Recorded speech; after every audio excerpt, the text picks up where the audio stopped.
just can't let you go. Lord knows that I've tried to. You said I was the only one. No one likes being lied to. You made this mess and left me with the pieces.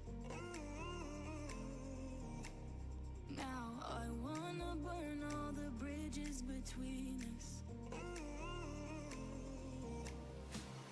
I can't focus, I can't forget. I've been thinking too much lately. I just need to clear my head. I just need to clear my head.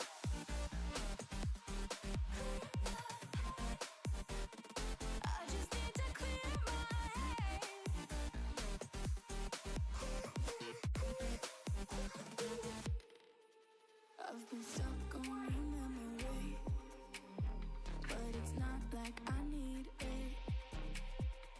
And you may have some history, but we don't have to repeat it. You made this mess and left me with the pieces. Now I'm gonna burn all the bridges between us.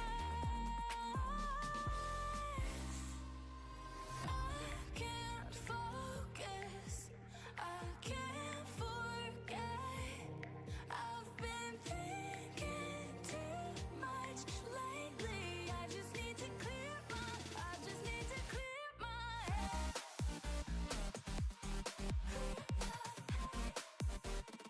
I just need to clear my head.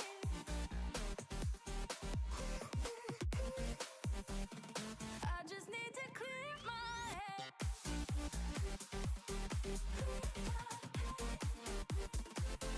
need to clear my head. I just need to. I just need to clear my head. I just need to.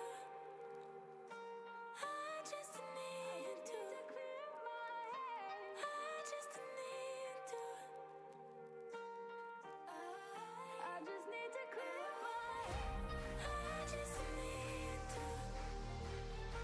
I just need to clear my head. I just need to. I just need to clear my head. I can't focus, I can't forget.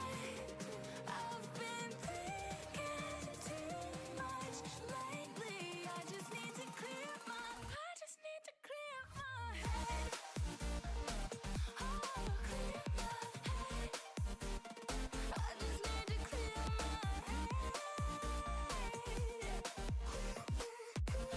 head. Good weekend? Morning? No, wait, it's afternoon. So, good weekend.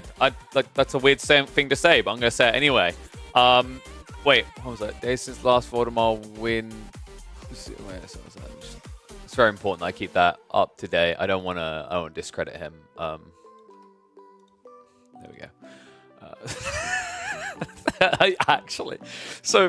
I feel bad because I wasn't even looking at this particular scene. I was prepping the draft scene with camera, so I didn't even realize. Oh wait, no, it's one day. He won yesterday. Okay. We do it out of love, I guess.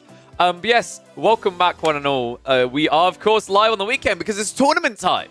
I even put on a jacket. Aren't you impressed with me? Everyone always asks, like, why do you not dress up anymore, KP? Well, here, this is for those people. We've done it.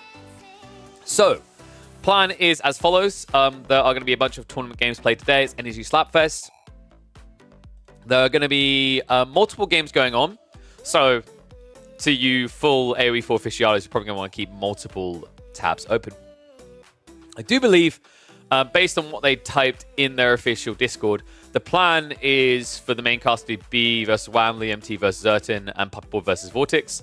I have not actually got the plans carved out for us yet, because literally nowhere does it actually have scheduled like clashes of who's going to be going in round 1, round 2, round 3. So we'll play that finger on pulse. But there are some interesting ones in there, such as Puppetball versus Vortex, which I don't think has been dibs. I will definitely be checking out Puppy. Oh, sorry, no, they've got Puppy Ball versus Vortex. Ignore me. So we'll probably be doing like Puppy Ball versus Numadon or Vortex versus Numadon would be a cool one. There's going to be like the Louis MT versus CSO. We love to watch that. Killjadi versus Wham is another one I most definitely have my eye on. B versus Killjadi as well sounds insane. The other group, Anatan versus Marine Lord, is going to be one of our big primers we're looking into. I'm really excited for that one.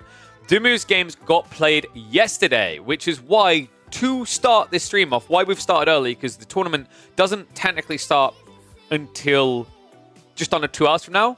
What we're going to do is we're going to recap.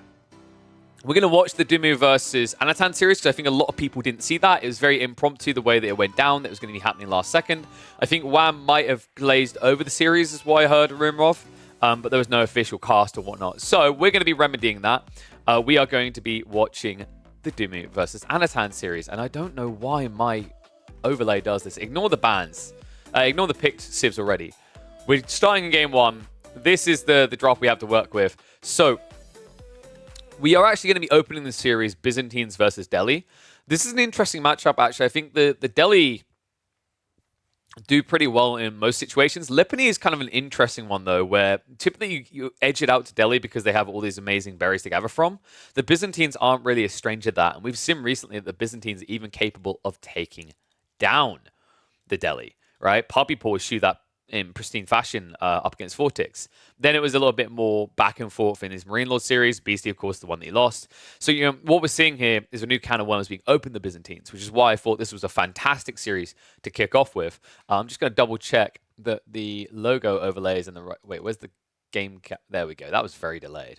That was very weirdly delayed. Right. I don't like where that logo is, so we're going to do this. I don't know if that was intentional. I mean, I could go like that. But then people are going to be like, how long is the series? So I think what we'll do is we'll slot this bad boy down here. There we go. That should appease any requirements. I always like to say I'm fair here. It's literally the same size as my logo. In fact, let's get it down there. Boom. Actually, it's bigger than my logo. I mean, I don't mean to size shame myself. But yeah, big shout out to Energy for sponsoring this and bringing it together. But without further ado, let's get into it.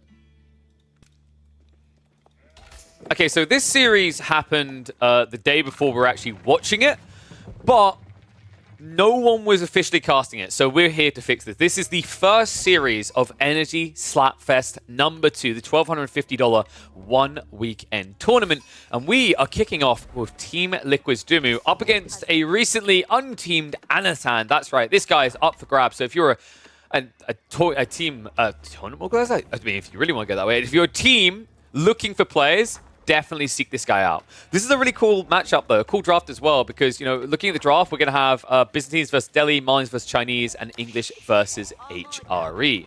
And of course, since we've been seeing those matchups, some things have changed. I think most uniquely with the Byzantine-Delhi matchup, we have a very few competitive games showing it since the Byzantines got buffed. And with that buff, I actually think that they may be favored now in this matchup. I think they have some very good timings. They're very quick in the cast stage if they want to go for it. Their initial mercenaries are very difficult to deny.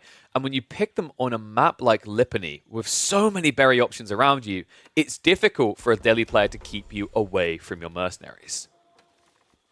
So, let's see how we're going to open this game in this series. Because Anatan, I feel like the big question mark I've got in my mind when I get into this already, is Dumu going to be going for the Hippodrome? I think I've seen Dumu do a few Hippodrome games recently. I feel like for a very long time he was Grand Winery hard and wasn't experimenting with that much. But there are some matchups where the Hippodrome makes a lot of sense. And this potentially can be one of them. The idea of opening with Horsemen, which when Triumph is activated are just as good as Ghazi Raiders, is kind of bonkers. And guys, I'm not actually exaggerating when I say that. You go from 9 damage to 13. Ghazi Raiders have base 12 damage. Ghazi Raiders have, I think it's 15 extra health, if I recall correctly. What's interesting about that is when you consider those Ghazis attack for 12 damage and they take 2 seconds to attack each time, across 10 seconds, they will do 120 damage, right? But wait, not 120, sorry, 60 damage. The interesting part about that is across 10 seconds, you will heal for 20 health. So all of a sudden, you've actually, with Triumph, you've balanced out this matchup and you have an edge over them. especially when you consider that it costs less. But ignore that detail. It's not coming out. We are going to be seeing standard Grand Winery. And the reason why Grand Winery is pretty nice here is because this type of berry patch location, very defendable, right? You could easily set up an outpost and guard your gold as well as your berries. This means that Dimu should very comfortably be able to get into his first contract without any sort of contest. And that's really important because it means from there, you can kind of gain momentum on the map. You're probably going to be opening Limitane plus Javelins here. I'm a really big fan of going for the Silk Road. I think this idea of Western Contract just doesn't work against the Delhi. Western Contract, to me, speaks to a slower pace, a slower playstyle. And the thing you have to keep in mind is up against the Delhi, you can't be slow, right? You have to go like a bat out of hell. Looking at the sheep hall, by the way, what on earth happened here? Oh, wow. So this corner is still up for grabs, right? No sheep here. It feels like there's been something wrong with the sheep spawn overall. Okay, we got now it makes sense. We got 12 to 11. At first, it looked like there was an extra 5 sheep missing. I think Anatan just grabbed them on the rear end there. Yeah, they just tailed in. So about a balanced spawn overall in terms of sheep gatherings. Deer spawns are aggressively located, so this is going to be difficult to play for unless Dumi wants to go for a 2TC build. He is not going to be going for a 2TC build here. The issue with 2TC build is you've got a forward spawning stone. You can't rush towards this. The first Ghazi would shut you down. And on top of it, usually when you go for a second TC in a rush here, like you just completely get overwhelmed by the Delhi on the map. You want to contest them first before you think about that. System is going to be good enough in itself, right? Like you have to keep in mind that with the Grand Winery, you're already returning an insane amount of extra resources here. These berries already give 50% of what you gather as olive oil, but then you're adding in another 60% buff. So you're up to 82% of the food you gather is olive oil. That's an insane buff in conjunction with the system. It actually eclipses the power of the Delhi and their berry gathering rate, right? With the extra 35% they get. It's kind of crazy when you think about it that way, because these guys go up to about 0.9-ish food a second. But when you add in the fact that you're getting all this olive oil alongside it, this berry gathering rate is 0.66. But really, it's more like you're getting, if you're using both the resources at least, 1 to 1.1. And it only escalates so quickly because of this system. So, Mercenary House now on the way. The other reason why you go Javelins here isn't just because of how fast the game goes and that Lombos are better when the game slows down. It's the fact that by going Javelins, you can come out to the map. Always consider that when someone's going for the Western Contract, unless they have an absolute hard counter of Lombos, the reason is because they're going to turtle. You cannot turtle against the Delhi. Doing that is a death sentence because of the sacred sites, right? So the other possibility is occasionally you might see Keshiks. I don't rate Keshiks highly here. Against Ghazi Raiders, against these Tower Victory Spearmen, it feels like you're setting yourself up for failure. And on the other side, does already have those Ghazi queued up. And we can see the Javelins now coming in from Dimu, as expected. Blacksmith shouldn't be too far behind for Dimu. He's probably going to go for a Rax first into a Blacksmith's. It's also possible we're looking at like one of those fast castle builds. I know the Byzantines covet these quite highly. But I'd be surprised if he goes towards this without at least dropping a Rax and building a few Limitane. Considering the fact he's got 3 on gold, though, yeah, like, this is already a little bit of a weird balanced build, but I think the logic for Dimu is he needs to gather the berries and the gold first, and then he can shift back to the sheep for safety to tech up. Either that or you're just getting all the blacksmiths and eco-techs early, right? Like, 3 villages is pacing. It's definitely kind of a weird macro balance, but if he drops the blacksmiths now in the next 20 or 30 seconds, this does balance out. And to just confirm for Cammy in chat, Slapfest technically doesn't start for another hour and 40 minutes, but this series was approved to go ahead the day before. So there was no cast to this. That to me is criminal. I go out my way to ensure that every game that isn't casted gets casted. So I want to get eyes on every single player. They all deserve it. And Anatan is definitely one that I would never pass up the opportunity to watch. So Anno has gone for the archery range build with the Ghazi. Makes a lot of sense, but this has also made you quite predictable. Like, you know you're going to be up against Limitane. You kind of need these archers to allow the Ghazi to do anything. But now diving this base gets very difficult for Anno because of the javelins. And you can just see the power of this gathering rate I was talking about. He's already on his way to his second group. In 20 seconds, he's going to have 8 javelins in the field. So at 7 minutes and 15 seconds, you're going to have 8 javelins as well as Limitane. It's quite wild when you think about it that way. And there's the blacksmiths we were talking about before. He is going to still be gathering the gold. It turns out, actually, Dimu did go for all 3 ecotechs. I'm a little bit surprised. I thought maybe the picks wouldn't have been that valuable compared to just getting, say, Steel Dara quicker. But in fairness to him, Anatan shouldn't really be diving his base. I do love this, though. Well, okay, so I'm going to be real. I love and hate it. What I love is that he's actually, like, shoving the deer in. This is such a high-level play. What I kind of hate is the fact that his initial Ghazi raid has done this instead of the follow-up Ghazi. If the initial Ghazi had been raiding, that's your optimal play, right? Because at this stage in the game, it's very difficult for Dumu to have an answer to raiders. And you could have potentially been blocking out this play when it was happening, right? Like, obviously, we can see that wouldn't happen, but realistically, when you're kind of assessing a game and understanding the timings, think about it this way. Dumu moving out here means he might get idled up on his wood line if you jump in. Because if he's out on the berries like this, he has no one underneath the TC, right? So there's value propositions out of these initial units that you should always be exploiting. Obviously, you could argue, well, Dumu didn't do anything with his initial javelins. Yes, that's because he's a defender, right? His goal isn't to attack. A Delhi player's goal is always to aggress. Delhi player already now moving out for those sacred sites. First one locked in. Second one should be pretty much free. I'm expecting Dumu to wait until he's got 12 jabs to think about contesting. 8 Limitane is already a great sign here. Also, look at the tech timings. Notice Anatan went for the double blacksmiths. Very smart. You have to do this in the Byzantine matchup. I don't think it's negotiable. The reason is that if you don't go double blacksmiths at a reasonable pacing, the reality is with the increased eco that the Byzantines have and the increased research speed, they will always stay ahead of you in tech. And that is a no-no. That's the quickest way to lose a matchup when you're playing Delhi.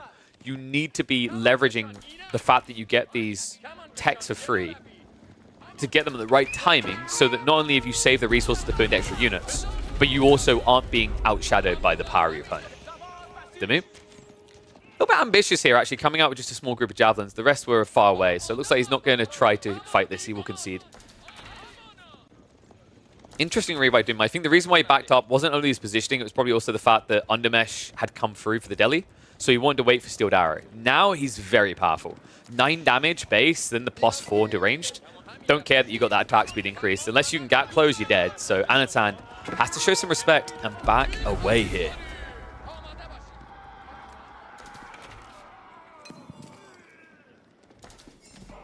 I don't think I've ever read someone go, this map is very good for trade, and I read the follow-up sentence of, it's perfect map for ruse. I'm sorry. I assume you're just like highlighting the other details are perfect for ruse. I think someone's been watching too many recon gameplay, otherwise. That's a recon maneuver going ruse trade. Scholar now moving out for that Western Sacred Site, but that is going to be difficult. You see, Dumu's actually, I love this. He's kind of waiting for his opponent to come to him. He gets the decap in the center. He cuts the right side. In fact, he's going to intercept before the walls go up. And all of a sudden, Anatan, this is the worst possible thing you could be doing right now, is reacting to the central site. The Western one, you can now just get sniped down the Scholar, right? Like, it's quite free. Instead, Dumu is marching east with only 7 jabs. That's ambitious. I'm a little bit surprised by that. The rest of the javelins are coming home, though. I'd love to see him leverage this high ground to just stand here, because the Ghazi can't attack you at all. So Dumu, I think he's now going to go for the tech up. He's actually done a really good job of scaring Anatan. I think what Anatan hasn't realized is his army is actually a lot stronger than he's giving it credit for. Guys, you're seeing javelins versus archers, and I know what you're inherently thinking. It makes sense, right? Well, GG. Archers can't win that. Wrong. Archers, with the base damage being 2 going through and the fact that they have a better attack speed, they're not a bad answer at this quantity. Having 40 archers versus less than half of that in jabs is a fight you can take. The Limitane are a frustration for sure. But what I don't like is the fact that Anatan, especially when he sees the whole army isn't there, he's just shuddering away from the fight, right? You can't do this. You know what the Byzantines are going to be up to. The winning condition in this matchup is always to crack castle. Jabs. Now it's starting to trade out. Archers finally targeting on those javelins. And remember, these are the things you want to kill. The Limitane are replaceable in quantity. The javelins are not. It's going to be a leak through with the Ghazi. Villagers, they've got the Akratoy activated though. Brilliant move by Dumu. Utilizing that system to get a pristine defense together. And that means the archers can't even snipe out the villagers. Javelins are going to stand their ground. Archer count is getting a little bit low. The Limitane are actually adding a lot of damage in here. And what worries me is you're seeing Anatan isn't insta-killing with the target fire anymore. Dumu has weathered the storm here. And now, after he rebooms the Limitane a bit, I think we're going to be looking at a pretty smooth move into castle. Yeah, really well played by Dumu. I think Anatan waited a little bit too long for this dive. We all do this, right? We see mass javelins, we get a bit paranoid. What I was expecting is when Dumu split the map to decap the sacred sites, I thought that was going to be Anatan's go time on the west side here. But remember, he delayed. He went back to the center, and that reset the timer. That let Dumu get another Javelin contract in, a bunch more food gathered with this level 4 system, and it really did make the difference to break the T here. And all of a sudden, Anatan's now in a position where 9 Javelins, yeah, you've got 31 archers, but the 12 Limitane is now a problem because they will absorb fire, and if you don't focus fire them, then a high-level player like Dumu will simply toggle the shield wall off and run over to you first and start stabbing, right? It's kind of weird the way that interaction works. It just makes it very difficult for Anatan to find the correct answer. Anatan is going to try to block the berries, but I just love the way that Dumu has pivoted west side. The cool thing about playing these 2 berry patches, this one should relatively be safer, right? Same with this one, but the reality is that we put him further away from sacred sites. That's why I love his choice to go west first. And also, another logic here is, it's the same reason why if you have deer nearby that you can access, you do that before sheep. Because if you need a backup resource in case you get pushed off, it doesn't make sense to take the safe thing first. Good timing on the wall there, Dumu. Protecting himself on the 8-berry stack. And Castle is a go for both, but you know the difference in this matchup now is who gets a lot more value out of this Castle Age. It's undoubtedly Dumu. The Javelin's going to be upgradable, they're going to be valuable. The Archer Mass for Anatan is going to take a very long time to transition. On top of that, Dumu, you know, at this stage of the game, when they're equal in economy, this efficiency is putting him a mile ahead. The Golden Horn Tower is going to ramp up his military escalation, and then the X factor for this Civ, Varangian. Varangian Guard, despite how I know Krakeny especially feels about them, despite what you might think of the cost, the stats, this unit has proven phenomenal in conjunction with the eco power now of this Civ. You just have this clear, clean ramp timing to start flooding the field, and it's one that, from all the games I've watched of most recent Byzantines, not many Civs can easily deal with. They struggle to hold on, right? It almost feels like you're in the middle of a zombie apocalypse trying to live through the other side. By the way, I just saw Bidlin's in chat. Big shout out to Bidlin. He makes the good old HT Lipany map. I believe he recently actually applied a patch to fix the relic spawning issues we were seeing a few months back.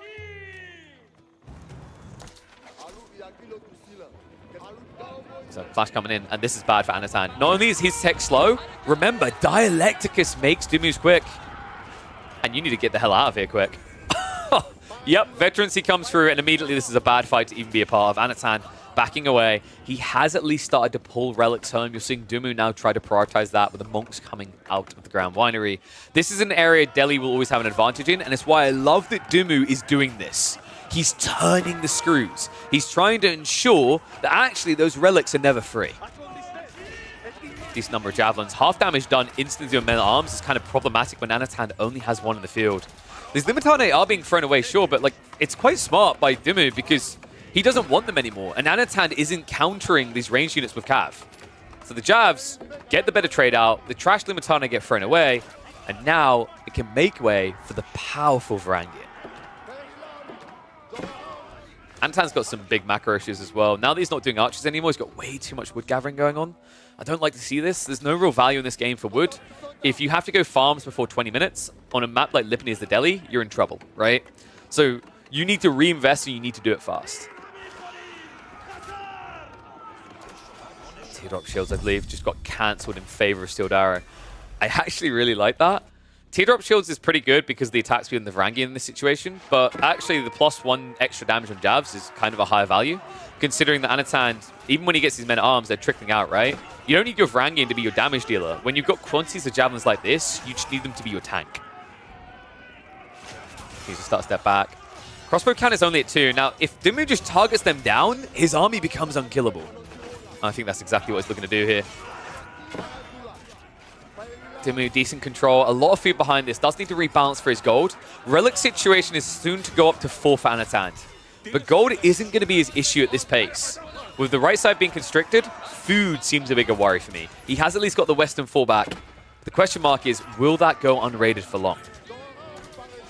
Can you even hold your own base is probably the better question. This crossbow count is now being targeted down, so these expensive, slow-to-come-out units that are basically your only way of recovering are being cleared up. And what worries me more is you may be killing some Varangian, but who the hell kills the javelins?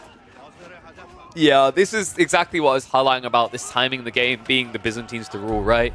Delhi need to get some sort of edge coming into this point in the game, or this starts to happen. Anatan, I think the issue is, like, typically what you see out of a Delhi player is they have 15, 20 Ghazi maybe. by the time they're teching up, right? And it makes a world of difference, but that wasn't the case here. Anatan, he bailed on the idea of Ghazi after about 4 or 5 when he saw the Limitane Javelins and relied wholly on archers. But Dimu's pivot to go into Castle Age was the correct call.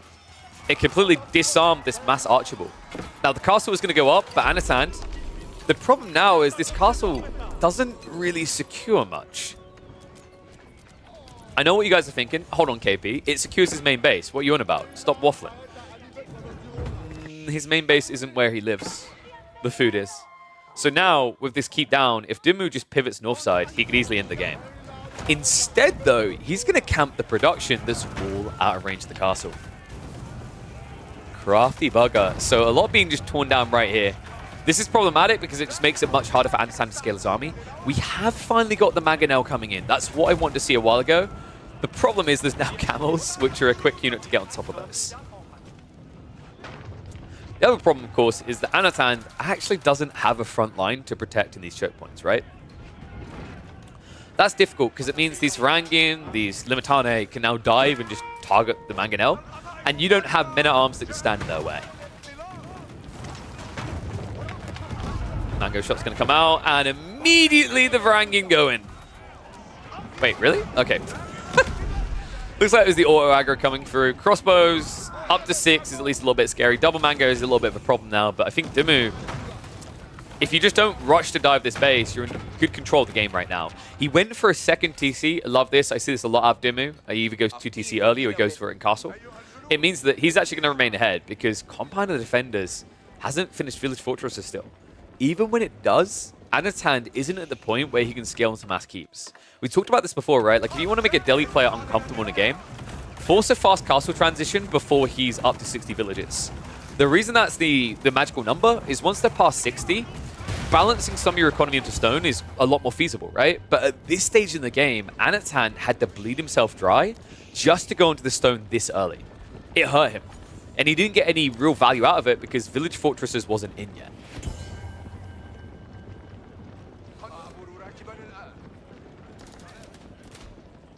Mr. Pound Town telling us that he's been losing to Biz a lot without saying he's been losing to Biz a lot. Yeah, the Byzantines have some very strong timing. I've said this already. I think they're like a top 3 civ now.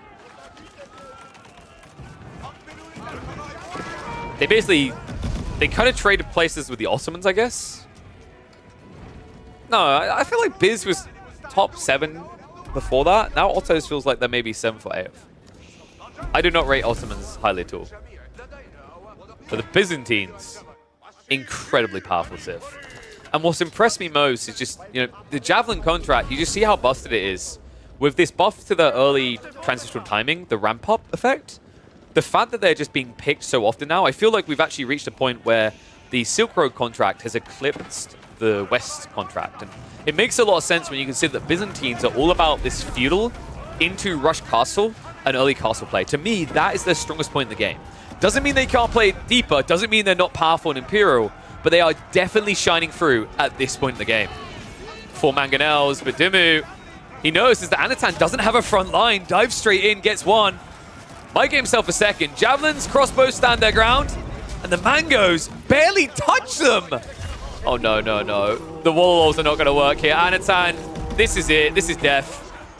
The Mangonels at least cannot be killed by the Javelins. It's Spring Wolves that die to Javs now, but there's a big issue, right? This dive in, it's cost him dearly. Anatan is now eclipsed by 25 villages more from Dimu. And on top of that, remember, these are almost all exclusively getting buffed by 26%. There's no coming back from here for Anno. You maybe could play for Imperial Age. I think Delhi have some spicy Imperial Age with Ghazi spam. But that would require you to survive quite the storm. And considering that Dimu has 2 TC and he took a fight like that, I think the Imperial Storm of the Byzantines is coming a lot sooner. And remember, he can afford it once he's there. Olive Grove count is already at 19. He's still got more berries to work with because we are on Lipany. He's got the deer stack on the right side. Like, Dimu is not going to run out of resources if he chooses to pull the trigger. Anatan, however, barely has anything left to scrape together. He's got half deer left here. Practically no berries over here. These berries feel a little bit freaky to take. Like, you're paranoid about how close you are to the enemy. He has at least got the east side ones, which I think he's now moving for. But you have to keep in mind, like, we can see the safety of that. Anatan can't. Every move he makes it feels like he's one step from death now.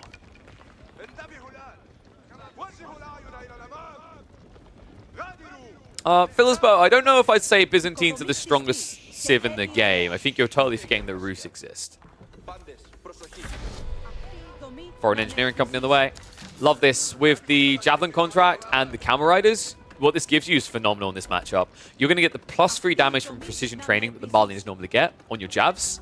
And then on top of that, you're going to get the armor aura from the Camels the Abbasids get, so the +2. This is crazy when you consider what he's up against. This is where Limitane becomes your S tier unit with this contract, because when you've got the Limitane with max undermesh plus the armor, they're getting 5 armor. On top of that, they're reducing range damage by 30%, right? So these crossbows, they're going to tickle. They're going to be doing, like, I think it's 4 damage at this stage, maybe 5 if they're lucky. And remember, Limitane are a great answer here, because the crossbows will counter Varangian easy peasy. But the Limitane, however, don't care about the crossbows, but also with the Teardrop Shields tech, they can rush siege. So this Mangonel answer of Anatan's isn't even going to prove to be a good one anymore.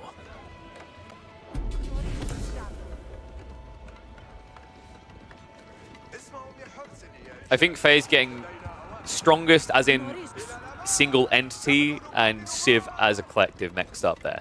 Order the Dragon are the strongest single entities.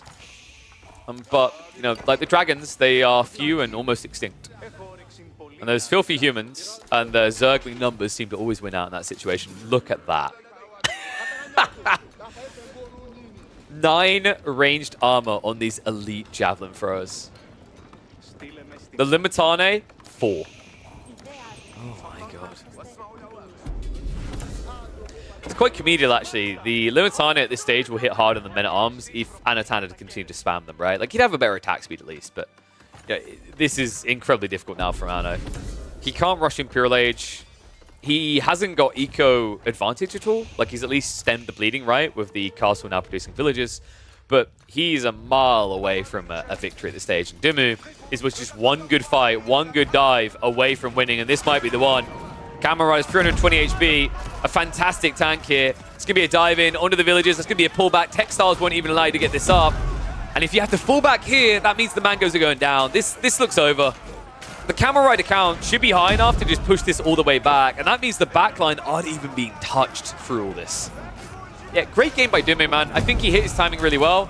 Anatan, looking back at this, maybe the mistake is you needed to move a little bit quicker around that second Sacred Site into the third. But outside that, all I can really do is praise Dimmu's execution to the Byzantines here. Only game 1, though, folks. So we've got 2 more to come. Let me update the score. So we're going to put 1 on the board for good old Dimmu. Benny Boy, well played, well executed on the Byzantines. Those are now going to be removed from his active pool. Next up, though, we are going to have the Malians versus the Chinese. Now, that is an interesting matchup. I want to say that favors China. It has to favor China. Extro, the series that we are casting is the only one available now. The rest of the series will not start for about another hour and a half. Oh god, yeah, dude, this heavily favors China. I'm a little bit confused by Dimmu's draft here. He had other options, but he chose to go Malians on Frisian Marshes, which is, for those that are wondering, a really not a good map for Malians. At all. Alright. Let's see what he's got in mind. Alright, I'm really hoping that Dimmu has something special in mind here, because this is a pick that to me just does not work. In the purple, playing as the Malians, we've got Dimmu on Frisian Marshes of all maps, but he is up against a beast from the east. It's the Chinese in the hand of the Belarusian Anatan himself. Now, this is already a map that is phenomenal for the Chinese. But the fact that you just got into this game and you just saw that you're up against Malians has to put a smile on Antan's face. I actually think in tournament play, especially with the current map pool, China is firmly in A tier, borderline S tiering. They are that good of a civ. Maps like Frisian Marshes are a pristine example of why. Malians, meanwhile, I feel like Malians have slipped down the rungs. When you think about the map formatting right now, with the changes in certain civs they used to counter as well, like the English. I would say Malians have fallen down to like maybe a B tier pick. I don't even rate them as an A anymore. They struggle in a lot of these matchups, and we've seen this time and time again. Thank you for the sub, EasyJ. I appreciate everyone that's been subscribing live on the Twitch side. You are what help make this realistically more and more possible each day, moving towards potentially full-time content creation. But yes, this matchup is weird in the fact that Malians have even appeared here. I think in general, on most maps, Chinese is pretty good against Malians. The 2TC build Song ramps up so quickly that the Malian Fast Castle doesn't necessarily slap. And Chuganu can also just all-in you early on, so you have to be paranoid about that. But picking this on Frisian Marshes is perplexing. You do get your first 2 gold veins very close to your base, but then things get messy. You have to move out to the mid-map, right? So you might be securing a feudal, but Castle Age is where you have to fight tooth and nail. And at the same time, you're up against the Civ that's going to thrive off of the advantageous sheep haul. Oh my dear God. So shall we dissect why Chinese is a good pick? Because we've already hammered in why I don't like Malians. One big thing is just how easy it is to play 2TC when you've got a campy corner like this. But the bigger deal, even more so rather, would be the sheep haul. Remember, Chinese scouts have better vision than Malian ones. You can actually see it on the minimap there. Look at how stupidly different that range is. That's very important on a map like Frisian Marshes, because if you guys remember an old fella called Adney, he was the creator of this map and Holy Island. And for anyone who's watched a lot of games on those 2 maps, you may notice there's an absurd amount of sheep. This guy loves his mutton. And the reason why the Chinese are so good on these maps is because of that detail. With the extra vision, you can see A, where the sheeps are before your opponent, and B, where your opponent is before they see you. In fact, what you'll see from very high-level Chinese players is they will scout where their opponent is on the edge of range, and then they'll change direction to cut them off ahead. The logic is that you see them, they don't see you. So they just kind of run in a dumb direction, or what now looks like rather a dumb direction because of your moves. I've seen it time and time again where, for example, let's say they both walked out towards the mid here. Chinese player sees you first. He sees you go north. He might immediately decide, okay, for you to have been here at this time in the game, you haven't checked your back corner. I'm going to run past you and you won't know it. It's crazy how powerful this tool is. So, Tech Ops coming through now. Imperial Academy is just the go-to. I'm going to show my Chinese bias here. I think that this buff should be reverted. The 30% discount to me was way too good of a buff. It doesn't sound like a lot, right? When you say it out loud, 45 resources sounds pretty pathetic. But you have to remember, this is at a very early point in the game. It's like the equivalent of if I said your first few villages are 5 or 10 food cheaper, right? Think about the knock-on effects that has to your tech timings, to your ramping, to how you balance your economy in the early game. Imperial Academy just made things way, way too easy. Yeah, I agree. I think it should be, like, I actually don't even think it needs to exist. I don't think there needs to be a discount on Imperial officials at all. Because the problem here is that this landmark was already the optimal choice in 85-90% of games. Now it's the optimal choice in 100% of games. The only time you don't do it is when you're being forced to do something else. In this case, Anatan was not forced to do a Barbican early, which means guess what he has it for now, guys?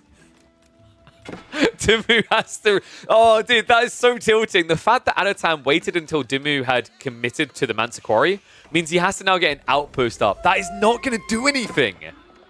Oh, man. Ball has been pulled, but nice interception there. Actually, well played there. Anatan, he dragged the ball away with the scout just in time.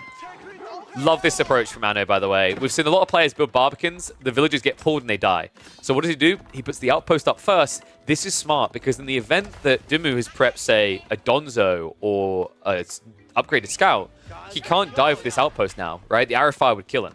And now, sure, you've got arrow slits on the way, but guys, that takes 20 seconds. That's an 8-villager Chinese landmark. They'll almost be done in that time. And even if they're not, all he has to now do is shift to the left side. This outpost can't touch you.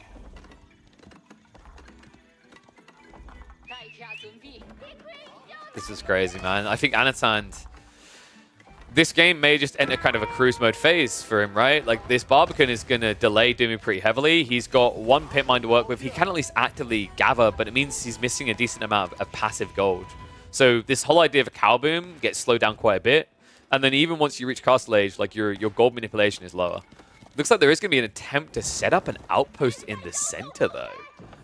Well played. Okay, that is really well played. I like that from Dimmu. That's a good pivot. And that's going to give him more value, remember. That's smart because what you have to remember is a Chinese player isn't going to build anything at this stage in the game other than a Barbican. That's his aggro play, right? So by going for the central gold deposit, you're now going to get a better chunk of change than you would from the small deposit. Now, mid-game, you're going to lose it very quickly if you don't have control of the game. But for now, this is a really smart way of Dumu recovering the slippery Barbican slope.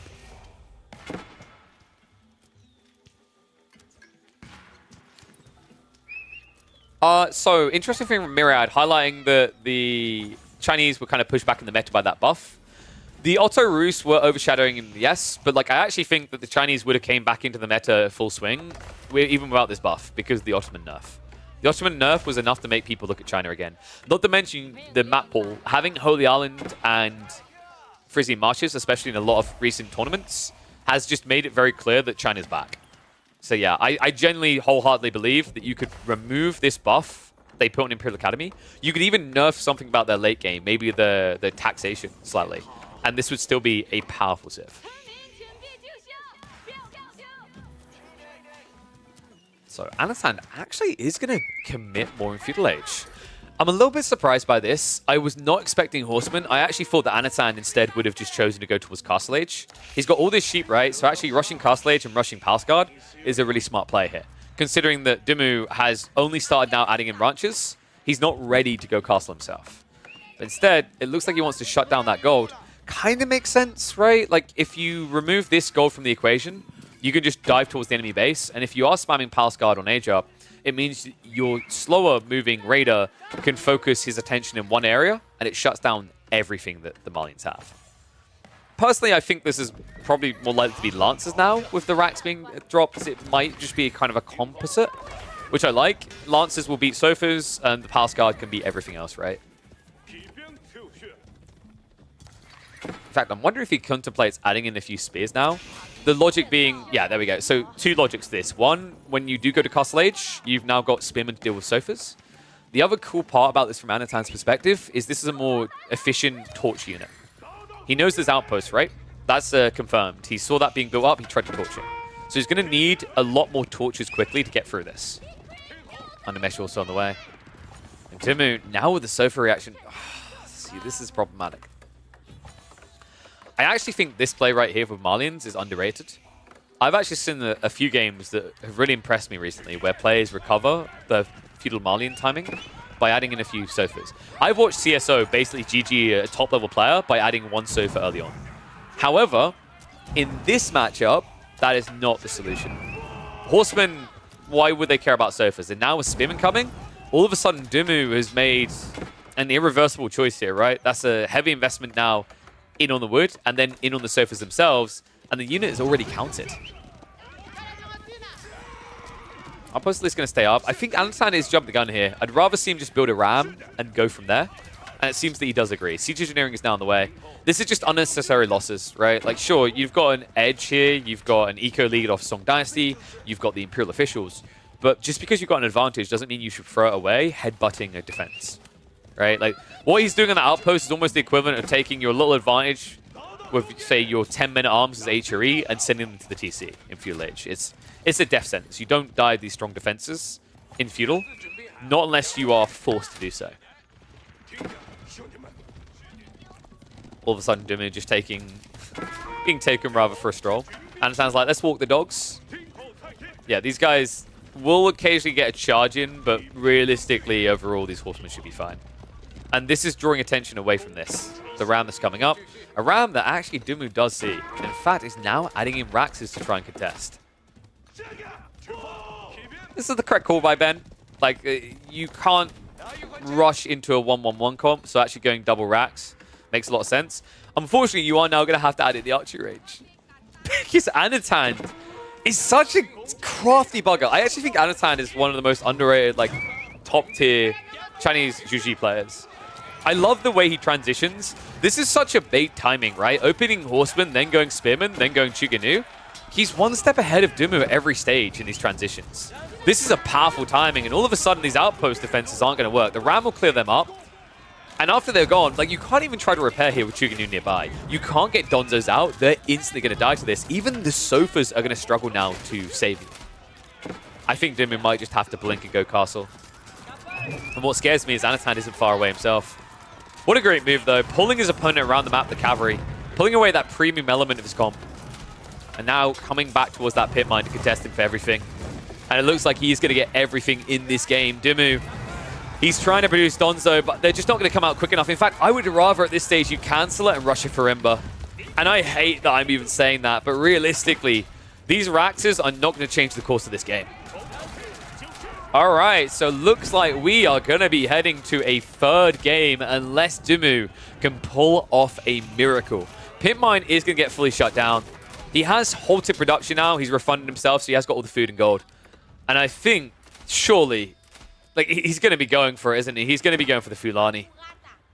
Yeah, you have to. You're 4 ranches in. It's okay at this stage. The problem I now see is with this outpost being removed, with the pit mine likely to be rushed down, if I'm Anatan, I'm just targeting sites on your base at that stage, right? And the problem I'm also seeing here is Dimu, so far, he's only got 1 production building at home. That's the stables. This is the worst possible thing to have when you're up against a big feudal army. Because a feudal army can contest stables units. You can just build spears. Dimu needs javelins, actually. Javelins may be his one saving grace, but that's going to be expensive to scale. And this is a guy who just lost access to gold. And now, with the chase out into the pit mines, options rather to the north side, is likely to never get additional gold veins online. What a cool game.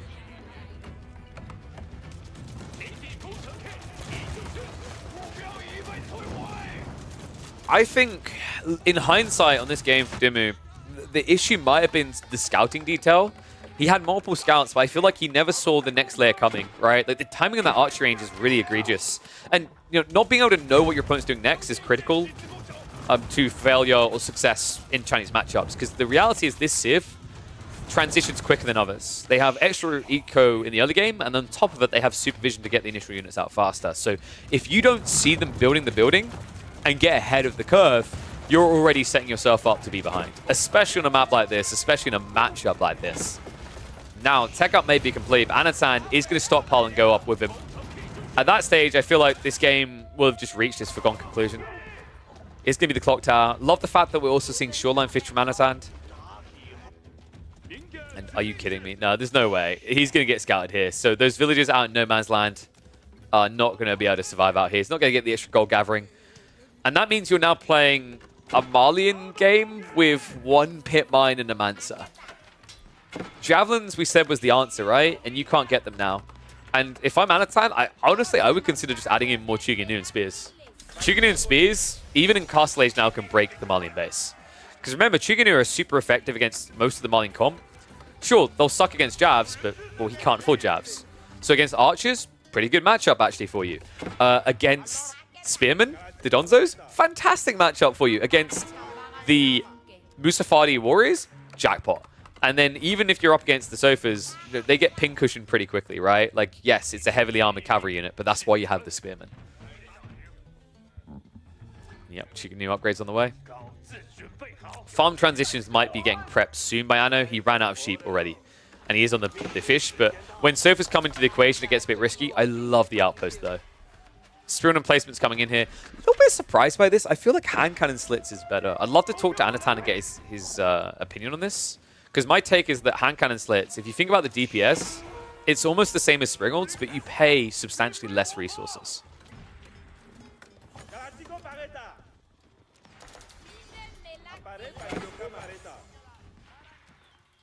think we're going to speed this game up a bit. We've got a schedule to keep. I want to make sure we're ready for the live games. So we'll stick on 2x speed until the move gets made. Anatan, like we said, the Spearmen are going to be escalated. He is now adding in the the crossbows. If we get like 1 or 2 SMBs in this game, it's GG. Because right now, the Malian player does not have the gold to go for anti-siege. He's pretty hard stuck, right? And he can try to sneak out, but there's nowhere really unguarded. I think that Anatan's done a phenomenal job of camping these gold stacks. So there's never a way for you to sneak out. And also, the other issue now is Dimu is so many villages behind. If he risks it and loses even half those villages, he's already losing the game. Fulani makes up for a lot, about like 20 villages roughly. It's not going to make up for this difference now.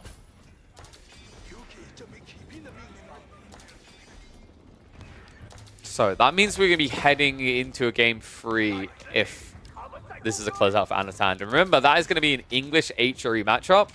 So that's another reason I think why you're seeing Dumu not rush out of this game and just GG. The HRE English matchup with Dumu on the English, I actually think that heavily favors the HRE now. It did before. The Abbey of Memes build has at least changed things a bit, but all it's changed is now instead of spamming Men-at-Arms in Feudal Age, you spam Spearmen. And the thing is, you might go, whoa, spamming Spearmen against Longbows? That's really bad.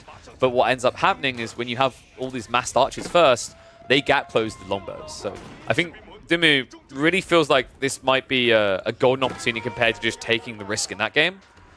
Because the fact that Anatan got his hands on the HRE... Like, actually, let's think of this draft as a whole. He got HRE, Chinese, and Delhi. That's an incredibly good draft. The thing I'm finding intriguing about Dumu's draft, and I've noticed this time and time again, I think this is why the English had a terrible win rate in the recent EGC tournament, is when people pick English, they pick Malians, or vice versa, right? They basically, they protect their pick. They go Malians to get English.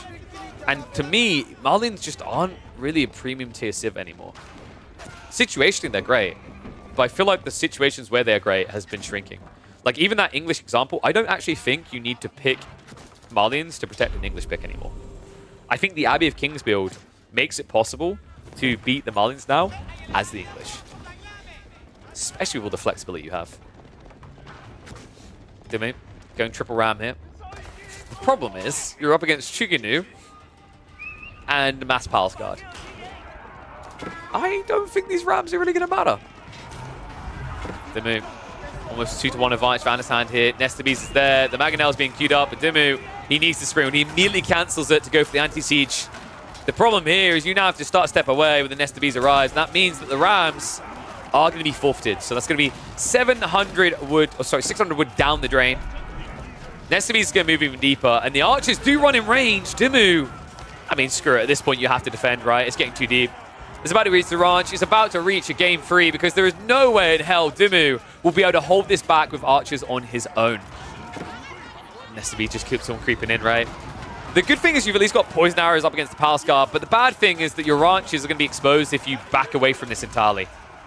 In fact, at this stage, yeah, the Chuginu with the Nesta Beast could easily just break down these ranches and end the game. Sacred Sites have been locked in behind this by Anatan, and that's going to lock in the game. GG gets called. We will be seeing a game 3 in the first series of NG Slapfest 2. Alrighty then. So, we're talking about the draft. I don't think I called that too early. That game to me was very much done about 5 minutes ago, bar Anatan making a really big mistake. He just done a really good job of setting himself up for success, right? He completely starved and constricted the map. There was really nothing that his opponent could do at that point. And now it means that Dumu is going to have to rely on his good old-fashioned English, the Royal Britannias, to deliver him. And this is difficult. I think, yeah, it's going to be dry Arabia as well, so it's pretty kind of like cut and dry. Any civ could work map. To me, this is a matchup that HRE can win pretty quickly. And if they don't win it quickly, if they can get their hands instead on 3 to 4 relics, they're good to play late game, right?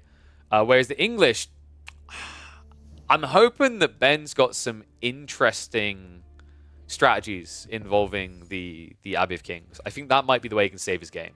I think HRE, this new build from the English, they make it a bit harder.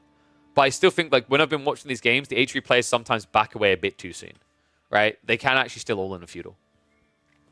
Who's the host of this tournament? So, the person organizing it, I believe, was... I think Matisse has been doing the runaround behind the scenes.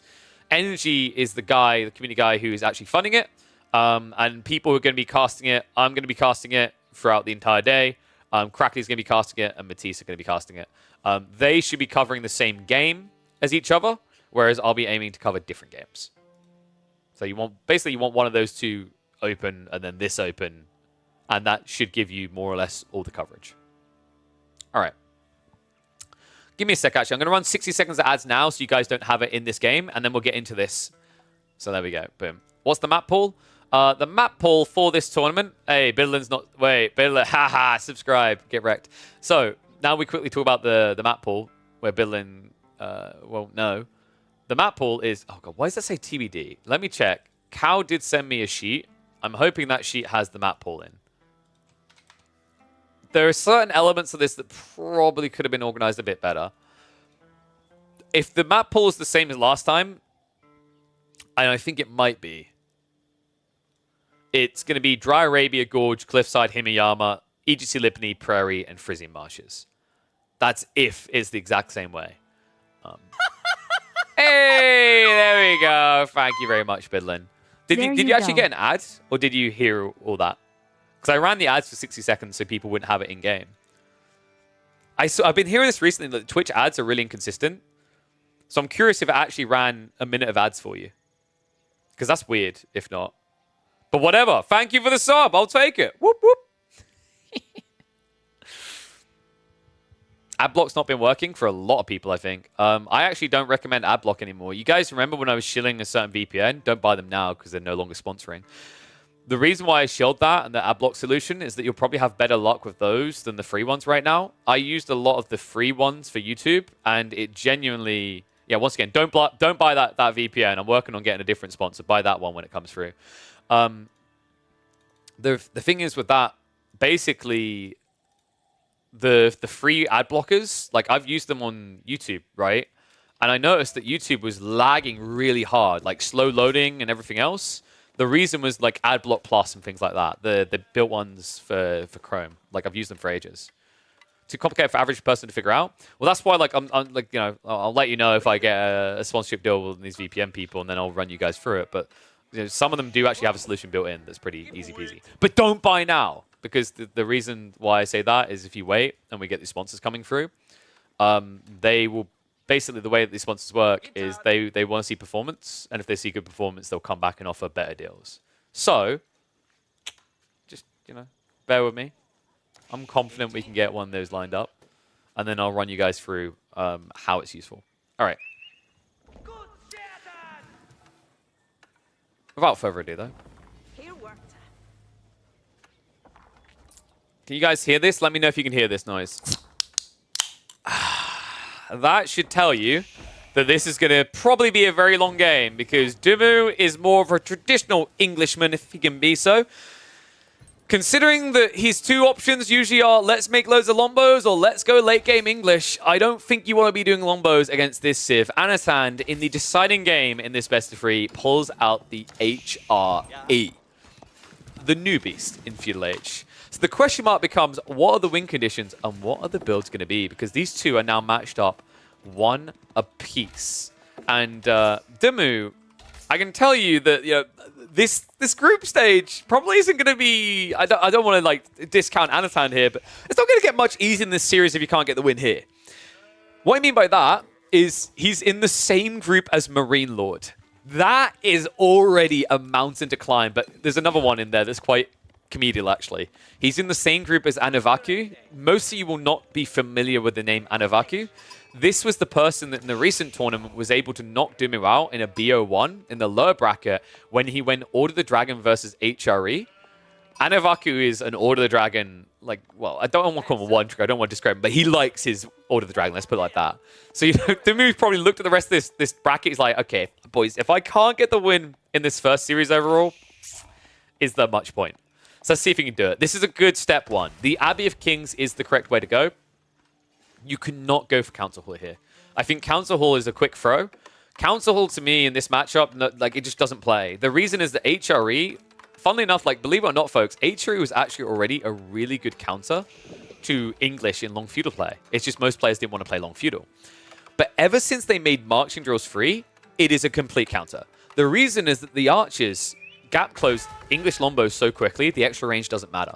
And then you have to remember that because the HRE at this stage have a 40% increased gathering rate on wood, but it's right next to their Archon, 9 times 8 out of 10, it means that you can't actually keep up on the count at all. You just lose out as the minutes go on. So this is a smart play by Dumu, changing the script and going for the Abbey of Kings. We're going to hit the 2x speed just for the early game to get through the scouting phase and the tech ups. Look at the scout hall in the end. Love this detail. You guys see this right here?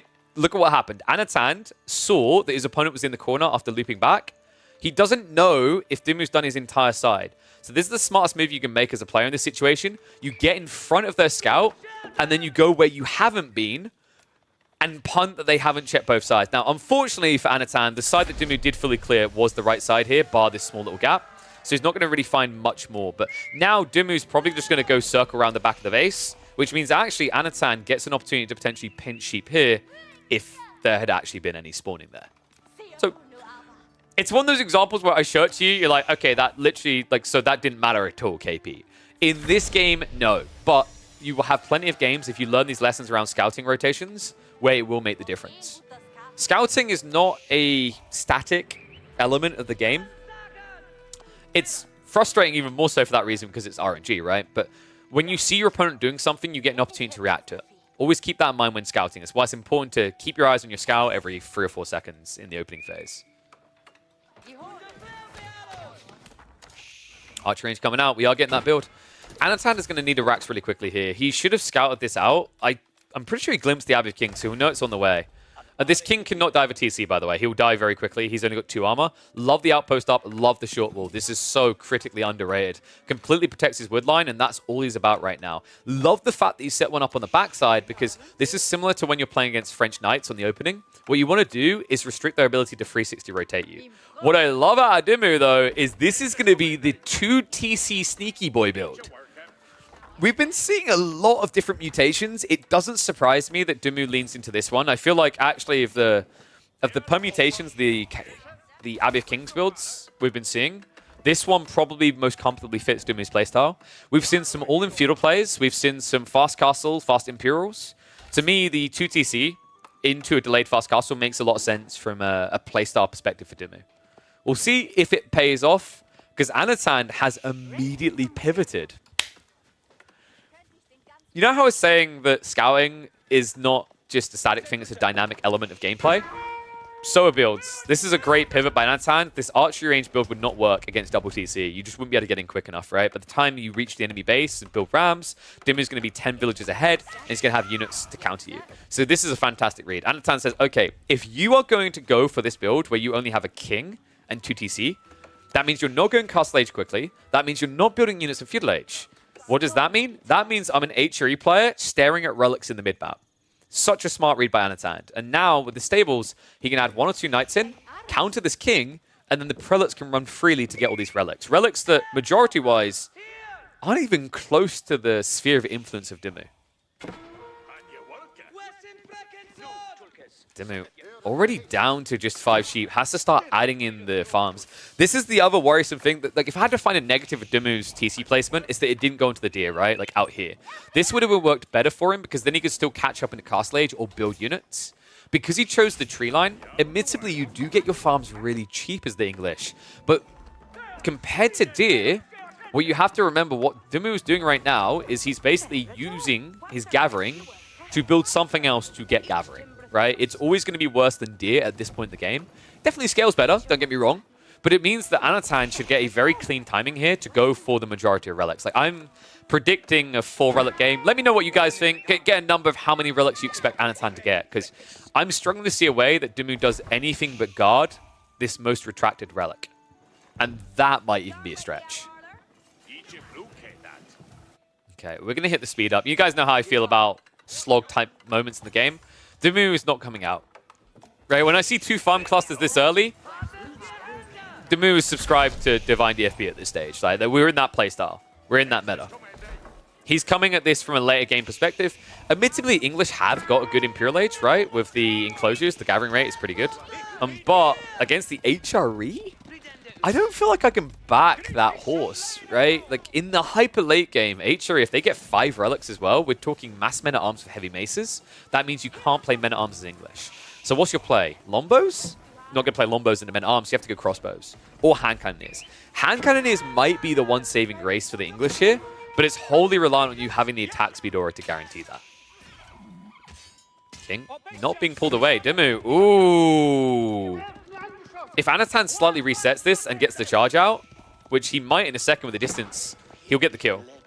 So it's really important. Anatan, I think, yeah, wait, and now, and charge. I think he was a little bit too late there. Yeah, Dimu is just about going to get away with that. He should not be, though. I can't believe that. If Anatan had came out of the forest a little bit quicker, he would have got the cycle charge and killed this king. Because remember, you hit for 36 damage, right? And there's only 2 armor. Instead, though, he's going to get his tech up. White Tower now on the way, being rushed. Archers have arrived here, and the Knight can dive as well. So you can at least snipe out a little bit of eco. In fact, this could be like, what, 4 workers dying at least? I mean, this Knight is not dying quickly. The Archers are being targeted down by the King, but that means that the Knight is not being contested directly. Tech up is at least going to complete. It does cost him 4 of his villages, though, and because this drove the King all the way home, relics are already being taken back to base. In fact, Anatan, look at the greed on this lad. He's going all the way for the backside.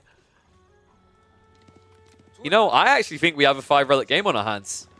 The King can't contest the Knight on his own.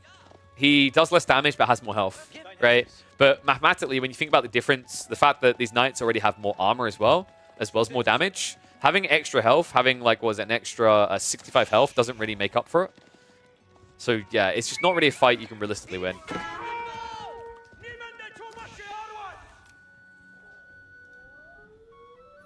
They could have done an English King as strong as Jeanne d'Arc with levels. Who's saying they won't? Anyone up for the Black Prince? Okay, actually, so that's like, ooh, no. Would that have to be Normandy? That would have to be Normandy, right? No, Black Prince was that was after they identified as English, right? William the Conqueror is what I'm thinking of. William the Conqueror. Do another. There you go, guys. 1 Jean is not enough. We need a second one. I noticed recently someone was like, it doesn't make sense. Jean isn't a fighter. She should be more of a support unit. Fine. We'll change Jean to a support unit faction, and then we'll introduce William the Conqueror to be the aggressive French. Ooh. Give him the tip. Give him the tip. Okay, so that was a miss micro by Anatan. Little tip for people, when you see one of your knights charging, pull the other one out of the way. He probably would have been able to connect that charge if this guy wasn't blocking him. So, Castle Ace reached. Oh no! He actually did put the monastery. Well, that is a feels bad moment. Dimmu, I've got really bad news for you, my friend. It kind of shows you how powerful this king can be, but also how much of a liability he can be. The fact that he had to contest a knight, lost out, and ran home. That's why he didn't block in these relics. Funnily enough, if it wasn't for that detail, we could be existing in a game where Dimmu could have still got 1, if not 2 relics. But that pushback on the king defined this outcome on the game. Anatan is now just going to go Imperial Age. He's going to build a few crossbows to defend, just in case something's coming. But outside that, his goal, his win condition now is Imperial Plus. Now, the problem for Dimmu in that situation is he's about to be up against 4 TC effective as 2, and he doesn't even have a 20 villager lead yet.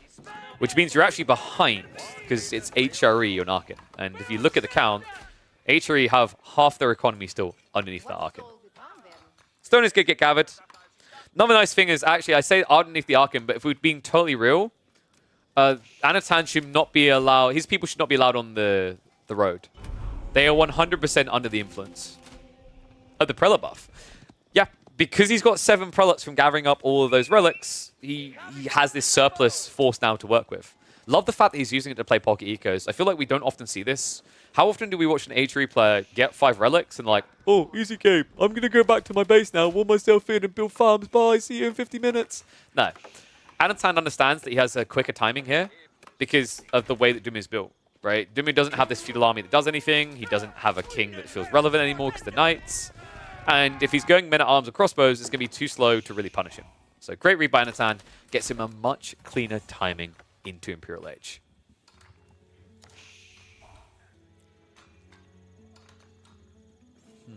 So, what's Dimmu's win condition now? We mentioned the idea of going in for Imperial Age hand cannoneers. That's very expensive. Oh man, dude, that is cool. I haven't tried this energy drink before. It's mango and passion fruit flavored, guys. Oh. It may give me diabetes, but.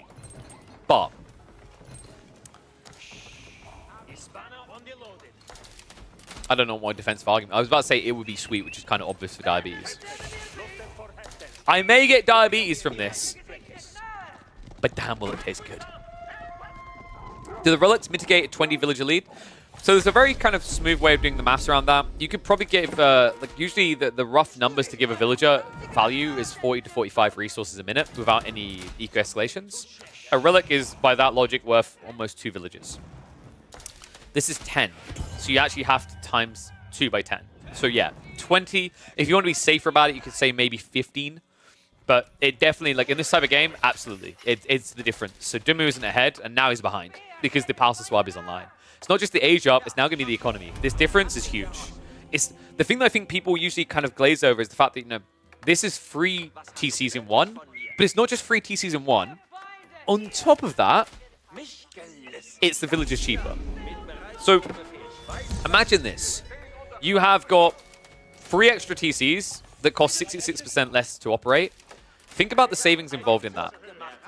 You're spending, what was it, 51 resources, I think it is. So you're spending about 1 villager worth to get 3 villages. That's an absurd discount, right? The 66% should have made that easy in my brain. It means that you've got more resources to put towards other things, like military. And that's the interesting thing about like the double TC versus this Imperial Age Palace of Swabia. Sure, you got this at an early point, but from that early point, you were spending more food. And you've continued to spend more food. Yeah, I've said this before. I actually legit think Swabia should not be cheaper. And I remember at the time, like, I got lashback. People were like, whoa, KP, come on, dude. Like, HRE aren't even that good right now. They're not getting picked. That was just before this recent patch with the Marching Drills buff. Can we now agree that Palace of Swabia should not be cheaper? I think it's fair to say now that it should not be cheaper. Considering, like, this is the thing. I'm a really big fanatic for balancing landmarks to be 50-50 choices or close to. No one builds Elsback. There's like the only type of game you'll see Elsback in is where someone's already got 140 villages, right? I cast a game with Louis MT in the other day where he was at about 105 to 110 villages. And he still built Palace of Swabia. Elsback just even needs a buff. I don't want that, by the way, because I think Elsback is insanely powerful with the damage reduction. Or Palace of Swabia needs a nerf. That detail makes more sense to me. And yeah, Bidlin, we don't count FFAs because, as we both know, nothing about Age of Empires 4 is really being balanced around team games. I would like to see it be balanced around team games, but I think that would genuinely require different branches of development, and I simply don't think that the budget exists or the manpower in the studio exists for that. Now, if the English are going to find a pass back to recover the game, this is it. Not that king, we don't care about him. We care about this. Wingard Palace is strong. This is incredibly powerful. There's a lot of new cool builds coming out. One that I'm a really big fan of at the moment is the Wingard Raiders. The reason why the Wingard Raiders would be very good in this type of game, Anatan's only now adding in the walls. He doesn't layer his protection fully yet. So if you start spamming out these Wingard Raiders, it's going to be Footman. Okay. The reason why I was game for Wingard Raiders, it takes 25 seconds to get 6 cavalry units out, 3 of them being knights. That's insane. You're still getting a slight discount as well, by the way. But it's not about discounts with Wingard Raiders, it's about tempo and timing. But Dimu doesn't seem to feel like there's an opportunity to exploit that to punish the HRE player. In some ways, I can see where he's coming from. Like, the reality is they're producing so many villages so quickly, you have to be consistently killing to feel good about that build. But the problem I'm seeing with Footman is the moment it gets scouted, Anatan has 2 answers. You either do these hand cannoneers, which will obliterate. He's already got crossbows, which are good. But the number 1 factor in the late game is going to be men-at-arms. Because here's the thing. These footmen get bonus ranged armor. The melee is terrible. So if you spam into mass men-at-arms in the HRE now, it's GG. Now, for the time being, it's going to work because Anatan is quite reasonably just like punting, expecting there to be range units. That would make sense. Because I think what Anatan's saying is like, okay, so he's probably going to do like men-at-arms and lombos or men-at-arms and crossbows. And he has already got crossbows, I've already seen them, right? So I need to count the horsemen. So that's what I do like about Dumu's combo, is this is a really strong front line, even against crossbows. The hand cannoneers are the problem that I foresee, though. And from what I'm watching, Dumu doesn't actually have any good answer coming. And yeah, 25 seconds is crazy. Like, so if I had to rank the effectivity of each of these options, Wingard Raiders number 1, Footman number 2, Rangers number 3, and then Wingard Army number 4. Trebuchets just aren't impactful in Imperial Age anymore. They feel really underwhelming. trebuchets have become incredibly situational. The only reason you want trebuchets now, the way the meta evolved, trebuchets are now a defensive unit, actually. For when you get, for example, keep rushed, or someone's like building a proxy base or whatever, or you just can't get out of your base because of some sort of constriction. Trebs make sense. Trebs never make sense in an offensive tool anymore. So yeah, it's a little bit of a weird one. That kind of change in meta just guaranteed, even with the insane discount you get on the Wingguard army, it's never worthwhile. You guys remember when Footmen first got introduced and they were bugged? Hey, let's do a little bit of trivia chat. Do you guys remember what the bug was?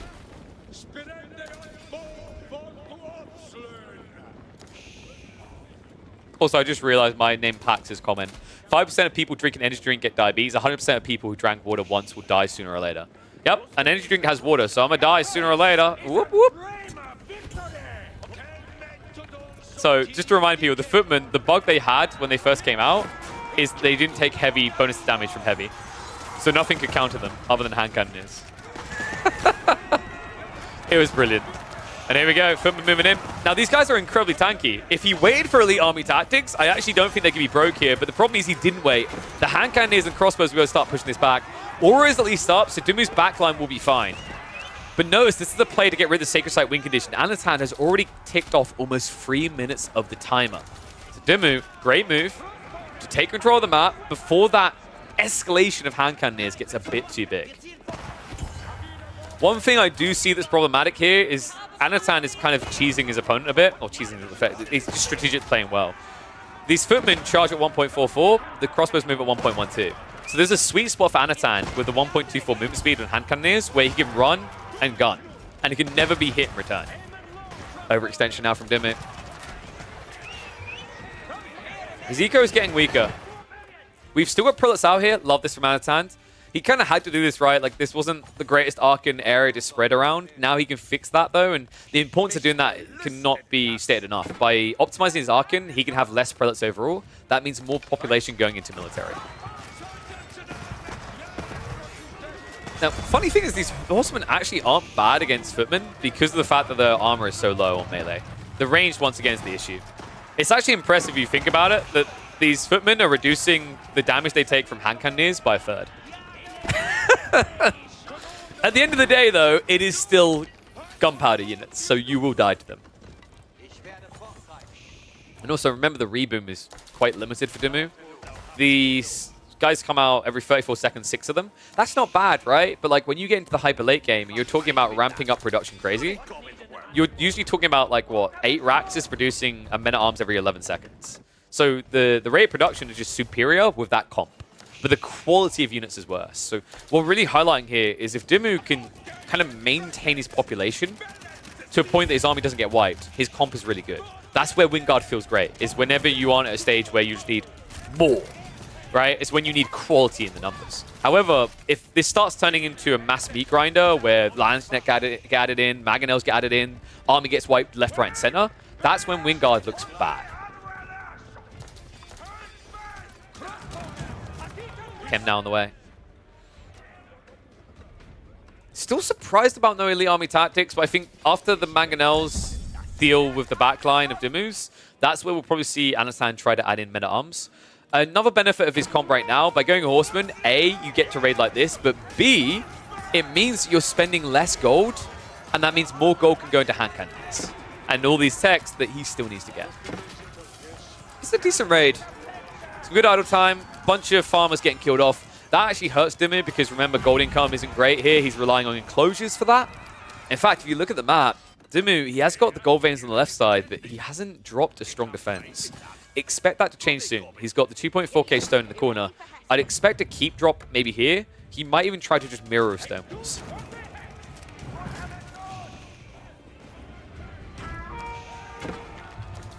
And yes, the Footmen do, I think you are right. They have, is it +3 or +4 against Cav? +5, okay. A little bit better than I would have expected. But once again, like the logic of the Horseman is you don't need to fight this army directly, right? But yes, thank you. Very good ID point there, actually coming out. Another reason from Katoro as to why you should be going men-at-arms. But now that the crossbow count is being shrunk and Lombos are being switched into, this is where you should see Anatan starting to prep men-at-arms. castle defense is going to be strong for Dimmu. Just hold that area. Did he set up the second wall? Or the keep? Is it just this one so far? I guess it's just this one.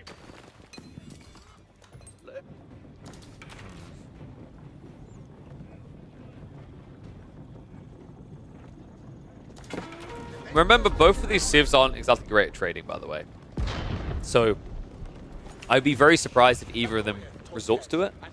What you have to remember is, even after the veins are gone, both of them have a decent income on gold.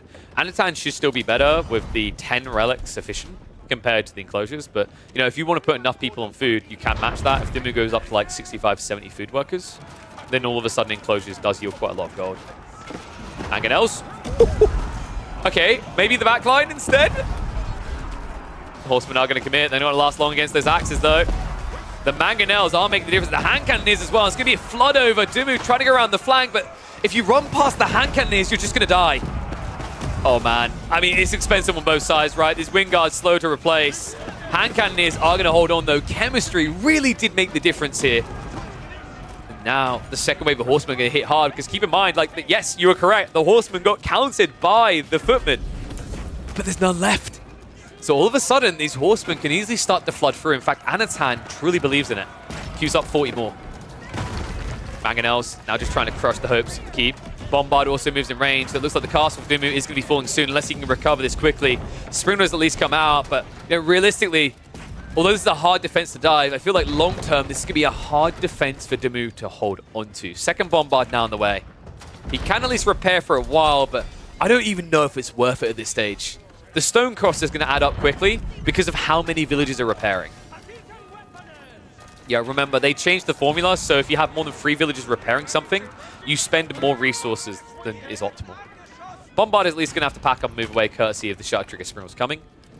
But we have now got siege works on the way. We've still got 3 Mangonel play coming from Anatan. A mass Horseman on the way again.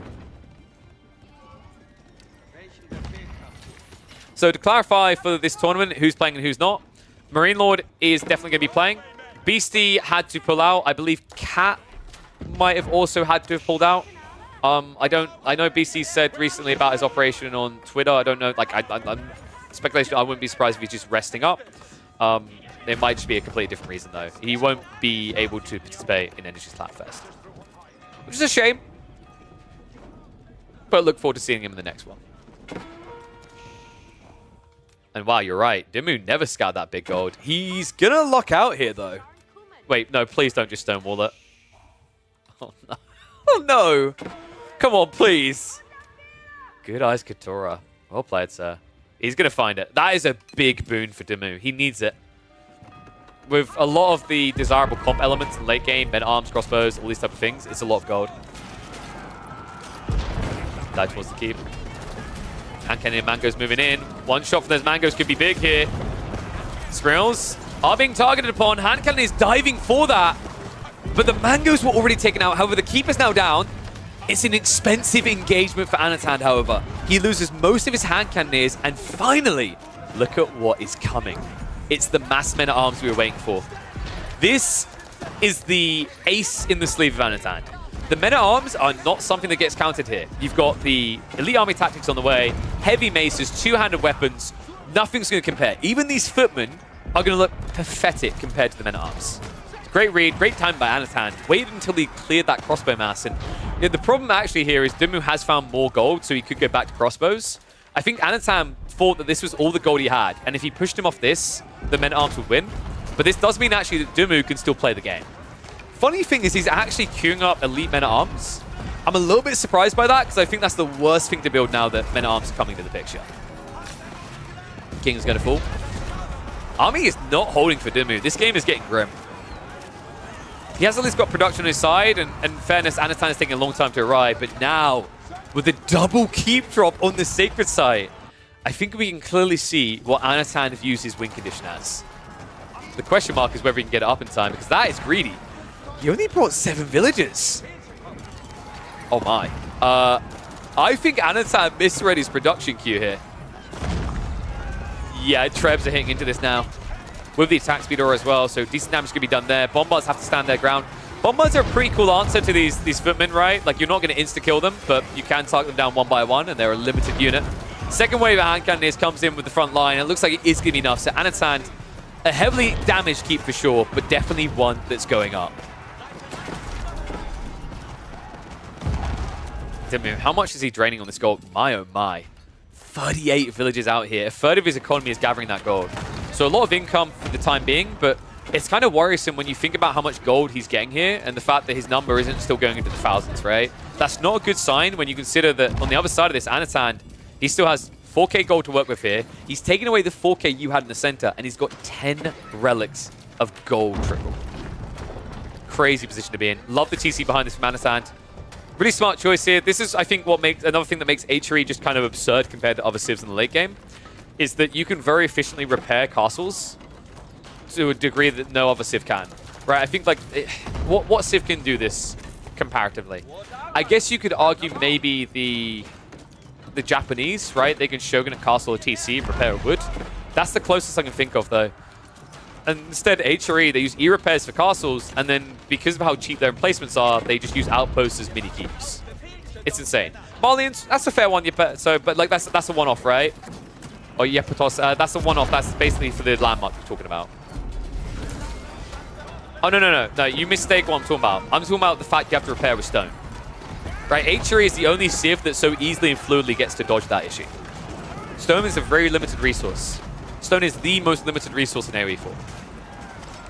Banker repairs might make you more repair efficient, but it still costs you stone, and you can only get a passive stone income of 75. I know someone now asking a question about the capture age. We didn't talk about the capture age. I would not be surprised if footmen are not being calculated correctly. I imagine footmen, yeah, because look, footmen's costs are 100 resources, so the destroyed value is deceptive. That's another reason why I never like rely on destroyed value to explain the story. Because of variables like this. And that number is mathematically correct, right? Well, actually, no, it's not. I don't... So you get 6 of them, you spend 700 resources. These should be costing 120 resources. Apparently, they cost 100. Oh, God. Well, when someone's going to shattering projectiles, I get a really bad feeling in the pit of my stomach. When was the last time you watched shattering projectiles? Okay, no. Let me put it another way. When was the last time you watched shattering projectiles work? I'll hold your beer while you go into the YouTube archives to find it. Probably a few years ago, yeah.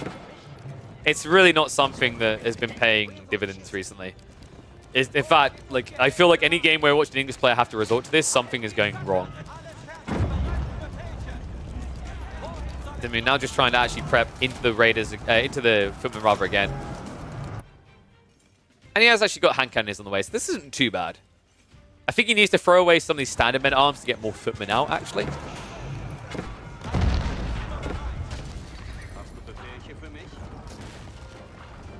Before Footmen and Rangers were a thing, we had sharing projectiles. That's accurate. That was back in the old Siege days, if you guys remember, where you'd have English players scaling up to 10 trebuchets and slow sieging the map. That build can still work if you've got Mountain Pass for some reason, or like Altai, those type of maps, but Dry Arabia is a bit too open. It's very difficult to defend and hold an area of the map, right? So that's why we don't really see mass trebuchet anymore. Dumu is crawling towards it though, and I think it's because he needs to try and condense this to a direct fight. The problem is he needs walls for that. Unless he has proper stone walls, these horseman raids are going to keep drawing his attention elsewhere. Alright, 1's if you think Anatan is going to take this game, 2's if you believe in Dumu.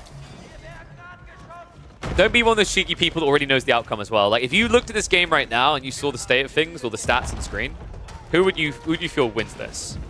I actually agree with Faye, not because it's a draw, but because it's a late game matchup involving the English, nobody wins. Everyone who had to participate in this is in pain.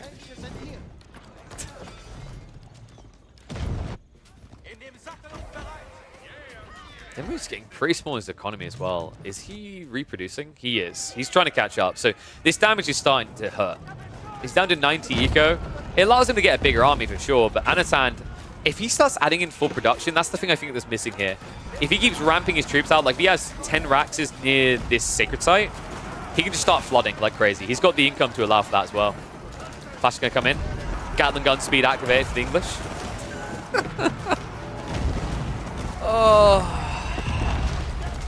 Every once in a while, you get into one of these English games and you're reminded just how absurd the network of Citadel's aura is. You're reminded just how frequently English were dunking in the early days of AoE4.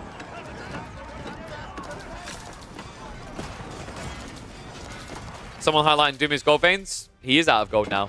So theoretically, he should be done. But as you say that, I'm just seeing more and more men-at-arms and footmen getting queued up. Trebs as well. Now, what's interesting here is actually Dumu can kind of survive longer if he just gets more food workers.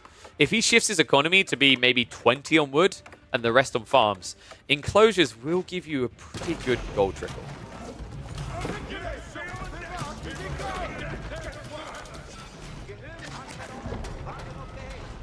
English, like Mongols when AoE4 came out, they refused to nerf them. What are you on about? Like, English... You do realize that English were the worst performing Civ in the most recent S-tier tournament, by far. They got buffed. So it would be fair to say they're a bit absurd now, but actually the reason that makes them absurd is usually that early game. We're past that now. We're just into the true late game.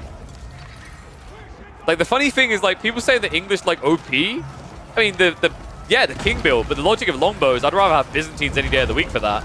Clash coming in, that is a lot of gunners.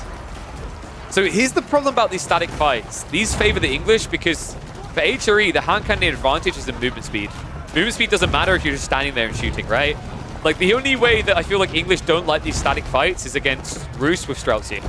Roos with Streltsy, they have to go mass longbows, but funnily enough, he's doing that anyway, just to guarantee that he can kill the hand cannoneers without having to throw away valuable units. And this is how he keeps the economy going, folks.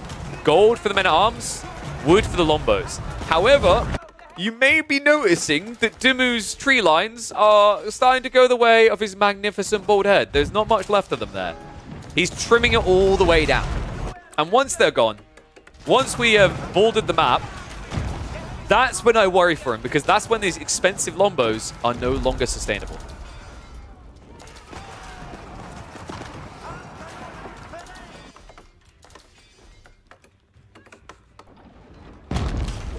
I hope that didn't come out like an insult to Dumu, by the way.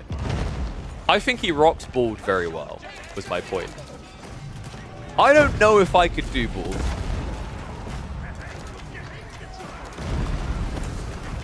And that's why it will probably never enter any sort of charity milestone goal or subathon goal. Flipping and shipping without context. I mean, he picked English. He'll probably go, yeah, I kind of deserve that comment. He's Borderlands Maximus. Of course. That's why he loves the English so much. They use so much wood, they always make every map bald. This is like, you know, one of those kind of supervillains where they're like, the lizard people ones from, is it DC Universe? We must make the whole world lizards. Dumu's like, we must make every map bald. Well, this has turned into quite the meat grinder. Anatan, remember, his army is just entirely made up of things that never run out. Food and gold is never going to exhaust. He uses a little bit of wood on siege, but it's very much minimal.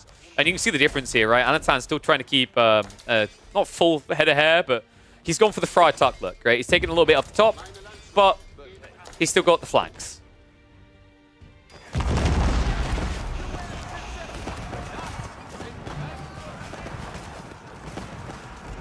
Oh yeah, the lizard doctor from Spider-Man. The next step in human evolution. I was actually watching No Way Home recently. I love some of the lines. It's like, I think you'd be so much better as a lizard. I wish Dumu would do that at events. Walk around. I think you'd be better if you were bald. Oh, looks like the keeps have been taken down. Dumu actually getting a surge point. Anasan, what the duck happened to his production? I mean, this shouldn't be happening right now. Like, I'm impressed that Dumu's pushed out like this. Credit to him. But I think Anatan, something's kind of gone wrong here. It looks like he very clearly skipped production. I don't think he's out. Like, he should not be out of food. Like, he's got 3.5k food income. Food should be fine. Food should be strong. In fact, I legit think that the play is this. You just build 3 mangonels, it's GG. Dumu doesn't have gold to put into Springles right now. And here's the worrisome part. Dumu's gone a little bit too hard in the Lombos. The Agincourt boy has done the Agincourt. And when you do the Agincourt, you know, we learn from history. Anatan, he clearly is a Mamari history. He says, well, French didn't have mangonels there. If they did, it would have been easy peasy. Double mango's enough to start breaking everything here. Remember, the reason why range units tend to feel quite weak in Imperial Plus is that unlike horsemen, unlike the infantry, they don't increase their health. They increase their damage, which is great, but they're a glass cannon. They're more of a glass cannon than they were previously, right? I do think if they ever change that, by the way, they'll have to buff Siege as well. I kind of get why they balance it that way, but what it means is that you have this fragility to your composition. Right now, Dumu doesn't actually have much effective HP. Like, if you pulled the health pools of both these armies, Anatan's would be over double.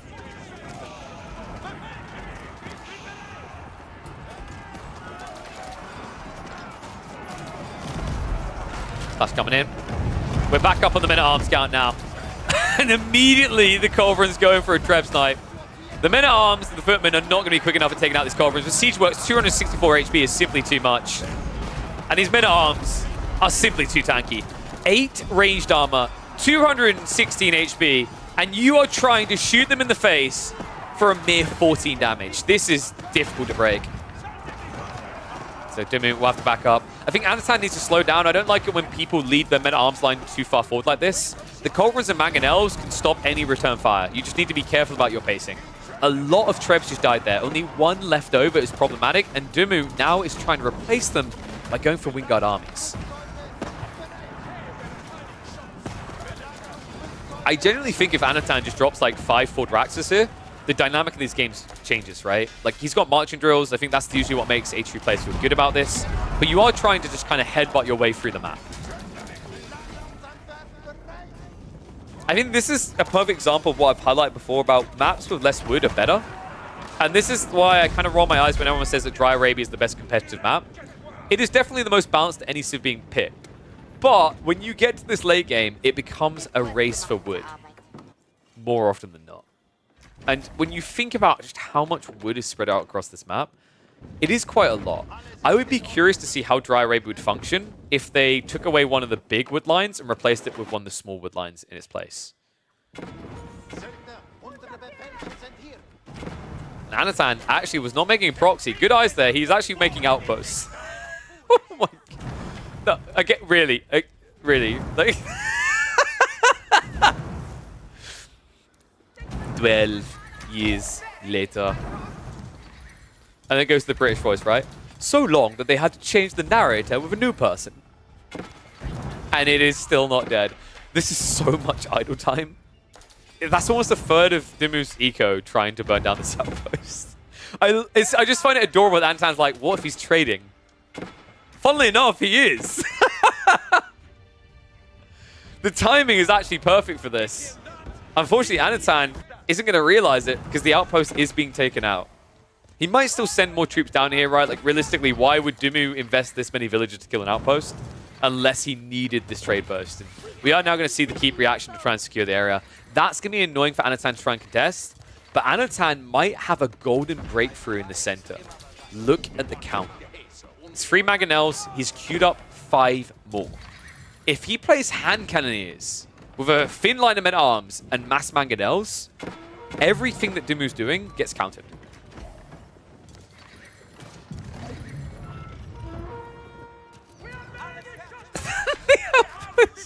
What? I'm sorry. The trade post is on this side, Anatan. Oh, this is becoming comedial. Villagers are going to be scared away. And I think this is the point where you just send one bombard over here, right? Like, one bombard can clean this up. Arguably, you could just go horseman and play between the keep and the base, right? Because you don't need to kill the castle to kill the trade. Dumu. What? Well, I think Anatan knows where to target next. That is a third of Dumu's economy on one screen. Oh my god, the horsemen do so much work here. This is why horsemen are balanced in late game. They might get more health, but thank god they don't get more damage. Mangonel's now moving up. Anatan, look, like I said, give a healthy line to defend with, but this is not quite that. Mangos are going to turn around for a shot. that will at least scare Dimu away. So this is what I want to see different from Anatan. Instead of just rushing in, now with your men-at-arms, keep them back near the siege. The siege is the thing that Dimu can't fight. Every time you split off like this, you're giving him a fight he can win. Well, I say that. Usually the fight wouldn't involve, once again, a third of Dumu's economy. But right now, it does. And that means that Dumu is going down to 70 economy. Oh, no. Guys, he doesn't have great wood income behind this. That's why he's just gathering on the front line. All of a sudden, a 30 villager lead for Anatan. Mangonels are moving in. They're still uncounted. There's no melee units diving towards them right now because the men-at-arms are bogging them down. And I think if nothing else, it looks like there's production issues. A lot of this MAA are MIA. They're coming from the back of the base. Mangoes finally are going to get reached. So they are going to get cleared up. Anatan, we're going to have to reset again. That was actually an impressive fight. The eco damage he done may have been what he needed. I felt really bad about the way that began because I felt like Anatan was throwing away too many units. But to his credit, man, I mean, if Dimu now loses this Archimas, it's just all over. He doesn't have the ability with this type of income to replace 50 Lombos. 50 Lombos in terms of wood cost would cost you 2,500 wood. Look at his income. This is what matters now. Anatan, a great read, now playing wide with the Horsemen to guarantee, and the Villager Crawler as well, to guarantee that no more wood is accessible. This has to be it. I think this is the point where we're going to see Dimu go full Warhammer 40k Imperium on us and enter a long period of decay. Sorry, I kind of nerded out into a different universe there. I really do want to Dawn of War 4.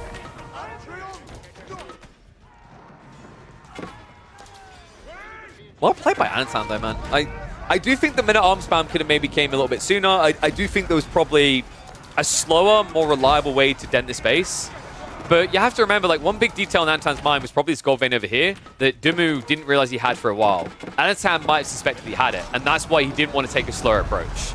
Because if he took a slower approach, Springwars came out, it would have been GG on the siege loss. But now with no clean answer, just one through on the field, Dimu, he can at least pepper these down with archers. He has at least got the men-at-arms leaking in, but what else is happening here is we're now seeing the military advantage shifting. Anatan now getting the raw count lead. And yes, Anatan is getting, to be accurate about it, it's 80 gold per relic. He's getting 800 gold from relics, and then the sacred sites are giving him 100 each. So he's at 1,000 passive gold from relics. Not a single worker on it. Powerful tools for a civ like the HRE. The fact that he's been able to actually, without any gold veins, still commit to hand cannoneers this deep in the game, siege as well, just shows you how potent of a player this is. Just shows you how fundamentally important it is that you do not let an HRE player get 5 relics for free. And I think if I had to highlight one area for Dimu to fall back on where it went wrong, it was that detail. That king having to fall back to base when he did opened the way for a 5 relic game. Consider this, Dimu actually looked pretty damn good in this late game situation, in this matchup. I think he held on remarkably well. How different could this game have been, potentially, if we were looking at a 3-2 relic split? That's a question for another day, but now, I think the only question is simply how many minutes until Dimu gives up, because this game is over. The trade is being blocked out by a bunch of outposts which will get cannon placements in them. The dive has never been deeper with the main army than it has now. That means production is also falling, and you know, even if the production wasn't falling, Dimu can't afford mass men-at-arms anymore. Yeah, pretty cool game. I think it's kind of player style oriented that we ended up this deep in the game. There's a lot of people that would take this matchup right now and end it by, I'd say, 30 minutes because they're a bit more all-in focused. But you can see how comfortable both these guys were with the idea of this kind of going into that hyper late game. Anatan can be a crafty, very quick player sometimes. Dimu, I think I've always seen him as more of a kind of comfortable with the dragged out meta type player. Not to say he always leans towards it, but he isn't afraid of it either. I think that's remained true of a lot of our elite players at the absolute top of AoE4. I think times are changing a little bit where even if you're comfortable with that point in the game, you try to play earlier. But in this situation, you can see how with the way that game opened up by 50 minutes, this was Dimu's only option. And now this option has ran out of dividends. Right? It's time to pack it up and take it home. Because at this point, he has a corner of the map left. He basically has about 20 trees, maybe 30 that he can reach. Everything else is too far.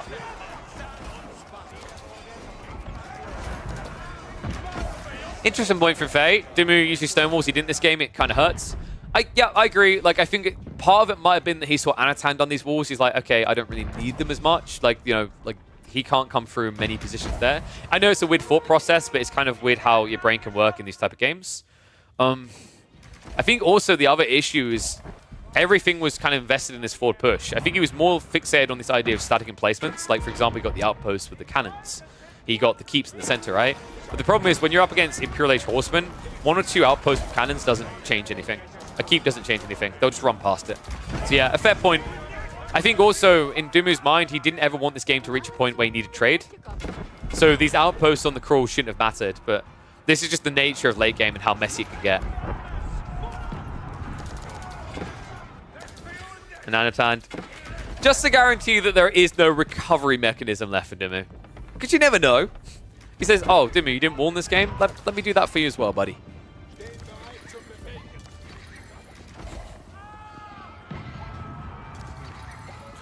Love the footman detail, though. I think we're going to see a lot more of these footmen coming out. I mentioned already that Wingard is the new meta. I think a lot of it is still about Raiders. I think that maybe could have been another element that might have given Dumu better value in the early Imperial Age, is Raiders to raid instead of just going for a footman for a slow push. But once again, it's like when you reach this Imperial Age as the English and your opponent's already there, your mentality immediately goes to a slow-moving army. You never think fast. Mark my words, though, I think the English meta is heavily going to rely now around cavalry. I think longbows are overrated at this point. Wingard Raiders and the King, like these details have opened up a new era of the English. Funnily enough, the old era. If you guys remember, a long time ago, the English used to be about this idea of getting into knights and picking up relics, right? Fast castle knights, pick relics. That was the meta time and time again with the English. I think we're returning to something not exactly the same, but quite similar to that. And this playstyle, while I don't blame Dumu for doing it in this game, I think in some ways his hands were tied eventually. You can see why the alternative is desirable. The ability to chip away at the eco, the ability to constrict your opponent. This required a death push in that it always felt like wasn't going to work in its entirety. Because the moment you reach the threshold, you had to fall back, right?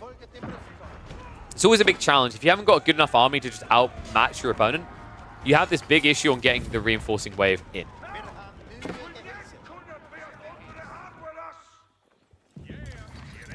I'm going to hit the fast forward now. I think at this point, we've said pretty much everything there is. I think Dumu is refusing to give up because, like we said, the thing you have to remember is that his bracket isn't any easier from here. He has Marine Lord he has to face off against. Anno Vaku might be one that he can easily get his hands on, but the problem is losing to Anatan, losing to Marine Lord, that means you're not going to make playoffs, right? So, like, statistically, you know, Dumu will realize that if he can't beat Anatan, Marine Lord is an even more uphill battle. So he'll hang around, you might as well. You're 52 minutes into a game at this stage. But the way I see this is like Anatan's reserves speak for themselves. Wood and gold are never running out for him.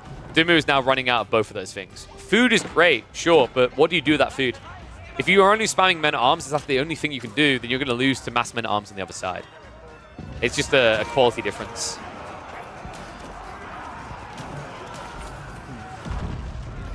Still, I think English are good. I think English may be like a top 6 Civ now with these new builds.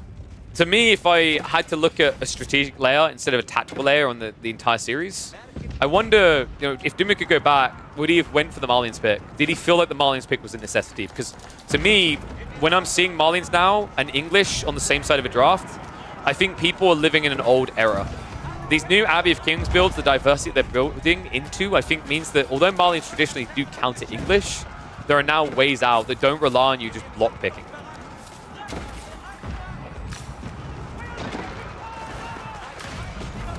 You know, if you glanced up at this right now, you'd actually think that Dumu's the one playing the HRE. Yeah, let me know what you guys think of this. Let it be known in the comments. If this ends up on YouTube, definitely drop down the comments below. I want to know what, like, where you see this going wrong. Like, in this game, in this series, overall, what would you maybe like to have seen different from Dumu that could have gotten the win here? Or is it just Anatan being on fire? Because we've got to admit, right, Anatan was a rising name, but I think he's risen now, right? He's definitely not, I'd say, in the top 8. He'll admit that. But this is a name that it no longer shocks or surprises me at all to see him making potentially like top 16 performances. Really talented player. And really impressive win here. Dimu, the meat mosh pit is now dead, and I think this will be it. With 500 gold income, you just can't rebolster the lines anymore. So Anatan is indeed going to take the series 2-1. And that sets himself up nicely. If he can beat Anavaku, he'll make that playoff. Marine Lord is the bigger question mark because Anatan and Marine Lord play a lot together. And my understanding is that Marine Lord still tends to win most of those scrims. Maybe Anatan's been holding back some secrets he hasn't been telling his scrim friend. But I remember that Anatan was one of Marine Lord's more frequent scrim partners in 2024. So they should have a pretty good read on each other. And I think most people would agree right now, in Age of Empires 4, I don't think anyone can say there's a player that's been playing better than Marine Lord. He's clearly the most consistent guy. He just won the most recent S-tier tournament. He had the confidence to say he's going to go on a win streak. But Dumu, unfortunately, at the start of 2024 is not having that. GG is going to get called, and I can now confirm to you guys an interesting detail here. After this series was complete, Dumu did decide to indeed forfeit his series versus Marine Lord and Anavaku. So he will not be going any further in Energy Slapfest number 2.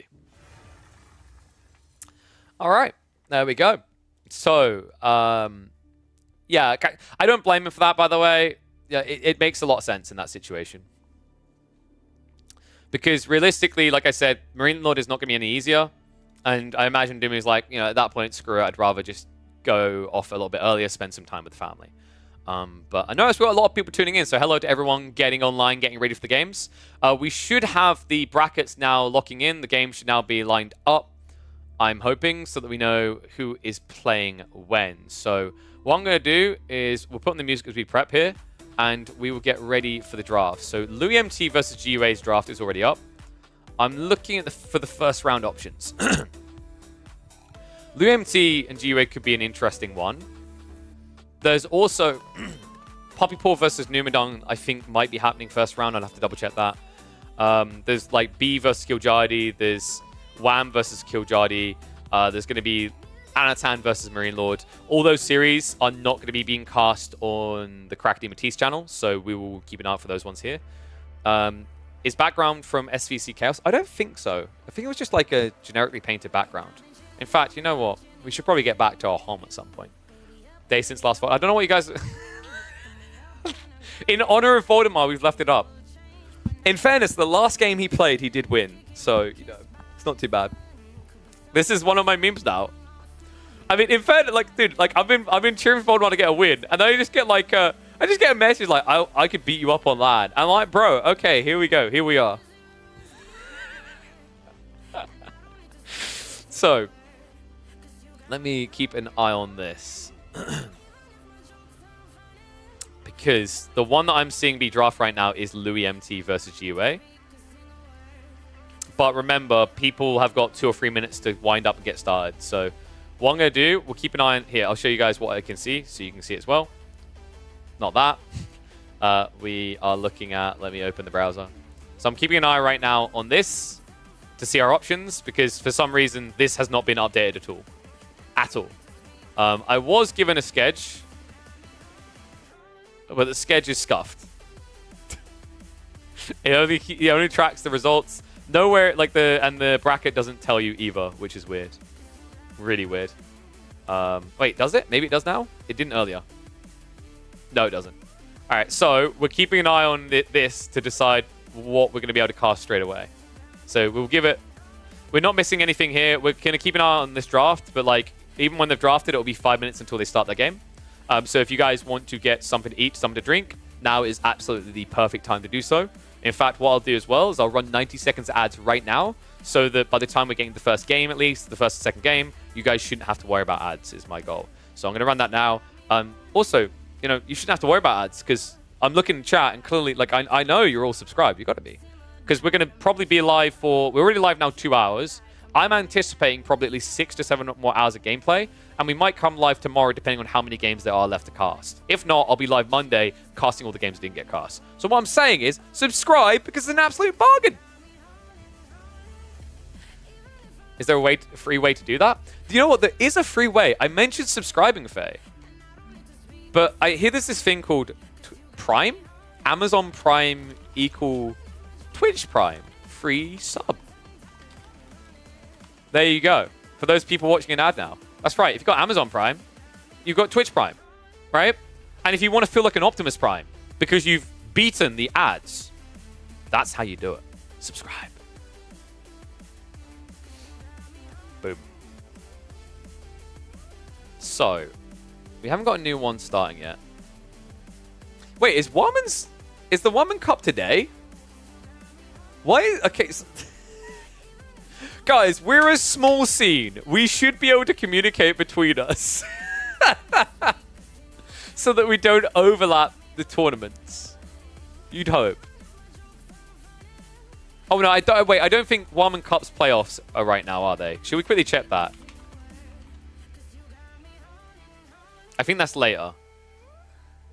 Yeah, no, so theirs is 2 weekends from now. So I think it's qualifiers now or something like that. Okay, that's cool. That's reasonable. That makes sense. All right. So anyway, let me have a look at the spectate.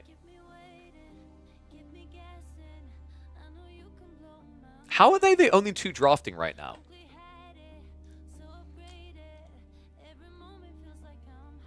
Let me which games are playing first? They're playing right now. Okay, Vortex Numidan's live. Do you guys want Vortex Numidan? Should we kick off with that?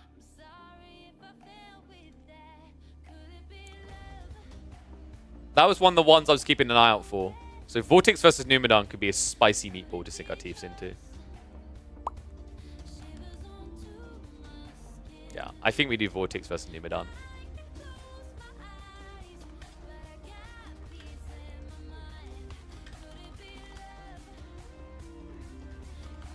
Alright, there we go.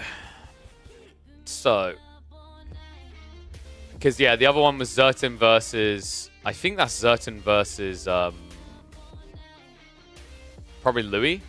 No, CSO. It'd be Zertin versus CSO. So, yeah. Because I'm checking...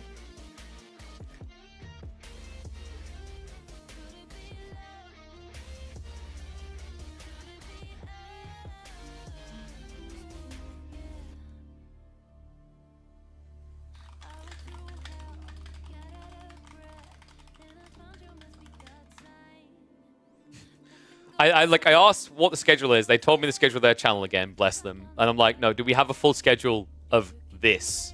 Because this info should actually be known by the admin and the players, right? But I don't see it anywhere publicly. But what we'll do is we'll check in on the Vortex draft.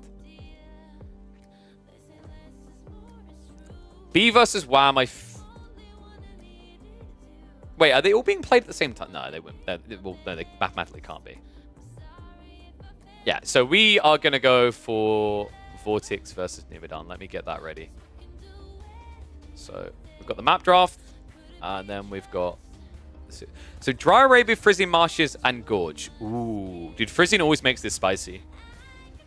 I think Vortex is pretty scary on Frisian. Numidan, I haven't seen too much creativity there. But Dry Arabia and Gorge, should give him a shot. He should know these maps well. The question mark for me whenever I'm watching Numidan right now is, does he know how... does he know how to get that killer instinct online? Because this is probably going to be one of Numidan's hardest matchups he could get. Because Vortex is the epitome of kill instinct, right? He doesn't slow down. He plays very fast. The issue I've been seeing from Numidan in tournament play recently is he doesn't know how to close as efficiently as he would on the ladder. It's very polarizing to watch because this is a guy that I've rated as an upcoming star in 2024. Beastie has said in the Road to Wallalow how good this player can be. But when I watch him in tournament play, he feels like he's a bit slow off the mark. That's a problem. You can't be slow off the mark in these type of tournaments. You will get completely ran through. All right, so what I'll do is I'll wait for this draft to complete, and then we'll import it in so we have the full details. So we got, the Rus Chinese ban, Ibid HRE ban. Numidan, okay, his draft isn't bad. Byzantine's HRE Delhi, but I absolutely abhor HRE against Japanese. I think Japanese can absolutely stomp on the HRE as long as they don't get too greedy. Rus is just... The fact you gave Rus, I don't like this. I feel like HRE is strong, but almost Rus Ibids feels like a given. The fact that he actually... I think what I don't like the most here is that he didn't pick Ibids. It's weird to me to not pick Ibids here. Also, I think you could have been a lot stronger on a draft rotation with Ibids instead of Delhi. Delhi versus Japanese, I still personally think is a skill-based matchup. Delhi is at least really good against Ottomans. The maps we talked about, Frizzy and Marshes are the clear one you have to hone in on. Frizzy and Marshes should be probably Japanese versus HRE. And like I said, I think Japan can actually do pretty well there. So that then leaves what? Rus versus Byzantines, Delhi versus Ottos. So the way I see this draft, I think it's a 2-game win versus a 1 for Numidan. Because if he gets Delhi versus Ottomans, Delhi crushed that matchup now. And it's Gorge or Dry Arabia, so there's nothing funky. But the expectation is probably Japanese and HRE. So like the way this drafts is potentially possible that Numidan doesn't even get the win game. He needs to make sure it's like Dry Arabia into Gorge, or Gorge and Dry Arabia rather.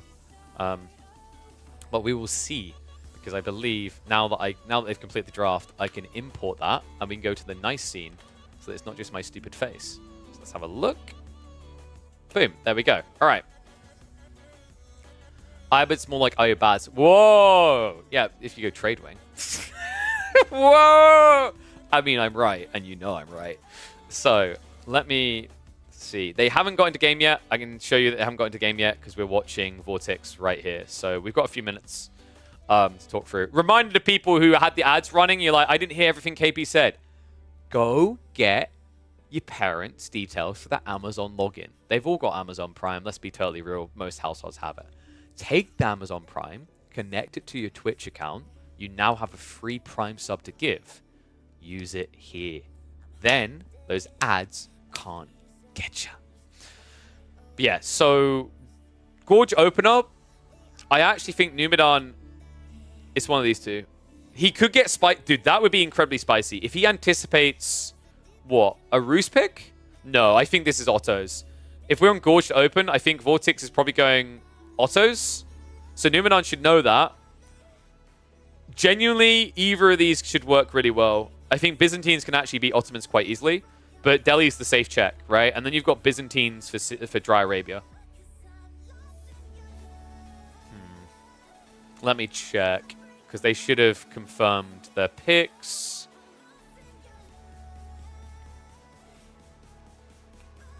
This is interesting. I said I like Japanese versus HRE, right? This is skewed the draft. Numidan picked the Delhi. Vortex picked Japanese. Now, I interviewed Marine Lord about this, and he said that he actually thinks that the Delhi win this matchup really easily. I'm not going to disagree with the GOAT. My perspective on the games I've watched, and I have watched a lot, I think it is a bit of a skill-based matchup. It's all about scouting and controlling the flow of the game. The Delhi can have an advantage, yes. But there's some interesting permutations with the Japanese. For example, if the Delhi go for an all-in build, they lose to Fast Castle. If the Japanese go for a 2TC build, Japanese will outscale you with Yumi Mass. So it's important that Delhi pressure the second TC and block the wood gathering, right? So these are very important details to consider. The Horseman plus Onabagisha spam or Horseman plus Yumi spam is very strong combos for the Japanese. Yumi Horseman works a lot better in Long Feudal because wood is more accessible in the food, right? But it comes down to how Numidan wants to play. Numidan, to me, he strikes me as more of a kind of traditional fast castle Japanese player. Vortex, rather, strikes me as more of a fast castle classic Japanese player. So if he's going fast castle, Numidan needs to go for the Castle Age Rush build. Because I don't, like, honestly, I wholly believe you can't play all-in feudal as Delhi against fast castle Japanese. It's too slow. Because the Japanese build double outpost on gold. They get the stone from gathering gold, so they now have emplacements, and you can't easily dive them because you just don't have enough Ghazi early enough, right? Like, it's crazy how easy it is for a Japanese player to defend that.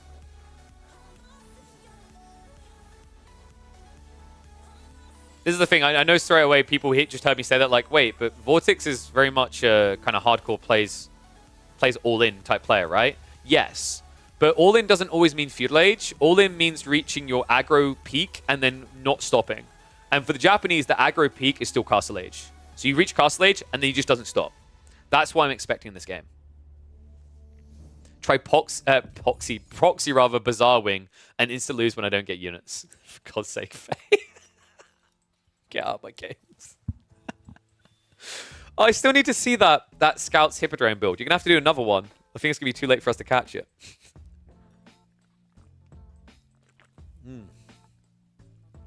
That mango and passion fruit is surprisingly good. So, Think about the implications this has on the rest of the draft, though. If Numenor wins this, he can force Dry Arabia. Vortex has to use Rus. Right? No. He has to use Ottomans. My brain is going through the numbers now, because like Ottomans on Frisian Marshes, I just don't rate it. But in theory, you could kind of cheese Spearman spam. But like, here's the problem. If this happens, if it's Ottomans versus HRE, HRE wins. Because if you go to Frisian Marshes with those picks, all the HRE player has to do is spam spears. You just spam spears with marching drills and then tech up with your better economy and SGG. Because like you can basically, with the slower Vizier point escalation, but if they go Imam point when you mass spears on each side, you run away, you get feudal age, build archers, it's GG. So I think if Numenor loses this game, you 100% have to go to Dry Arabia. And the question then is, like, do you do this? Like, do you force this there? No, you have to go Byzantine. So, I don't know, man. I feel like this is such a weird way to draft it from Vortex. I honestly think that Numenor expected the Rus. But Vortex is now clearly saying that Rus is intended for Frisian Marshes. And Japan's intended for Gorge. So, like, Vortex's draft should be very clearly lined in with the way he's opened this now. But Numenor, to me, still has some weird, funky flex with the Byzantine HRE. Because I think ever since the buffs, HRE, although they are still very strong on Frisian, they worked very well on Dry Arabia as well. We literally just watched that. Pimp Daddy Pigeon? Hey, where's your mum's at? Wait, what? Pimp Daddy Pigeon. You put on a jacket and all of a sudden you're a pimp. Pfft, I can't afford to be a pimp. Have you seen those feather hats they have? Do you know how expensive it is to get a feather from a bird and put it in a hat these days? I can't afford that. And the purple suits. Do you know how much a purple suit costs that isn't made of polyester? Oh. The fashion issues of why I could not be a pimp is the long-lasting discovery we've made here. Cannot afford not to be, sir. You're committed. I don't know about that. This is like the classic one where like everyone's like, I don't know. I think that guy's on cocaine. I'm like, whoa, you think gamers have enough money to get cocaine? We ain't traditional sports. The Bruce Buffer suits. I've never had to put it that way before. And it is time. No. So I don't know, man. I can when I listen to like Bruce Buffer, I'm like, that's pretty cool. I feel like if I done it, it would just sound cringe. I think that's just a fear because of like my own conscious thought of my voice. I probably could do those type of announcements. I should lean into that because I'm a stage host. But I legit, my brain is like, I don't know, man. I already feel like my voice sounds goofy like this. I've somehow accepted that for casting. Could I ever bring myself to go for the It's New Murder? I don't know. We'll see. When I do stage hosting at the moment, I take a more firm approach. So I was like, it's time for PSG LGD. Right? It's like, it's more like ice in the vein, right? Anyway, let's get to it.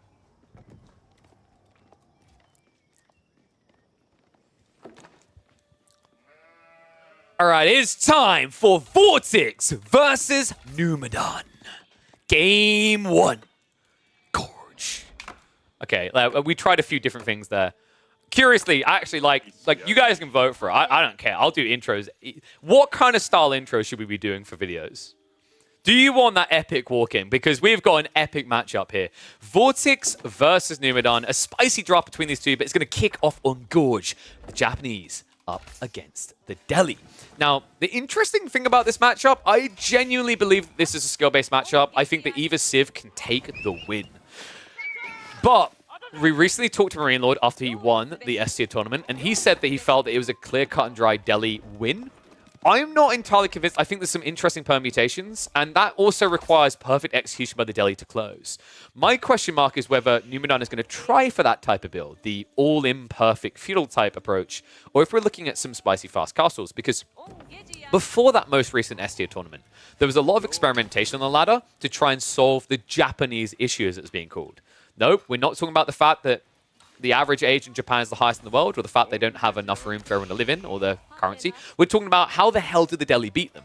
Because before that tournament, the win percentages were heavily skewed towards the Japanese. It was about a 75% win rate for Japan because of the fast castle builds. People discovered a few ways of dealing with that. One of them was to actually thread the needle, where you provide a little bit of pressure as the Delhi, but then go fast castle afterwards. That build has actually started to catch on in generic Delhi gameplay more often than not now. So that might be what Numidan's got in mind. The first question we have to have answered is whether this is going to be a Dome of Faith build or a Tower of Victory build. Because I've got to say, Dome of Faith does have some viability here.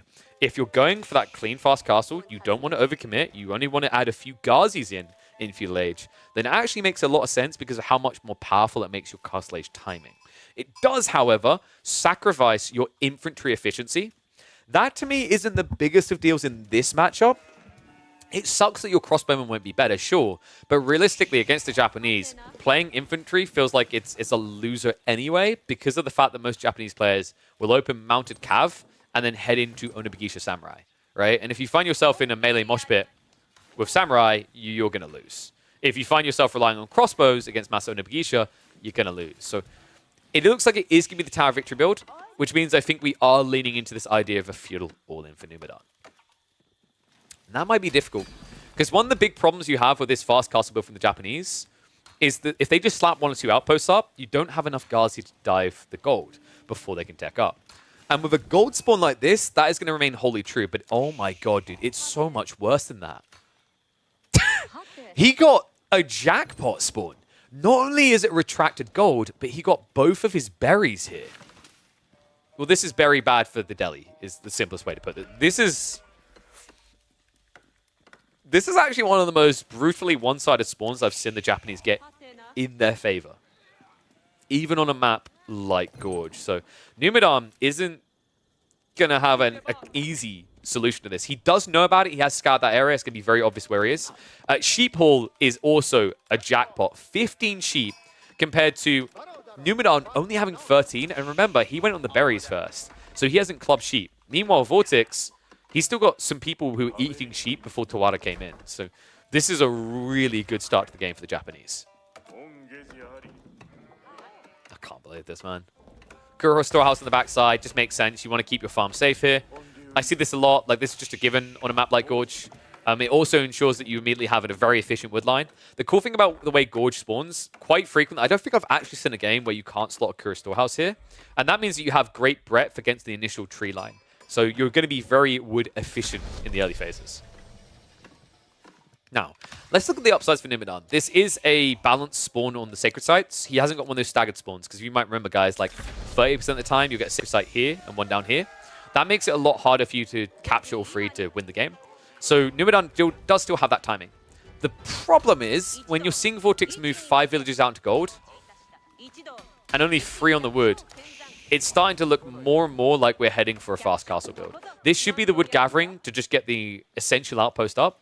What's interesting from Numidan, though, is how slow it kind of feels like the stables is coming out, right? Like, tech up complete. I hope he's going for the military efficiency, because I think you just need to spam Ghazi nonstop. At this point, like, you don't have an alternative choice. Until you're like 10, 12 Ghazi, then you can consider castle. But you need to have a blocker. Outpost. Vortex is going to play it very safe here, actually. I thought it would maybe be more like here. Then you can go for a second one out here. He'll probably just fall back to the sheep after he's done with the berries. It's safer this way. He has got Takazaiku, so like you could take that risk. But if you're going to do that, you're going to need Spearman. It's just, it plays away from your Castle Age play. It's the worst thing you can do. So if he has to pull back to sheep, absolutely fine. He's got 17 sheep.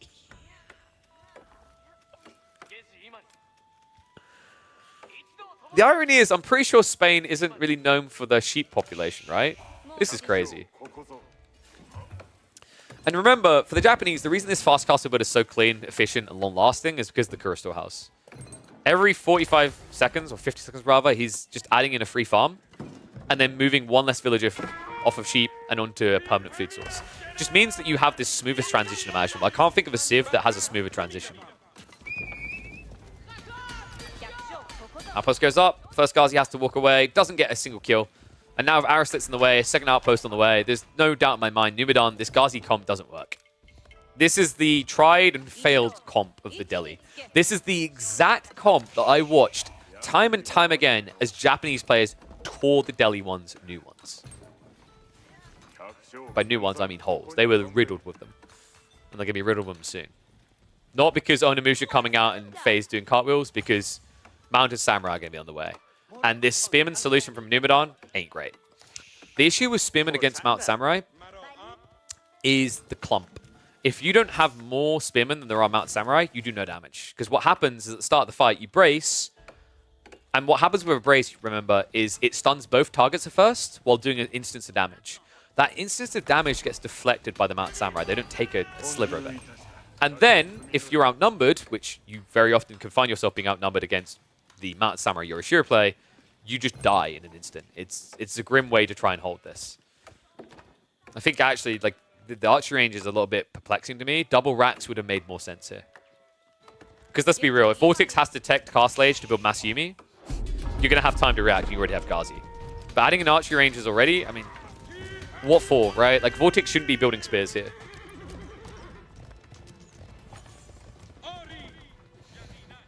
And Faye was onto something. So here's the thing about Faye. Faye has some great ideas, right? You start reading what Faye says, and you're like, oh, I really like that. Then you get halfway through, like, uh-oh. The first half is true. Dome of Faith was the build. I think the players had the most success against the Japanese that I really like their Delhi build on is Dumu. Dumu had a really great build where sometimes it'd be Dome of Faith, sometimes it'd be Tower of Victory, but the goal was always the same. Don't hang around too long, go Castle Age. Numadon has hung around way too long already. Flown Gate is on the way. He has 7 guards in the field. He's going to have 3 Spearmen, and Vortex should just be a stables play, right? Yep. Straight into the big boys.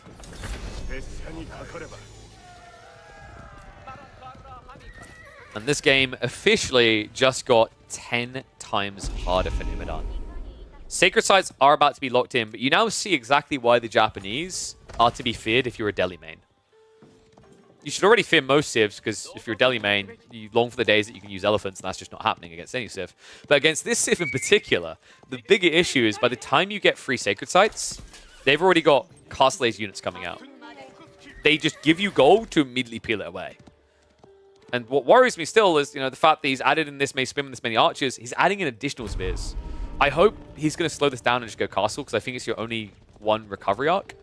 The one thing I do approve of, the idea is getting infantry on this map, is Gorge has this beautiful strategy for Delhi where they can cut the map with a small wall. That's really cool. Slows down Vortex's rotation potential. But ultimately, the problem I'm now seeing is Numadon, when I see a player in this position adding an additional Ghazi, they're heading further and further towards the sun. And ultimate obliteration here. The Spearmen at least makes sense to defend, but the Ghazi are the thing that are going to get killed, because now you can't afford a Castle Age play.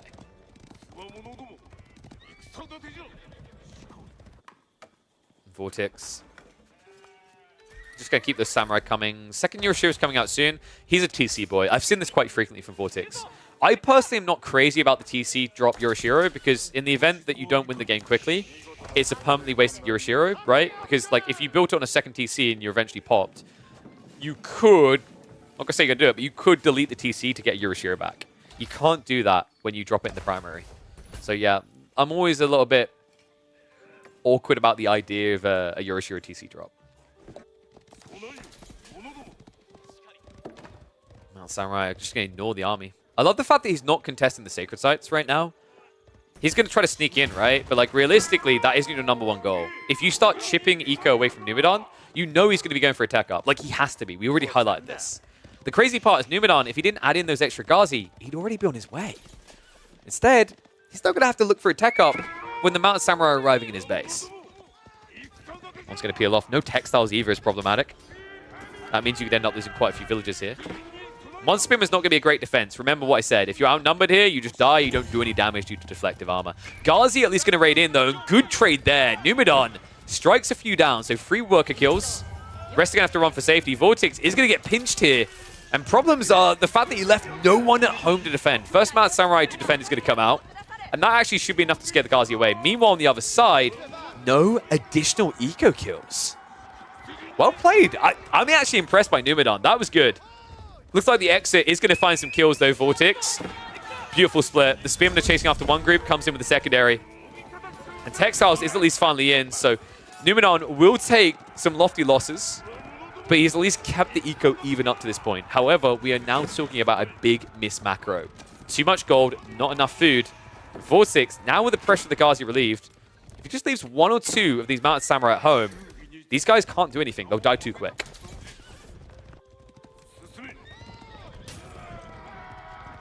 Oh yes, the Onimusha against the Ghazi Raiders, Faye. I've never... Please. No, I'm not going to dignify that. When he's in Castle Age, you are correct. Onimusha is a really solid follow-up play. In fact, he's already getting them ready. And I love this. It's not going to be for the Onimusha. I actually think it's going to be for Yumi because the Spearman. Because actually, you can just win this matchup now with Mounted Samurai Yumi. And Faye is about to object to the highest degree, but, you know, the beautiful thing is that I can just time her out for 10 minutes and we'll talk about this later.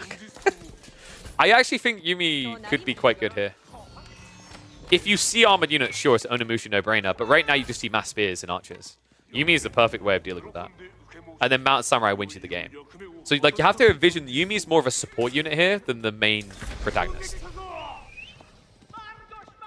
Okay, they just got even better. The fact that he's building crossbowmen, if this is not Yumi, it's a mistake. Oh, will you look at that? Those are indeed some spicy meatballs coming out of the Japanese base. And I thought they only served sake, but getting a little bit of everything tonight. So Numenon is at least going into the Knights, but these Knights are going to suck up against the Mount Samurai. So this 1-2 step, I really like it from Vortex. He does need to cut down this short wave. This wooden wall being up is actually stopping his ability to quickly reinforce, so his priority now should actually be to torch this down. Keep 2 or 3 Mount Samurai to raid, sure, but like the rest should be burning that down ASAP. Lancers taking a terrible fight here. This is exactly what Numenon cannot afford to do. Because remember, if you start losing these Knights and you don't get mass, then the Mount Samurai will cut the flanks. In fact, right now, they're just cutting down the squishies. Oh, this is brutal. One Mount Samurai dragged the Master Spearman away, and that means you can fight the Ghazi and the Archers all day long. He's going to start to peel back now because the clump's getting back together. But notice what's happening now. Sacred Sight's being locked in. We're turning this into a 4-relic game for Vortex. It could even be a 5. And the Yumi have arrived. Oh, boy. This is also where the Bannerman is super effective. Your damage is high enough that you actually notice the difference in damage uptick with 15%. So yeah, early Castle Age Yumi Bannerman is pretty strong. Even more so when you consider that he's gone hardcore into this crossbow count. I know it's only going to be 5, but like it feels hardcore because like the way he's committing. I'd rather just see probably more Lancers here. I actually think the way that Numenon could potentially recover his game is more Lancers, but that's incredibly risky when you're playing pocket resources on the flank. Right? Like, the other issue he has is Double Deer down here paints a target on your back. Flash in the center, and that is a bad one there for Numenon. He's not going to be able to hold on here. Ghazis still have not been upgraded. There's no priority on that. The Spearmen haven't been upgraded either, and that, to me, looks like a GG push for Vortex.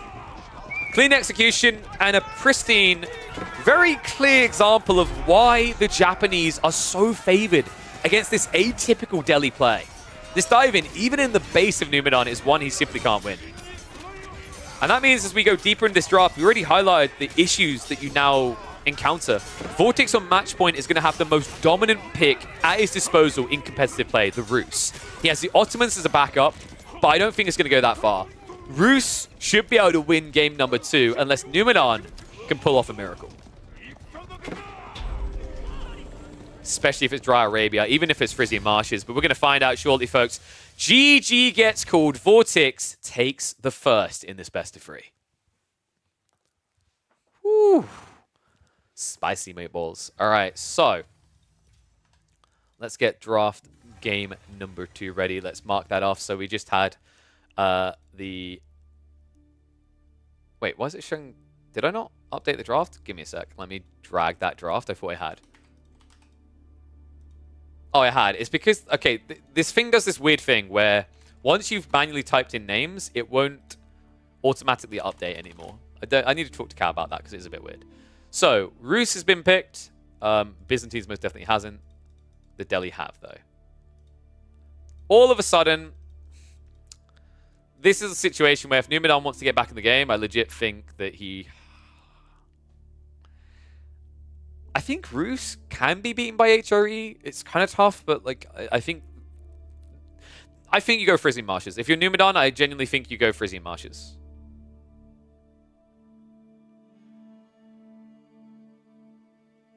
They look better than normal knights and benefit the upgrade for samurai that they deal +4 first infantry. Mounted samurais do not get Odachi tech. That is only for foot samurai. But they are still stronger than normal lancers because of deflective armor, offsetting a 36 damage lancer charge, and the fact that you have an extra +1 melee. Yeah, imagine if they did. Jesus, can you imagine? Like, you know what that would be? That would be actually good sofa. like you've got baby sofas, which the Malians have. These are what good sofas look like. Whew. You were lied to. You got scammed. You didn't get scammed on this channel, though. I am a weeb aficionado. I know that Civ way too well.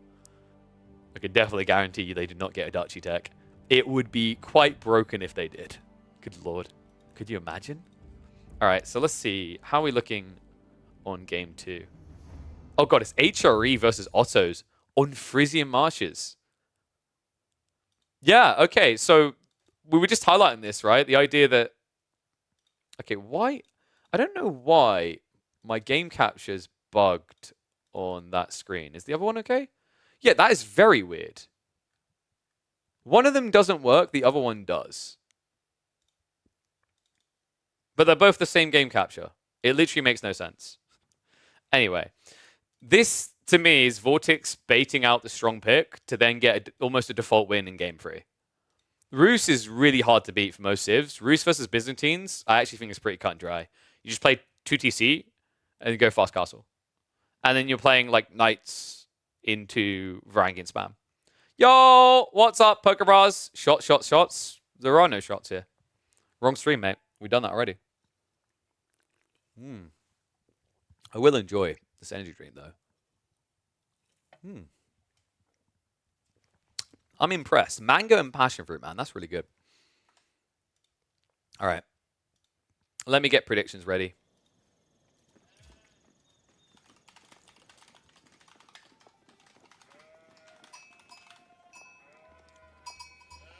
It's not Monster. I'm not going to tell you what it is. If they want me to tell you what it is, they'll have to pay me. Oh, I've really entered the influence of life, haven't I? Oh, we need to get a point up on the board for Vortex, don't we? So let me quickly do that.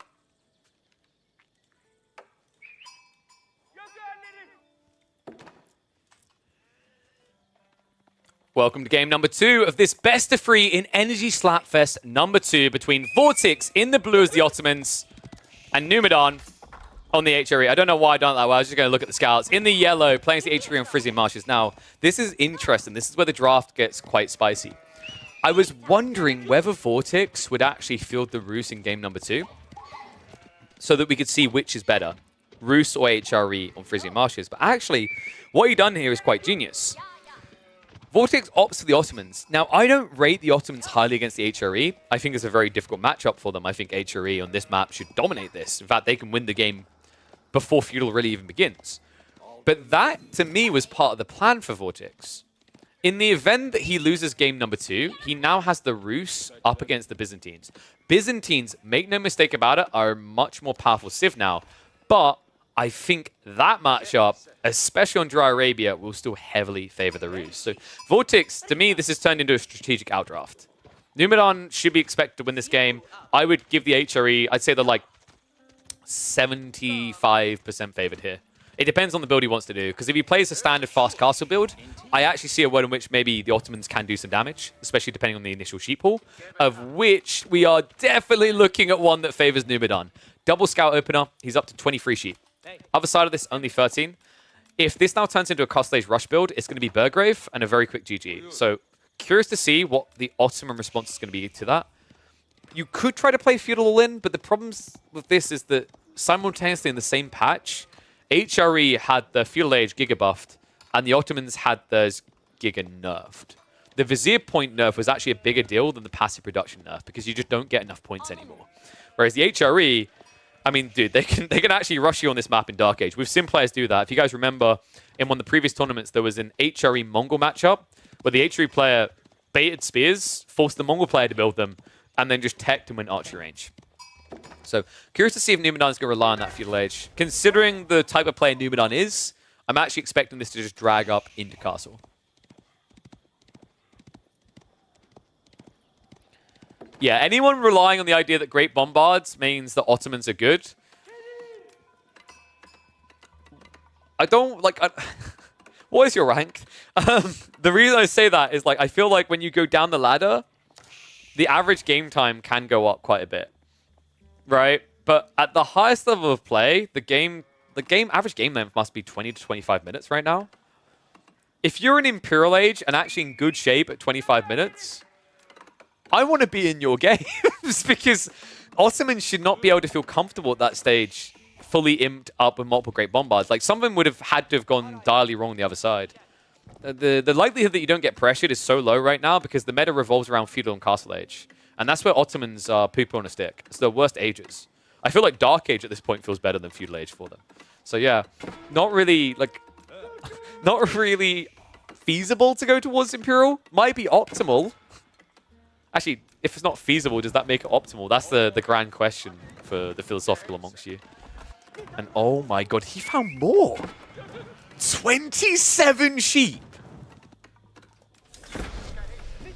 You ever feel like sometimes when you watch Frisian Marshes in these type of matchups, the player should get an announcement of how many sheep the other one got, and then they can just instantly surrender? Because this is the type of game we're in.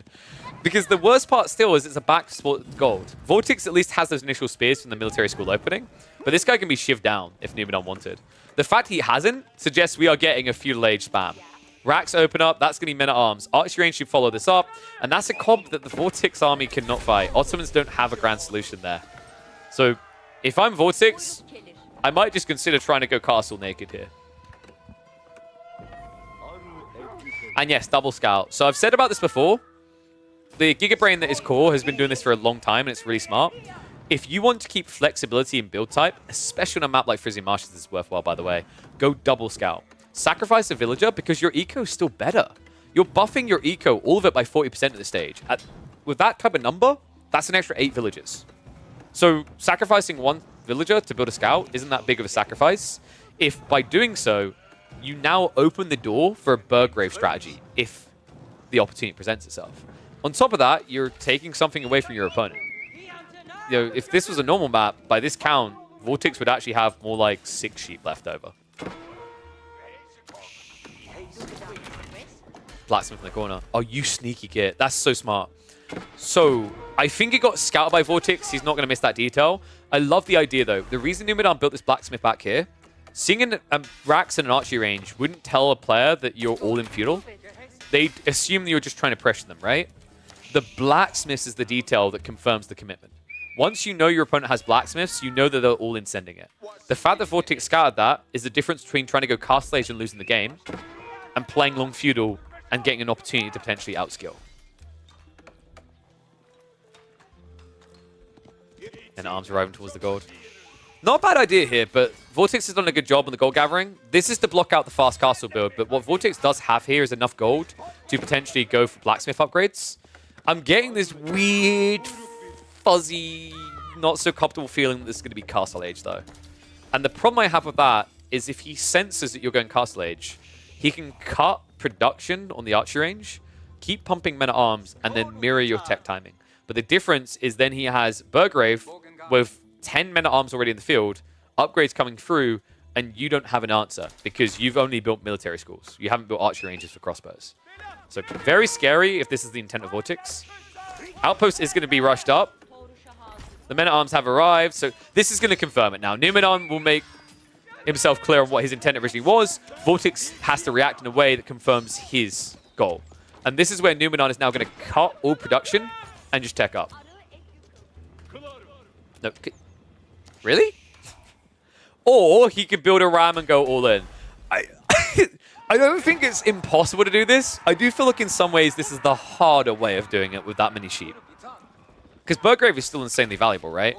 But in fairness to him, like if he adds in 2 to 3 Raxes, he can still tech up in 3 minutes and have 25 to 30 men-at-arms to upgrade, right? So this is the insane flexibility that HRE now got with the recent buffs. It's crazy to think that extra movement speed made this much of a difference, but it really did. In some ways, it's kind of smart to go at this time, right? Because Vortex, if he's going for a naked castle age, he only has military schools. So he can't contest you. And an outpost won't survive a single ram, so this is really smart.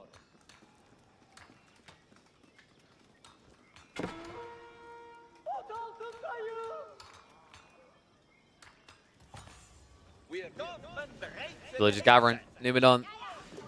He's looking to escalate. 5 villagers on the gold here is going to give you quite the surge point. He's actually going to end up with surplus gold. So either you add in a third racks here, or this is the gradual trend. For me, I see this as the gradual trend. You've got enough archers and men arms to build the ram. The cool thing about doing this as well, by the way, is with this scalability, you can block the gold. So that even if Vortex gets his tech up, he's not going to be able to build crossbows to counter you. Because the other gold is down here. Vortex does see the ram. Kind of surprised he didn't build this ram closer, but it is archers, right? If the archers come here and shoot you, they'll run underneath the outpost or TC, and you have to dive them. But this guarantees it's too far out for them. It's a clown car time. I really love this strategy. You know what surprises me is that Mr. show off this strategy in Red Bull World LoL Legacy 2 years ago, and it's taken this long for it to become a consistent part of AoE 4 play. The Chadlaw Mr. just completely ahead of the meta by 2 years. Outpost going down, and Vortex about to have a very big frown on his face. Mehmed Imperial Armory is coming out, so he's going to have potentially siege on the way, but the problem now is the surge timing. Numidon has slowed down production. He's going to start his tech up in the next 20 seconds. With that, I'm expecting actually Regnitz in this type of game could work very well. He's already got 14 men at arms. Burgrave works just as good though. With 16 sheep left over, and then farm transition afterwards, or playing on a deer, you could easily get up to 40 men at arms before burning yourself out. So that's the cool thing about this type of build with Age now. Instead of being a one-dimensional civ, they have a lot more agency over their actions in Feudal Castle.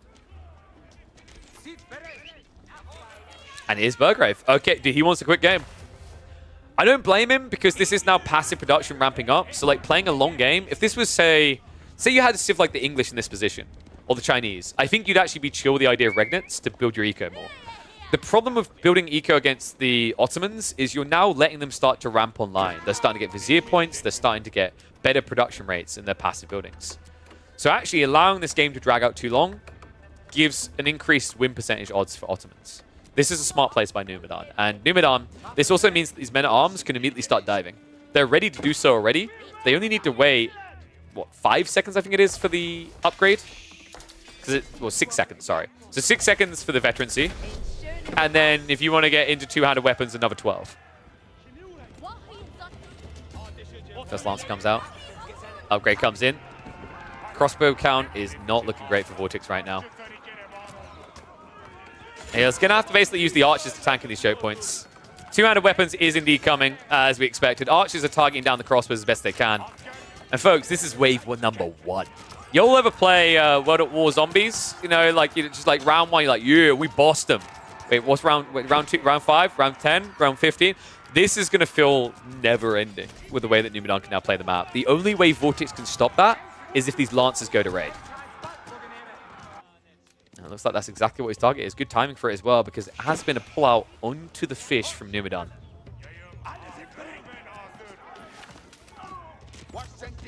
Crossbow count down to just 2. Numidon, something has gone wrong here, by the way.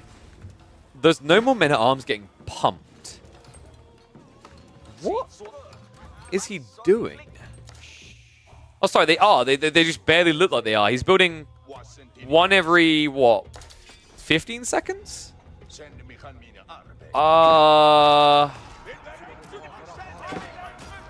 I'm a bit worried now. I don't think it's calling a game too early to say, like, this strategy is fairly cut and dry. You just wait. When you see, like, the arch in this choke point, right, if you don't think you can get on top of the crossbows, back away. Because, like, you're nowhere near critical mass now, and your food income is abysmal. And the Lancers have arrived in the base. The gold is now being blocked out. And all of a sudden, Numidon has to accept that he needs relics after all. Oh, my God.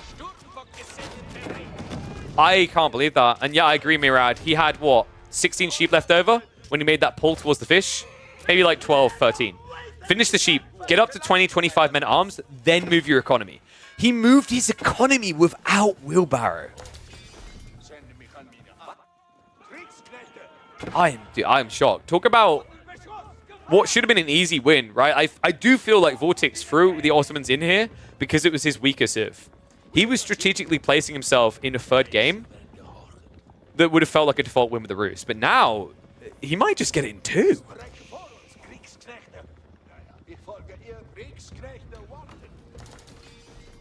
And he's already on his way for the relics. Unbelievable.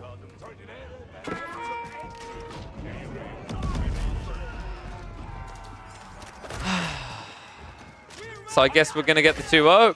Unless Numidan can pull off a miracle now, because this is officially now an uphill battle. Any game where you go Burgrave and your opponent has more military than you at 30 minutes in is a bad, bad game. Wow. So, interesting thing being highlighted by Murad, the pressure of being against Vortex in the game down got to him. Yes and no. Like, so it is, but like the way the pressure got to him, I've highlighted this before. Numidan has this issue in competitive play in general. I've seen it even in game 1s. The killer instinct that we've all come to know and respect, that we've witnessed time and time again on the Baloo account and the Numidan account, on the ladder, is not there. It is wholly not there when he gets into tournament play. On the ladder, this is the type of guy that I get in a game and I'm casting him versus a Beastie, or a Vortex, or a Dimmu. And I'm like, you know what? Numidan could have this easy peasy. Up against Wham? Oh yeah, he could take this easy peasy. But whenever I get into tournament games, there is some sort of hesitation. There's some sort of blocker that I really do hope Numidan gets over about that killer instinct. It almost sounds like a cheesy thing you've made up, but it's really not. If you have the win in the palm of your hands, you need to take it. This type of play that Numidan fell back to might have worked a year and a half ago when players weren't as optimized. But now, when they sense weakness or see an opportunity, they don't hesitate. If Numidan had continued to gather the sheep here, added in a few farms, and got that count up to 25, I have no doubt in my mind Vortex had no comeback strategy. Because the base would have been flooded. Level 2 Undermesh could have been in, and you wouldn't have had any way of defending. But now, because he paused and moved over onto the deer, onto those fish that have a worse gathering rate, and he'd done so without wheelbarrow, he screwed his entire game plan. He clutched defeat from the jaws of victory. Now Crossbow's Archers here, Mangonel as well. This is problematic. Vortex is trying to block out the food and force more farm transitioning out of the HRE at this stage. Mangonel not able to attack any of the units right on top of it, sure, but at this stage, I don't think the Mangonel matters that much. It's nice to have, sure, but it's the archers and crossbows that matter. And this has turned into quite the splattering. How many farms we got? 2 farms. 3 sheep left over. He's now playing berries outside of Arkin. Front berries are getting risky. Second wave of troops coming in. I mean, right now, Vortex looks like he's outmassing Numidan in Numidan's base. And this horseman, this is a bigger problem right now. The horseman count is trickling, which means they're dying. And these are more expensive. He doesn't have a better solution, right? I actually think that the one way Numidan can try to claw his way back in now is Siege. Anything else feels like a losing combo.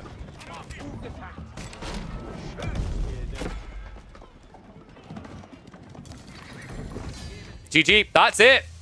Burger, an unexpected loss for the HRE Burgrave with 2/3 of the sheep. All I can hope is that this doesn't haunt Numidan for the rest of the day, because this, I think he knew it as well. This was meant to be a default game given over to him, a clean execution and a GG by 15 minutes. And, well, ends up being 16 minutes, but it's a GG the other way. It means that Vortex will take this series 2-0. Yeah, that is a rough one. That is a brutal one. I am shocked. And yeah, Miro's coming in now. I know what you mean, KP. A lot of sub top 10 players suffer from it. Yeah, so even people that are seen as being on the edge of like making top 10 in the past, like the one I like to use a lot is Recon. I've talked to Recon about this before. I remember a few weeks ago I highlighted it to him. We were assessing one of his series. Like he had a game where he's like, I don't know how English beat Zhuji on this map in this situation. It was against Marine Lord. And I bluntly said, if it wasn't Marine Lord, would you have done this? And he said no. And I was like, there you go. The interesting thing is, I think seeing your opponent's name is disadvantageous for these upcoming players once you are established, knowing who the player is actually a good thing because play styles matter a lot at the absolute pinnacle of play.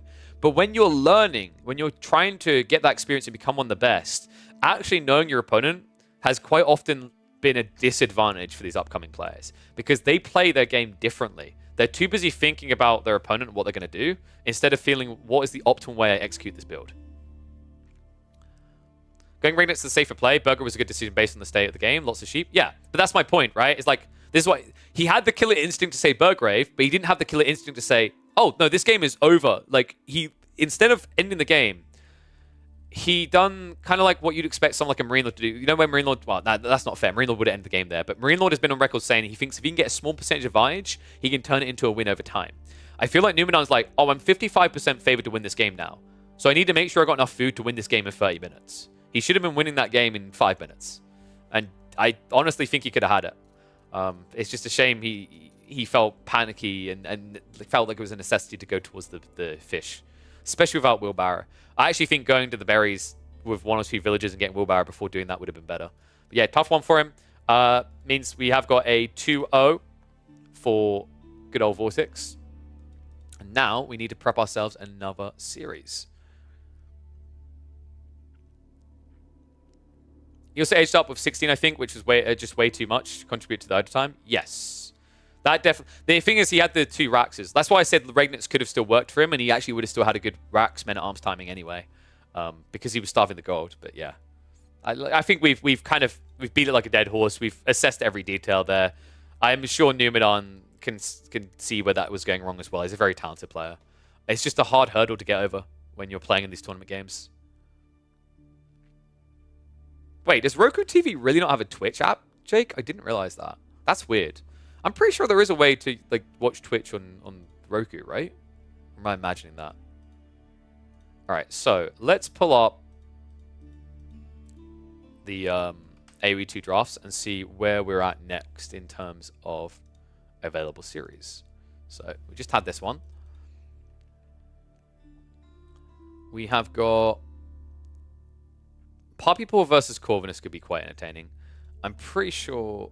Let me check the series that are being covered on the other channel, because I don't like to. I avoid double. I detest double coverage. I avoid it every day of the week. So I think what we'd be looking at here, because next series might be starting soon. The Puppy Paw killed Jardy. Sorry, the Puppy Paw Corvinus one I think is already a few in. So maybe we don't do that one. Marine Lord should be finishing his series versus Anuvaku. So if we wait a minute, we should be getting some new ones coming through.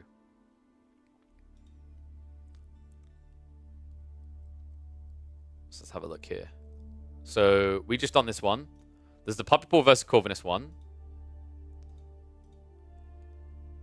Yeah, this day got weird because of this detail, by the way. It's just Marine Lord who's going to play... Wait, why is it saying... What? His first series is meant to be Anatan. Did that not say Anuvaku? Am I blind? What? Alright? Alright, one second. I'm going to pull this back and check the official schedule that has the details updated, or should do. Cal said it would, but I'm looking at it right now and it hasn't actually been updated, so I'm not relying on that then. Whoa! What is up, Billy Kid? Thank you very much, man. 10 gifted subs. You absolute legend. I can tell that you clearly invested in Apple in the early days at the very diverse age of about 100, and using your stocks from before World War II has paid off. 1886, what a year to be born. I can see that the dividends have come up to allow you to give those subs. Appreciate you, buddy. You've just welcomed 10 new people to the swarm. Anutaku, Anavand, no idea who's who. I know, right? Like, cursed putting them in the same group. What a legend. Wasn't expecting that. Thank you very much.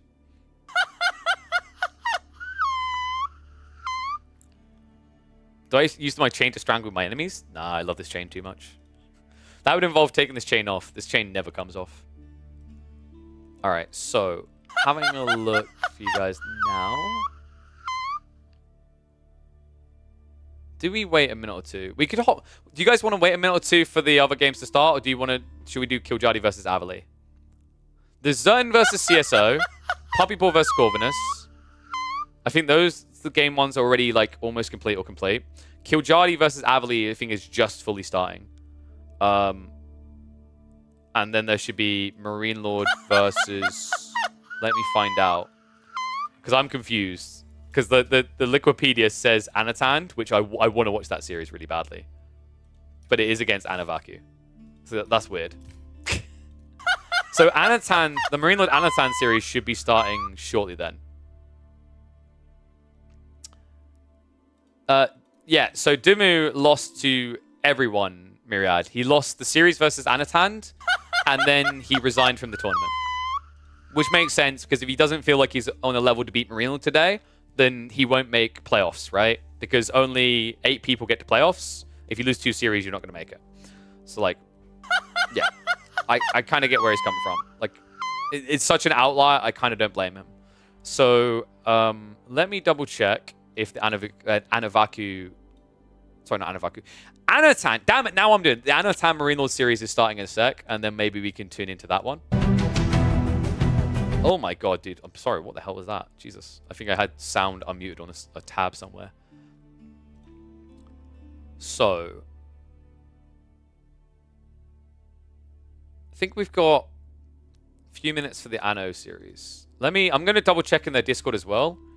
Does round 2 only start when the whole of round 1 is complete? Because if it only starts when the whole of round 1 is complete, then we can actually hop into these existing series. Put Anno and Anno in the same group as Evil. I'm really looking forward to Anatan versus Anavaku. They're both East European as well. Like, it just gets better and better. They're bordering neighbors. I didn't realize Anno was so popular there. Good game. So, oh, let me put the music on while we wait a sec. Round robin.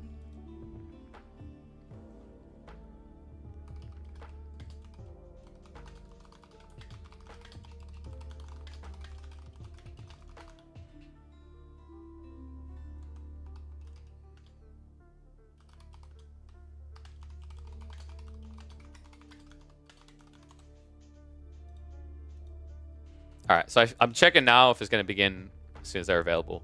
All right, guys, so we have an option here. We can either watch Puppy Paw versus Corvinus, we can watch Kiljari versus Avali, or we can wait a few minutes, because I think Marine Lord and Anatan are about to start their draft.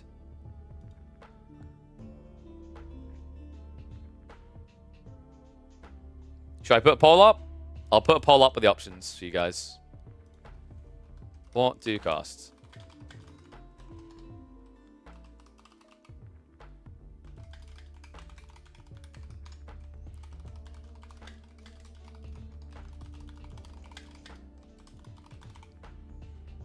All right, 2 minutes. Get your votes in. Oh, I forgot about predictions there. Dude, 13% of people believed in, like the vote believed in Vortex. Oh, ones if you felt scammed by that game number 2 between Numedan and Vortex. Be honest. Puppy's gonna win the tournament, so we can watch him later. That's true. He's gonna clap Marine Lord's cheeks like. Marine Lord's gonna lose to Anatan and go out, so like we should probably watch Marine Lord now. Kappa.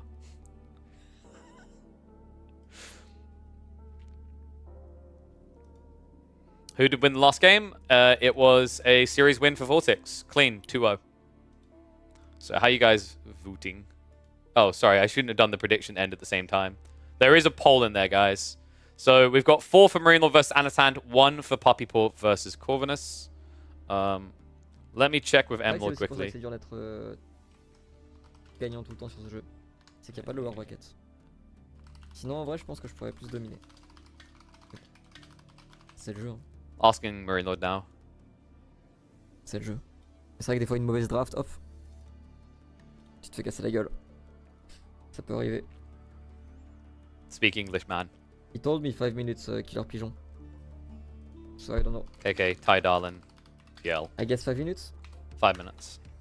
Alright, so you guys want to wait the 5 minutes? Ici, il s'est fait opérer de la jambe cette semaine, je sais pas ce qu'il a. We could check out some of the Marine Lord Anavaku games. You vote Kiljardi and Avali to be the contrarian? Of course you do. You. Oh, you.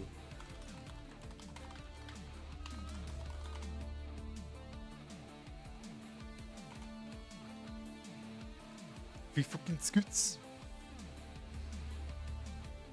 Damn, Puppy Ball versus Corvinus is almost winning. Ooh. Whoa there. Whoa there. But just about Marine Lord versus Anatan holds on. So when he says 5 minutes, by the way, that means like we should be in the draft in less than 5 minutes, hopefully. So, shouldn't take too long.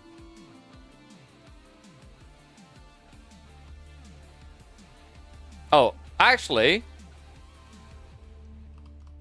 the Corvinus series is and Puppy Paw series is done. So like the option would be Puppy Paw versus Numedan to be live as possible, or Anatan versus Marine Lord. But I think people still want Marine Lord versus Anatan, right? That one to me is more intriguing because we've already now watched some Numedan. By the way, if we don't cast them now, don't worry. For those that have not visited this channel before, don't know what I usually do. Mondays and Tuesdays, I tend to go and recap tournaments. So I'll be going back and I'll be watching series that did not get cast anywhere. I always aim to do that because I want to try to make sure that all the stories have narration behind them. So don't worry about that at all. Goddamn, I can tell it's getting into summer, by the way, by how hot I'm getting in this jacket. Because I was fine a few weeks ago. I'm going to have to open the door. The good news is I'm going to start saving money on heating. Order pizza and ruin your sleep even more than it is, or you go to bed. Well, if you ruin your sleep enough, doesn't it come full circle? And then you're good again? Uwu from Nerazor, can we get some... what would it be? We'd be going for the K-Pick Uwus there. K-Pick Uwus in chat. Uwu. I think that one's free, isn't it? You just have to follow the channel to use that one. I'm a magnanimous man. What can I say? Alright, let me have a look now, because Marine Lord is in-game. Okay, so I think he... I'm going to bump Anatan, just so we have confirmation on this.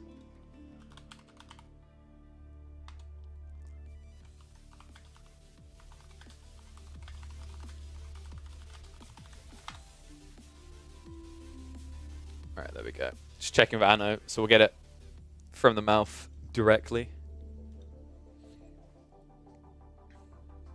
Alright, they're starting draft now. So, let's get that ready to go.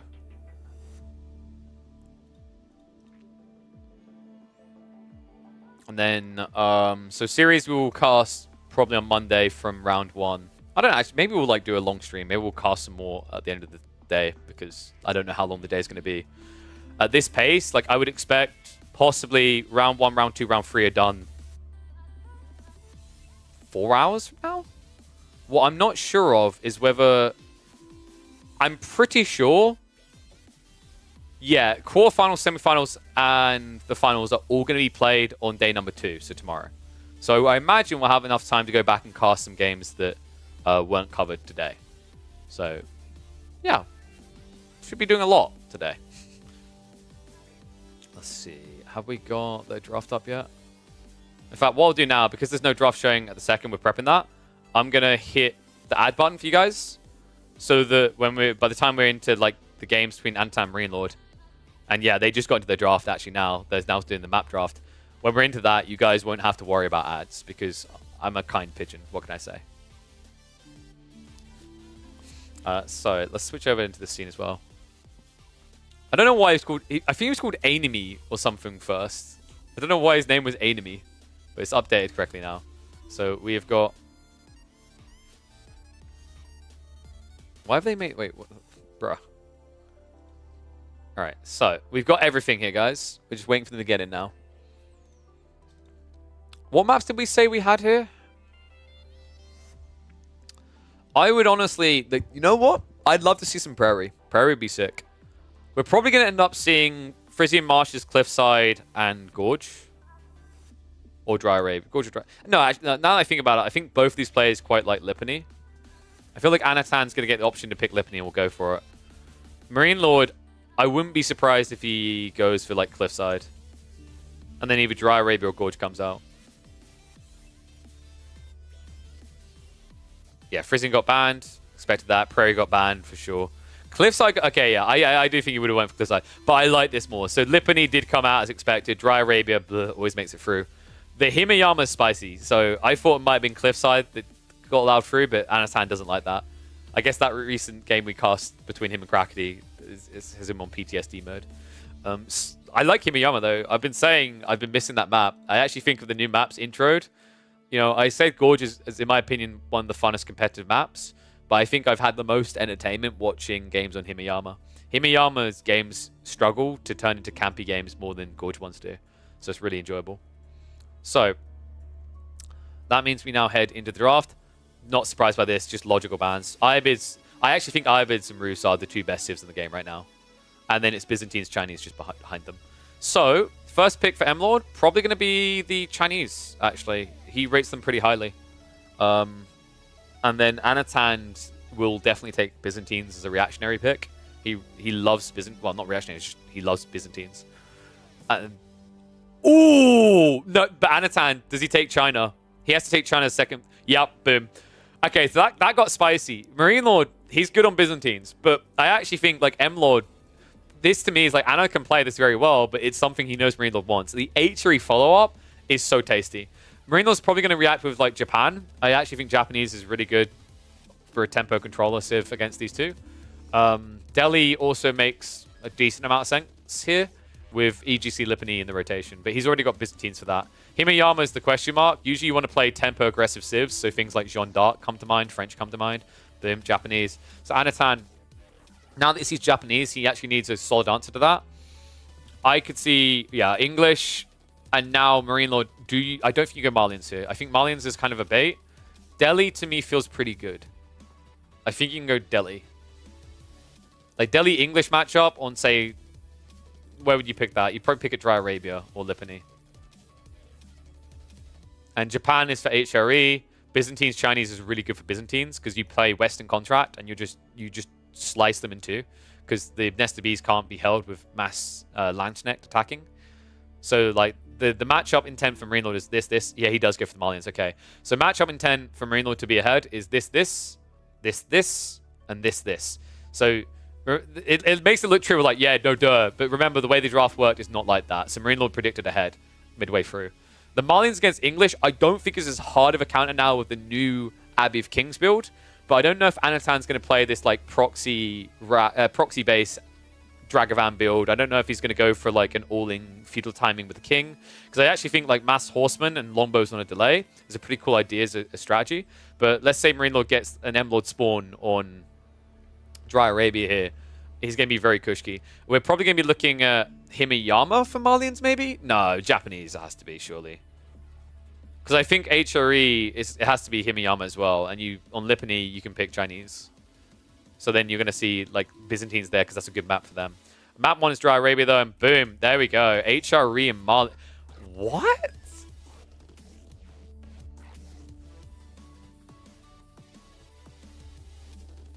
I did not expect that.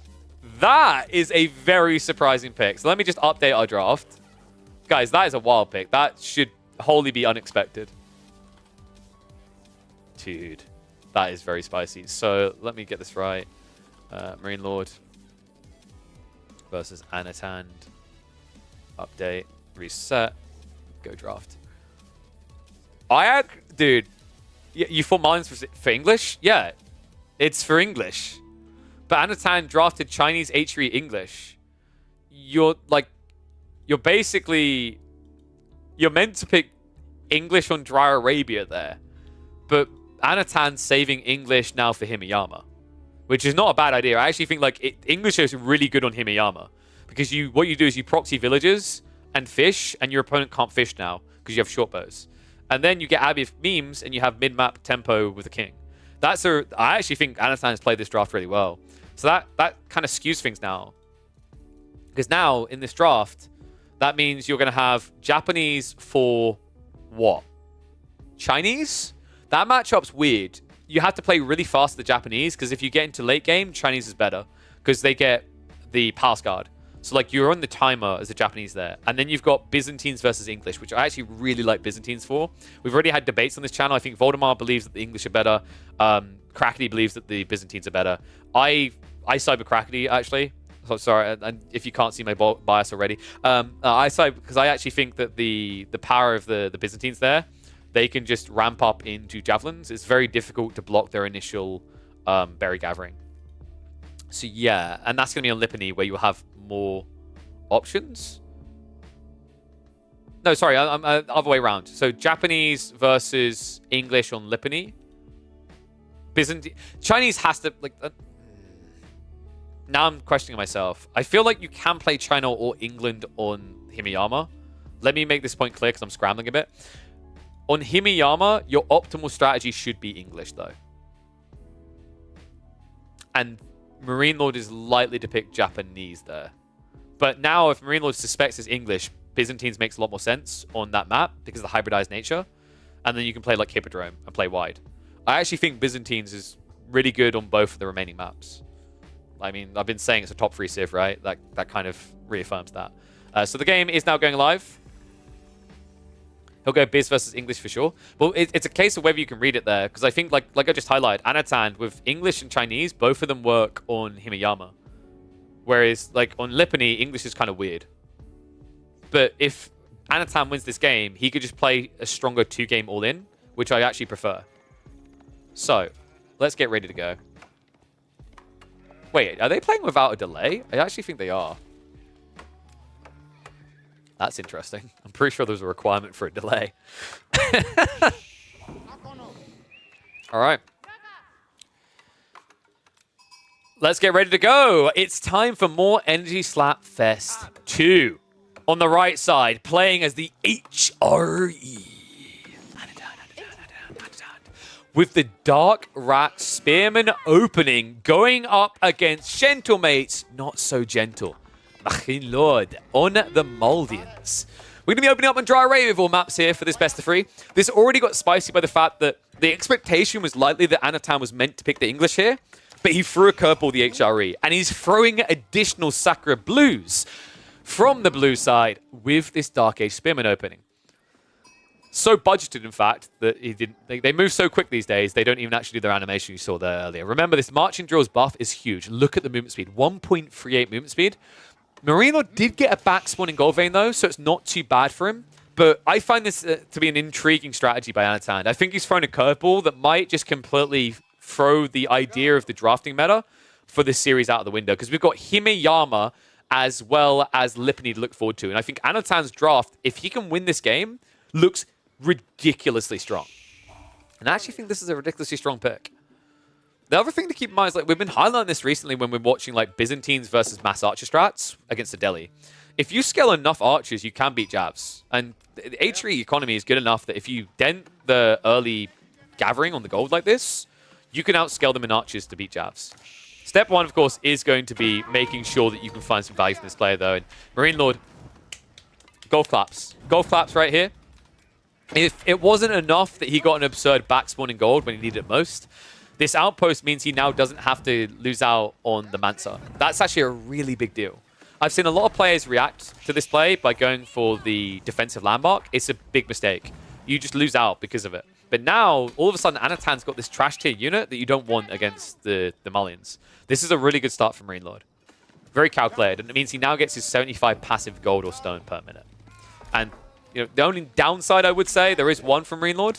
He left a gap for usually what was a mining camp, but when he scouted that this play was coming, he actually used that for the outpost instead. That's really smart. And yes, Myriad, spamming Donzos is a bad idea here, you're correct. Donzo play actually against the Mongols is really good, even though they have the advantage of trees being right next to their TC, so they have good drop-off. But ever since the nerfs as well, like, Mongols struggle to win that matchup. But the difference here with HRE is they just gather so fast, you can't really match the scale on meat-based units, especially when you pay a premium. And on top of that, the hybridized attack isn't that great when you consider just how quick Spearmen are. So yeah, definitely the right call here. I think you just get swarmed is the issue otherwise. Outpost up. All of a sudden, Anatan just needs to get up in age, but he's going to be delayed. And we didn't even check on the sheep hall because of what happened in the early game. What the where are the sheep? I know HRE gather quickly, but guys, where the hell are the sheep? It's 10 to 5, which doesn't seem right. There's a few sheep straggling in the corners. But that's not a lot of food for HRE. That's a bad sign. I'm wondering if Anatan pivots into a TTC build now so that he has safe food, because this is worrying. I actually really don't like Anatan's position anymore. I mean, the good news for Anatan is he dodged the counter pick of Japanese into HRE, right? I guess that's the positive to take away from this. But this is pretty rough now.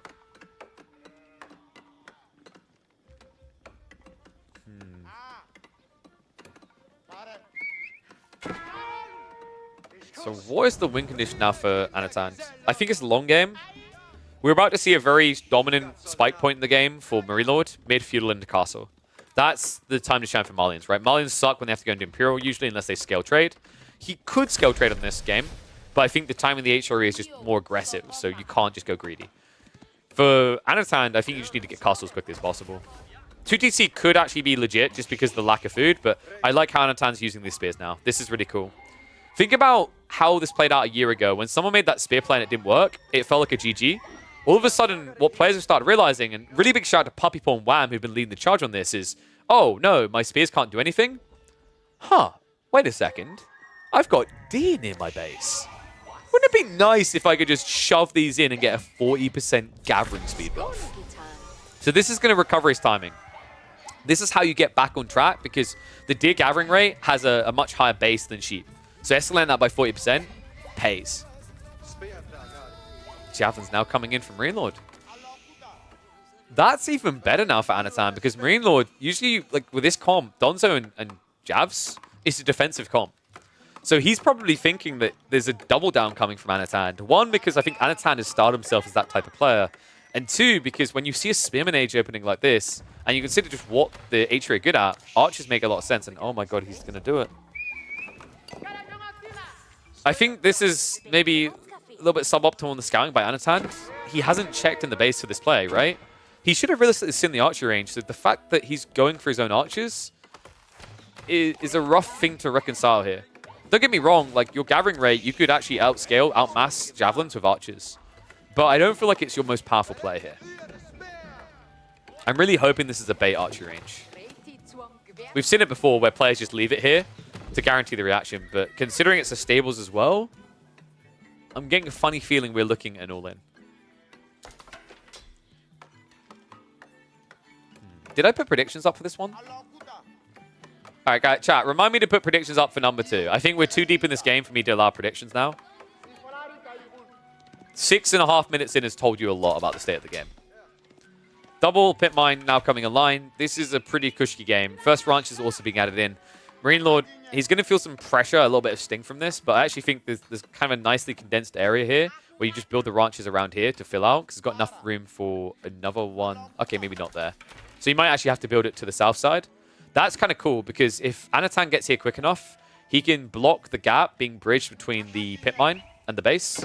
But if Marine Lord gets enough javelins together and starts layering this in, you don't have a way in as Anatan. Second deer stack getting pushed in. Good lord. This is kind of wild, man. Like, one deer stack, not enough. Faye's just trying to, like, brag about the power of NA. It's, you know, bringing about the deer meta. But then we've just got Anatan just flexing EU brain saying, no, we must evolve it. Double deer push.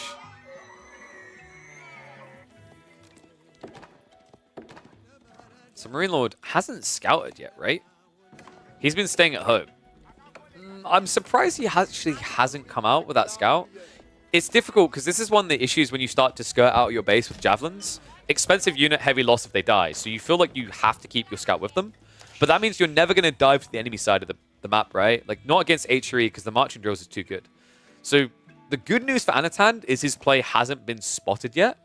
The bad news is Marine Lord has been prepping units to counter. He's got double archery range now. So even though he doesn't see your full play, he's getting the solution. And yeah, I think he realized he spent too long here. So Marine Lord is now going to peel the scout. Danger of doing this, by the way, at this stage is if there's 3 or 4 horsemen, you can get pinched and die. So like usually you want to make this play a little bit earlier. But I think for Marine Lord, the more important thing to him was securing the second pit mine. He was like, if I don't actually have the scout in the area and there's archers coming here, GG. So he instead wanted to guarantee that that wasn't happening. And now he'll be counting his lucky strikes when he sees that. The horseman hits the pit mine on the backside, and it means that he has confirmation that it's an all-in from Anatan, or at least a semi-all-in. And on top of that, he can now run across and safely get info. Now, what I love from Anatan is the fact that although it seems like a bit of an all-in, notice that he's stockpiling. This is the power of the HRE, and this is the power of the deer gathering rate. It's just so insanely quick.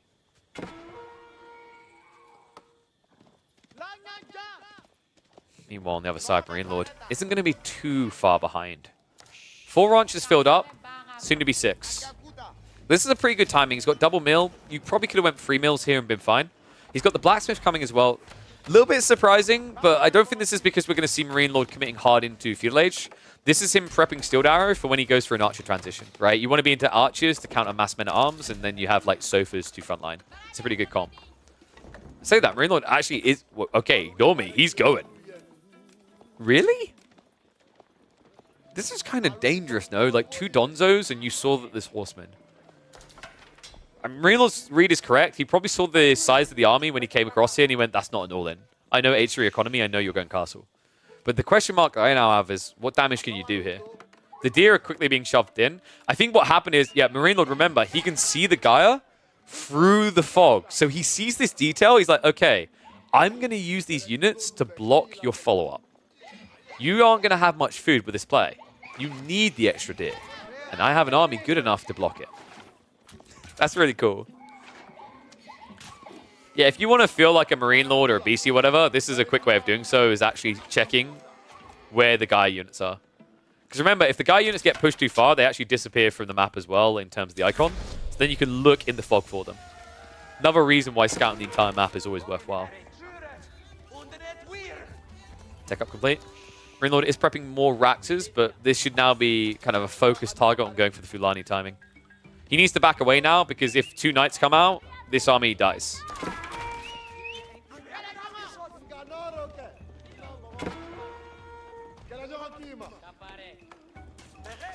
Lord.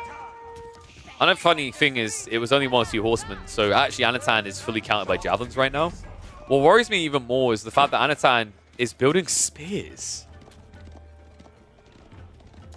What? He's...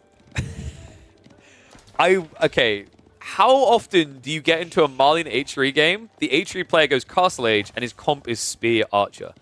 That's a very odd combo. I think it's just paranoia, though. I don't expect this to be a fully committed kind of comp. And thank you, BNK, for the resub. Welcome back to Swan, buddy. To me, this has to be Men-at-Arms, right? I mean, I say, he's upgrading the Spears as well. Dive's going to come in. Antan is going to have to shift away. He was adding in additional archer ranges here. Where's your army? Oh my god, Anatan went on the offensive with the spears.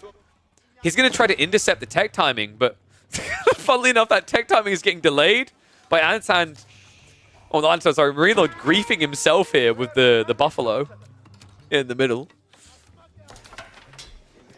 His cows would be obedient there. Buffalo's unpredictable. All of a sudden, Marine Lord's holding this entire base hostage. I mean, it's a Regnitz play. It's a non-existent army. Anatan, I can't believe this. Marine Lord, so many players in this position would have felt like they needed to follow the tech up and just finish their Fulani. Because it's a power spike timing. But Marine Lord is following the new adage, which is, if I have to tech up second, you need to be punished first. Great read here. Spimna gonna dive in, but Anatan has no play at home. GG comes in, sick timing out Marine Lord to beat the HRE from Feudal Age. Wow. And now the entire series takes a flip of the table. Because remember what we said, Anatan, with this setup, if he won game 1, I think he had a 2-game strong draft. Marine Lord is more insulated against the 3-game series here. This worries me because now if Anatan can claw 1 back, Marine Lord is still going to be furthered in that 3rd game, but we've got to find out whether he can even get there. Ay, ay, ay, ay, ay. So, update the scores. We've got a point on the board for the king. Marine Lord taking an early lead. That is now going to be the HRE as well as the Malians removed. I wonder if he did expect English there, because I feel like English has to be saved for Himiyama. So now the question mark is, like, Anatan, you have to go Himiyama, right? I feel like Himiyama is your best map now to try and close out. We can check on the drafting side, and I can confirm for you guys on whether that's what we're going to get. It's English versus Japanese. This is 100% Himeyama. So, I actually quite like the English in this matchup on Himeyama because you can get shoreline fish and the Japanese can't. Japanese can't go for shoreline fish. If you go for the Abbey of Kings build, really strong because you can block their time and slow them down. But ultimately, the Japanese still have their power spike of Castle Age. So what I need to have solved for me is the question mark of what do you do to contest that? Is this going to be English fast castle? In which case, what is your comp? Because if your comp is just going to be to go for knights, you're going to lose. You can't. Like, there's no way you win that.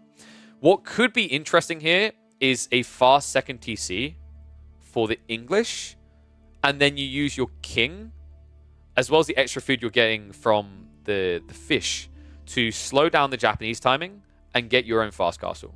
That's probably the best way to go about this, because the old build, where it was just kind of English lombos, actually heavily favored the Japanese because they double outpost and you can't get in. They just protect their gold, right? But this new build with the king, you can punish your opponent. I think step one, though, is going to be, does Marine Lord take the bait? Does he actually go for the shoreline fish in the center? If he does, pretty easy game for Anatan because he should be pulling villages anyway. If he gets that for free, though, we could be just looking at a very easy 2-0. Nexiv has milk resources they use to produce strong-boned units, and they steal the cow from the Malians. Genius. All right.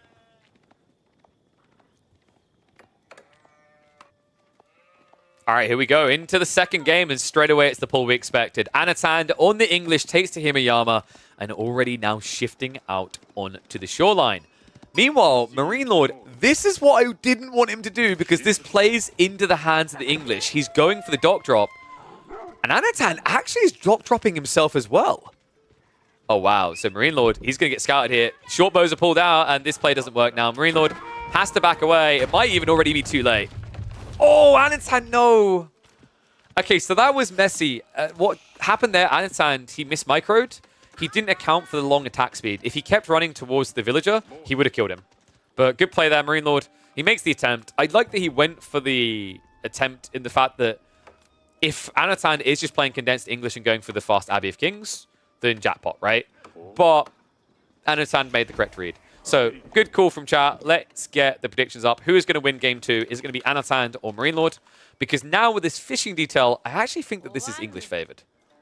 This should still be a fast castle build coming out from the Japanese. There is a possibility of going in for, say... Wait, what? I was going to say there was a possibility of going in for a feudal play, but Marine Lord is actually going to try to react to this. Is that the... I'm wondering, is this a bait? Because here's the thing, guys. Right now, all these English players want to do, they think about one thing and one thing only. We really are that predictable of a country. It's all about king and country. It's all about Abbey of Kings. Is the goal from Marine Lord to A, take away the dock, but B, force Anatan to react with Council Hall? That's what I'm wondering here. If so, that is gigabrain, because I actually think the Council Hall build is worse. The Abbey of Kings build is 10 times better now. Because if it's a Council Hall build, all you do as a reactionary to follow this up is you drop double outpost in your gold, and it's protecting the food as well. And it's just, from there, it's fast castle. And in the meantime, the spearmen will get rid of the dock. So that's really bloody crafty. Villagers are going to have to run away. They don't even throw out a shot yet. One spearman shouldn't be able to beat these villagers on his own. You're going to need at least 2. The problem is, with the way you're playing this, like, you're going to start losing spearmen before you actually clear them up. But he's making room, right? Like, once he has 2 spears here, these villagers shouldn't be able to come back. Even with good micro, they'll just die. And the interesting thing is the idle time to kill that spearman, right? Like, that's been, what, 20, 25 seconds? So you're missing out on 30 resources or so far. So it's starting to pay for it in the idle time. And now with the health bars getting down to half, I think Anatan just has to back away entirely. So yeah, he's going to lose the fishing then. Marine Lord, 5 spearmen should be enough to take this down before a tech up comes out. Especially when you now account for the idle time of 3 villages with no wheelbarrow. Well played, sir. So the thing that shocked me here, I think I said it when he ran out, is why is Anatan building a dock? In this matchup, the player that's meant to build a dock is the Japanese. The player who's meant to build a mill is the English. It's interesting the difference that makes, because had this been a mill, Anatan could have went for a Rax follow-up. And then he would have had 2 men-at-arms here to contest this. Marine Lord couldn't beat him then.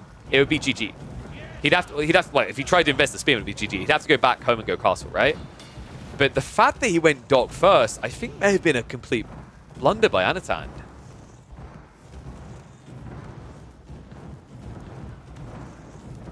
This is tough, man. Dock definitely going down. Council are now on the way. This is exactly what Marine Lord wanted. It's going to be a move out into the gold.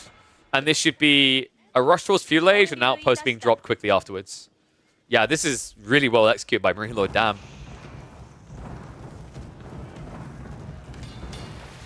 It's not often that you can build spears against the English and be ahead, but this is the way you do it. Final drop-off of food just in the nick of time here.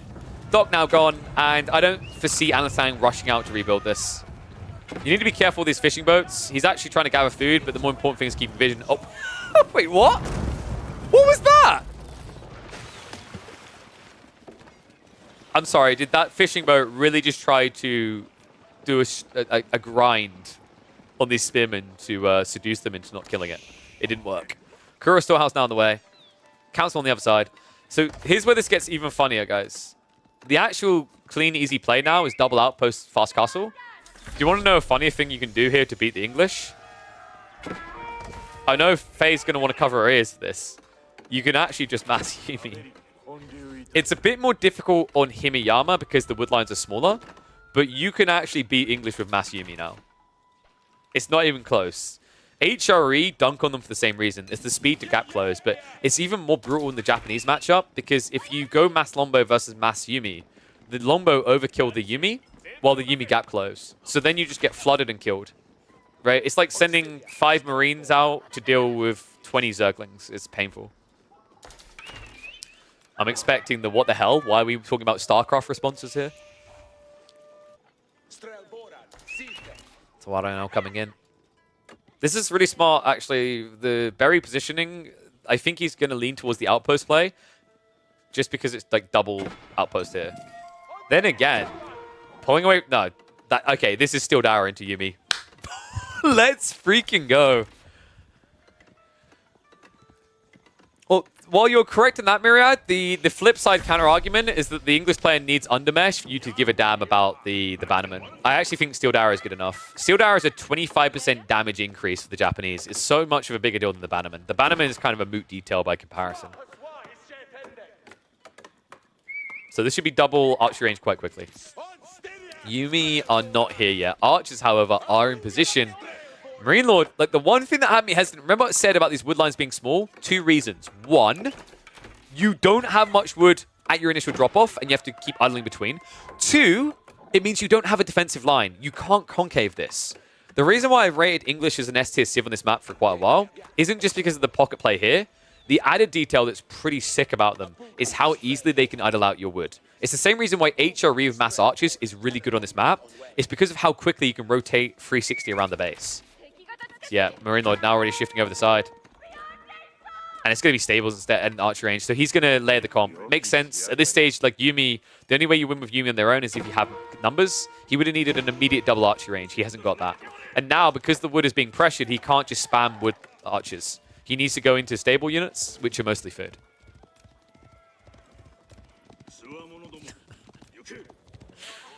This is looking really, really good, actually, right now for Anno.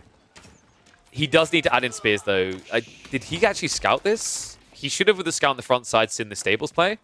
I don't know if he made the mistake of glancing the archer range and just assuming both are archers, because it looks like he doesn't have that vision piece. That worries me, because if he doesn't know about the stable play, he's just going to lose in 2 minutes. This is brutal, man. He needs to scout this right now. If you wait any longer, you'll never get your rack spinning here in time. And he doesn't have a blacksmith, so with no steeled arrow, it's extra bad. Like, actually, right now, I wouldn't be surprised if Marine Lord just queues up Undermesh. Unfortunately, it looks like he used a bit of gold to go into the Tawara, right? So, yeah, a little bit short of the pennies needed. Horsemen reveal themselves straight away across to the central pond. Interesting. So he cuts the reinforcements. That's really smart because if he went for the main blob, he would have lost the initial horseman in a bad trade. This is a little bit better. It does force the Lombos home, and this is now where Anatan needs to add in those Raxes. Interesting thought here, though. If you're now Marine Lord, re-access the gold and add in Onabagisha. Onabagisha plus Horseman's pretty damn good. It's a very fast combo. The Yuumi hasn't been fully committed to yet, right? Like, he's only got 1 archer range. You won't know his full intent until he adds in 2 to 3 archer ranges, but that requires a lot more work. And we've got to move out to berries. I love this. He did get Tawara, so Tawara means that at this point, gathering from berries is better than gathering from sheep. Anatan, wait, dude, are we just doing the Agincourt build? we still don't see any Raxes coming out. I'm a little bit puzzled now. You've seen the Horseman. Maybe it's because he realizes there's no undermesh, so as long as there's no undermesh, it can't be a GG.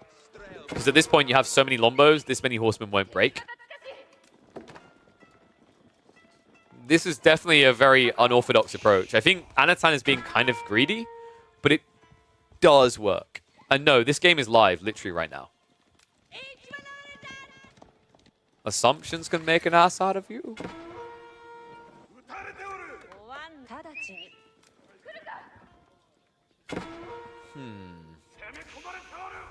Blacksmith's coming.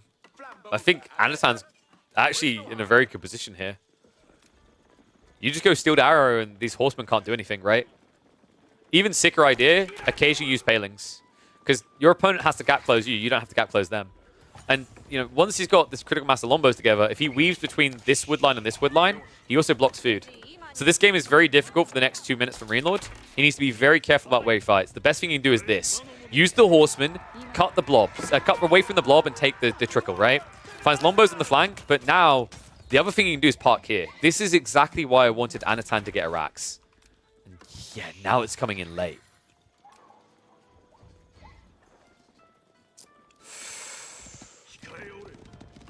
Yeah, this cast, by the way, I done this cast a week ago. I just predicted the future thanks to ChatGPT. Because, you know, Yuumi are OP and I know they always win. So,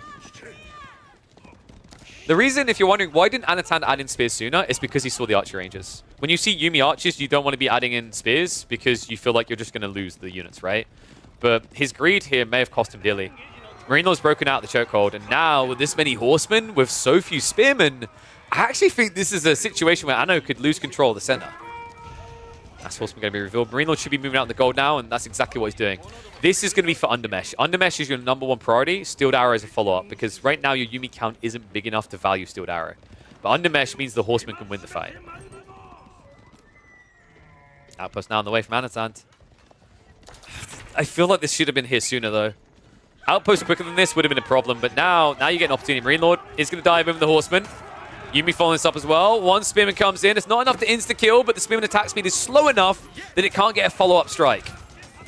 Anatan prepping the demo ship. Horsemen continue to just dive in here. The Yuumi are actually doing quite a lot of damage. Like, I wouldn't have minded Steeled Arrow at this point, but it is indeed going to be Undermesh. Villager gets sniped as well. Marine Lord gets the breathing room to guarantee not just Undermesh, but now Steeled Arrow as well.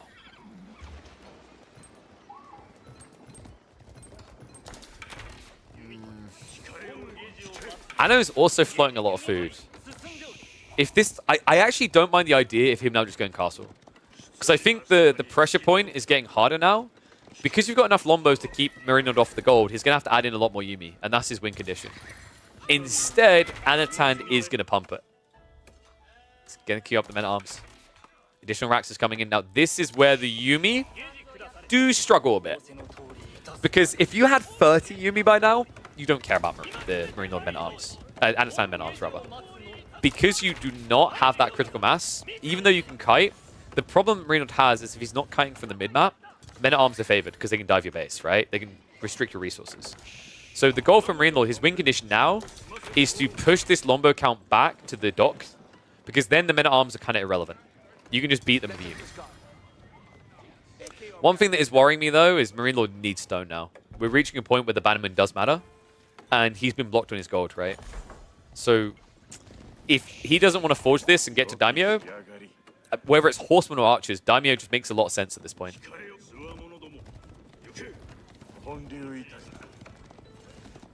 No, we're not giving Faye the win there.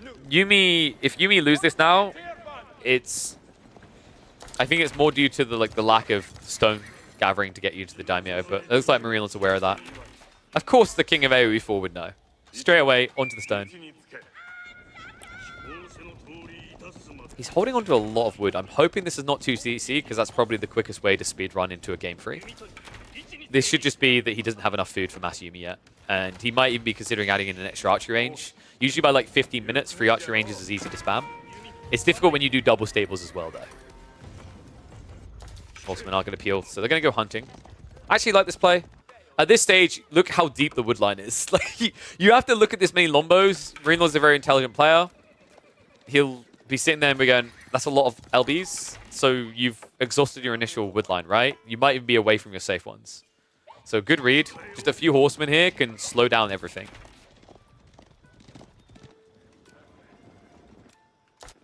I know. Might see this a bit late. No textiles, no wheelbarrow. This could easily be 2 villager kills. Judge comes in. Anatan immediately looks the breakaway. So, interesting thing, when this happens, it's often actually worth just turning around for an archer shot occasionally, especially now that you're in TC range. And yeah, Anatan agrees. It's difficult against the undermesh for sure, but like once you're at TC range, with that aura, with the attacks to the town center, it's an easy defense. But that is idle time, and now he needs to dive to punish him response. Yuumi spam, coming out. Lombo count. About the same as the Yuumi, but the horsemen are trying to tank as they charge in. One big thing here, though, is still no daimyo coming out from Marine Lord. No bannerman means no dice. These archers are just not hitting hard enough. Yeah, the interesting thing about a bannerman at this stage is you'd almost double your damage output against these men-at-arms. So it's a really big deal. He hasn't got that still. And this horseman, now just reduced by 1, you see how less impactful they are to the point that short bows don't care. I like the Marine Lord is just trying to slow Anatan down because you can see what the real win condition is here now for Anatan. I'm a little bit surprised by this personally. I think Anno probably could have just full all-in field now. But backing up like this, going towards castle, it's not a weak play when you've got a decent amount of men-at-arms coming. What worries me now is like Marine Lord with Mass Yuumi, if this is a King's Palace, you 100% send it to the enemy base. These are raiders. And you've got wheelbarrow-less English, no textile villages. That's a death sentence.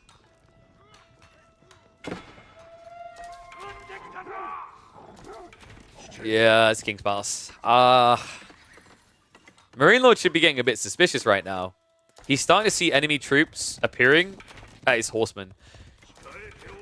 And he might even scout it out with these horses. This raid-in.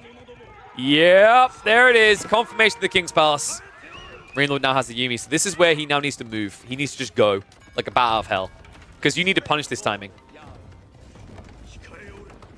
And behind this, I'm expecting Marine Lord to probably hold production. You just probably look towards your own castle as well.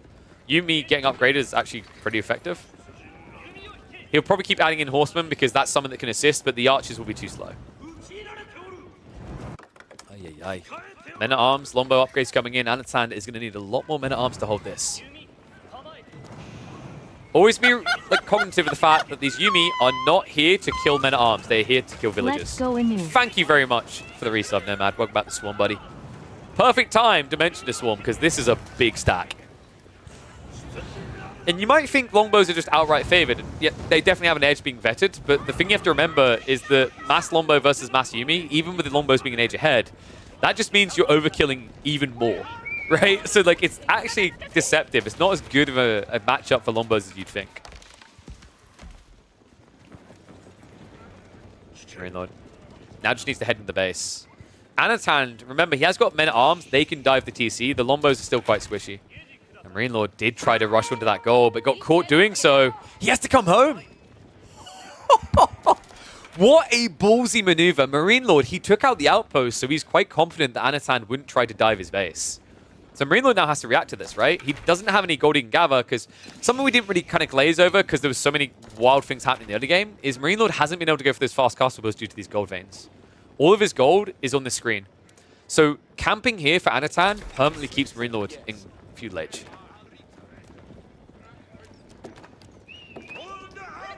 And yeah, this happens with quite a few landmarks right now. It's not just the King's Pass. A lot of the UIs are wrong. Clash coming in. Horseman diving onto the backside. Yuumi just ignoring the men-at-arms, but this is ugly. This is bad. This MAA hit hard. Marine Lord, I don't think he can do enough damage with this.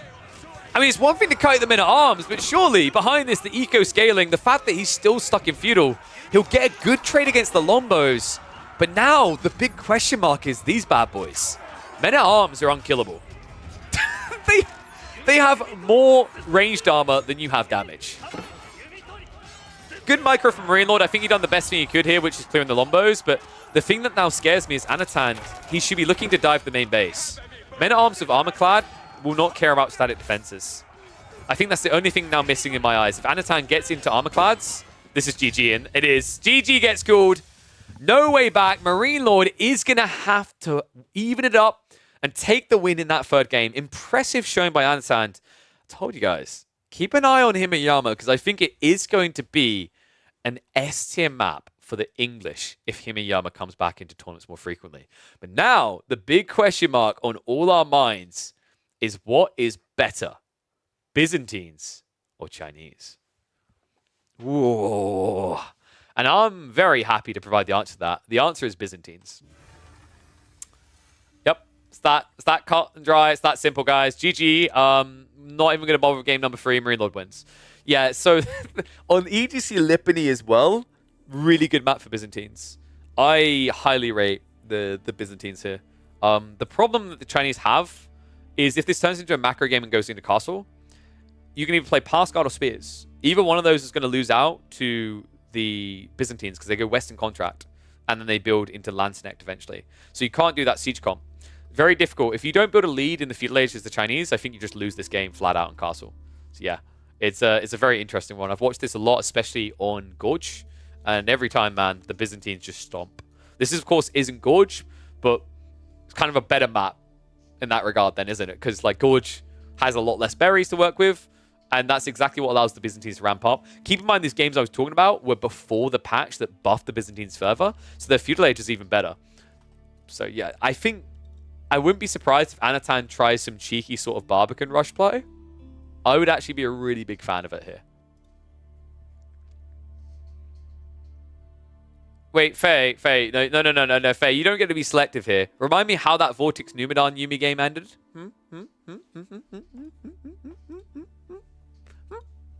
Not letting you get away from that.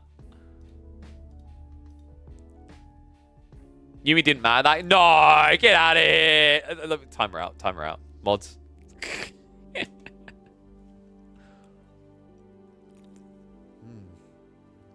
Damn, look at that.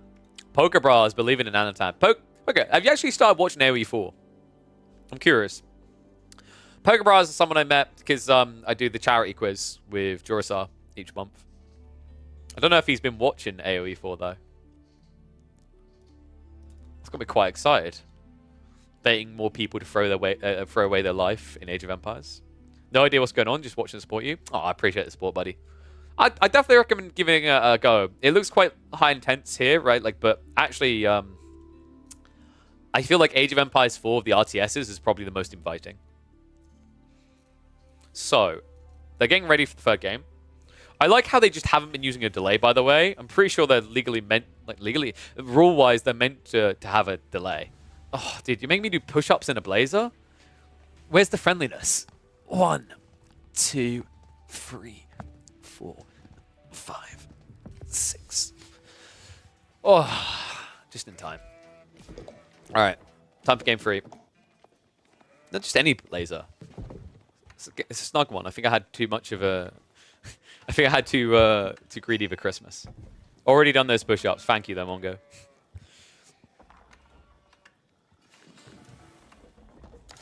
We're getting that game 3, baby. Byzantines up against the Chinese. Anatan wielding the S-tier Chinese. I think Marine Lord actually was one of the players that said that China is S-tier. But on the other side, I actually consider the Byzantines to be a damn good counter here up against the Chinese. We've seen them time and time again win out against this Civ on maps with less berries on a patch where the Byzantines were weaker. The big question mark is, what is Anatan's solution going to be to a stronger Byzantines in this current meta? Remember, these are best of 3, so whoever wins this is going to top their groups, actually. Both of these players did get a default win against Dumu. Sorry, Anatan, no. Anatan worked for his win. He 2-1'd. Default win came in from Marine Lord. Anavaku, I believe, was a 2-0 from Marine Lord. Anatan, not to discredit Anavaku, I'd expect him to be capable of taking the win there. So this series is the one that is really going to decide who comes out tippity top of Group D. And on a map like Lipany, it's really hard to bank against the Byzantines, especially when they get a spawn like this. Oh. Oh.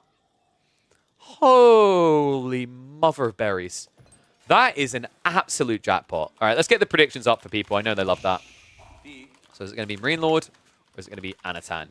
I will give you guys 1 minute. If you're watching this later on, after it's live, drop a comment. Let me know what you think. Who do you think was going to win this one? I always respect the people, even when they're wrong, who say GGEs at the start of the game, not at the end. So let's look at the positives to the Chinese here. This is actually not a bad spawn for maybe like 2 TC play. You've got the deer, you've got the safe deer on the ramp at the backside, which is very easily wallable. But I hesitate to say this is a game that you can play slow. Imperial Academy was a really nice buff for the Chinese in the recent patch. But with the Byzantines getting their timing buffed as well, I think that they can constrict the map quite easily in Feudal while still targeting Castle Age. And for the Byzantines, Castle Age is the win condition in this matchup. For the Chinese, I actually think it's Imperial Age. I've yet to see a Feudal Age build that convinces me in this matchup because now the meta kind of got even harder, right? Like, I think this should be Western Contract from Marine Lord, but realistically, you can actually beat the Chinese with Javelins as well.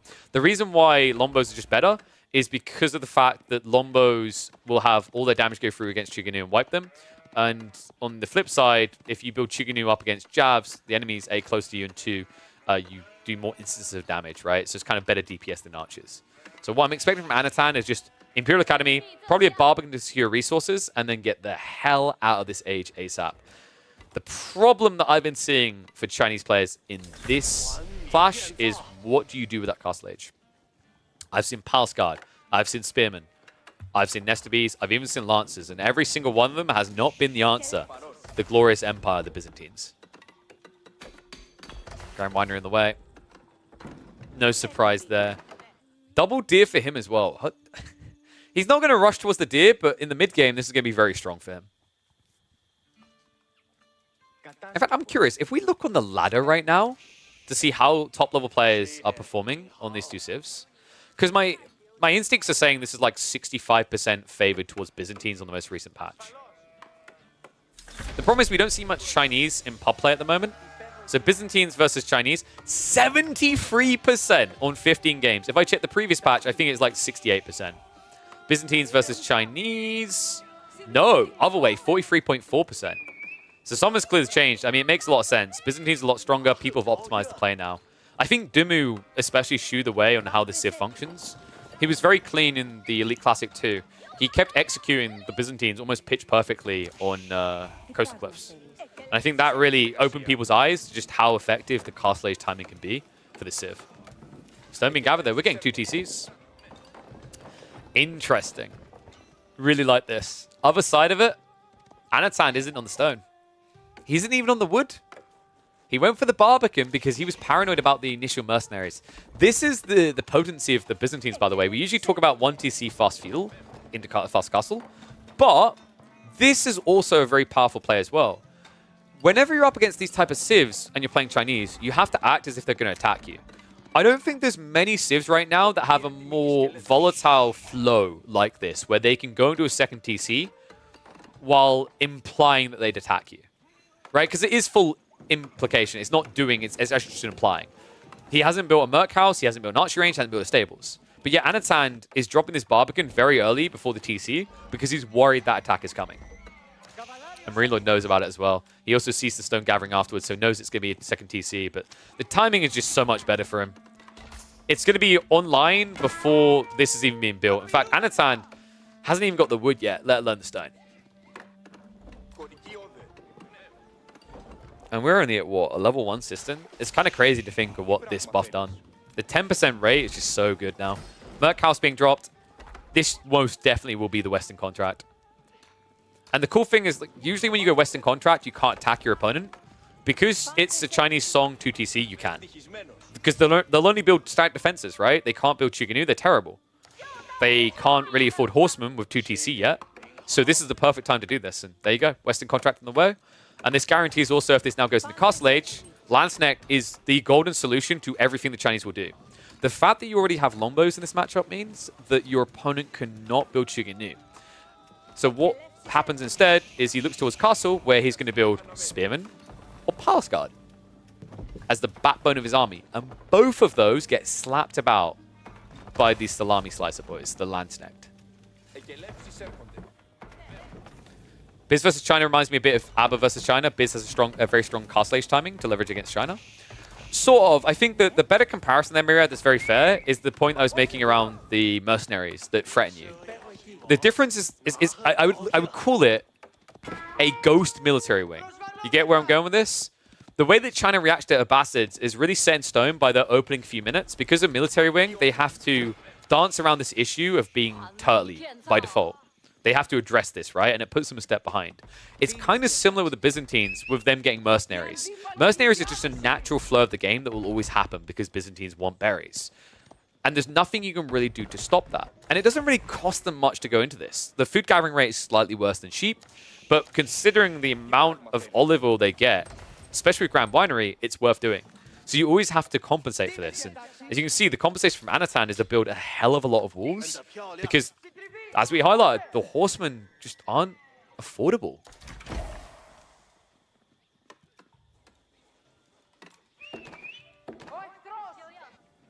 Now, Marino's goal should be to get up into Castle now as cleanly and efficiently as possible. Anatan is going to be looking to do the same, but his is going to be delayed. Some of the negatives of being Chinese in this situation is like you're spending actually a lot more food per minute with Song Dynasty. You're spending 400 food. The Byzantines are playing and spending 300 food. On top of that, you have got these Imperial officials. Great. Gives 20% more food. But at this stage, with just level 2 System, your opponent almost has the same benefit. It's not 20% more in drop-off, but it's a 14% increase in gathering rate. These are such powerful points in the game for the Marine Lord. It's going to allow him to leverage a timing that's very scary, because if you do both reach Castle Age, let's say Marine Lord starts spamming out Varangian, you can at least rush crossbows. That's actually why this archer range is here. But you can't rush Palace Guard. So what you're doing is you're just playing a defensive unit, and wow, this just got even worse. Lombos. Great move. Anatan. Oh, are you kidding me? How is Marine Lord this good? Like,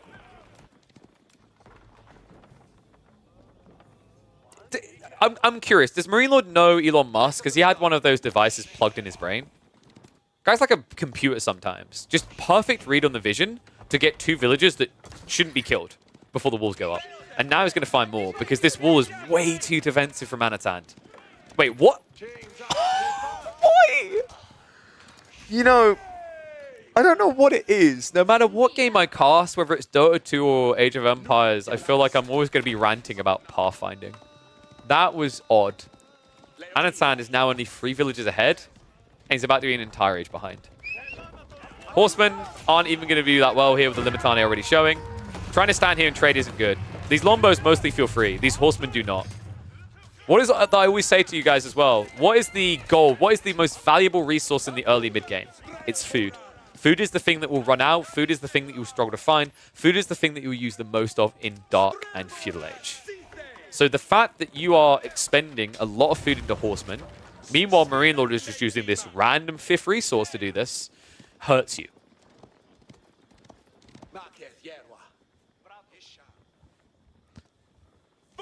And yes, Culverins are incredible. They were pretty underwhelming in the previous patch before they fixed the damage numbers, right, where Mangonels were countering anti-siege.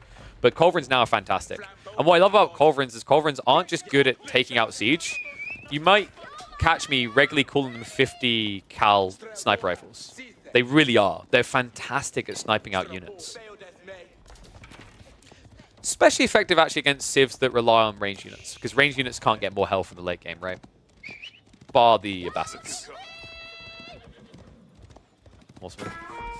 Notice he doesn't even want to hang around, because if this gets activated, if Akratoy comes out, yeah, exactly, straight away, like, nope. These guys all of a sudden hit very hard. Golden Horn Town down the way. Anatan on the other side of this. I mean, where's the tech up? When's it coming? He's nowhere near, folks. He started building Chuginu against longbows. This is another baiting factor, I think, for Chinese players. You should never be building Chuginu in this matchup now. The Byzantines' longbow timings got so much better with the reduction in cost overall to start, right? That the contract no longer costs you anything. You get it quicker. You get your first longbows quicker. And with a 2TC build, the amount of berries being gathered, like, you can't get enough Chuginu together. Especially when you're trying to have 1 foot in Feudal and 1 foot in Castle Age, which is what Anatan is doing. Oh my god, he didn't complete the wall! Sorry, we had to cancel the project due to budgeting constraints. What was the budgeting constraints? Half the population's about to be dead.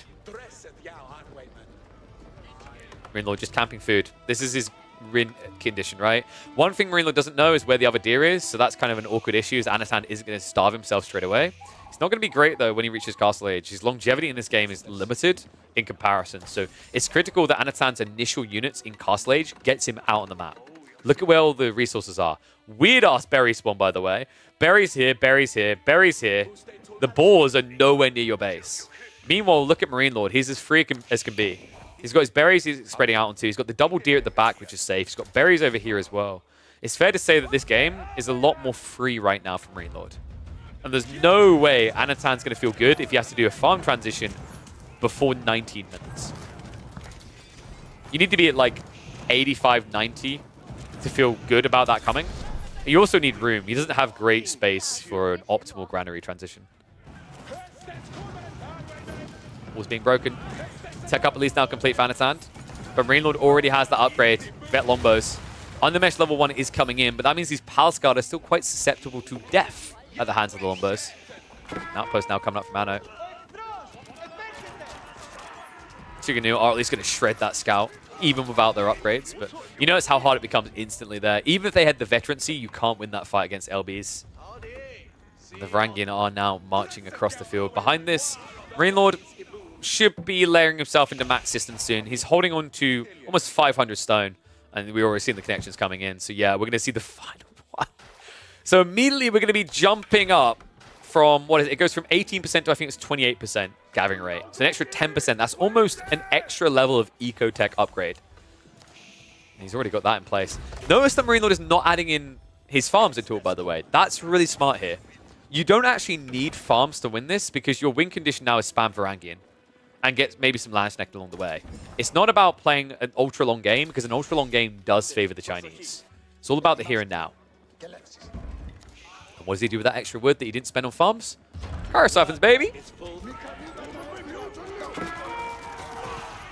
Longbows. A little bit overextended here. Need to wait for more Varangian to arrive. So Palace Guard should be able to dive in. Good play by Anatan. Looks like he did supervise to get into the level 2 ranged armor. Lombo's not quite hitting hard enough, and Marine Lord, he had more of these Varangian on the way, but the Kyro Siphon may have been a bit too soon. I love that the Varangian are just being completely ignored right now. It's everyone must kill the Longbows, go. Second wave arrives, though! Uh-oh. Anatan, he hasn't got enough gold. He's trying to transition to the crossbows now, but he made a grave assumption here that the Longbows would be dead. They're not. There's 10 plus Longbows still alive when he's adding in crossbows. This is the worst case situation for Anatan. He's going to need to go into Nest of Bees next because the main fight is not contestable now. Great play by Marine Lord. And so much food and gold behind this. Like, he hasn't even fully committed mind, body, and soul to this. And yes, not only is he actually spelled an M, he's now... Like, what is this? The I? Wrong team. Don't put a Z in the middle, buddy. You gotta get the 8 now.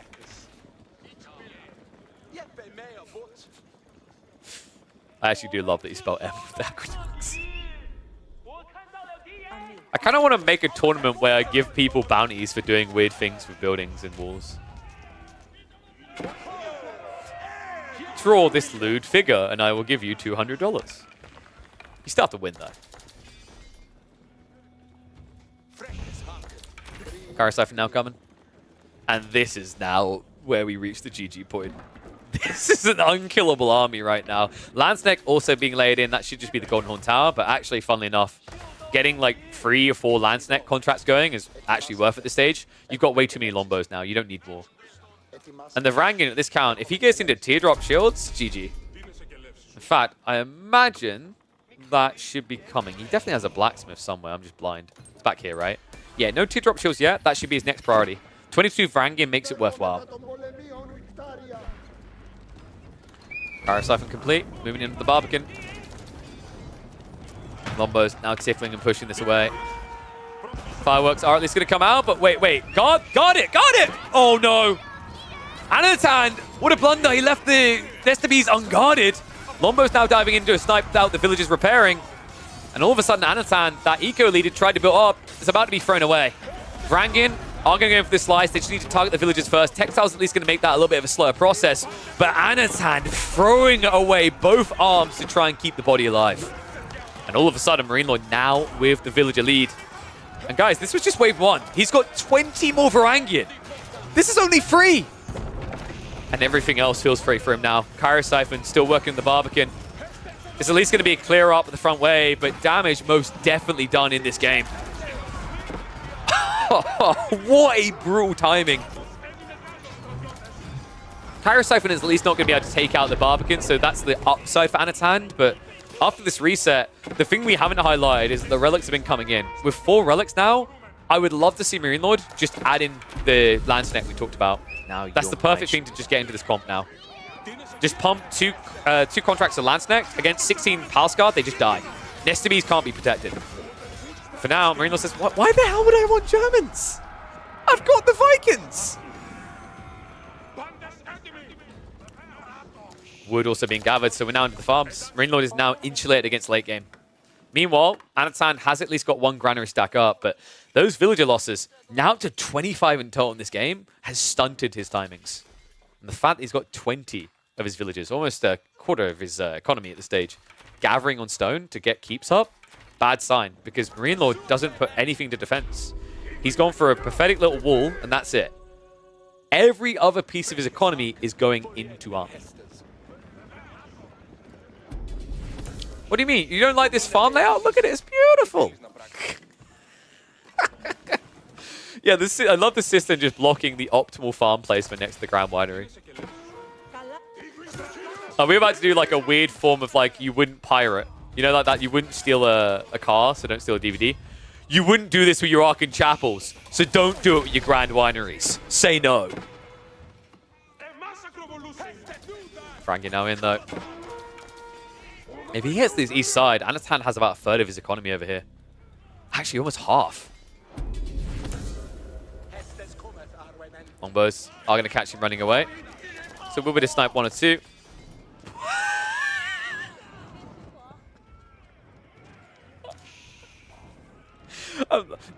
No comment. No Can I just really praise the devs? Because I am critical. I think I'm fairly critical of the devs quite often. But like, I want to give them praise here. I freaking love the new walls. The new wall system is the funnest thing ever. The amount of Takeshi's Castle's experience. Wait. Anatan? Well, someone thought the villagers were drunk. This guy looks drunk right now.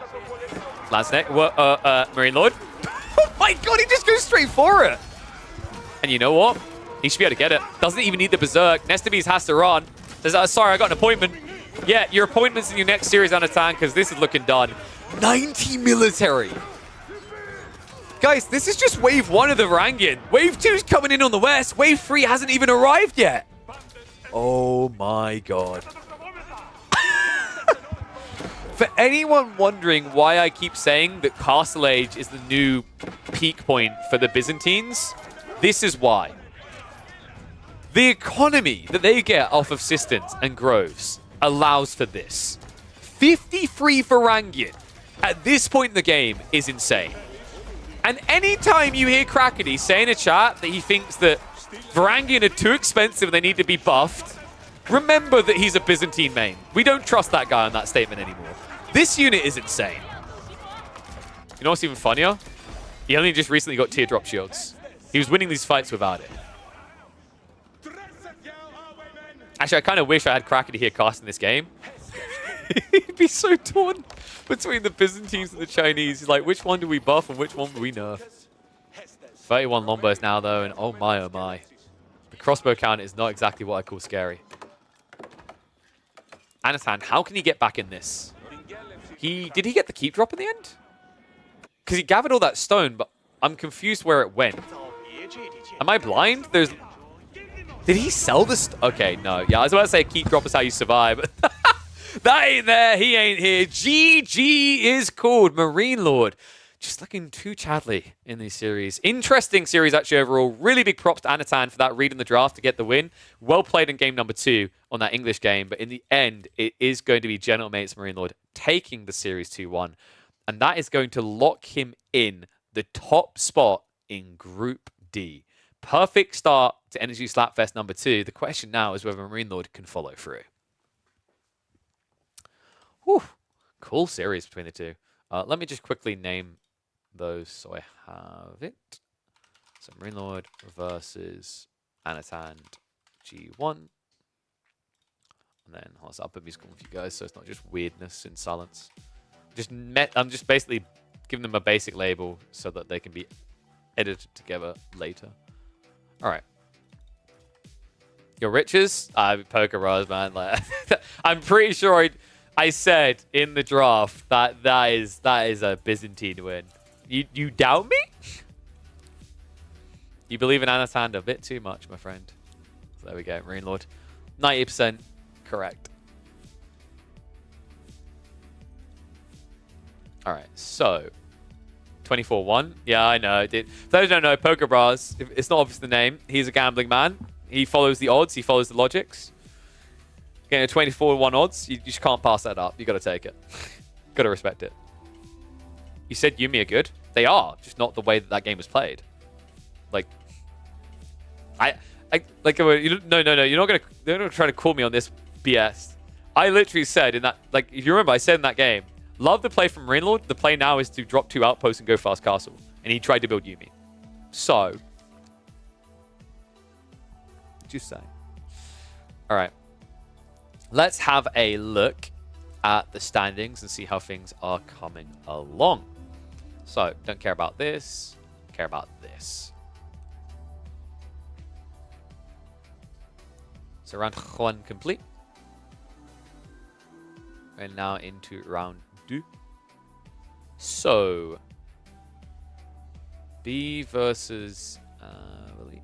For these other series that already finished, don't worry, I've already said that we'll be looking to cast these in the week. So I'm just having a look now. And there is...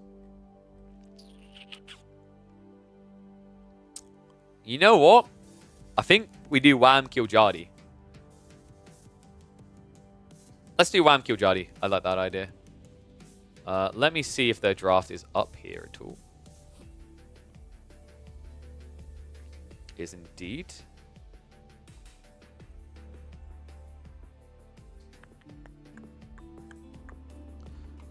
Where is their full draft? That's what I want. Okay, here we go. I don't see the map draft, though. That's kind of weird. Am I blind? Because these both say Civ picks. I don't know where the map draft is. That's missing. All right, anyway, let's get this up and operational.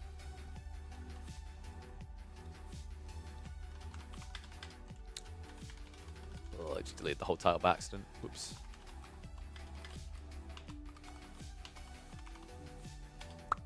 Okay.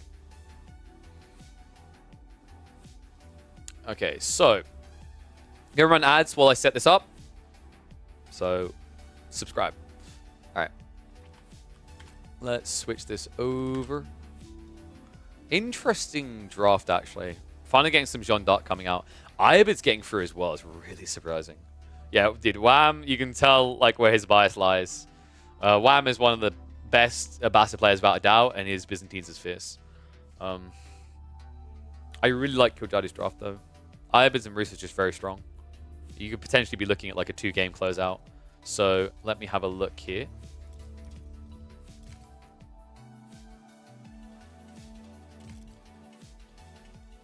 Game 1's going to be Abbasid's Ibids. This is heavily favored towards the Ibids, actually.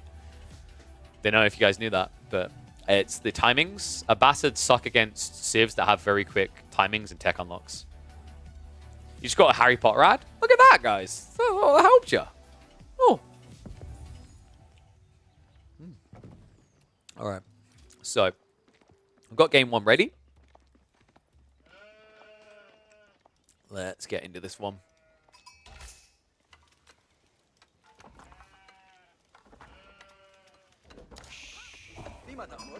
The old dog versus the new dog. That's right. We've got Iabids versus Abbasids.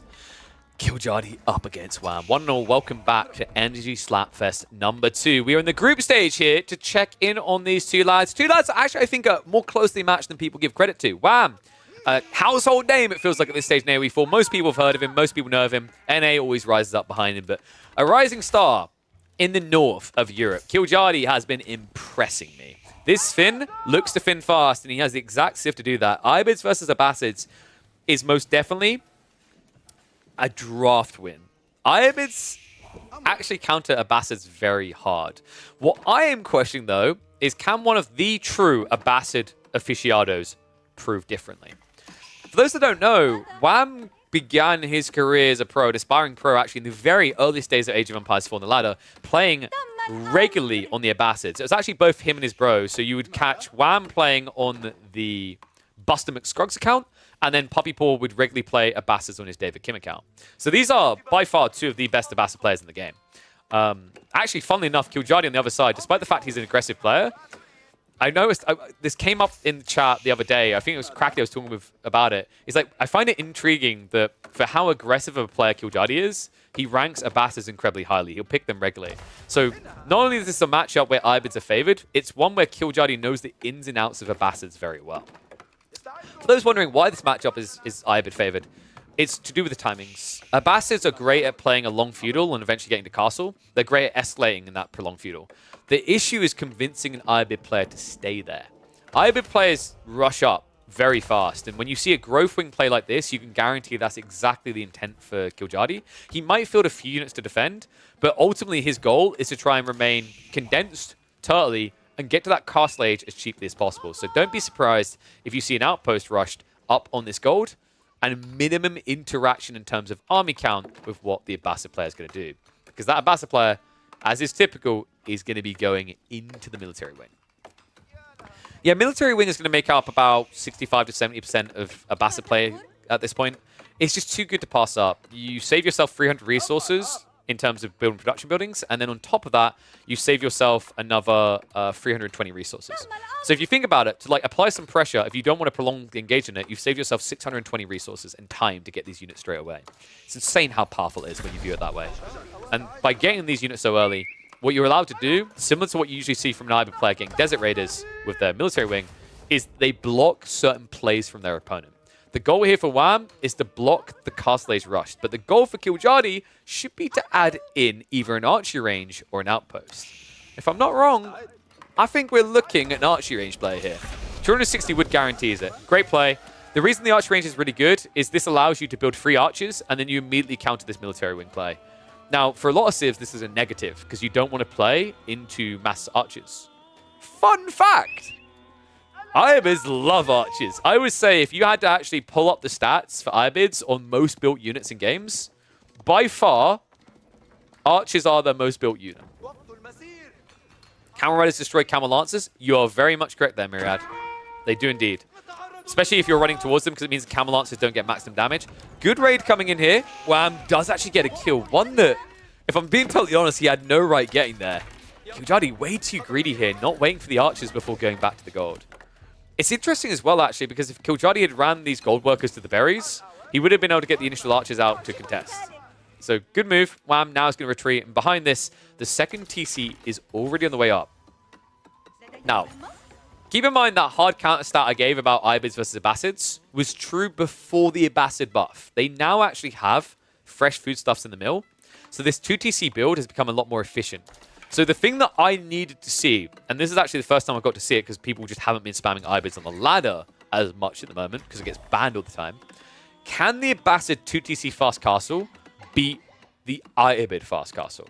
That's what we're going to be learning here because Killjadi, no doubt in my mind, he's going to build maybe like 10 military units and then go castle.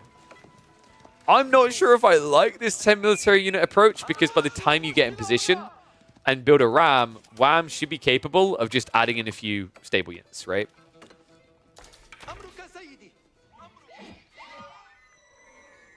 Camel Archers beat all of them. OP unit. Yeah, dude, Camel Archers are OP. Like, why are you doubting that, Myriad?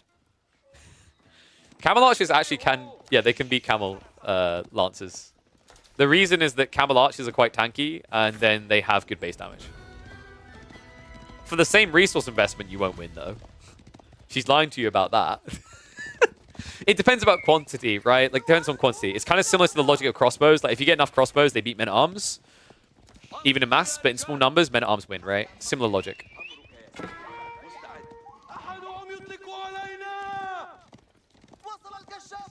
Kojadi now starting to macro up. So he's gone for the 3 horsemen, 7 archers, and he's going to be targeting the gold.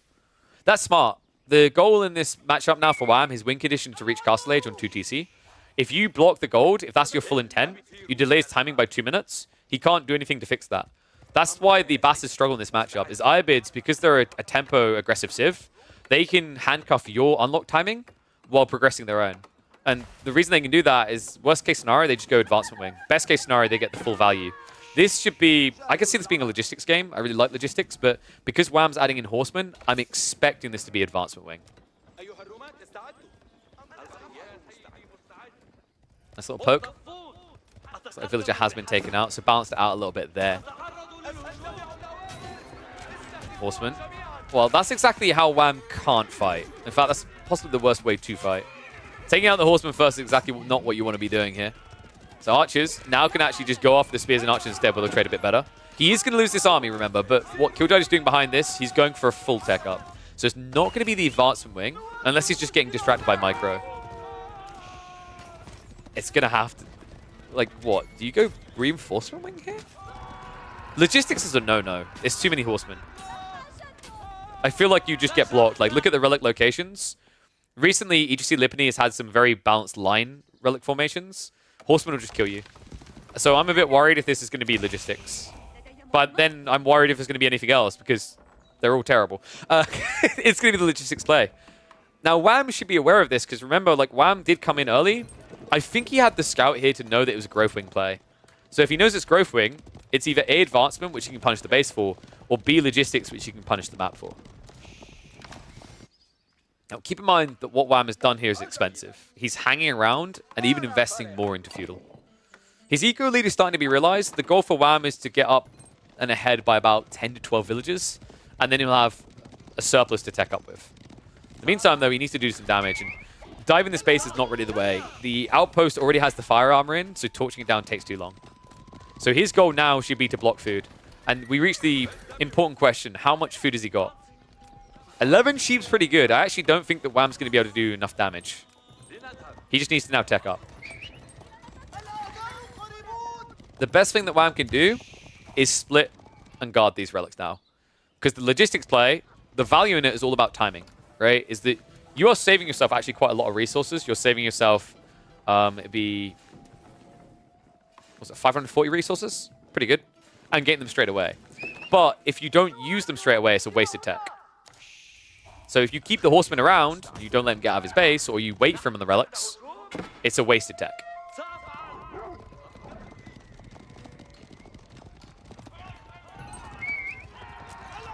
That comes in under the outpost. That's kind of what I don't want him to be doing. I mean, Killjadi's got so much gold, this out of time doesn't kill his production on tech up, right? But you diving in with horsemen like that, it's risky because now with these HP bars getting low, Killjadi might just be able to break out with horsemen. We'll sneak out. Okay, that is a jackpot, by the way. I just noticed that. Berries and deer? The funny part is Wham. I think he's circling there now like a shark. Tech up complete. Immediately queues up 6 cows. That's a lot of economy being held on to, folks. Yeah, I feel like building a few archers might have been a better idea here. Because you've only got 2 stables to produce... Oh, sorry, 3 stables. Okay, that's not too bad then.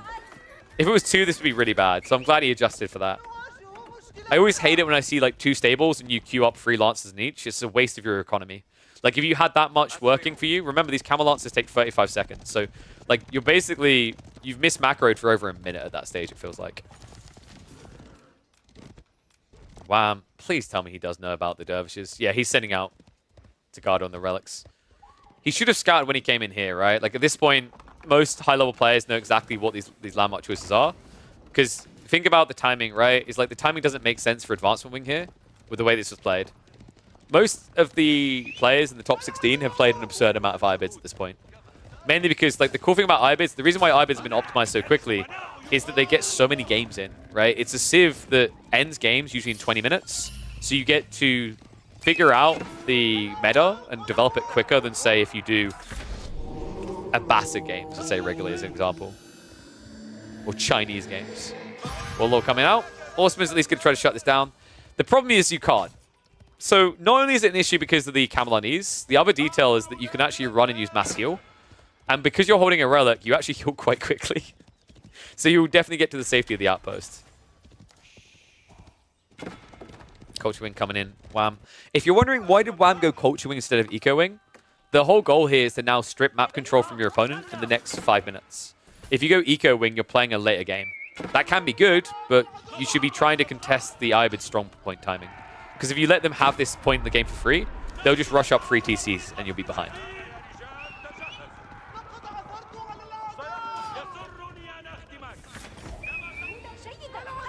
The other thing that's quite nice, I actually rate Culture Wing over Eco Wing on Lipany.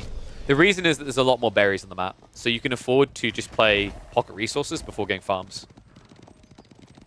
Don't like this though. Preservation and Knowledge being queued up, but not waiting to get into the veterancy for archers when you haven't even produced them yet.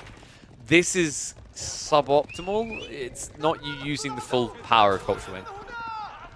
Because you're like, think about this logically. You're not going to run out with 7 archers, right? You're going to wait until you're double digits. So really, what are you missing out on waiting an extra 30 seconds to get this tech? You're not. So yeah, it's a little bit of a whoopsie.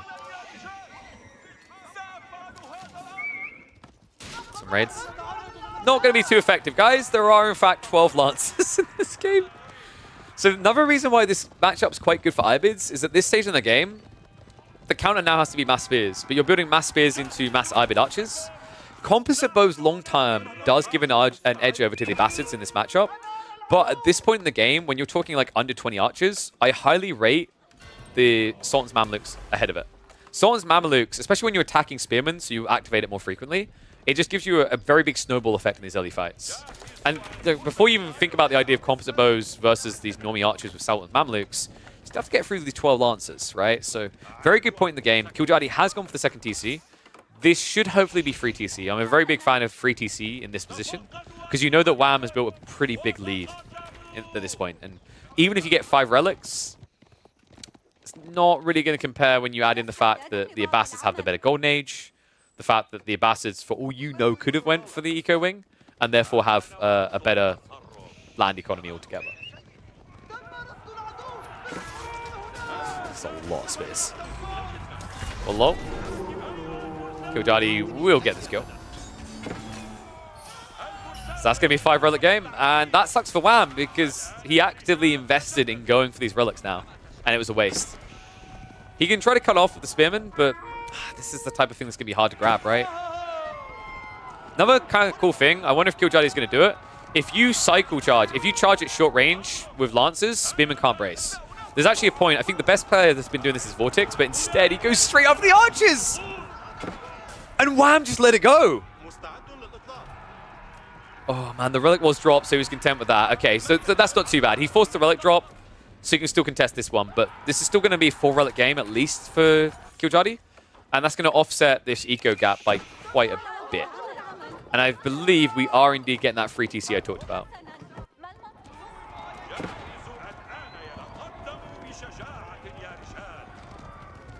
You're always spot on the dichotomy between Eco Wing versus Culture Wing. Okay, all I'm going to say is you spent way too much time in England that you're using the word dichotomy. I would say Eco Wing makes sense if you can't take control of the game in the next 5 or 6 minutes, or you feel like you're going to lose control of the game. If you feel like there's a way of contesting, Culture Wing is better. The problem I see time and time again, and actually Wham is a very big criminal of this, actually. One of the most frequent Culture Wingers. He always lines up a bunch of techs before finishing POC, so he doesn't get any value out of it. It's good for the tech up, though, right? Like, the idea is that you can actually rush towards Imperial as the Abbasids eventually, and you get the discount. And it's cool in this matchup because, like, you know, your opponent doesn't have an advancement wing now, so he can't get a discount. He'll just be behind. Bam, big army here. Killjoy, he needs Manjaniques. He can't build them. The Camel Lancers don't have the ability here because he didn't give a military wing. Oh, no. I don't know if this is just Wham being OP or if he's actually found the solution to the Iabids with this new build, if the buff was good enough. But this is all thumbs up for the Abbasas now. Golems are also on the way. There's not enough Lancers to contest that. This game is borderline over. Killjoy, bar Wham making a critical blunder, it's game. And the crazy part is when the army's this big, what kind of critical blunder can you make? Holding the delete key too long is probably the only one.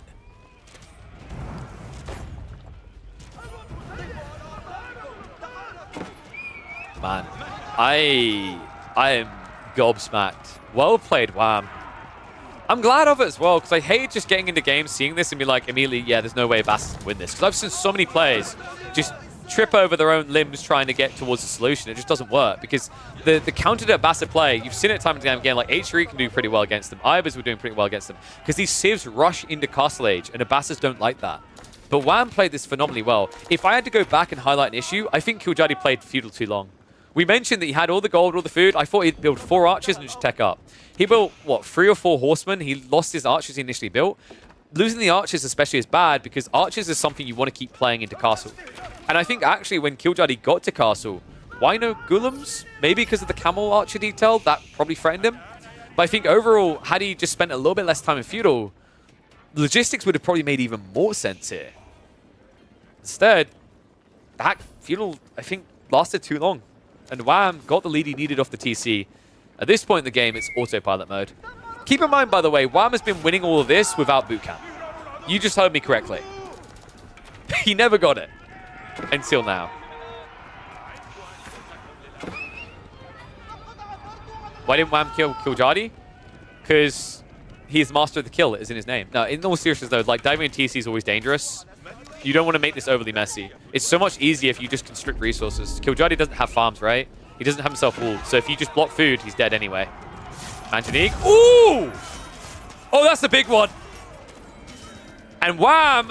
He needs to get around the back right now. Golems are chasing onto it. The Manjanique surprised him, but I don't think it was enough. The boot camp, plus the fact it's only 1 Manjanique, means it's still going to be a GG. Killjoy has no army left over.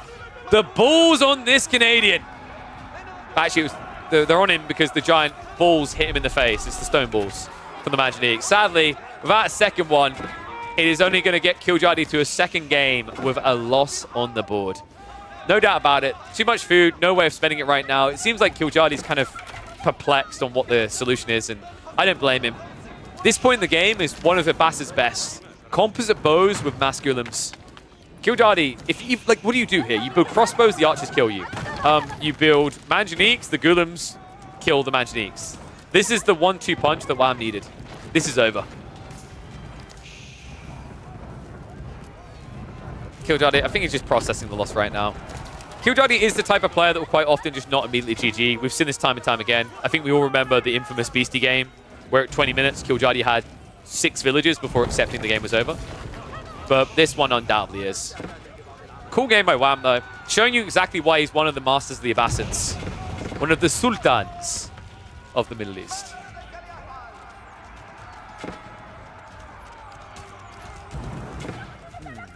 So looking forward, that means we are either going to be getting Jeanne d'Arc or Byzantines versus Rus or HRE. Oh man, dude, I love myself some Killjoy, but I gotta admit, although it's not the old meta of like Rus, I think Wham has a pretty firm grip draft-wise if this has to go the full distance. And with what has happened in game 1, I wonder if Killjoy is feeling a bit scrambled, because getting into this, I felt this was still really good for Iabids. I imagine he felt this was still a really good matchup for Iabids. When you have this type of game where your sense on the matchup is wrong, that you misread what it actually is, you can throw yourself into a doubt spiral where you don't believe that you have the correct read on the rest of the draft. I hope that Killjoy doesn't fall for that. That he recovers this and gives us an entertaining series, because I'd hate for this to just be a 2-0, because I think that these two players actually can match up to a 50-50. I've seen Killjoy take plenty of ladder games. But now Wham on his way in towards Imperial Age. Killjardy, at this point, I'd say just get out of the game. The longer you stay in this, the worse it's going to make you feel. He's 1 TC. His woodline's been found. GG's going to get called. Wham, showing just how big those Abbasid buffs were. All right. That means we have got a point on the board for Mr. Whamsicle. That's his new name, is Mr. Whamsicle. And let's have a look where we're going to be going for game 2. Let me open it up.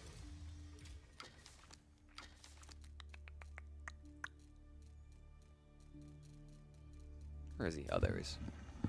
So game 2 is going to be Dry Arabia, Rus versus Byzantines. I actually really like this map. Dry Arabia for Rus, I think, is really good here. Byzantines, it's not that many berry options, and you can get a TC a similar timing. It just feels less defendable. I would say Rus are pretty good here. I think the Feudal Knights detail is pretty strong against basically all your contract options. And the scouting detail means you can't ever do anything secret. But let's find out. Maybe Wham has a secret golden solution for us. We hop into game number 2. So let me just quickly flip that score.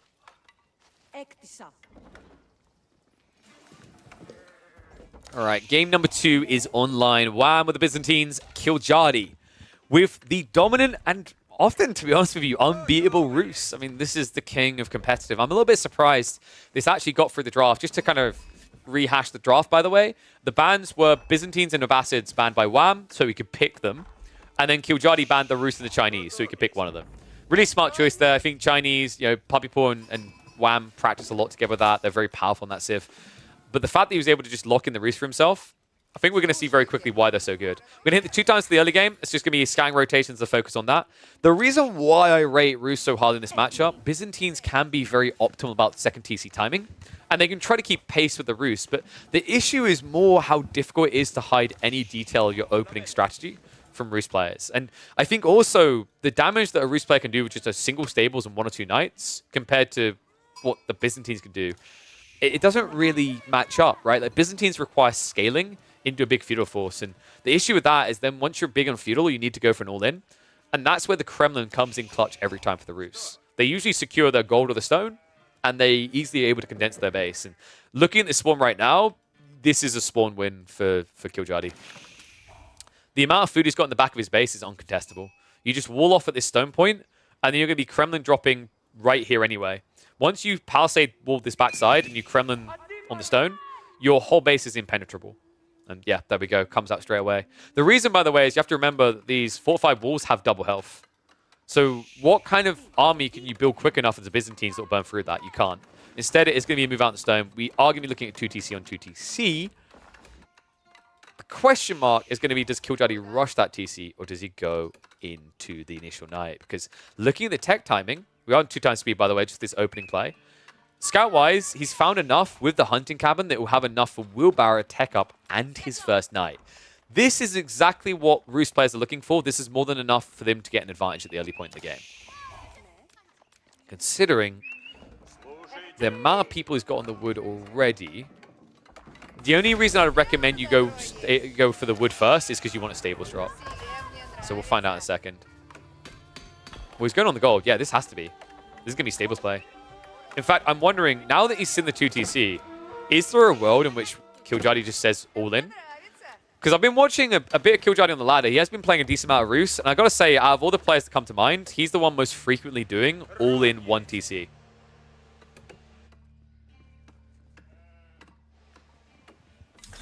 Yeah, stables on the way.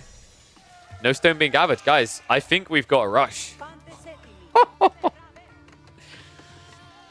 This is just such a typical Killjardy brew to swallow, actually. This player... How to put this? You know how we always talk about the idea of Vortex being an 11 out of 10 on aggression? I actually think if Killjardy starts getting some statistic cards, he's going to be up there as well. I've actually watched this guy out aggro Vortex. How many players can say that? And win, by the way. And win should be the important detail to add on there with the asterisks.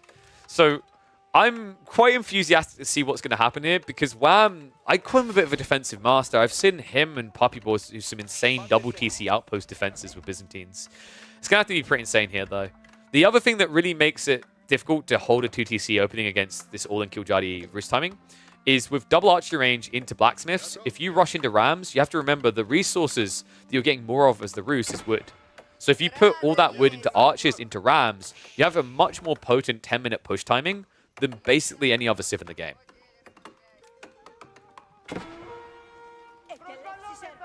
All right, I'll set up predictions for game number 3, by the way. Let me know what you guys think. Wham, if you believe in the power of the Byzantines, put 1s. 2s, if you think that the Rus are going to get us to a game 3. Okay, Silk Road on the way. To be expected, right? Against archers. If Killjadi doubles down with this kind of archer spam, though, you can easily just eclipse the javelin count.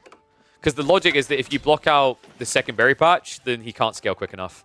The good thing about the build that we've seen from Wham and Poppy Paw is they add in groves very early on, so they kind of get that extra bit of olive oil to add in additional javs.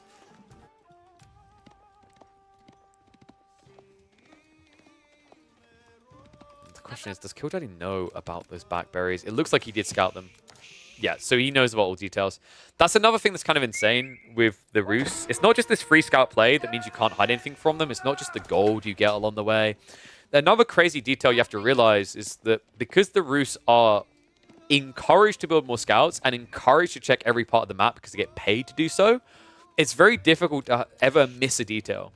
Think about the games we've watched where it's a GG because someone missed a gold vein or didn't see these deer at the back. Rus never have that issue, right? They always see every single part of the map. Archers arrived. The Matane a little bit too soon, and that means no gold for Wham. That's a problem. Steel Dagger is already in the way, and if you cannot get undermesh, all of a sudden your jabs are taking half damage from archers. Jesus. Look at the count already. Killjadi. Already double digits in the archer count. And this is just with 2 archer ranges. Like by 10 minutes, you can easily add in a third. He doesn't need many knights either. The whole goal is clear the Matane, 2 knights right in, GG, Jav's dead. So Wham, he can't afford any mistakes with these initial Javs. He's already heading on his way towards that. The Matane get baited in. Oi, oi, oi. I warned you guys you were going to get an aggressive player. Did you not believe me? How about now? A few archers are at least going to get picked, but if I was Wham, I'd just choose Westside Gold. You need it right now. Without Undermesh, you can't contest here. Undermesh is huge, not just because the javelins, it's for the Limitane as well. Wall going up. Oh my god, dude, the timing! No wall off, no double berry. And yes, that Roost Knight is laughing for a good reason because that is a critical ingredient to Wham's success. If he cannot get the extra berries, he cannot mass javelins. He will die to raw archer count. Oh my god, he lost... What? He lost the cistern. That's 100 stone down the drain. Oh, wow. One and all, we have officially got a series on our hands. There can be no doubt about it. Killjadi's just so on point. I feel like he hasn't made a single mistake. Behind this, he's gone into the boar as well. And Siege Engineering is finally on the way. If you guys want like a Roost game to watch to kind of figure out 1TC execution, this should be on your list of games to watch. I don't feel like Killjadi's made a single mistake here. Maybe, well, actually, one. He had one. It was the rally point, right? He lost 2 archers here. That is it. That is the mistake. Is it enough to lose in the game? I don't think so. Scout is going to be kept in position here. So he's going to flank around. Villagers on the gold. Love that micro. He goes for the further away villager with the archers and tries to snipe the forward one. Only gets 1 for his trouble, though. And Rams are now on the way. So double Rams should be able to break this position. In fact, if you just clown car it, it shouldn't be contestable for Wham.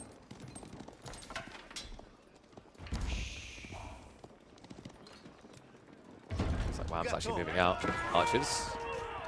Okay, I think Wham went too soon here. That's a lot of Limitane dead. Knights going in for the charge. That's a freebie.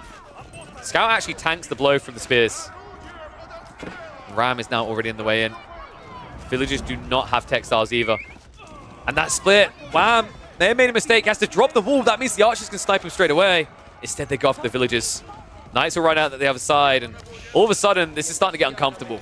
That's a lot of idle time. Essentially, the entirety of Wham's lead in terms of villagers are idle, with a garrison are running away.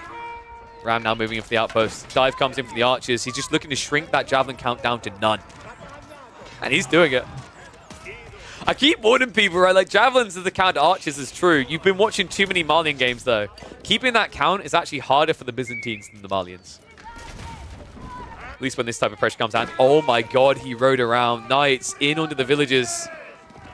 Jabs at least, spin release are coming, right? But now, at this stage of the game, with the Rams, I wouldn't be surprised if Killjardy adds in another 2 to take out the TC. What a play. And I want to highlight how difficult this is to do what Killjardy's doing. Like, Roos OP, sure, but like, think about the spawn for Wham. He went 2 TC pretty safe. His goal was exposed a little bit, got punished. The berries on the backside should have been a free flow move for Wham around 10 minutes, but Killjardy's timing was so on point, he never got to. And now with 3 Rams, even with one of them being half HP, you only have a handful of limit time to defend this. I'm actually question marking how Wham holds this TC now. And what's worse still is, you know, it's not just the berries that get him the mercs now, it's these olive groves. If the town center goes down, you lose control of this area. I've got to say, it's actually refreshing seeing Roof do 1 TC plays again, considering how many games where they crush people has just been 2 free TC castle. I love that Killjardy's just showing you that it's not a one-trick pony. This is still the same dominant 1 TC Civ.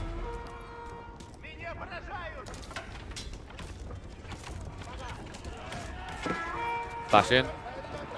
Limtane. Have to come out of position. Keep in mind, Wham still doesn't have steeled arrows, so these TCs, these javelins, doing less damage than they could be. The Rams making quick work of that town center now.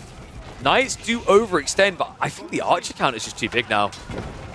Town center is definitely not going to get repaired. There's no way you can do this. It's going to pull the villagers and run, but that means the archer's already in position. Great read there by Killjardy, guaranteeing that eco lead shrinks and will no longer build.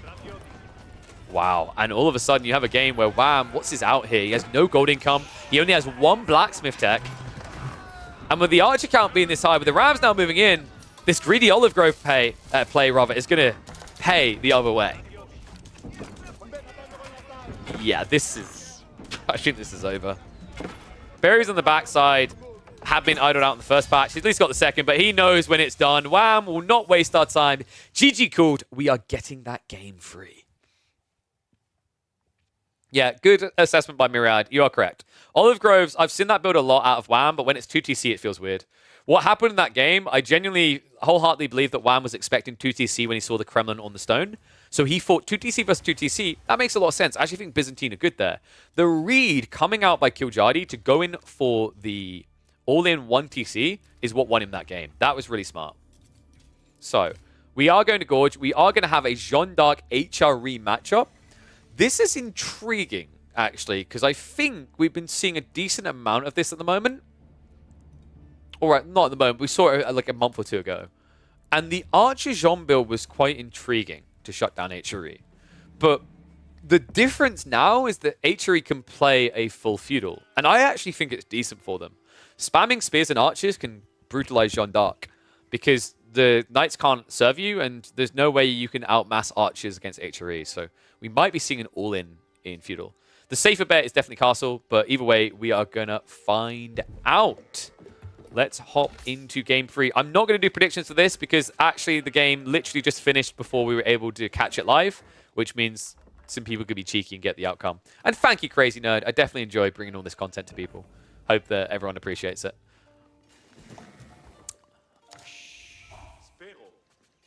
All right, let me see those K-Pig hypes in the chat. Let me see everyone get excited for this one. We're getting a game 3. It's going to be a spicy one. Jeanne d'Arc in the hands of Wham. And HRE being wielded by Killjardy. I don't know if you guys have been catching Killjardy's HRE, but I think he's by far one of the scariest players on the ladder right now with this Civ. I have been impressed. I don't think I've seen a player so consistently feudal all-in, and that's the big question mark I've got. Before the buffs, the play for HRE was to turtle up with outposts and go Castle Age. Because if you get knights quickly in a game, then you can snipe Jean. But I actually think with the new build, the marching drills being included by default, HRE with their better economy are actually capable of contesting Jean in feudal. So we'll see which way he wants to go. We are going to be on Gorge. And already, I gotta say, I'm not a fan of this rotation Wham's done. I've been talking about this recently. I don't like the down the center rotation where you take like a short route. I much prefer the idea of just taking one side and running. Overall, you're getting about a 50-50 split. But if your opponent does what Wham has done, all of a sudden, if he doesn't see you, he's just falling behind. It looks like Wham did at least scout the enemy one. So the good news is now he can go to his corner and go across. So possibly, depending if the RNG gods love him, he might get like 60 to 65% of the sheep. But you're not going to be able to take a majority away from Killjadi, right? To me, this is just, at the highest level of play, this is going to be the meta. Cut aside, go. Because if your opponent does a short route and comes home, you can then just lap the other side. Players have gotten really good at optimizing their timing to get home before they run out of sheep. And I love that Killjadi seems to have optimized this one as well. You can't check your full back corner because with HRE, they gather the sheep too quickly. So you have to come back a bit quicker with the Holy Roman Empire than other civs. But the way he balances it out, he's already got the food he needs. He's already ready for a tech up. He could even think about just going onto the trees early to prep for some production buildings. In fact, he is going to go for that back corner full. Talk about min-maxing right now. He's got 250 resources, but notice he only has 5 villages here. That's a smart read. And because he's split between the gold and the food, he wasn't constantly buffing the food gathering, right? He won't be quick enough to get the other side, though, with that build. So, Wham. Looks like the overall haul is going to be 9 sheep to 11. Wham still has to check this back corner. So, actually going to be, what? Ooh. All right, that is actually a win for Wham. Well, if he sees it. He didn't see the corner one, but he is at least going to... Sheep Whisperer? No, he didn't loud enough. Okay, so he's not going to find it. That is a crafty sheep, by the way. I can't believe that. So, in the end, it's still going to be a pretty decent haul. The reason I'm highlighting this a lot, very important on both sides here. For the John Dark faction, it just allows you to have a backup plan if this isn't all in feudal play. It also insulates you if it's a fast castle, because knights will kill you in the flanks. On the other side of it, against Jeanne d'Arc, with HRE, one detail, you clear your sheep much quicker than other civs. Another detail is if you have to come out to deer, against a civ like Jeanne d'Arc, it's a death sentence. So yeah, pretty rough one. What I don't like for Wham in this game is if Killjadi shoves these deer in, he's going to get Ark and Chapel buff. That's when either feudal or castle destroys you. So I'm hoping that Wham is going for the deer location now and just snipes them. Because if I was running through here, I'd be like, this is way too close. I can't let him push this in. And Wham is the type of player that is fully aware about deer shoves, right? Him and Puppy Paw were really the guys innovating this play recently. So here we go, tech up complete. Wham. Really? Is he almost out of sheep? Yeah. Oh, that sucks. I think you could have risked maybe going out onto the deer pack when Wheelbarrow came in, and that could have allowed you to snipe the deer. I don't like these have been left alive, because if I'm Killjadi and I come home to this, I'm 100% pushing them in.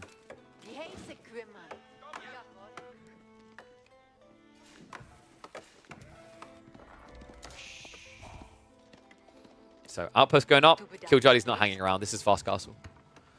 Wham! I'm curious if we're going to be getting the Woman at Arms or the Hunter. I actually preferred the Hunter here. I think Joan going into Woman at Arms form just leaves you susceptible to Knights in Castle Age.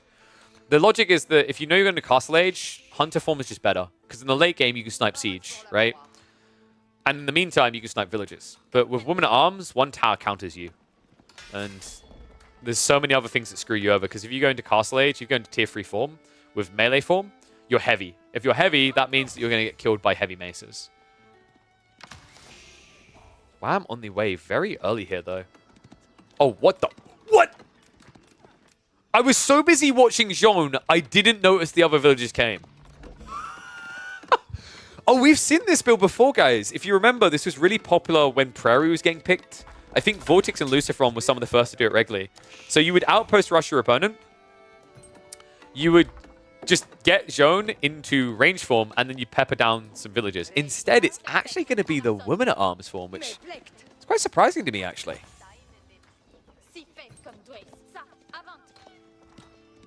Huh. That's really surprising. We already mentioned some of the reasons this is quite bad. The other reason is if it's a castle age rush, your opponent can get knights, so you just insta-die. This to me suggests that Wham has no intent of allowing that to occur, though. And it makes sense, right? Arrow slits will come in, this gold will be inactive, and if you look elsewhere on the map, there are no better options. Killjoy as the HRE would have to far leave his base to go into gold. That's not good. That feels terrible to have to do. Wait, what? Wham?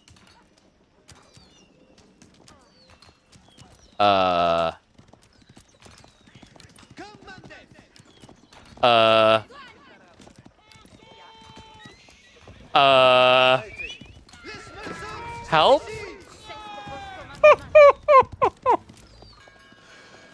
I actually give him the benefit of the doubt. I was like, Wham, he's like a top 8 player. No doubt in my mind. This is strange.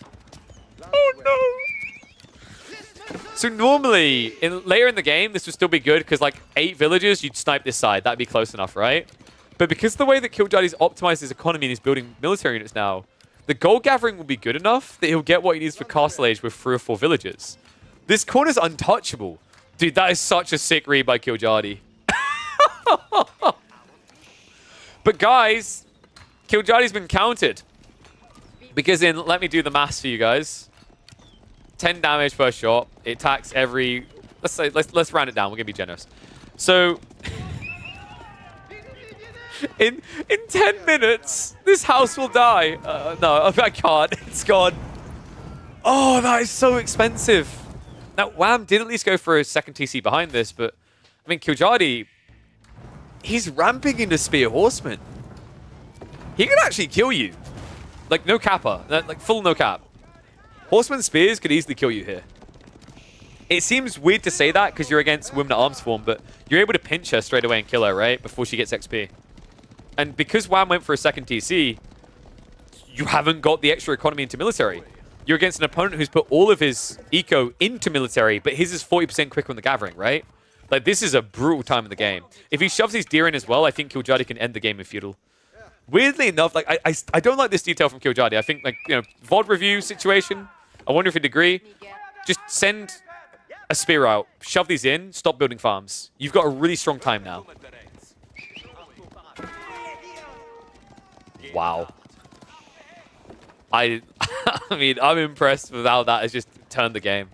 It shows you at the highest level of play how just one small detail can ruin everything, right? Now, wait, please. You see the TC. Yeah, he scouted it. He knows. Okay.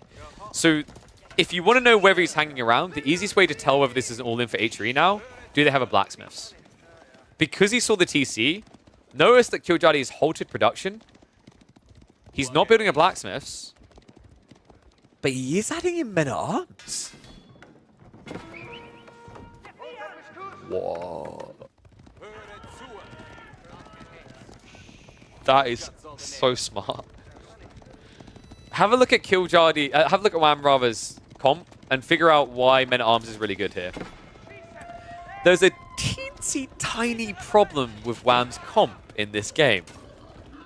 Because he saw so many spears, he didn't build knights at all.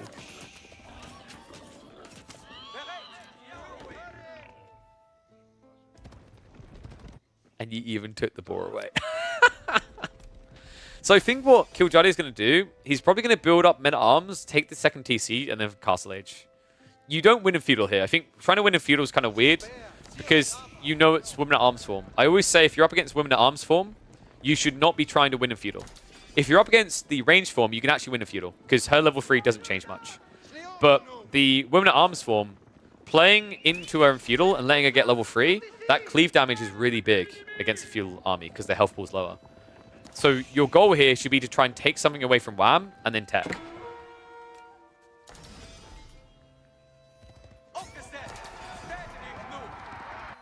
Deer have still not been shoved in. Killjoy's comp is looking really weird right now. You know how I talk about like reaching that point in your build where you're like crap or get off the pot?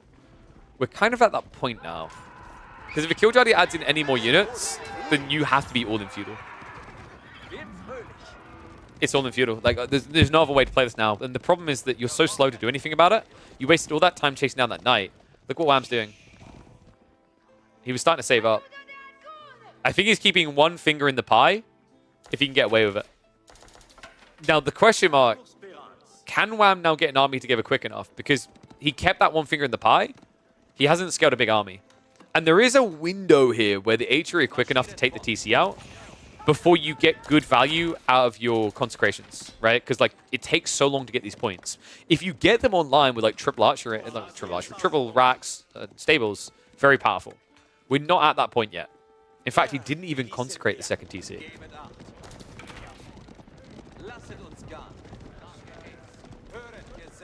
I mean, yeah, because Killjadi's comp changed. He went from Spear, Horseman, Men-at-Arms, which is a kill TC comp, into Archers. The Archer detail is 100% kind of funky here. Killjadi is that guy who goes to the supermarket. He like tries on a few clothes. Like, I just like them all. I've got an overdraft account. Let's buy them all. Now that I'm seeing mass Men-at-Arms with Archers, though, this is all in. This has to be all in. And what worries me for Wham is the fact that he's still kind of keeping his hand in that pocket, right? With the food and the gold. If enough time passes before Killjadi makes a move, this is fine because you've got a big eco. But Killjadi's army is big enough that realistically he should be attacking. He should be funneling into the enemy base non-stop. Funnily enough, that's what he's going to do with the Horseman. Goes into the TC, under the tree line. West side. He is going to find a few units, a few villagers trying to build up the walls. I think at this stage, though, you just take all your units with torches and burn the TC, though. Instead, Horsemen are just going to wrap around. Now, the question is, does Killjadi know? He knows about the deer. He should be checking this. He just came from the east side. He knows there's nothing on the ball. If he scouts this on the deer, which he can see, right? They've been shot down. Oh my god, the wall. Wait, Wham. You need to do the other side. Wait. That gap. Oh my god, no! No way! 15 villagers, and they, between them, could not build 3 slabs of wall. Oh my god, he at least gets the army across here. But now he's idled out on the food. And Wham, at home, really, what do you have here? You've got 5 sheep left over. The boar's on the other far side. You've already exhausted the deer, and now you're making farms. Guys, it's so much worse than that, though. Wham doesn't know about the Men-at-Arms. Killjadi's been holding them back until this moment. Why did I ever doubt him, dude? I opened this game by saying he's the most lethal HRE player on the ladder right now. This is why. He waits until he's got critical mass of Men-at-Arms to reveal it. And now Wham has 4 knights to contest that. So he rams in. TC going down. Guildhall being built behind this. Wham. I don't know if Castle Age can save you now. This army's way too big. He's diving into the base. You're going to have to fight him before he reaches the Guildhall, but that's going to cost you. John, desperate for that level 3, but you know she's so far away. Horsemen are going to flow over onto the back side of the TC on the wood line. Archers being taken down, and this army's looking too small. He's going to find it. Back onto the Guildhall, and Killjadi with this dive could just GG this game. Wow. I mean, he has to rush it up. He has to commit at this stage. He's got just enough villagers left to get it up. It's going to come at a price here. Archers start to target him down. Castle Age indeed going to be complete, but at a price. Sean down. Villager count down. And Killjadi now with what feels like an unkillable army. What a timing. I doubted it. I didn't believe in the Archer detail. I felt like his ramp timing was going to be too slow. But who am I kidding? Marching drills ensures the army is there on time. Credit to him, he did get the blacksmiths that I was worried about, right? I just don't think I ever noticed where he put it. Yeah, right here. What a crazy timing. And the damage being done now. He's going to flow over. He understands that if there's no eco left in the base, guard the flank resources. Archers shifting the east side. With marching drills, this is going to be kill after kill. Wham. Now in a death spiral. Like, you can't recover this. This is impossible. Look at the dots on the minimap. This is why HRE is a bannable civ. What an insane timing. Credit to him. Like I will be first to hold my hands up and say I doubted him. I thought his timing was going to be a little bit too late. But that stack overflow, moving from the wood line over to the deer with the horseman, then the follow-up detail of 2 rams sneaking in, the fact that he never revealed the Men-at-Arms, those details are what matters here. Wham. Remember what I said about like level 3 Jean melee form can beat feudal armies? Please, it does have its limitations. At this stage, Killjardy should be shutting down Eco and going Castle. He's adding in a few more units. I think Men-at-Arms are good to add in because you want them in Castle Age, but outside that, this is insane. Half of Wham's economy can't move, and that's it. That's it. He's found him. He's running into the archers. Wham's about to be down to 20 villagers. Oh my god.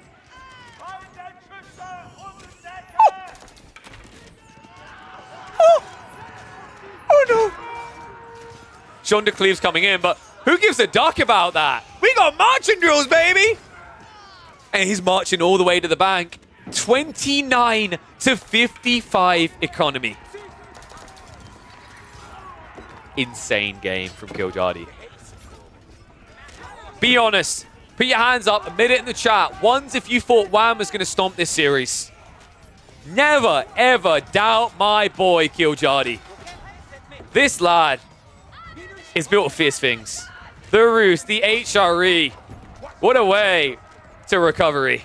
And with the Regnets now coming, there can be no doubts about the outcome of this game. Wham would have to build 3 TCs and be untouched for 5 minutes to be back in.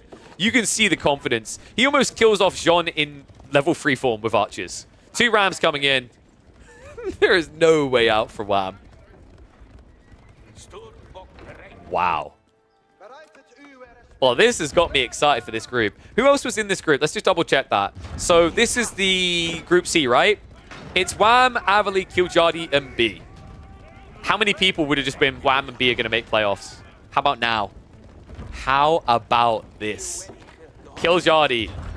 He may be Finn, but he's looking a bit more Germanic than Scandinavian here, because this lad is a force to be reckoned with on the HRE.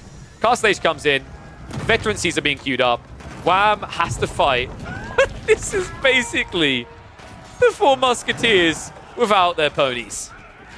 And they aren't going to hold. Men-at-Arms going to die here. There's just a few Spearmen, a few Men-at-Arms. The guarantee that Jean can't fight either. Divine Restoration is not going to change that. And that is going to be a 2-1 victory for Killjardy. I think Killjardy could have done just as much damage by going to Castle Age, but credit to him for seeing this timing. I think it would have been closer. He was right with this call. I'll hold my hands up, man. Hiding that Men-at-Arms count the way he did, the sneaky git, gave him the win condition in Feudal. Sure, this game will end in Castle, but make no mistake about it. The days of HRE winning in Castle are over. That's only because that's when the person surrenders. This game was defined and decided by the Feudal choices. How often can you say that against Jean d'Arc? Not very. But Killjardy is an entirely different breed. Base is basically destroyed. I'm going to hit the 2 times here because this is just the point where Wham is trying to resist the GG. But at this stage, I feel like Agent Smith about to tell you about the inevitabilities because this truly is inevitable. Veterancy in, Rams hit it up, and the Canadian has been slain. Killjardy looking dominant in those last 2 games. 2-1 victory, and all of a sudden, starting to look like the favorite to make those playoffs. Woohoo! My boy! Look at him rock and roll. Well played by Killjardy. So, Wham 1 versus Killjardy. Remember what I said as well? I was a little bit worried after G1 that he was going to have this issue of like mental reset because of the outcome. But I think he just kind of like, he shrugged, he accepted that the Abbasids is a new breed being explored again, and also Wham is one of the best Abbasid players in the game, full stop. He didn't let that get to him. He quickly recovers, doesn't loom around in that first game, and actually proves just how dominant his draft is. So fantastically done there. Let's have a look now and see what other series we can catch. So Killjardy versus B should be after Avali versus B. And Avali versus B, if I'm not mistaken, is still ongoing. Unless it just completed. Let me check for you guys.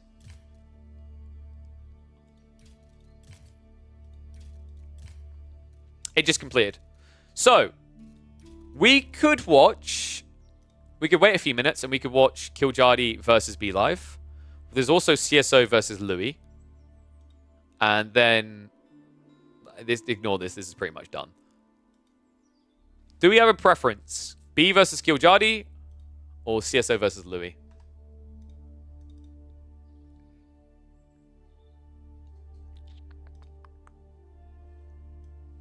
Yeah, I'll put a thing up to cast.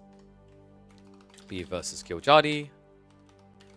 Or Louis MT versus CS. Oh, I'm going to put 2 minutes on that. I'm going to run ads as well for 90 seconds so you guys don't have to get screwed over by that when we're in games. I'm quickly going to grab a snack to nibble on, so I'll be back in a sec.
Hello. All right. So B versus Kiljadi won with an overwhelming result. So let's see if the draft is underway. All right, they haven't started their draft just yet. I imagine Kiljadi's taking like a minute or two, so we got a little bit of time to work with. I can keep an eye on things. In fact, let me check in with B.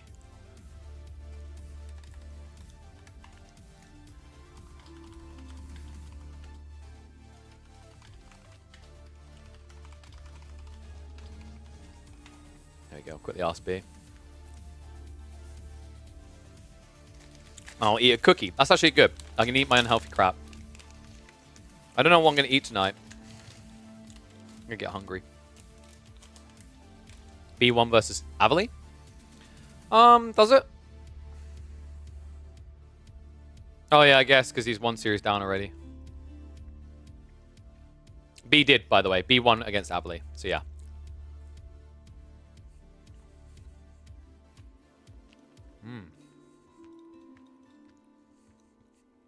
White chocolate chip cookies are dope.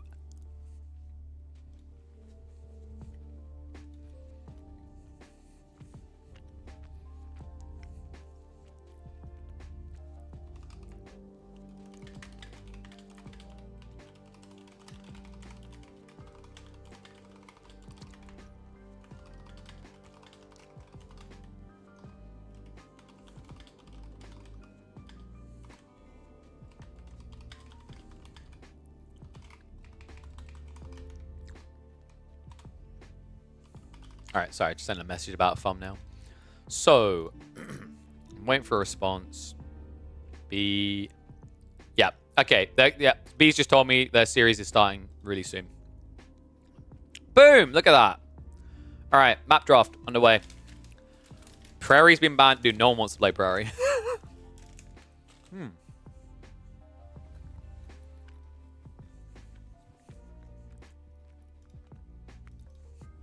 Well, that's because B's playing Zero Space and Stormgate all the time.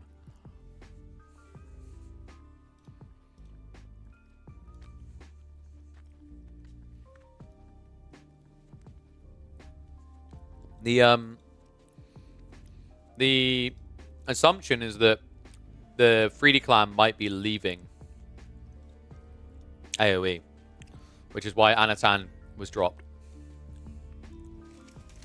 Because I can't think of any other reason you drop Anatan. Anatan is like, I actually think Anatan's their best performer now.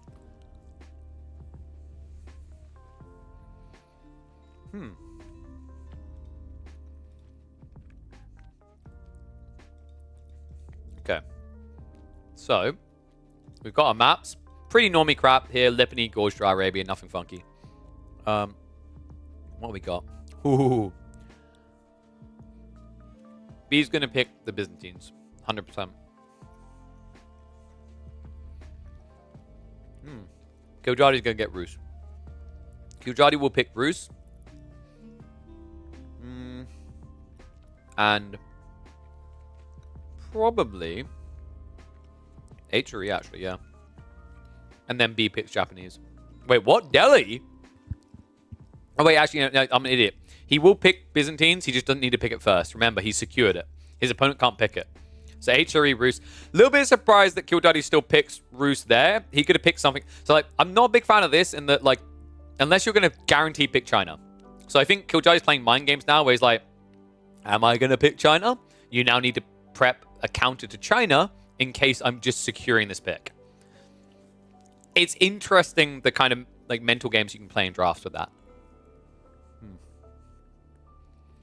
B will pick Japanese and Byzantines.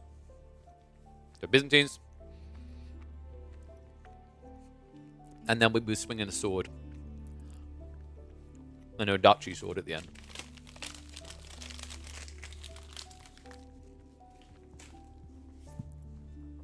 I hate to see B go. His games are super fun to watch.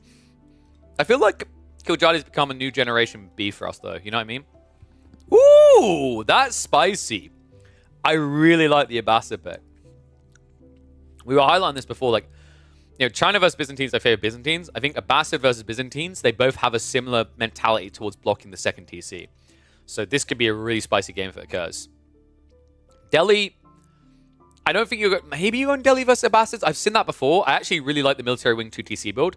Because when you open with Military Wing, your opponent has to react by going into the... They have to go into the archer range first. So they're not spamming Ghazi straight away. So then you sneak a second TC and scale archers. I think the matchups... B is picking Ibids to counter Abbasids. We just saw that's not necessarily the case anymore. So you might actually just see Killjody... Like what? Pick Rus against Delhi? Actually, HRE versus Delhi. I think new HRE can do it now. I think they're really good against Delhi.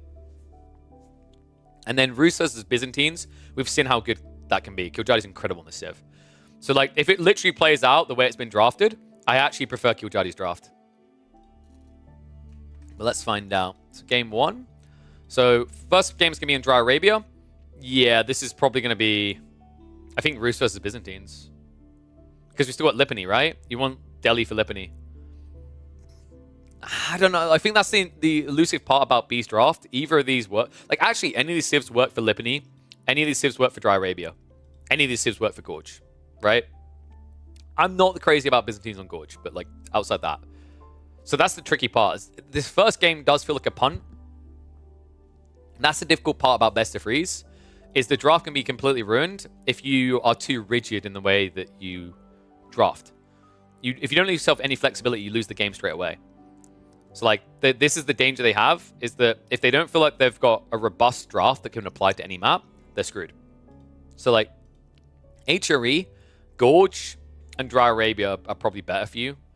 Ruse can do any map. Abbasids, I think, can also, like, they prefer Lipany and Dry Arabia. So I think Gorge is going to be HRE, and then you can rotate the other two, and you have to kind of, like, gauge what your opponent's going to do.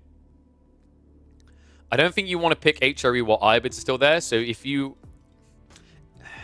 The problem is, like, so game 2, I think best thing Killjoy can do is try to save HRE until last, and then you open up with, like, maybe a Ruse here, and then follow up with Abbasids. I think they're getting the lobby ready. They're not in yet, so we're not missing anything. Oh, let me pull the draft so we can put it on the nice overlay thing instead of just staring at the screen. And then let me reset the scores. All right, there you go, guys.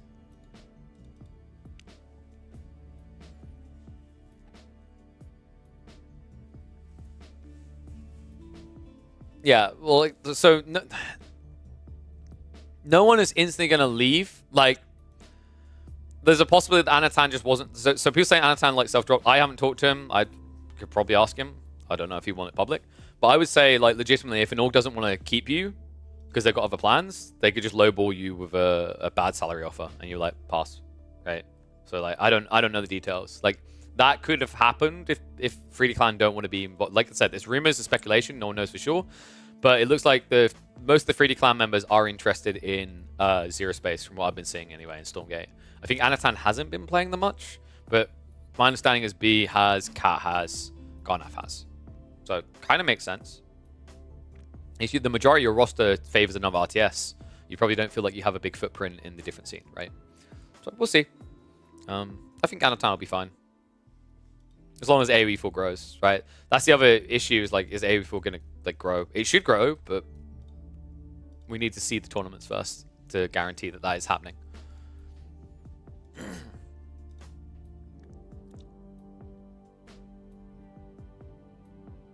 Okay, there we go.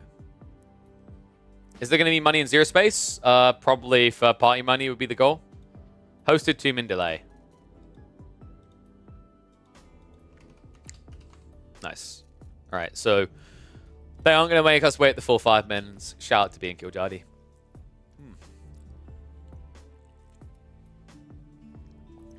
Whoa. Not me almost tipping a can of energy drink over my set. It's been over a month since I've done that, so yeah, probably due to do it again. So game 1. Oh, sorry, we didn't check what game 1 was. Let me quickly pull that up for you guys, because they should have drafted that.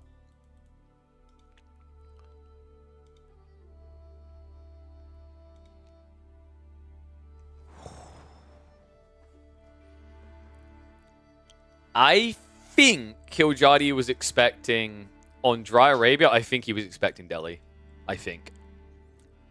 It's interesting because the Delhi have still been beating the HRE recently because the Ghazi are just too good. But I think with the change in marching drills, HRE can beat Delhi now. But this is intriguing because HRE, if they play all in feudal, they're better than Ibids. You can just full send it in feudal, legit, because the Ibids, they can't play prolonged feudal. And the problem is, I don't feel like you're strong if you play initial feudal, where you build a few horsemen, a few archers, a few desert raiders. You'll still get clapped by HRE. If HRE just open racks and archery range, they kill you. So this is I think this is a tough matchup now. And we know how Killjardy plays the HRE. We've just watched how he plays the HRE. The dude has no chill. He sends it.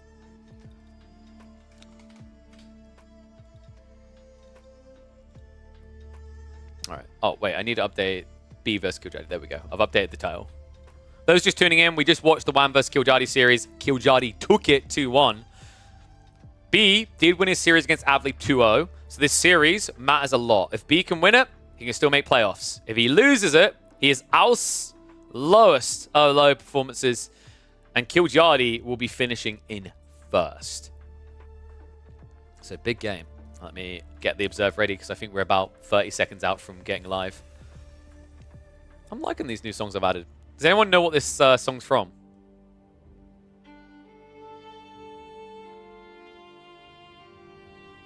Turned it up.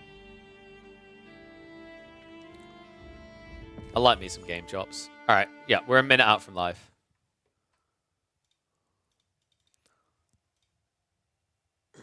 Dragon Age, not even close.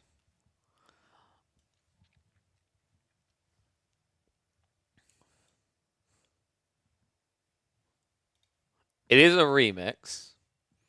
Has to be, I'll get DMCA'd. Game of Thrones, no, you're getting further away. Kids would watch this show.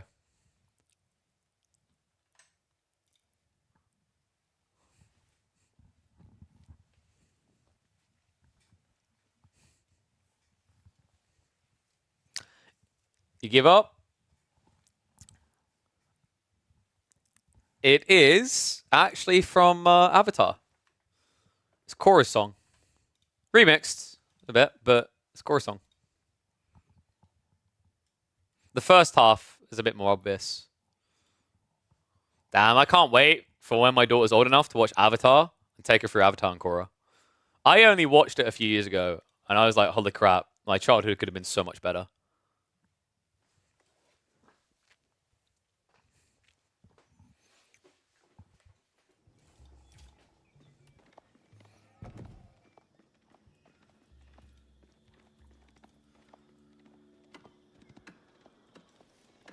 This match could be the difference between who finishes last and who finishes first. One and all, welcome back to the competitive AoE4 action. Energy Slapfest number 2. In the left, playing as the HRE, we have got the Killmonger himself, the all-inner, the bloodthirster to even take down the likes of the most aggressive of players. It is Killjadi. And over in the east, coming from that side of Europe, not too far away actually from the Finn, we've got 3D Clan's most known representative whipping out what feels like a dominant force in competitive play right now. It is, of course, B on the Ayabids. Best of 3, folks. We open up on Dry Arabia in a matchup that a few weeks ago would have been cut and dry. HRE would have counted Ayabids in every way imaginable. But what we've been seeing is that the Ayabids are falling off. The HRE are taking control. They're eclipsing a lot of different civs at the moment. I gotta say, Killjadi, we just watched him off the back of his series versus Wham. He has shown us something special with the HRE's feudal timings, and I'm sure he will not fail to do that again here. So, scout rotation-wise, oh my, they ran in the same area. Now, B is gonna recover. That's quick and smart. It looks like Killjadi, we've passed him and took some of the sheep away.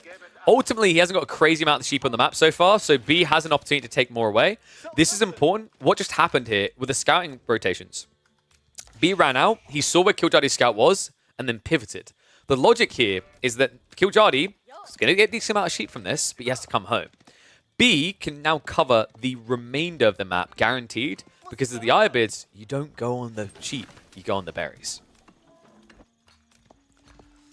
Killjadi. Not a bad haul overall, actually, I'd say. He got 9 sheep to work with, and he's already exhausted more, remember, because he's actually eating them, and he also eats through them quicker. That's why, when you look at the other side, the fact that B has only got 3 sheep, despite the fact he went straight into berries, is a really bad sign. I think there should be a recovery arc here. There's probably like 5 to 6 sheep. So, funnily enough, despite that cutoff that should have given B more, I think he's going to end up with like a 50-50 split here. Look at this one as well. I'm wondering, is there any chance of like a 2TC game? I'd be surprised by it.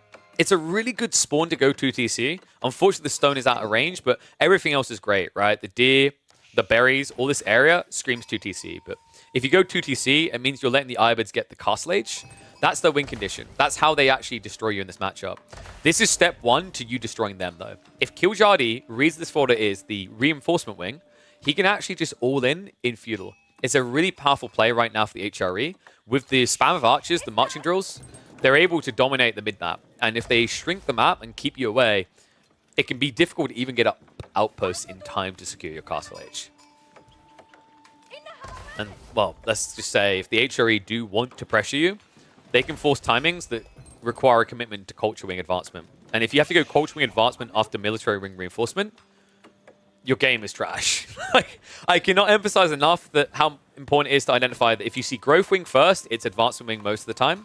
If you see military wing first, the intent is always to go growth wing. Anytime you see someone going advancement wing, it's because they got forced to. Killjadi scouts out the resources. This is a jackpot, by the way. The double resource on one location, gold plus the berries, quite difficult now for B. He's going to have to invest quite a lot of wood into outposts to defend this area. Probably will need a double format on each side. If he goes one, I'm a little bit dubious about it.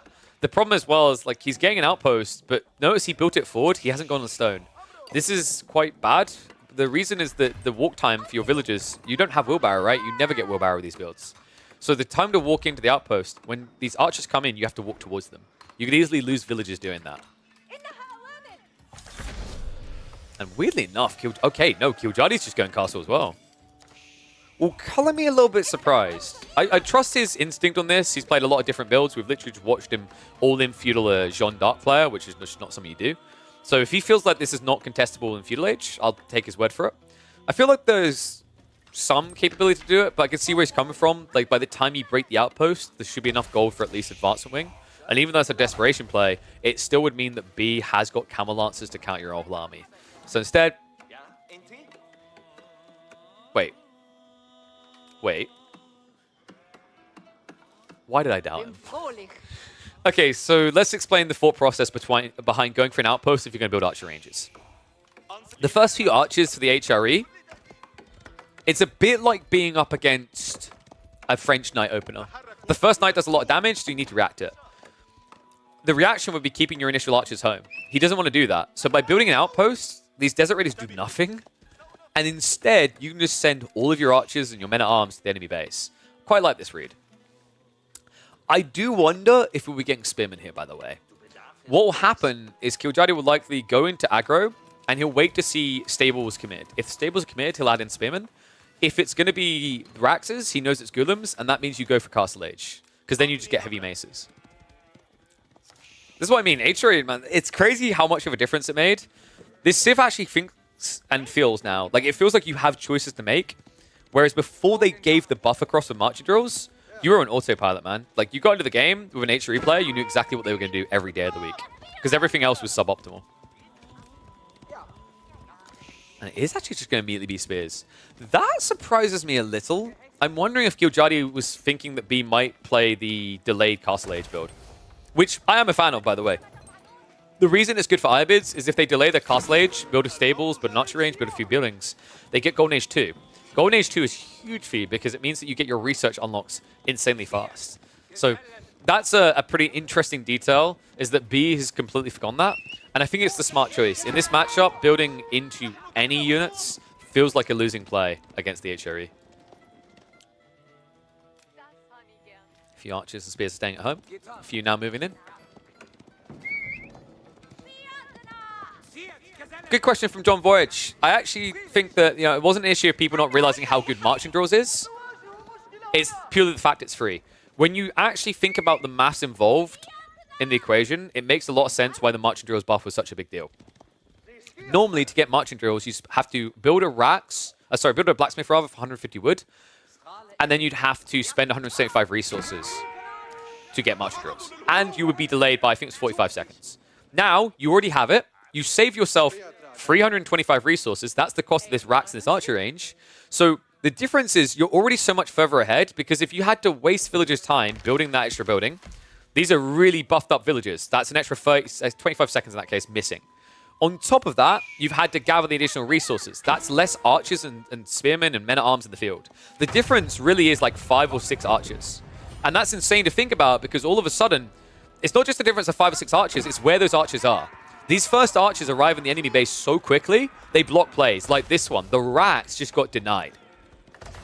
And oh my god, B, that is insanely greedy. He went logistics wing. So let's dissect this play. Why would B do logistics wing here? His thought process is, it's HRE, the game is relics. This wins me the game. The problem with this new HRE build is it's not just about relics anymore. You've been baited by that detail, because now with B's tech up, what's his advantage here? He doesn't get extra eco. He doesn't get a quicker tech up. He gets this delayed eco injection that is taking something away from an HRE player, but if an HRE player really wants, he can just commit to an all-in down feudal. He can end this game by 12 to 14 minutes. Moving in with the villagers. One is going to be taken out. Extra idle time just stacking up as well. Looks like there's going to be a couple reinforcements. Wait. No, B. I mean, he sees the men-at-arms at least. Good read to go into melee form. Men-at-arms, like, this is the thing that's kind of a bit skeptical about, is like, men-at-arms at this stage are terrible against Desert Raiders because their damage is so low, right? They hit for 8 damage, and these guys have 5 melee armor.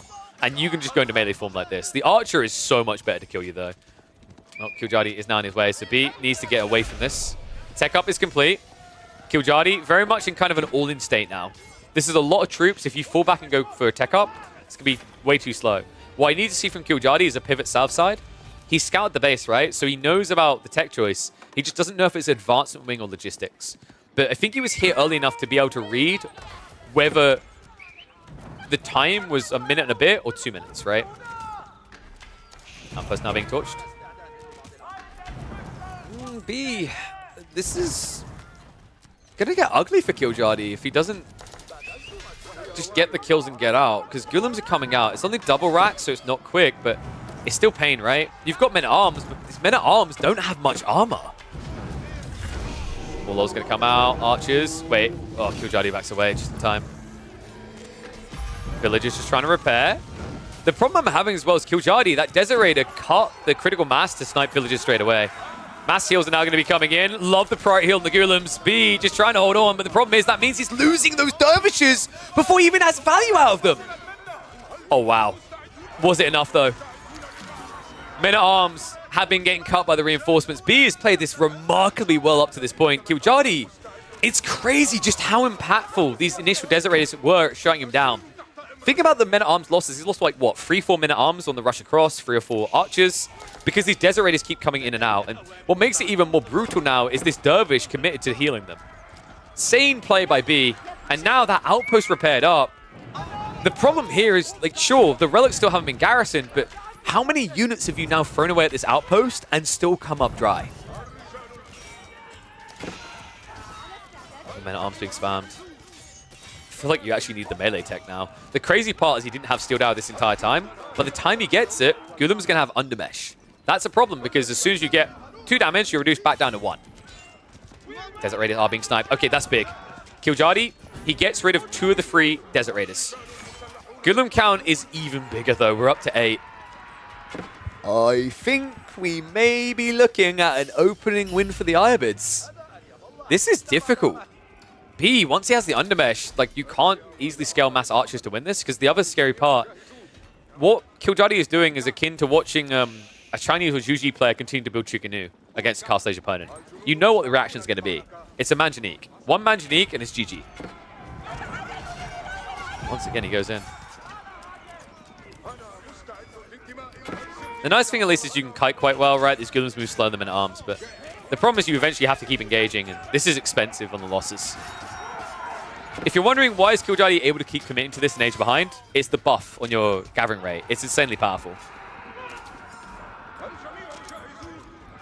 But the problem is that has its limitations, and we are reaching the upper peaks of it, right? Like, he's halfway through the tree line already. Gold doesn't really matter here. And food, he's having to go into farms now, which is going to strain him. Wall on the flank, and that is going to be a men-at-arms converted across. I think Killjardy at this point should realize the game is done. The only reason he's still fighting is the second wave of Golems haven't shown up yet, but funnily enough, like, if B just now A-clicks out of his base, has the relics coming home, there's no comeback for Killjardy. Yeah, I think maybe Killjardy misread this a little. He was going into Blacksmiths anyway. I think an early ram here, and you clown carring with archers, you could have broken the gold quick enough to GG him out. But to me, B got a little bit too much gold here. The fact that he was able to get full castle and still afford all these Golems says a lot about the timing difference. And that read to just intercept the Desert Raiders kept Killjardy away from a critical mass of torches. That should be the detail that just defines this game now. More men-at-arms spam coming out. The problem at this stage is Killjardy, the amount of food he's pumping into men-at-arms means he's never going castle.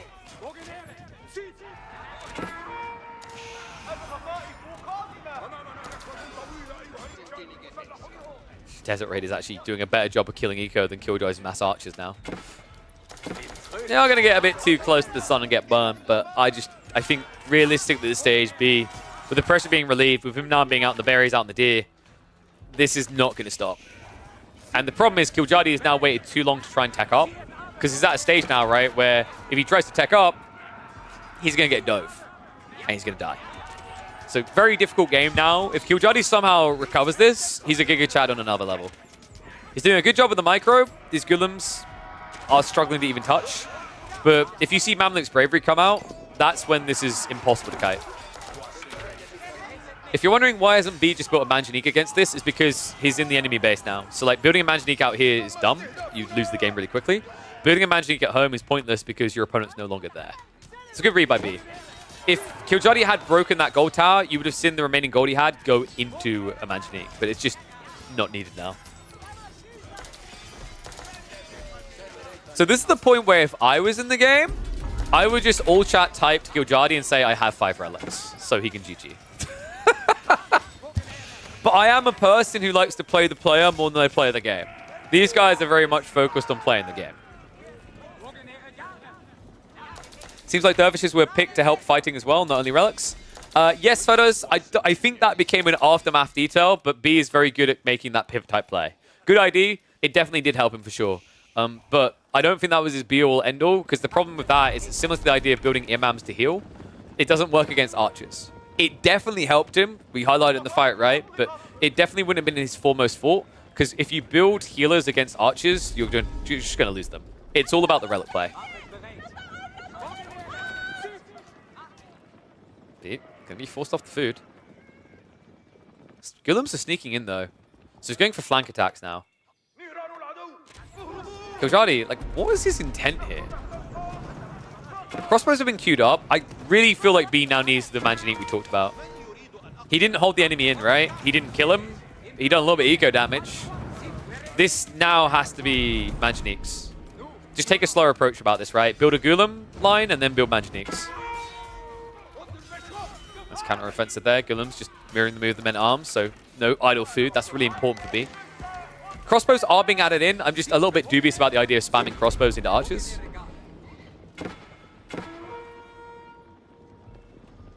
Synchrosight's locked into the amount of gold he's getting in this game. Villager dive coming in. B will be able to shuffle away. Golems are going to commit to the defense. Dervish is going to be sniped down first, but I mean, this is problematic. Like, this is what Killjoy shouldn't really be doing. He's looking for villager kills, but he's running into the Golems by doing this. This means the Golems are maximum DPS because they don't have to move. Now chase off on the other side. Villagers. Oh my god. Is Killjoy actually doing this? This is an all-in Hail Mary, by the way. The moment he starts losing mass, he's going to GG. But I've got to give it to him. Right now, Killjoy it's got me believing.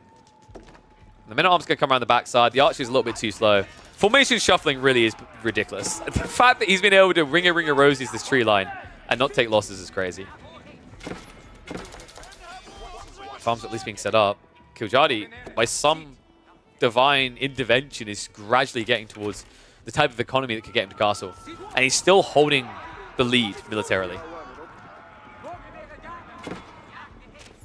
Crossbows, like, see what I'm saying? Like, a Manjanique here, I kind of get why B wasn't doing it sooner because of the movement speed of archers, but at the same time, yeah, finally, the moment you do this, this archer mass doesn't work, and Killjoy has to stop. But Killjoy, like, round of applause for actually IDing what his opponent done wrong and using it against him. A lot of players would have been like, he's at my base, that's it. But he never saw a single Manjanique until now. And oh my god, B, what? Are you kidding me right now? This game is getting absurd.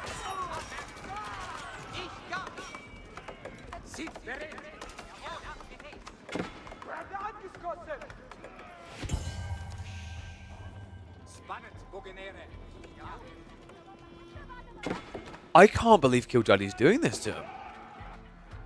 I mean, B, it kind of feels like he's scrambling at points here, right? Like, that was messy. Manjanique built up by a single Desert Raider, and that delayed in the first place. He's giving Killjoy ways back in. Golem count is still 11, right? So you can't contest that directly. But what Killjoy is doing really well, this is the same thing that you do against English players to beat them with archers. You don't fight their strong point. Golems are the thing you can't kill. So why would you ever contest into them? Contest around them. They'll just get idled up. A few will be sniped down. Killjoy, my god, the men-at-arms count is actually getting scary.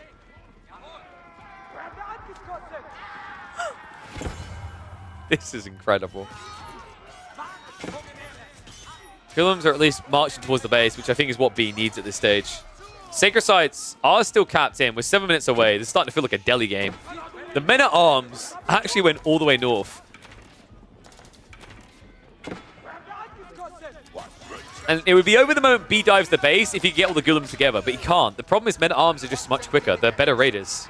Same with the archers. So, like, he's reacting instead of doing something. Because if he tries to do something instead, by the time he gets into the enemy base, he's already lost, like, 10 villages. So this is the annoying thing of what Killjuddy's done. He's spamming quality crap. The quality is their movement speed.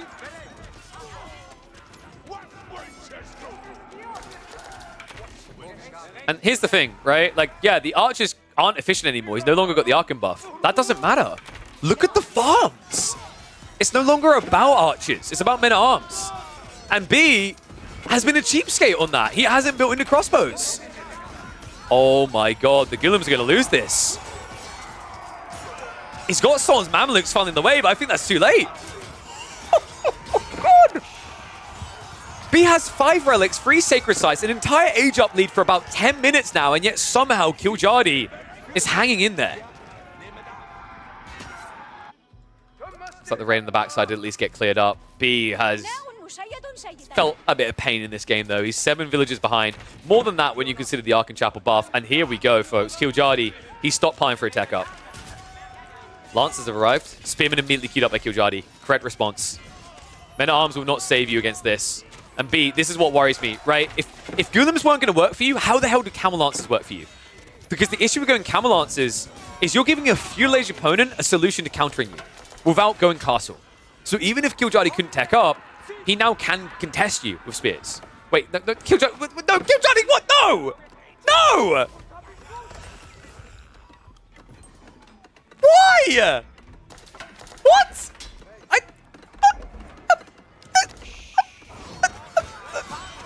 How? What is this game? Killjuddy's like, hey man, I need the extra prelates to buff my wood line again. Archer's nice dive in to clear up the back line. And now, because there's no archers here, Spearman can come in to try and contest this. It is difficult, though. The Golem's still in the mix. The double strike's super effective, but Lance count being kept down. Villagers now being attacked, though. Tech up complete, and why not Burgrave? I can't let this go, man. I can't. Killjuddy's like, maybe he didn't get all the relics. Maybe he didn't scout the entire map. Maybe I'll get one. I can't believe this. The crazy part to me is, had this been Burgrave, I actually think Killjuddy could have still won this. But now,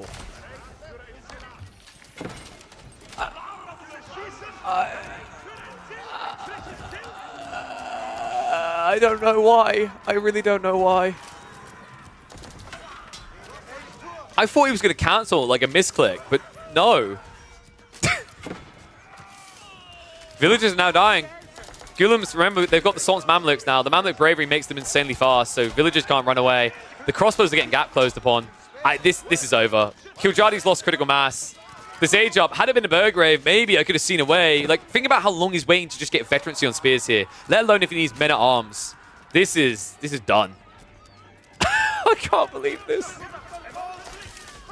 Killjuddy, almost with one of the most impressive HRE recoveries I've ever seen, only for it to end like this.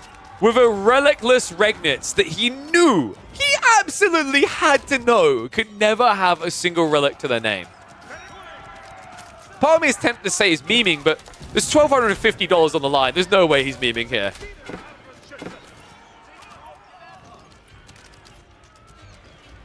GG. I can't believe that. How much do you think B was sweating at the end of that game? Because that was almost an absurd Holy Roman Empire victory.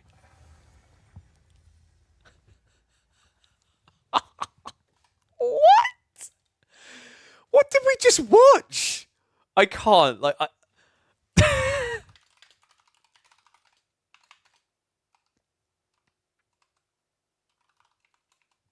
I'm at a loss right now.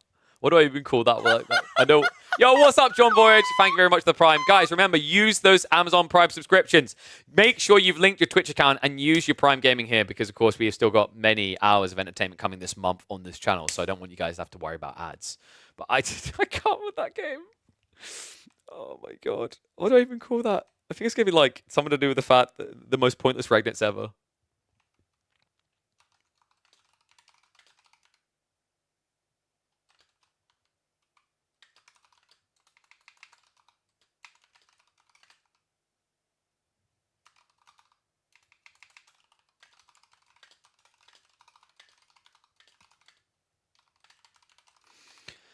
Oh my God. I can't with that, man. That's such an absurd game. I think I'm just going to call that he almost won and then this.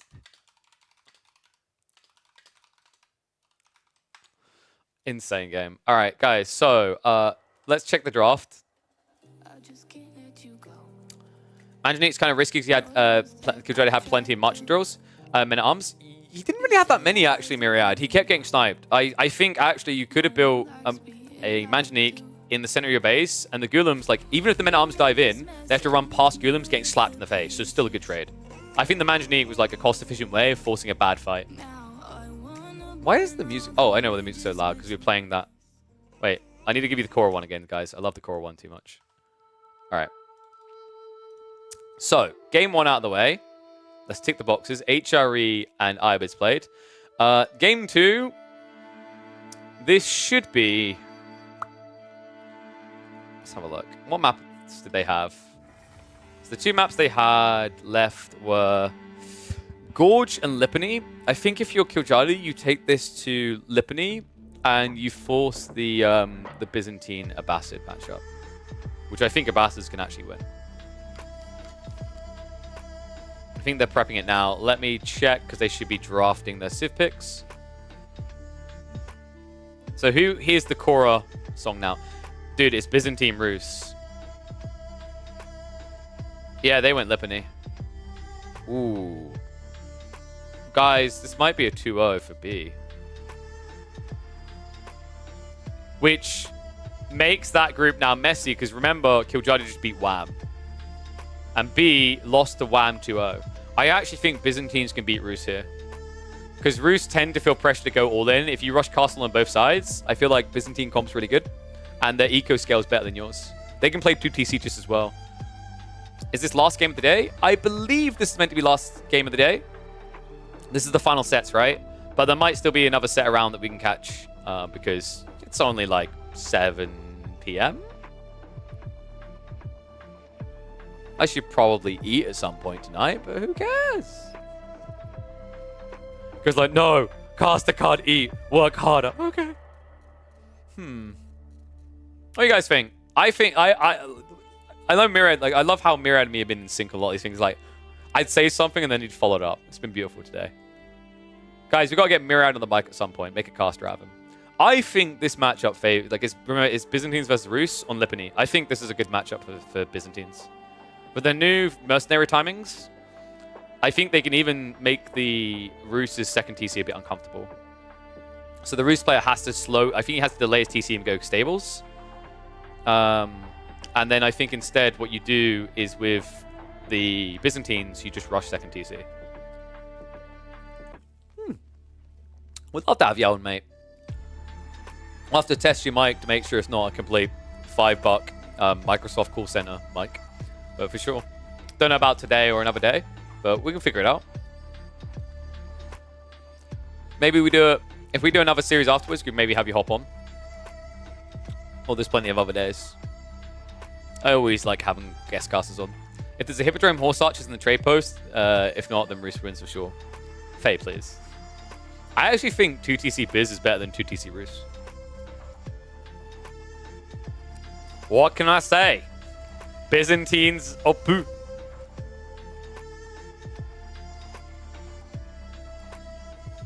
The problem in this matchup is, like, I think the Rus have to... I think they need to be feudal all in. We saw this earlier from Killjoy. I think he can take this. We saw him do it earlier. If this is a different player, the kind that want to go Castle Age, like the Byzantine type player that wants to go Castle Age instead of choose. Wait, no, what am I on about? We watched this 2TC failed. Now I remember. So the detail that matters is B needs to be on his game with scouting. If he doesn't see 2TC from Killjadi, he can't go 2TC himself. If they both go 2TC, I favor Byzantines. If, however, B goes 2TC, Killjadi can play 1 and GG him. Oh dear, Mirad, mate. Yeah, I always recommend getting an XLR mic. You can usually get XLR mics and audio inputs quite cheap, like maybe $100, $125. The difference in audio quality compared to a USB mic or, you know, like a headset mic, a normal headset anyway, day and night difference. Whoa, I just realized how loud this is because the chorus song finished again. All right, let's get ready for this game, though. Oh, we can do predictions.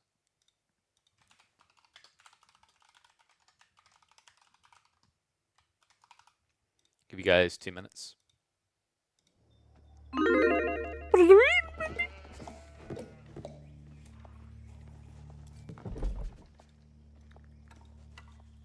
All right, let's switch that score around.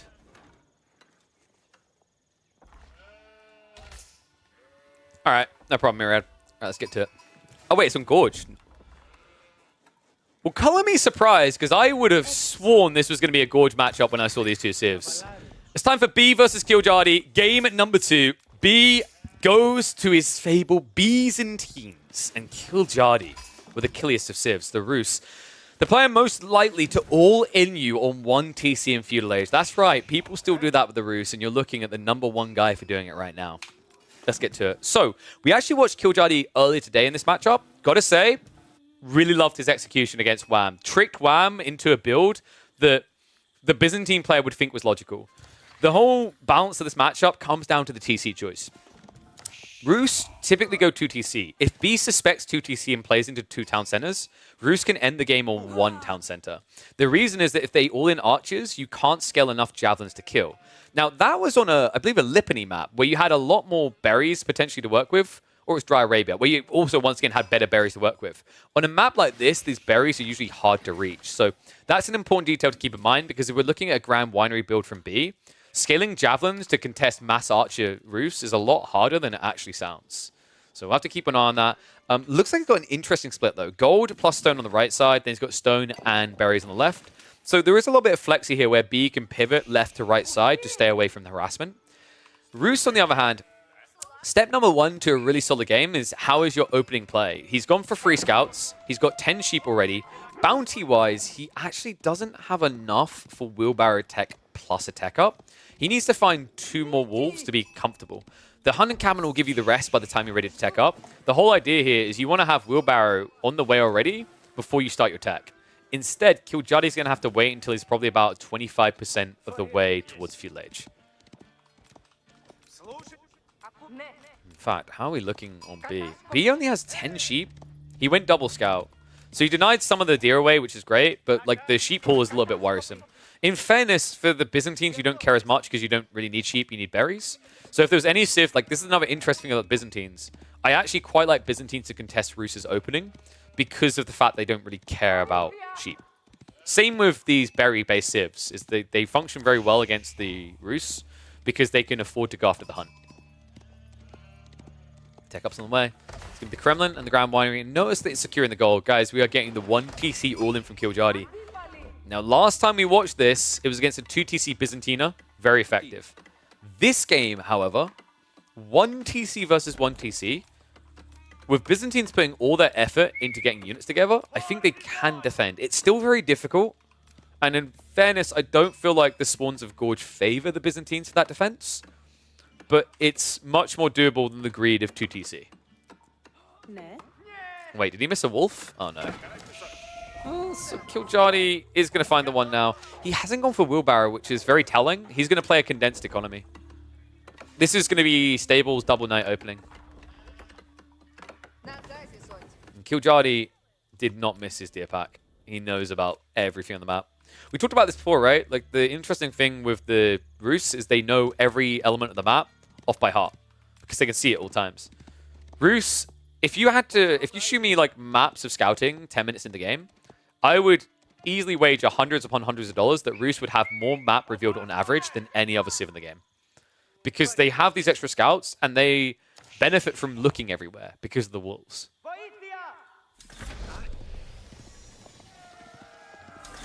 So, Zubazirity bringing up the idea of Lombos. I don't think you Lombo here. Javelins is just better. It's superior to Lombos.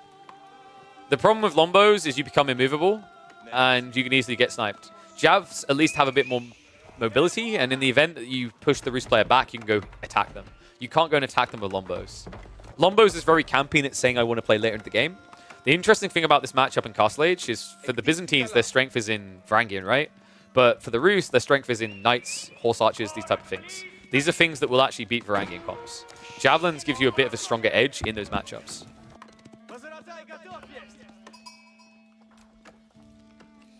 Beat level system 2 coming in. Racks being added as well. Gathering rate, 6 people. I feel like maybe you want to have a bit more in there, but with the wood gathering as it is, looks like it's going to be going up to about 4 Limitane and a Merc House quite quickly here. Offside Kiljadi. What a switch. This guy is so infuriating.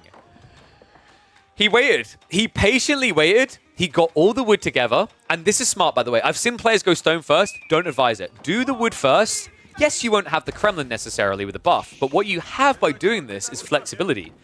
What this gave Kiljadi was the option of going for a TC or going an all-in. Because what ends up happening is you can wait, see what B's choice is first, and in the event that he goes for only 1 TC, you can go, okay, 2 TC it is, walk over the stone. That's a great move by Kiljadi. In the event that this would have been 2 TC from B, Kiljadi would have went, okay, that's double archery range and initial archers. That's smart. And yeah, the downside obviously is he didn't get wheelbarrow because the bounty wasn't good enough originally. He could still go back for it now, but now that he's made the move, he's set up his TC, there is an insane value in it. Notice that you also went for a defensive TC. That's because of the spearman timing. He doesn't want to get intercepted. This Diz stack would have been risky because had B been going for mass Limitane spam, built 4 of them, you would have lost villages. So good read by Kiljadi, very responsible. I do think that, you know, he could have prepped wheelbarrow, and by the way, this is an underrated play, 100% an underrated play, and it disappoints me. You can prep wheelbarrow and cancel at any time. You have the gold sitting there. He could have waited until he knew his opponent was not doing the 2TC build, and then he could have allowed wheelbarrow to go through. If he'd seen a second TC, he could have paused this. He could have stopped it 10 seconds before it finishes. You still get all the gold back. And then he could have built double stables or one stable, double knight, right? So I think, like, if I had to highlight one thing for Kiljadi that would have made this a lot cleaner, it's that detail. That execution point is really important with the Rus. It makes you a lot more efficient on your approach. Because this TC is only berries. Deer is by far superior. And if you set a TC up here, it wouldn't have just been the deer. It would have been the berry patch here as well, and it would have created this nice little bridge point between your primary.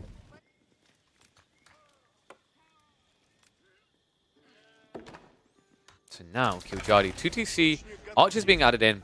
You can scale this, by the way. A lot of people think that the play is naturally Roost to go to Castle Age. I did mention they have some strengths there. I think you just actually hang around in Feudal and build a massive archers. Because the problem is that B can't contest that now on 1 TC. The Grand Winery berries are running out, so your best burst of mercenaries is going to be behind you. And then you've got all these berry patches, sure, but they're a lower rate, and you're 1 TC. And you're probably not adding the systems in early on because it's so far away.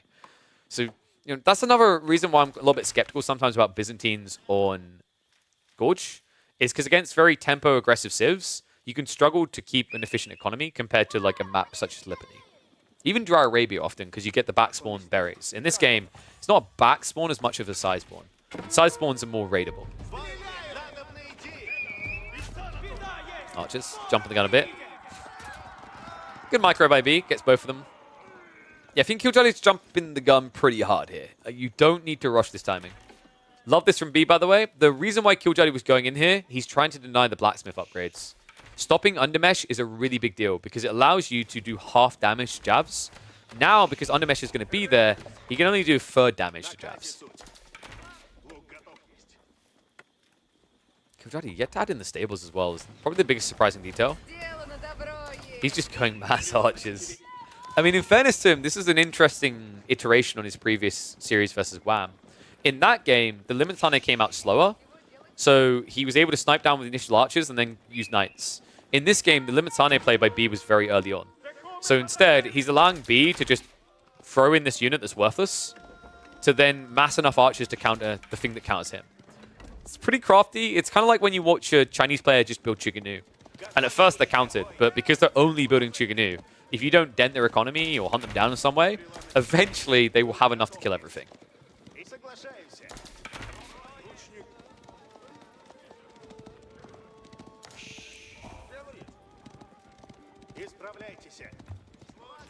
I don't think we need to discuss the idea of allowing olive groves to give as much as bushes here. I think that's good enough, thanks. The olive groves are already good enough. So Archer's now rotating. Great read here. Remember what we said. There's no back safe resource. Wall in this area is difficult at this stage of the game. So these archers will be able to raid in. B, in the meantime, is going in, though. Check this. He went for a Cairo Siphon. Oh, man. And guess what, guys? This is Killjadi's kryptonite. Building enough Chiganu, you'd at least be able to take out Cairo Siphons. Archers can't do that. Now, Killjadi does have an ace up his sleeve. He needs to pull all the militia right now. That's the way you kill this Cairo Siphon, but you need to do it ASAP. If you lose the TC, you've got a 13 eco lead, but this feels terrible. Archers, in the meantime, are going to find a trade, though. Oh, my, oh, my. He's in. B. Uh-oh. No textiles. Killjadi on the move. Insta-snipes down one by one. And wait, B? Oh, no, dude, he got distracted by the scout. Are you kidding me? That scout may have just given him the lead he needs. Killjadi is now up by 17 villages. TC, no doubt now is going to go down. And it's going to be a difficult defense for Killjadi, but remember, he does at least have those gremlins, if he remembers them. I'm starting to really wonder if he actually has remembered them. Archers, in the meantime, are going to now rotate to the backside on the berries. This is about to get worse for B. If he doesn't start killing villagers now, this game is out of control. Holy crap. This is insane. Shadi. The stones on this lad. Villagers are going to try to dodge death here. Killjadi just about doesn't see it. Scout's going to go down as well, so that's really good. Just restricting vision. However, it's not enough to protect your own economy anymore. You need to be killing. You do have the systems. It's giving you a decent buff, but it's eclipsed right now. Killjadi, this is weird having to add in farms, but it's because he needs knights now, and he doesn't want to risk going out to the boar and the deer before he's got enough to contest. We are getting a lot of archers. Love this by Killjadi. He knows he can build a lot more archers at home. You leave these guys here for a minute, and then you come back. And at that stage, B may have gotten gluttonous. He may have brought out 10, 15 villagers onto the berries and the boar. Double Cairo Siphon now. Archer range is being targeted. Knight is going to go for the charge in.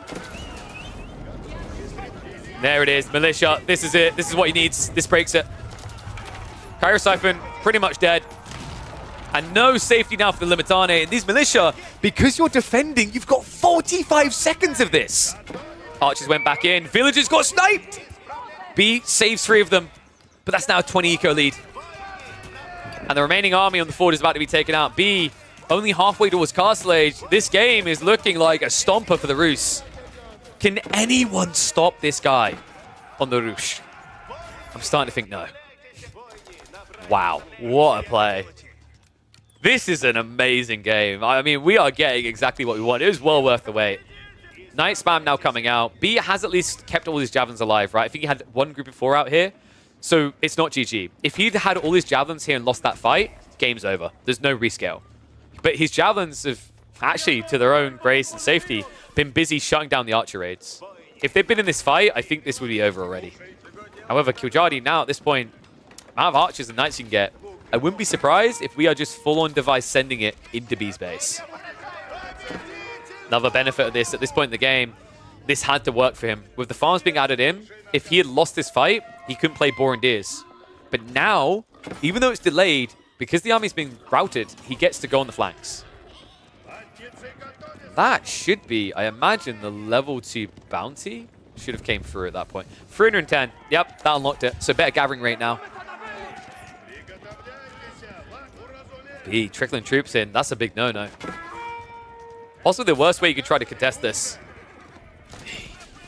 If you want to know how desperate he is and how much of the game is slipping away from him, the fact that he Congo line troops across that boar should say a lot about the state of the game. He could have hit, right, if Killjadi's army was back at home, but it's very risky in a game where you are heavily outnumbered already. Archers at this count will easily counter out these javelins as well. Only 7 of them versus 40 archers. Or 30 here, but that's more than enough to win. Limitane Horseman.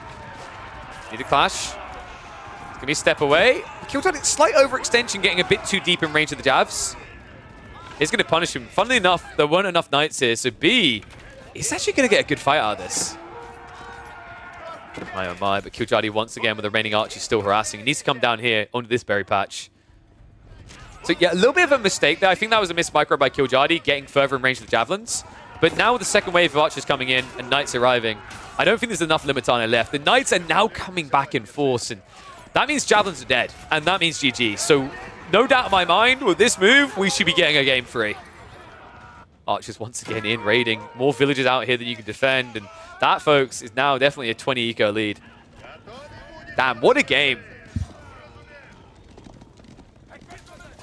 Yes, Faye, an unbelievable performance out of Killjadi.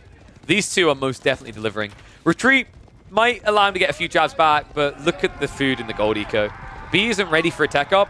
He cannot get into additional javelins now because he's about to lose control of the map, and thus he gives up the game. GG gets called. 3 games. What a blessing today is going to be.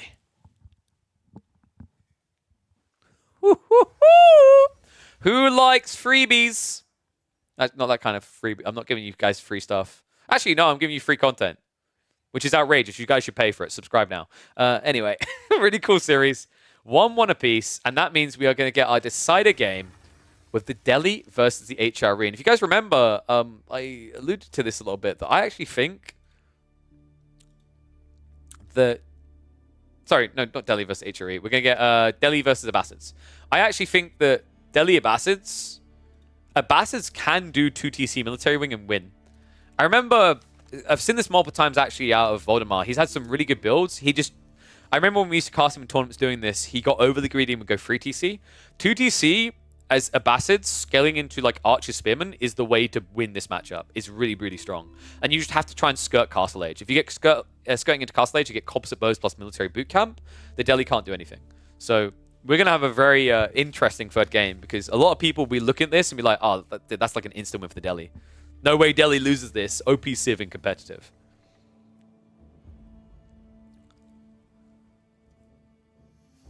Born too late to explore the world, born too early to explore the stars, but born just in time for B versus Killjadi. Damn, that's poetic. Rako this was not a 2TC Biz build, this was a 2TC Roos build. But he held on long enough to build a big lead. Nerf Killjadi, make him play Xbox. Brocktree, whoa, what you on about, dude? They have aim assist. That's OP. Remember, guys, like I'm here to provide you your defense when you get stomped by a random Xbox control player. Just say you only won because of aim assist before leaving the game. It's very important you do that.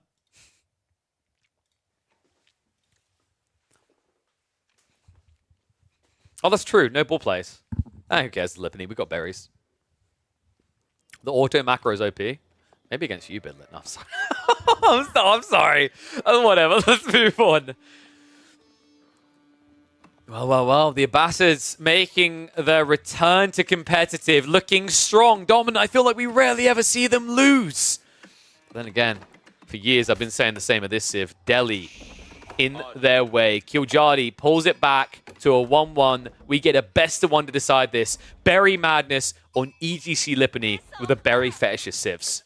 Now, this is an interesting matchup, actually, because I think with the recent buffs to the Abbasids, they have a really strong military wing 2TC play.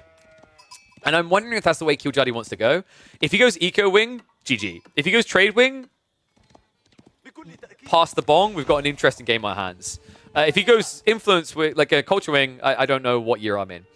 But mark my words, guys, like military wing is no joke right now. With the new buff on fresh foodstuffs, 2TC has never been more optimal for the Abbasids. And I think you can actually skirt that against the Delhi. The reason is that actually, with the Delhi, if you go military wing, they can't open Ghazi. They actually have to open archers, and that slows down their timing. It allows you to get out on the map with a good TC placement that keeps you alive. And then when you add in the fact fresh foodstuffs is there so early, It's just more efficient overall, right? More food to work with. So let me give out the points. The last one, Kiljadi, of course, evened up our series. Let's get new predictions online for people. And you guys have got 2 minutes to vote. So, looking at the spawn as well, pretty easy stone to gather without any sort of harassment. Double berry here actually might make this a good TC drop here. But I'm expecting Kiljadi to be a bit more paranoid about the gold. He did get a loose spawn. So securing the deer here is a pretty high value play. Because then if you short wall the west side, you get back corner berry and deer. And that is the 8 stack berry. Other side of the map, B should be pretty content with whatever the state of the early game is going to be. I don't really see a world in which Kiljadi is going to be able to stop him getting out on the berries. And he has options left, right, and center. The sacred sites are beautifully balanced. Big shout out to Biddlen doing a better job of balancing Lipany for EGC than whoever done Lipany has done balancing the inbuilt version. But we won't explore that fort too deep. Melee Wing already on the way. Fresh foodstuffs hasn't been taken yet. Remember, you have to wait until Feudal Age for that. Thank God. Imagine how broken this tech would be if you could get it in Dark Age. I feel like that would be way too strong. Wait till B opens Ghazi and forced to kill to keep his military. No, dude, if he builds Ghazi to open this up, I'm going to facepalm. You need free Ghazi to start contesting. That's quite expensive. The reason you can do it with free Ghazi is if you then micro the injured ones back and heal the Scholar. But the problem is, like, if you're doing that and I'm a Bastards here, I'm happy. Because if you're pulling Scholars to heal, that means you've got a suboptimal Sanctity timing. And that means my second TC still goes up because you're busy contesting at home and healing. And you all of a sudden just have a worse Sacred Site timing. But I'm already 2 TC. So, thanks, you just gave me a bigger lead. Ain't bad, I made Eliona suffer against it earlier. Okay. No offense to Eliona, but if you could choose between Eliona, B, or Kiljadi to face, who would you choose, Myriad?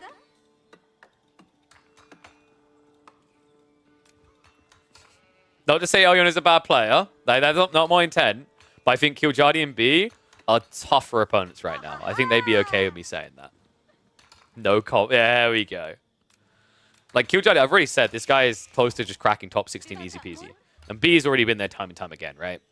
And even though this, like, B doesn't view this as his meta, it's not his style of play, he's still doing pretty well, right? Like, think about the fact that he's managed to get us to the third game here. The fact that he was easily able to just stomp Avali like it was nothing. You know, this is still a very talented player. Tower Victory coming in. I love how the Tower Victory has been dropped in the berry patch. Maybe it makes us attack berries quicker. New buff for Delhi. Guys, I actually know how they can buff Dome of Faith so it gets built. What you need is the Dome of Faith, when you build it, it just starts playing music from it. It just starts singing the "You Gotta Have Faith" song. You know, you gotta have faith, faith, faith. You gotta. That might be a nerf for some people. Yeah, they'll probably stop building it. Anyway, military wing units are on the way. And B, wood's being gathered kind of slow here. The military wing units are already going to be here. He needs to build the production building behind. If he builds it forward, he gets killed. I don't like where this wood line is right now as well. That house griefed him. The house should have been like here. This lumber camp is a bit too far forward. And if Kiljadi realizes it, he could idle out your wood. Oh my god, no. What? Are you kidding me right now? I cannot believe he just got away with that.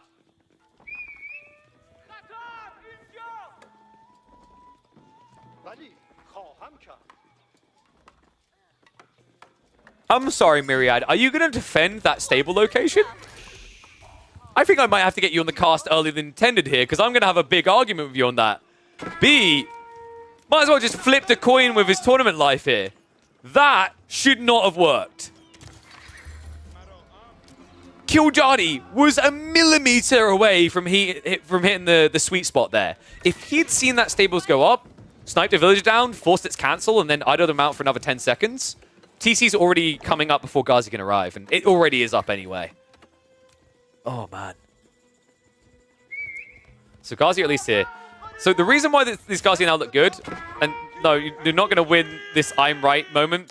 The reason why the Ghazi are now good is because one of the spearmen died. He shouldn't be dead. But things happened. Ghazi isn't going to die. So 4 units down. Kiljadi did get his second TC though. And now his goal in this matchup is to get to Castle Age as optimally as possible. That means spending as little as possible, and that's why racks is a fantastic choice. We'll probably be seeing like double racks archery range.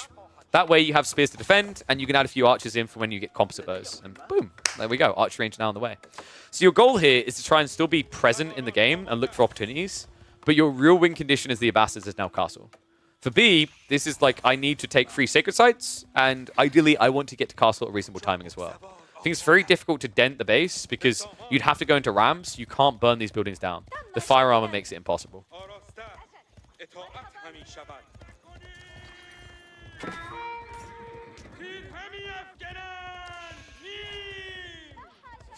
Freaking love that Faye is here as like NA representation. I feel like I'm like a global council of country representation in the pro scene.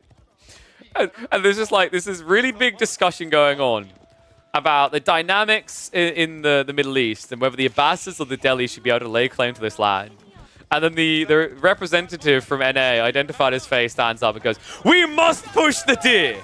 Okay, thank you, Faye. She's been drinking again. It would have been a decent game for a deer push, though. You are correct. Sadly, that requires units. He has got more units coming, but if I was B, I'd just kill these right now. In fairness, like at this point, like dropping a mill afterwards isn't too bad. And actually, B is going to try to go in. Imagine if that deer blocked charges.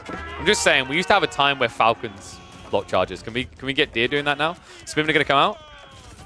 Ghazi not getting a single kill from that. It's a good micro by Kiljardi. Better micro than the Spimner before. And that's what's important. Steel Dara now coming in as well, and that means that B is probably going to want to consider something other than literally just one unit type. It's going to be the archers. Now, the goal for Kiljardi is to build about a 12 to 15 villager lead, because that's when you can start hoarding resources like a squirrel in winter. You can just start going towards Castle Age. Castle Age play in this game, I think, makes a lot of sense. I actually am a big fan of Culture Wing. I think Culture Wing is underrated in these positions because every little bit of gold counts when it's exposed like this. Eco Wing is good if you think the game's going to go too late. But usually, because of Delhi's timing, Culture Wing just seems to be a more natural fit because you get Blacksmith level 2s quicker. Wait, did the Falcons still block charges? I thought they fixed that. I do love this idea of just, you know, a Khan seeing a knight coming towards him and then just screaming, "Pikachu, use headbutt!" Right? And then all of a sudden the knight stops charging. Now, don't ask me why I called my Falcon Pikachu. Let's move on. 3 sacred sites have now been locked in. And we are getting the second... Oh, wait, no.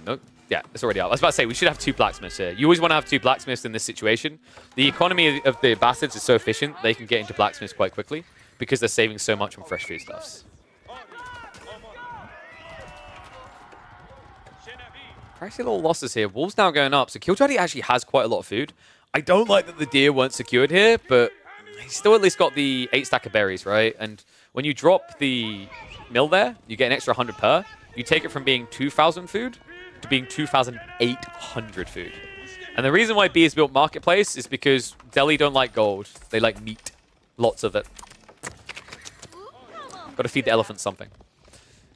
So you've got all this surplus gold from 3 sacred sites now. Like, you don't want to be building more than maybe 5 or 6 scholars max at this stage. It just doesn't make sense. That's why you just start exchanging the gold. To get more and more Ghazi. Spearman.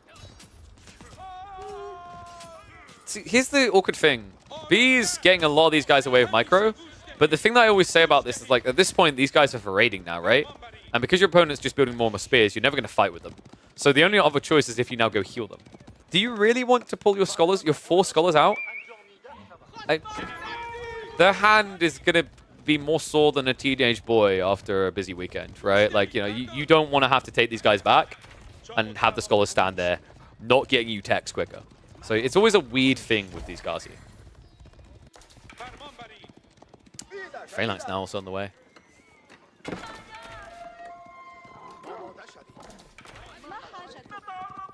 Archer Spearmass looking pretty decent. Military boot camp should be coming in soon. Please tell me he remembers boot camp.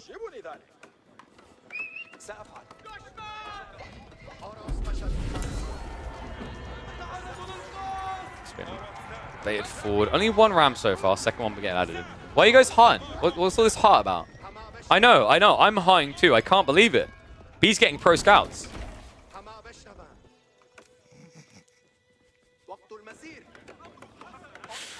A lot of safe wood in this game, so Killjadi should be able to get critical mass of archers if B waits too long. Now B, that timer is ticking down, right? We're 7 minutes away from victory, but the thing is this ram timing can make or break his game. And the Sacred Site just got decat. I can't believe that happened for free.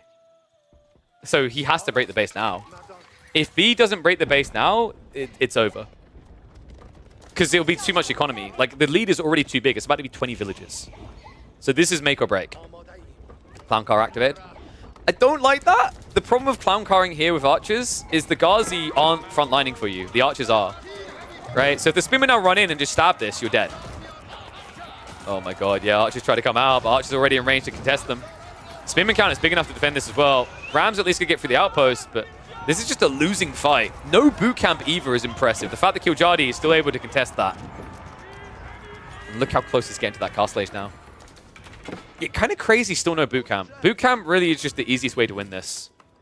Killjadi isn't being blocked out of castle, by the way. This push in, it doesn't matter. There's a second goal back. So gold isn't a limitation for him. And that's something that B should know. He did scout the entire map.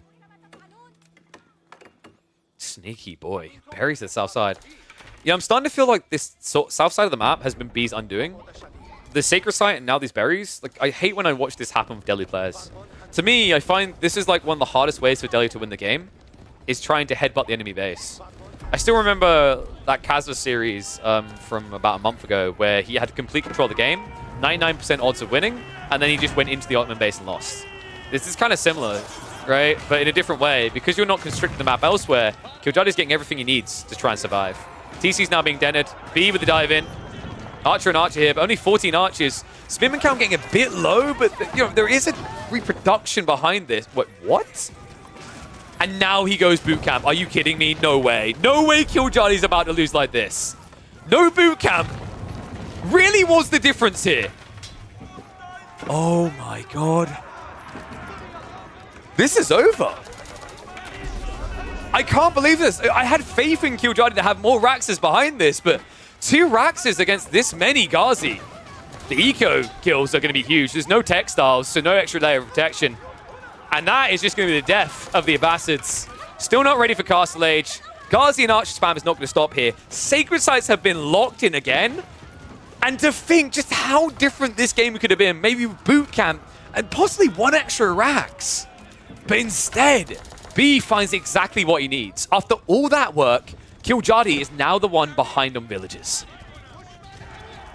Wow. Unbelievable. Well played by B. Reading that timing as well. I think Killjadi, like, the problem is if you're going to be stockpiling towards this timing, 100% boot camp. He's got it now, but this is a hard hold. You've got 2 spearmen left over. There's way too many Ghazi. Remember, these archers are actually worse than the Delhi ones. The attack speed is there. Composite bows only comes in Castle Age, so this is not an army you can defend with. The idea to get more archers to win? No. It will not save you in this game. Killjadi reluctant to pass over the baton and say, GG, well played, sir. He really wants that top spot because I believe if he loses here, I think that means that Wham will get top spot. And there it is. B able to turn it around, to come back into contest here, getting the 2-1 against Killjadi and showing you why the Delhi are so delightful. Oof. I mean, I was caught off guard by that. I actually thought he had a third Rax rubber behind that. All I needed was 1 game. Oh, wait, really? Was it 1 game? I thought you needed both. Oh, no, no, I knew you were in, but like, does first and second place matter?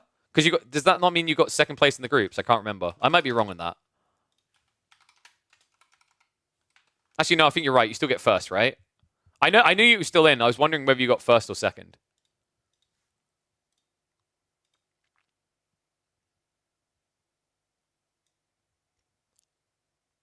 Oh, actually, you're right, because Wham dropped 2 games overall.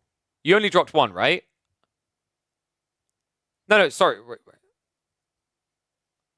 Isn't it? It's based on Wham's performance in the Avali series, I'm pretty sure. Okay, I'll tell you what doesn't help and makes this all the more confusing, guys. Check this. We are now into round 3. You may notice that there's an issue with Killjardy Avali here. We still don't know the outcome.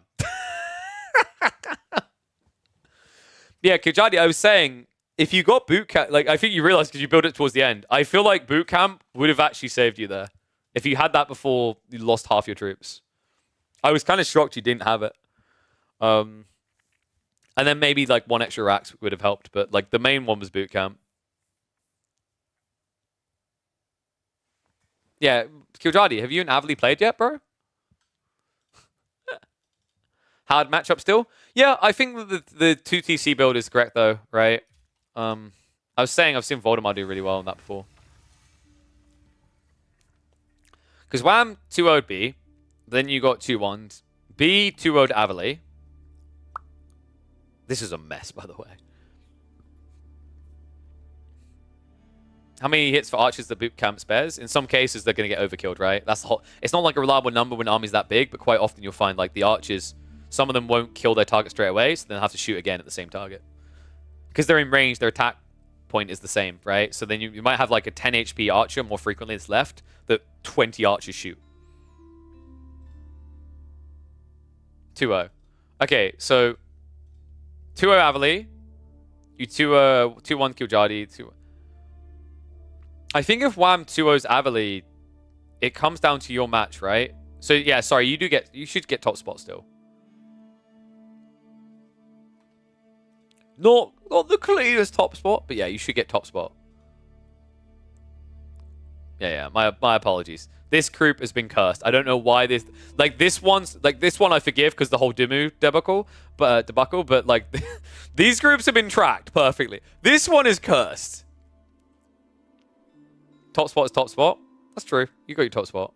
Wait, no, Killjardy, we were nerding out. I was giving deets about your builds. What was it? Oh yeah, I think in the WAM series, the Ibid game, that was interesting. What was the mentality in the Ibid Abbasid game? Because I was saying to chat, it felt a little bit weird that you'd even want to try to play a little bit of Feudal Age with Abbasids. Do you not think that maybe just rushing Castle Naked is better? Like, well, maybe you build like 3 archers to contest the military ring, right? But then you keep your archers alive and you go up in that WAM Killjardy game. The B Killjardy one, that game was absurd, by the way. We were saying it here. Like, we were literally watching, like, there's no way that he should even be in this game. I would like to talk to you, sir, about the Regnit's choice. Could you possibly explain to chat and me what so made decisions? Oh, sorry. Yeah, that was the Ibid one. So you want to fast age up, but then you already had 1k food. Ah, got you.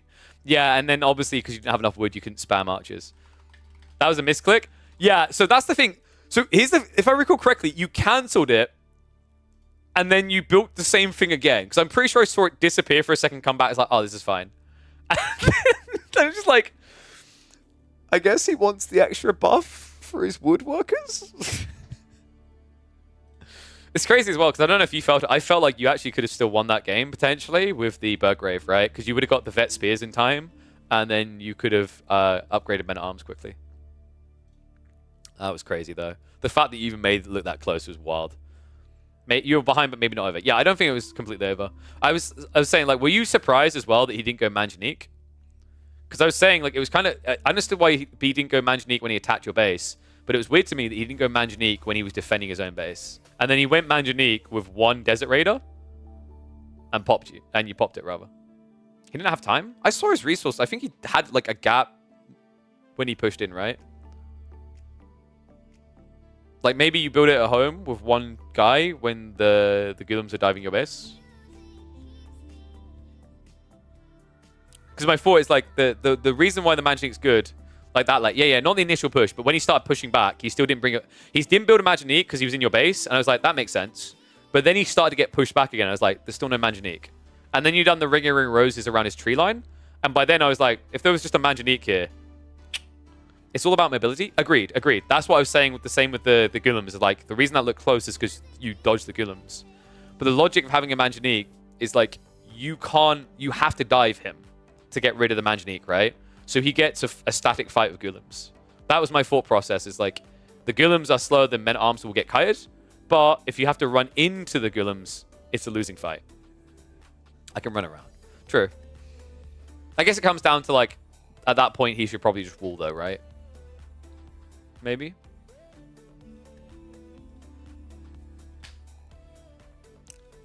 The big takeaway from that one, because me and Mirad actually had the exact same thought. We both said that we thought you should have rushed Siege Engineering.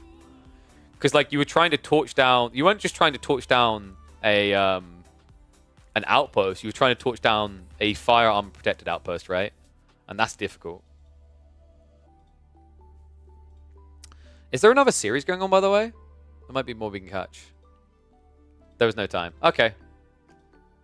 Like, not even if you get Siege Engineering straight away. Like, immediately at the start to commit.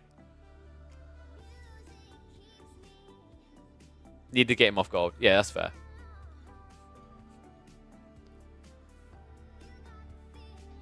Is everyone played now? Everyone might be played. I'm not sure.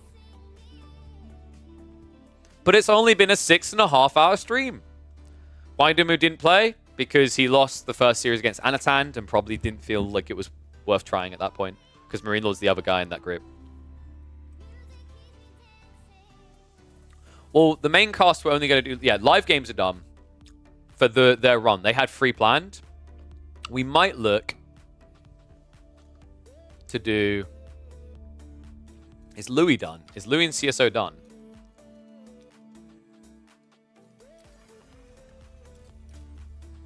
I think so, because I think Louis is scrimming now. Or he's a naughty boy. Let's find out. No, he's scrimming now. We can watch Louis versus CSO. Who won an Anno versus Anno? Do I need to remind you how cursed that, like, the entire Wikipedia page is? I ain't deciphering that mess.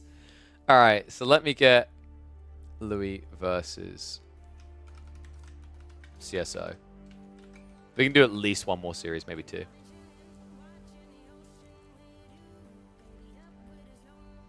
Cool to see all these people turning up today. Lots of new faces as well. Love it.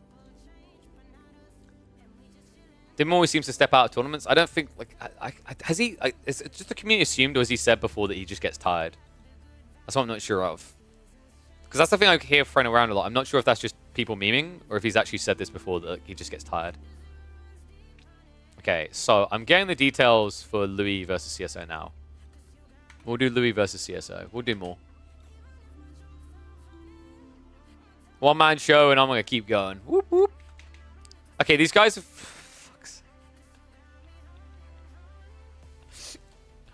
They ain't made it easy. Oh, my God.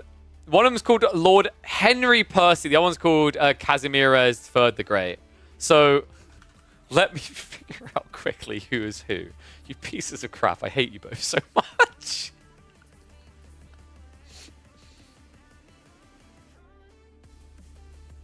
Being a dad isn't easy, especially when the partner has to do bedtime on their own.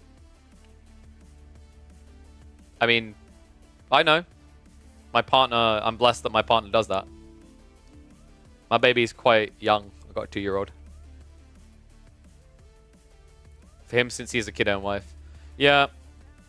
I have been contemplating... So the thing for me is I've been contemplating whether, like, I want to shift my start time on my streams later so I can spend the day with my child. That's what I'm weighing up at the moment. Entering... That way we'd be firmly entering what I call beastie prime time, right? Let me catch up with you two quickly. Notice that Alaskan's been talking a lot. Oh, Alaskan, were you asking about the chorus song? The chorus song is by Sweet Boy Kyle. It's Game Chops. Really like this one.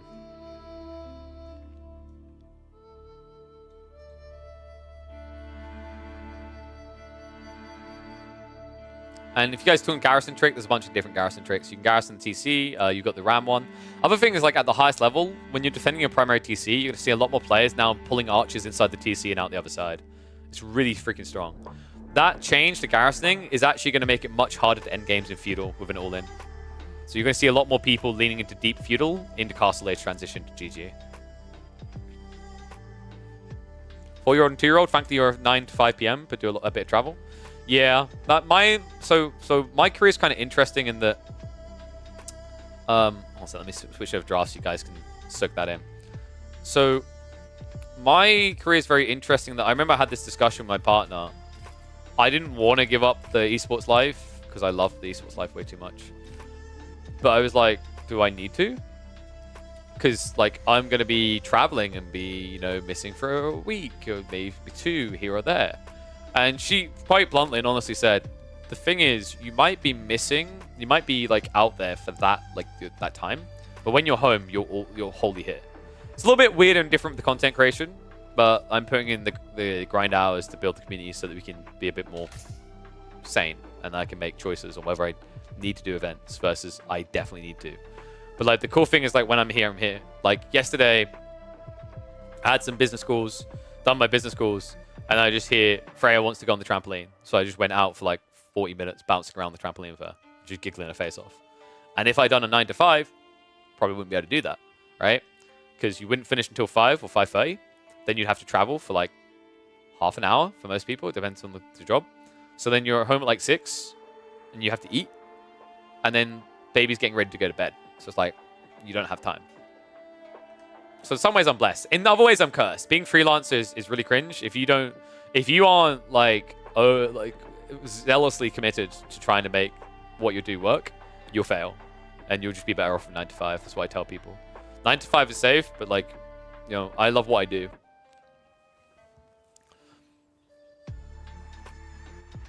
Appreciate that, Camian. I think the challenge is getting a lot of other people to want to make that choice too. BC is quite the incredible content creator. Duma's a great guy. Just see him start in tournaments, then leave early. Yeah, I mean, it happens, right? I think he's blessed to have a cool community that will always support him no matter what. Or at least I hope they would. And at the same time, he is, of course, a commentator in StarCraft, which is not necessarily going to allow you to just sustain a living on its own, I don't think. I don't know if I don't feel there's enough ESL tournaments to guarantee that. But he has kind of a nice balance. Like for me, esports is still a big part. This year's been terrible for me. Outside of EGC stuff, I haven't really had much. But like, last few years, yeah, like content creation, I think I remember this before, content creation, with the hours I put in, which is about 120 hours of streaming a month, I cover maybe a quarter of my bills. It's like, content creation on itself, at least at the moment, doesn't pay my bills. The goal is to get it at that stage. Is CSO someone new? CSO's been a rising kid from China. He's the teammate of Lu MT. We're going to be hopping that series in a sec. What I'm going to do now, guys, I'll catch up with chat. While I'm doing that, I'm going to run ads so that you guys do not have to worry about them in the game. So I'm going to run 90 seconds ads now. That should clear us. We'll be as safe as someone who just ran home runs. So be right back. Also subscribe so you guys don't have to have these ads when we keep talking. Okay, so is Killjoy out of playoffs? No, Killjoy finished top. The Liquipedia was confusing as all duck, but he finished top. I love that it looks like we've been growing on YouTube as well. We're up to 45 viewers at the moment. Big pog. Hello, YouTubers. Trying to make sure you guys don't feel left out. Sadly, Twitch doesn't let you have a chat box that combines chats. They let you multi-stream, but if you do the chat box thing, they ban you. So sorry that you guys aren't having your comments here. I need a bot that relays the messages, really. What does AO4 need to sustain its competitive scene? It needs better marketing. And it needs more communication from the devs. Those are the number 1 and number 2 thing. Outside that, it needs a more fluid patching system with clear updates of when an update is coming and more regular updates. And then finally, the devs and the publishers need to actually, I think, put more effort into trying to encourage outside tournament organizers to come in. EGC TV can't be responsible for carrying the scene on its back. That's why we're seeing Beastie try to step up. That's why we're seeing me try to step up. That's why you're seeing Crackety, Matisse. But like, the onus shouldn't be on us, on our own. The problem I always have with people relying on outsiders to build their ecosystem is once it's built, you get no value out of it being built if tomorrow Microsoft says they want to be internal, right? So, admittedly, Microsoft provides funding, But I do know at the moment that many people are waiting to even get a response on trying to get funding. So it's a little bit tough. So, yeah.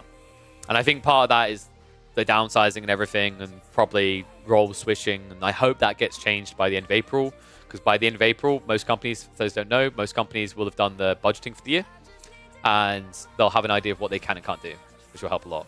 But yeah, at the moment, it is a bit rough. It is a bit tough. It is a bit unfortunate the way things are running. But I hope that changes soon. So, just catch up with chat, final time, and then I swear we'll get into this because we have got Louis versus CSO, and it's going to be Byzantines versus Japanese. New civs! So,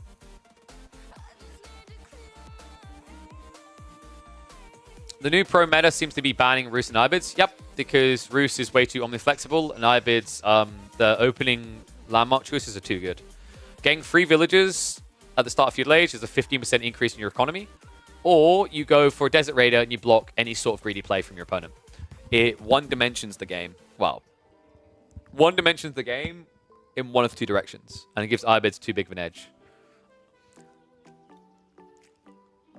BC, you're great content creators, and I think the content you create is different enough for both streams to take place in parallel.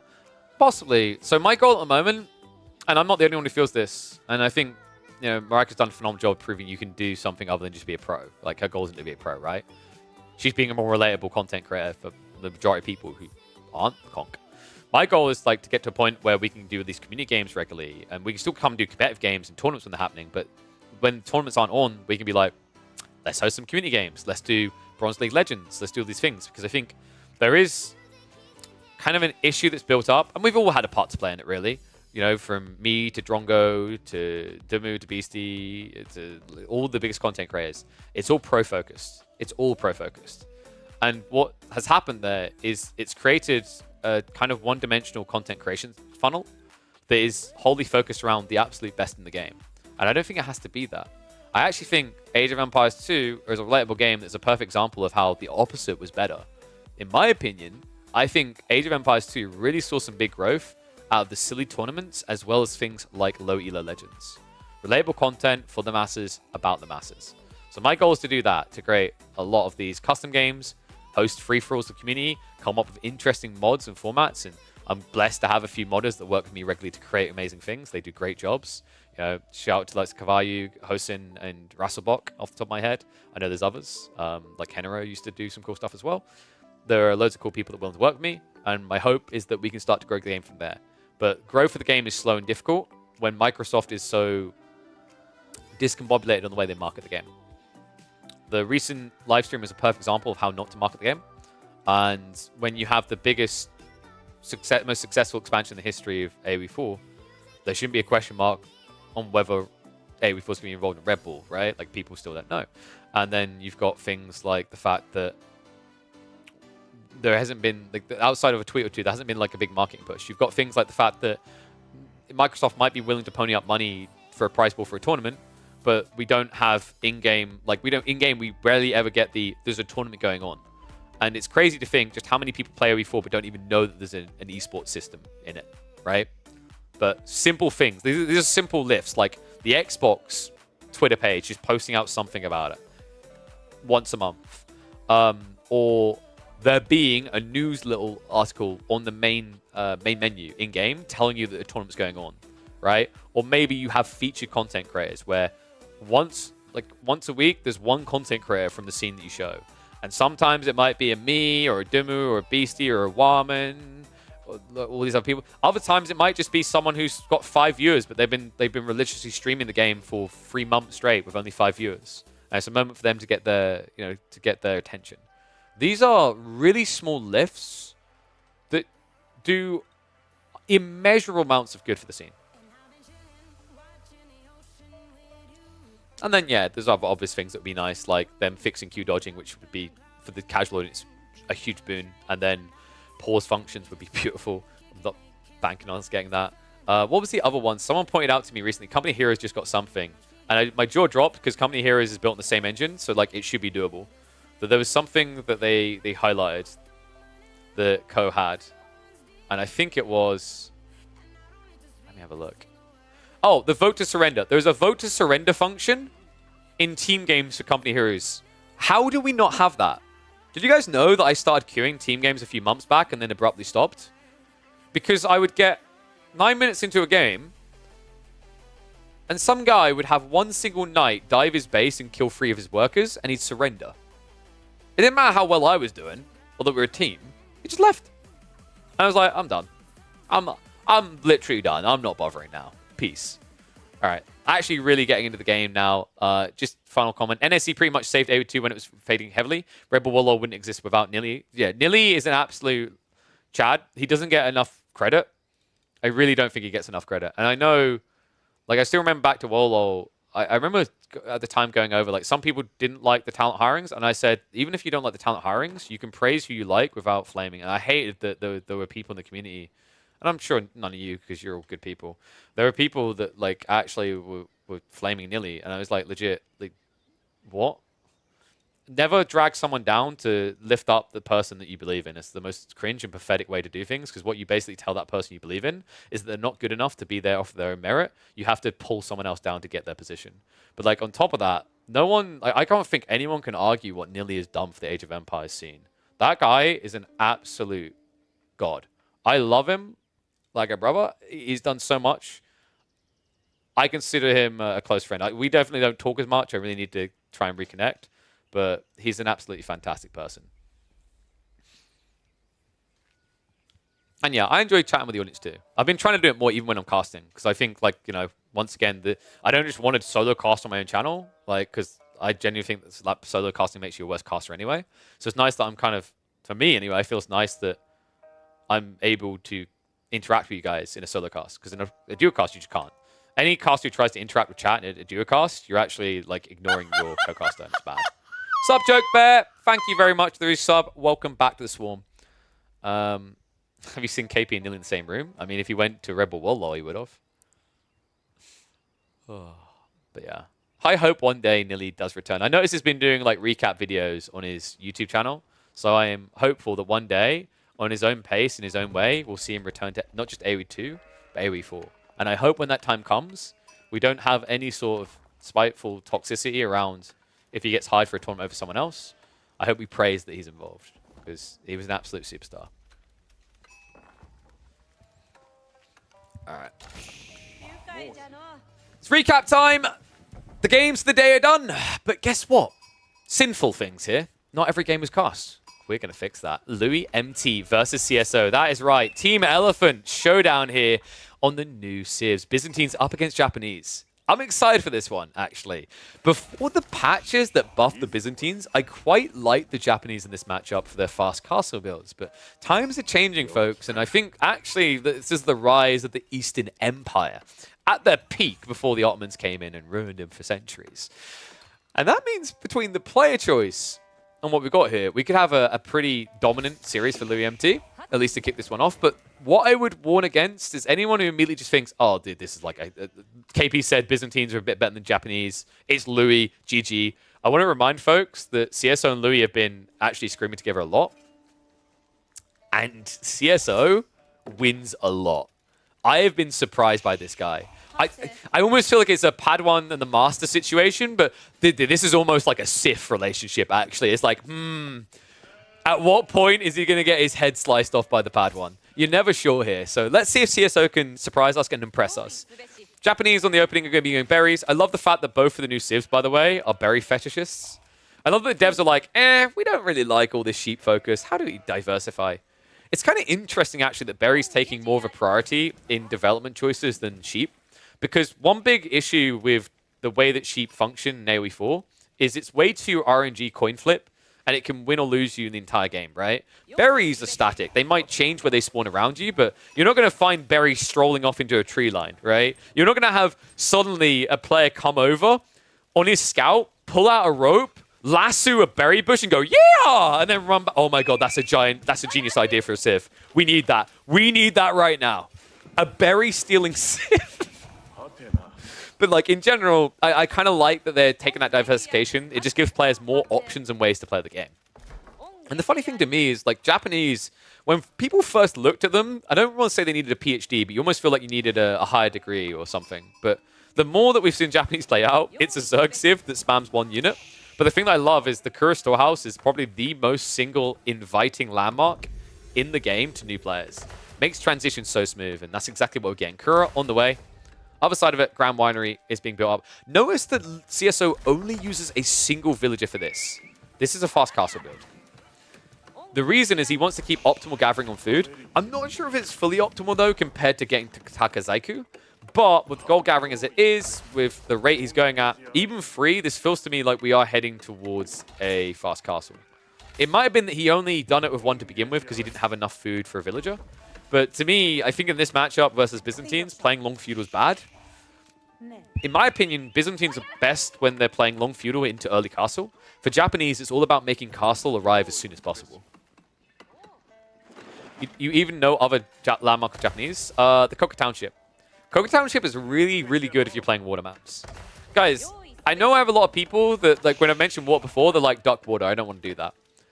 My advice, if you find yourself on a water map and you don't want to do water, pick the Japanese. You can just build fishing boats, never build anything else. Because you want to know what else you do? You build a Koka Township, and then your opponent can't build anything. Isn't that great? Dude, once again, I think the Japanese are the most inviting Civ for low-rank players. Because if you get some sweat lord, some sweaty bum lord who's like, oh yeah, no, actually, I really was conk 3 seasons ago.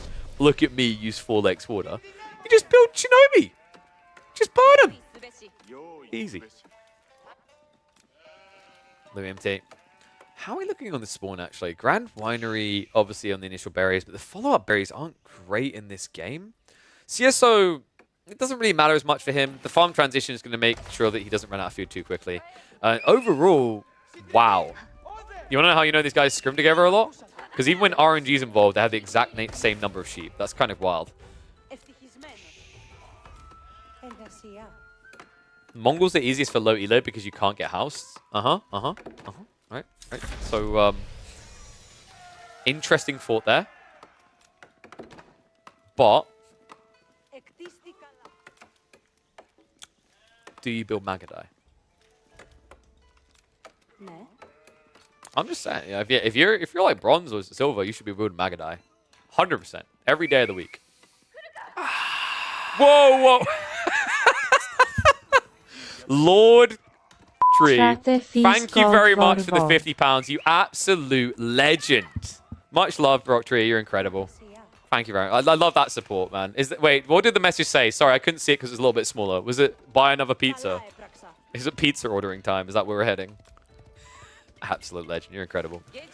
Well, let's see how incredible this is going to be. Silk Road is on the way. You might be wondering, why Silk Road?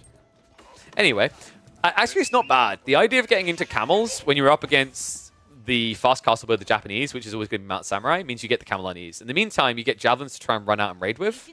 And lombos, although they have more range, they move slower, right? So you're a bit more flexible. And considering he's adding in horsemen as well. What?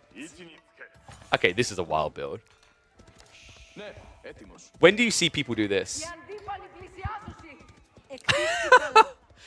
Javelins plus horsemen. I actually really like this build. It's designed to just stop the game even coming online for CSO.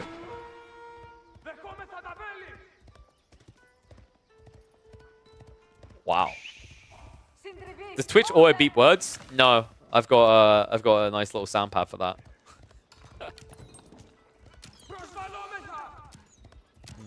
I guess you could say that I am padding the content. See?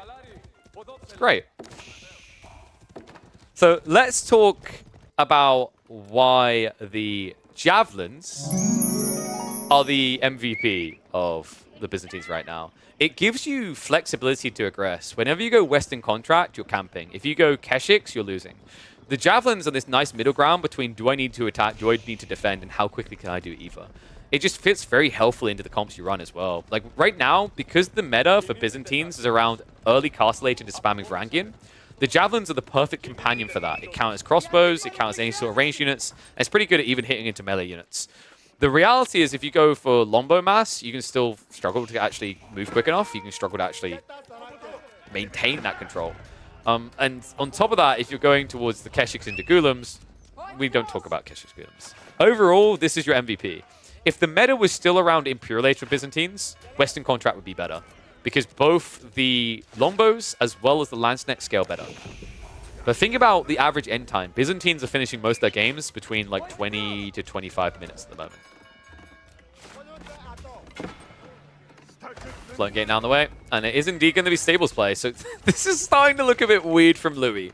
This is the thing that I was worried about, is I don't know what the Horseman was about. And this dive feels ill-informed because there's no undermesh. So realistically, this is a game where Louis is completely behind. He's 1 TC, he's trying to go Castle Age on delay, and he hasn't really done anything to stop CSO's timing.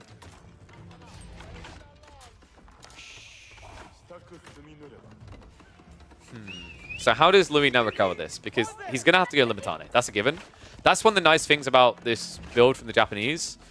Mount Samurai means you can actually counter from an age behind, and you can also prep that counter before you age up yourself. So it's not too bad, but it does mean he's going to lose units on the retreat. The Yorishiro brings these guys out so quickly, these 3 jabs are dead. They just don't know it yet. They're going to find out the hard way, though. Horseman will not be able to stop that. Afterwards, we're probably looking at Limitane plus jab spam non-stop. That comp isn't too bad. If you add in one group of Camel Riders as well, these Mount Samurai can't do anything. And you can't go for a mobile comp easily with the Japanese unless you're going into Onobagisha. But I feel like Onobagisha is decent if you have enough food. But guys, this is a game where, what, he's got 10 sheep. He's already spamming Mount Samurai. And then look at where the resources are. They're all on one side. So you're very predictable. To me, this is a game where, like, CSO, the first step is good, but now he needs to kill Eco. If he can't build up like 10 villager kills in the next 3 minutes, I actually think Louis is in a very good position here.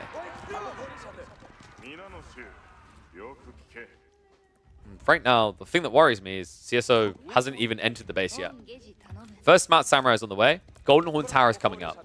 There are going to be Limitane at home, which means one Mounted Samurai will not do enough. The other issue with what's happened here, and I think this is the other reason why Louis done this play, by the way, by camping here, CSO is going to struggle to bring relics home. He's got the first one from the eastern flank, but outside that, gold's difficult to gather. That's slowing down his escalation. That also means you can't go into Gisha. And then the other relics, unless you take a very long arc around, you're going to run past the vision in the center. So yeah, pretty cool play by Louis.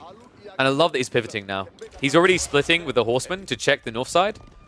And I think he was planning to send the Limitane east, but I guess he's going to wait on that for some reason. Wait, why is he waiting, actually? That's kind of weird to me. This was the correct play. I'm a little bit surprised. I guess it's because the gold is still being gathered here, right? So he's going to start sniping Eco. Is this only Takazaki? No, that's Tawara as well. It just doesn't feel like it. Tawara and Takazaki, rather. Got them the wrong way around. Check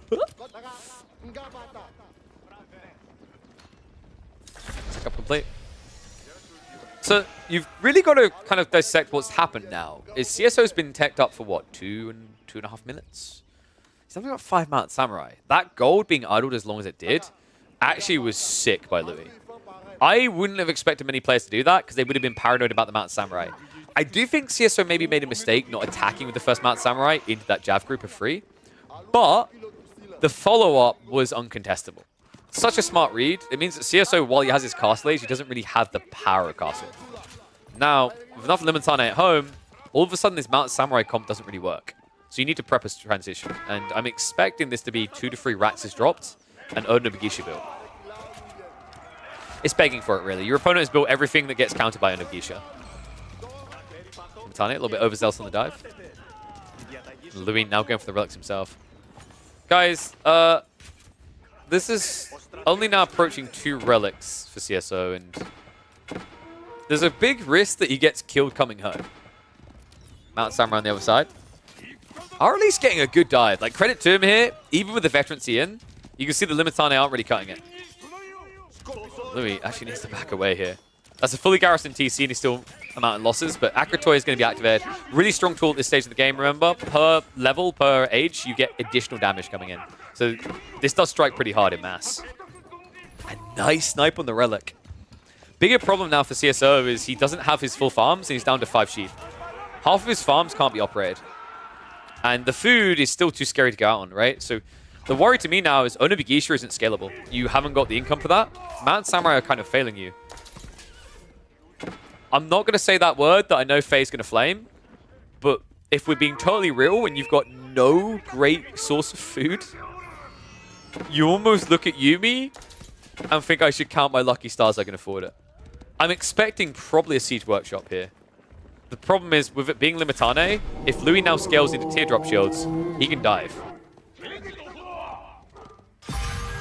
All's going to come out. Well, you said Onimusha. Fate, how is he going to afford Onimusha? I'm sorry, would you like to him to take a bank loan out from the Bank of Sheep? He's playing the wrong civ for that. Still hasn't even got level 1 Daimyo either. He's got plenty of res for Onimusha. NA math?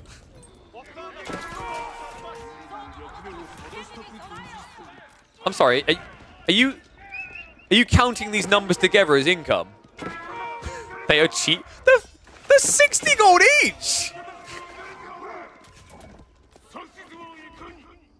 I'm gonna move on now. They're cheap if you do your banking like America in 2008. Wait a second. Maybe if he gets more of these Yoroshiros dropped in forges. Possibly. You know what, actually, probably... You're right, Faye. He probably could afford to actually get Onimusha. That relic has been sitting on the ground for like 2 minutes. Actually, I think it's 3. And look at what's happened elsewhere. Louis now gone up to 3 relics. This has not gone according to plan for CSO. No, I said in math. That's definitely what I said. Don't tell Gandalf. Game's looking pretty good for Louis at this stage. He's only at 2 system levels. I could see a 3rd and 4th being rushed in up here. At that stage, you kind of eclipse CSO's economy. He's got a lot of food. He's got Daimyo level 1, but he hasn't started adding in additional farms. So this food is very deceptive. It's not a reliable source. So even if he starts spamming into, say, Onimusha now and Onobigisha and all the ladies, he doesn't have that permanent source. What worries me still is the Onobigisha are only starting now. The Mounted Samurai aren't looking great. And all of a sudden, you just saw that correctly. He actively produced Camel Riders. This is smart. Camel Riders destroy Mounted Samurai. On top of that, you've still got these Limitane and Javelins to contest the start of Onobigisha. If I see Varangian now queued up by the Byzantines, this is an easy clapping.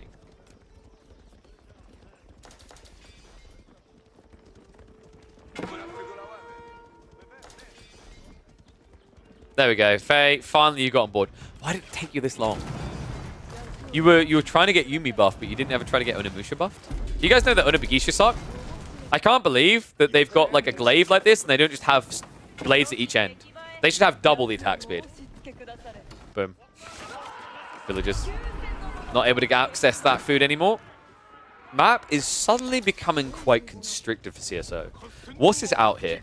He's trying to get critical mass at Onobigisha. He's going to need to get about 30 Onobigisha in the next minute and a half.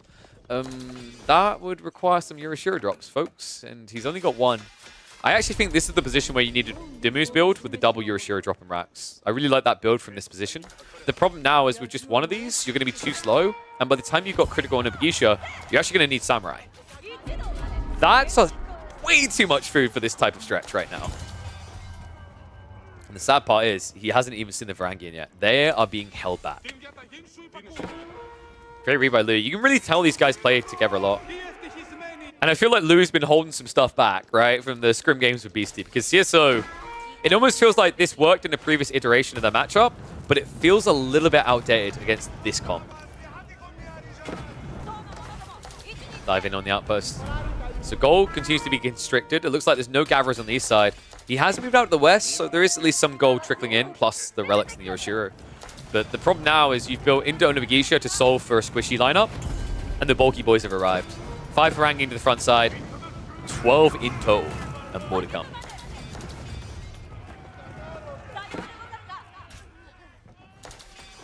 That's true. Archon should be global, because, like, obviously, it wouldn't be broken, because if you think about it, Order of the Dragon have a global Archon, and they still suck. So you guys are so smart. I like that this combo is playing out exactly how I anticipated with the Javelin Varangian primary. It's just really smart, man. I'm wondering like, what the solution for Japanese is. I think you have to read it and be into Samurai straight away. But the problem is, a lot of these Japanese players like to go Onobugishu first. That works if you're raiding, but the problem I take with it in this game is CSO already knew he couldn't raid. His mounted samurai sucked at raiding. They didn't really do much. They killed a few eco, cool, but you lost just as much in return. So the idea that you've gone to another unit that kind of needs to raid before it fights means you're just doubling down on the same. Samurai at least gives you a victory condition in the main fight.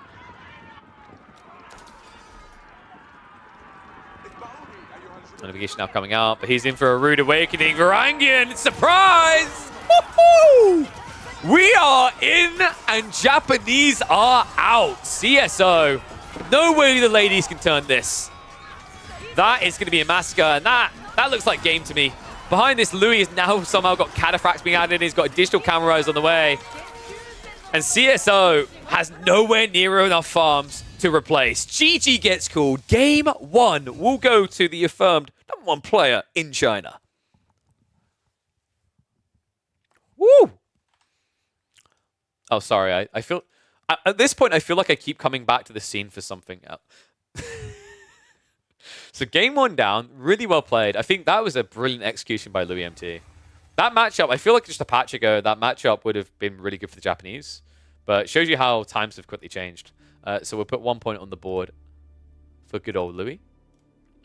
And now, we've got game 2 is going to be Chinese Delhi on Dry Arabia.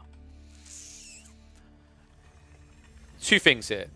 1, Chinese is still pretty good against Delhi on Dry Arabia, specifically because you can Barbican drop the central sacred site and cut them out. 2, this is one of Louis' best civs. I talk about Jeanne d'Arc a lot. For a longer time, Louis has been known as a top-tier Chinese player. A top-tier Chinese player. No, wait. A top-tier global Chinese player. That's the term we wanted. God, it's confusing sometimes. No, he's absolutely incredible. I think, you know, we've seen this before. I still remember catching games a few months ago of him versus Dumu, where Dumu would just, like, Dumu, I think it's fair to say Dumu's a fantastic Chinese player, but he'd just get unraveled by him. It's insane. Even better than Krakody. I don't think Krakody will take issues. I think Krakody gets the crap kicked out of him if it's Louis versus Krakody in a best of 10, a best of 9 Chinese-only mirror. I thought Puppy Paw was the best China. I didn't say Puppy Paw wasn't the best China, but Louis is right up there. I would pay good money to see those two back and forth for Chinese. Actually, no, because I don't want to watch Chinese mirrors because they're cringe. But fair to say it'd be very close. Krakody is cracked in a good way. But I'm still like, well, that should tell you how much I'm praising Louis, because I would say Louis wins that. I was like, wait. Okay, at Krakody is not here, so we're safe to say this. Yeah, Krakody's a washed up Chinese. No, don't clip that. I mean, in fairness, those that can't play do cast, so I'm just gonna let that.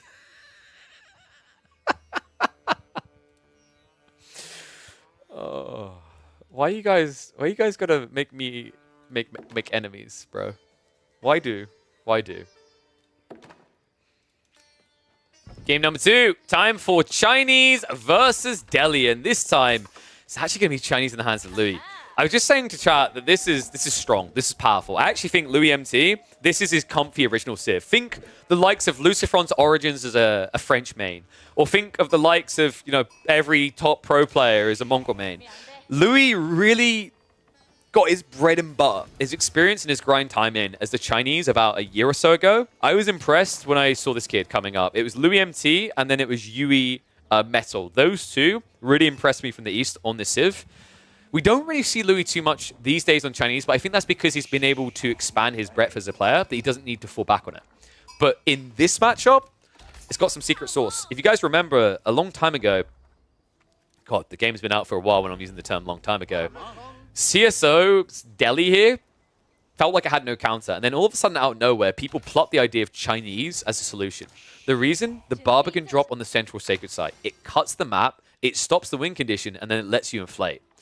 Now, that was back before China got buffed. With Imperial Academy being much better now, but the Barbican play still being succinct, it's fair to say that this is not a simple cut and dry Delhi GGU out at 20. So I'm curious to see what CSO's response to that is going to be, because this is not a Civ that ecotechs, right? They don't go into, for example, multiple TCs. That's not how they win a game.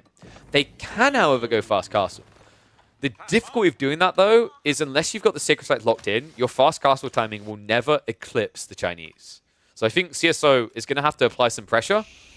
And my worry is if this turns into a long feudal, I think we all know what long feudal equals to the Chinese, and it makes us all sick.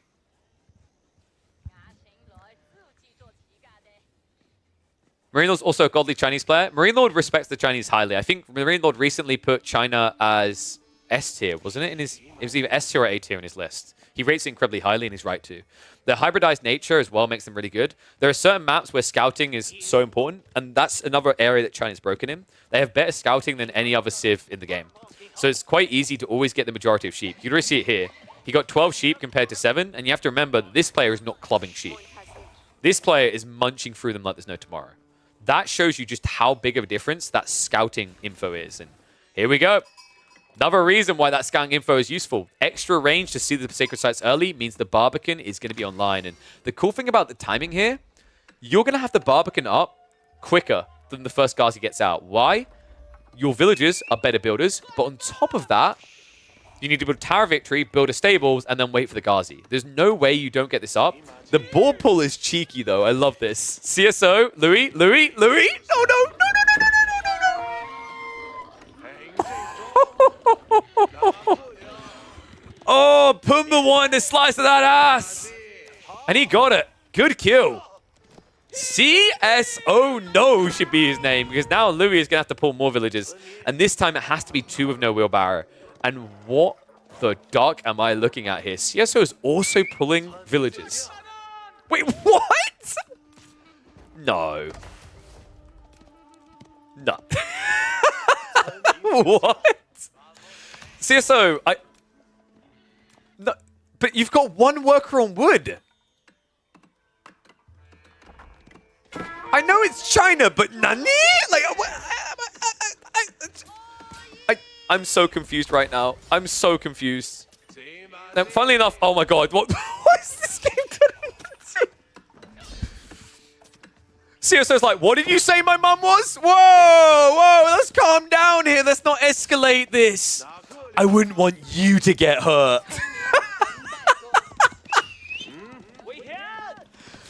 Oh, this is brilliant. This is absolutely fantastic. But wait, there's more villages. Here's the problem, though. CSO completed the tech up. Here's the bigger problem. He doesn't have enough wood for stables, because usually you have villagers at home doing this thing called cutting trees. Oh my god, this game is brilliant. No, there's no doubt in my mind this Barbican's going up. It's complete. And here's the thing. Louis still got Imperial Academy on the way. So really, who won? Because CSO may have started his eco-techs. Actually, only just clicked them. But he has no production buildings. This is a disadvantage. Guys, don't mistake this for him being ahead. He's not ahead. He has at least got Sanctity on the way. Very nice. Like, big thumbs up there. Everything else is a disaster with that play. He's rushing the wood to try and get the opening Ghazi play. On the other side, Song Dynasty is about to be activated. So Louis is going to get the villagers to make up for that initial loss. Well, the problem with killing the boar afterwards, their phase, like you only had 4, right? But actually, yes, you are correct. You could just aggro the boar, hide in the Barbican, right? That is a play, and I think that's what's been... Wait, what? Why is the boar... Okay, it is attack... Like, it didn't attack, though. That is so bugged. You guys saw that, right? It taken 40 damage, but the hand cannon slit stopped firing. So boar is down. I don't think Louis rushes out to this, though. It's a bit dangerous, because if you think your opponent actually has done an optimal deli build and has a stables, which he doesn't until now, then Ghazi would intercept you.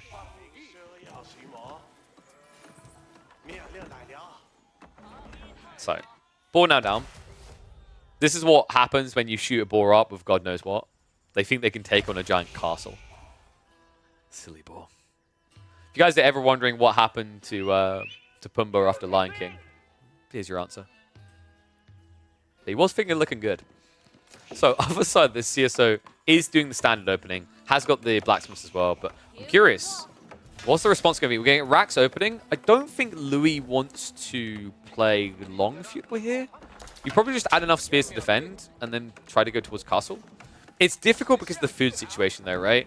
He has got 13 sheep still to work with, but the deer is very predictable. So if he's relying on this to save him, the issue is the Ghazi could block you out there with archers, right? So he's going to have to add units of his own in, and it is going to be stables plus Raxes. Jushi's no longer being picked in tournaments. Katora is because this tournament doesn't have any water maps. In fact, it was intentionally designed to have no water maps. I think Batiste just hates water maps. Other than Himeyama, there isn't a single goldfish area to play in. Actually, I guess Himeyama would be the goldfish of water maps, right? Because it's like this little contained area for fish. Like you've got a little container you're keeping them in. But yeah, outside of Himeyama, and Juji just wouldn't make sense there. Because you don't have an ability to get great meditation guns. You don't have an ability to build into mass boats. You could. I've yet to watch a player on Himeyama build 30 boats in that little pond, but I really want them to. Sacred sites have still not been locked in. Sanctity has been complete though, right? So yeah, a little bit suboptimal on the timing, but for good reason. Louis, by building this horseman, it forced CSO to reassess the timing on the scholars. He needed to get troops in position to come out, and now CSO is going in for the walls. We've seen players move away from doing walls as deli as much as possible because it slows down your aggro timing. Every time you build a wall here, this is a military unit that isn't doing something else, like attacking, and also less military units overall. That's bad, especially against a civ like the Chinese, where they've already got Song Dynasty. You can see, with the taxman added in, he's already 5 up. This is only 1 extra villager at this point, but the taxmen are worth those extra eco counts, right? With the 20% extra on drop-off, as well as the taxation.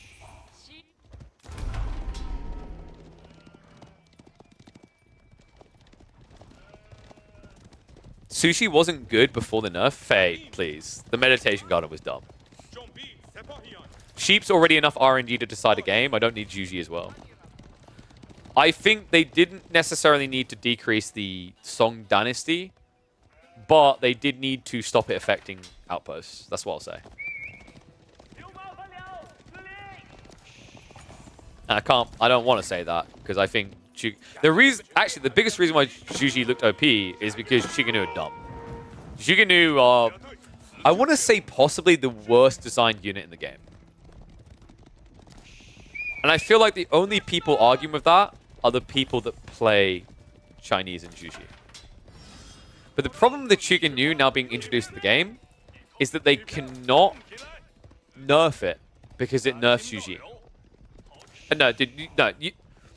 So Yuumi actually have a usage. They aren't full meta, but they have a usage. And by worst design, I'm not talking I'm talking OP-ness as well. Like the silliness of the way they balance is terrible. Faye, you're never winning this argument. I'm gonna start timing you out every time you mention Yuumi. Louis moving out with mass melee. I like how Louis is just like, you have to remember when they played this game, it was probably past midnight in China. He's like, oh wow, very, very diverse comp CSO. Love the Archer Ghazi. A lot of micro required. I'ma just A-click. I got Spearman. I got Horseman. Who likes Pokey Sticks? You pick Siege Tower? Wait, that's a unit? No, guys, I can actually guarantee you that Siege Towers are OP when you play micro-map free-for-alls. Remember that game with the meat grinder mod? Dragavan, able to kill units, doesn't feed anything. Clown carring is going to make Siege Towers OP. That's what I'm saying. Mark my words. They're quicker than Rams, and they cost less and have more health. Get your Siege Towers today. You just need to increase your APM first. Louis now going for the Archer Rangers, so we're getting a cheeky new switch up. Ooh. Did CSO even scout that? I don't think he saw it. That's really bad if so. Considering he hasn't added in the Raxes, I'm hoping and I think that CSO has seen something to do with the Chiganu. Because otherwise, this many Horsemen, you'd be adding in Spearmen, right? Like, Ghazi are pretty good, but you just want the quicker comp. And the good thing about countering with Spears instead of Ghazi is your diversifying your portfolio of units to include a majority of attack speed increased units, right? But that's kind of your goal, is to get usually into infantry blob, because your infantry blob is just better. But the Ghazi count is the correct call. And he now sees it. Archery ranges are going to be interrupted being built up. Louis, only at the infancy of this transition, worst possible time to get scouted and worst possible time to get raided, because the army isn't home. CSO needs some kills, though. The eco-inflation with Song Dynasty has definitely added up at this stage. Taxman are going to hide in the village. I honestly think you do not want to attack Imperial officials anymore. Because they're only 105 resources, they are actually the worst thing to go after. Villagers are better. Because villagers cannot just be inflated again. But this is like this is a town center for Imperial officials. That's the way I want you to think about it. If I lose an Imperial official, I'm using this building. If I lose a villager, I only have this building. Right? Both of these buildings can build IOs. This one hurts. This one doesn't. Now, don't get confused. If you guys happen to see a Zhu Ji picker, they are about as rare as a unicorn. You do want to kill their Imperial officials. But for the Chinese, don't waste your time. Nice raid. Catching the Archer blob on the south side. That's a big hit. Wow. Archer count is just down to 8. He lost a lot here. And behind this, now look at the difference. Like 9 horsemen, 9 Chiganu. Wolves are going up. And this is what I was talking about that Barbican. Where's CSO's timer? Where's his win condition? It doesn't exist. That's the power of the Chinese in this matchup. And that, by the way, is why you saw CSO pull 4 villages to try and stop this thing.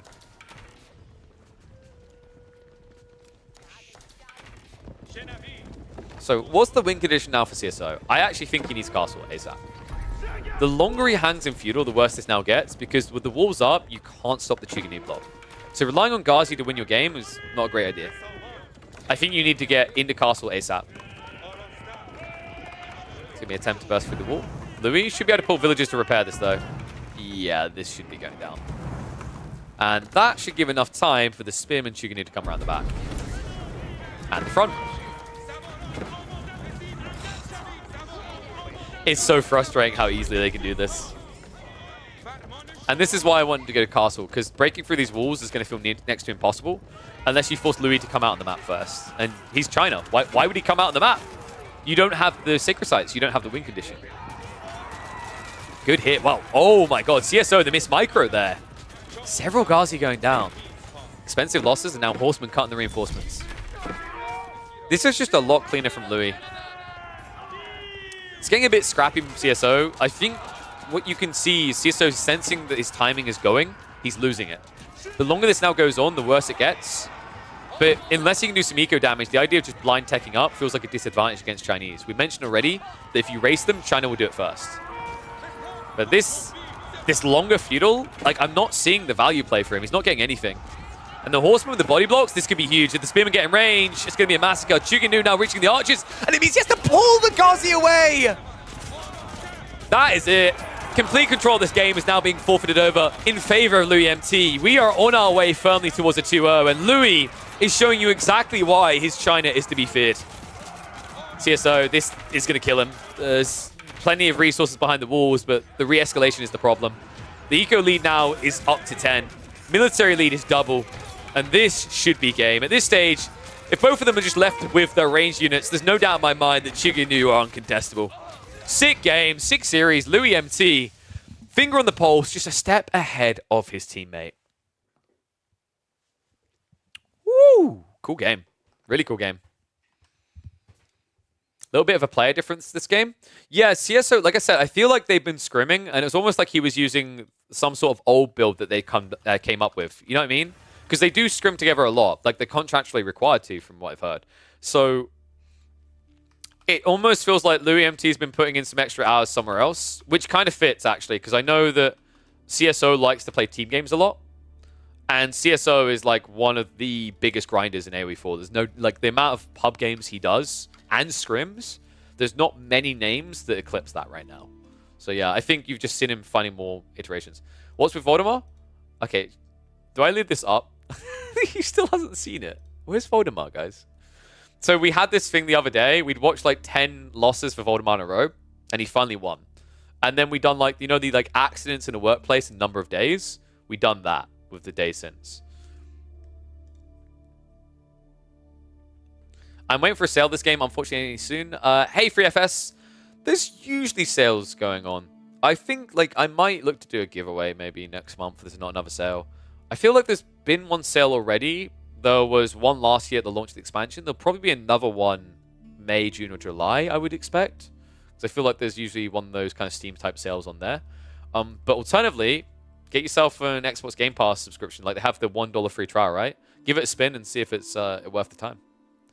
Yeah, summer Steam sales is what I was thinking. All right, guys. So let's have a look. Let's see if there's someone else we can cast now. Because I kind of want to keep going.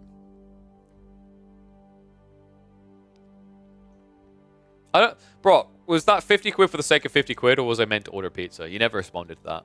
I didn't. Let me. Actually, I can check the message, can't I? Let's check what the message was. Because I couldn't quite see it when we were in game. Nah. Oh, put me's gone.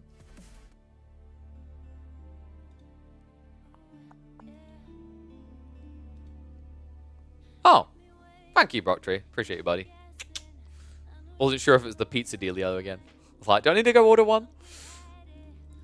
I think I'll just probably have someone I'll cook myself after we're done. Because I reckon we'll do like maybe 1 or 2 other series.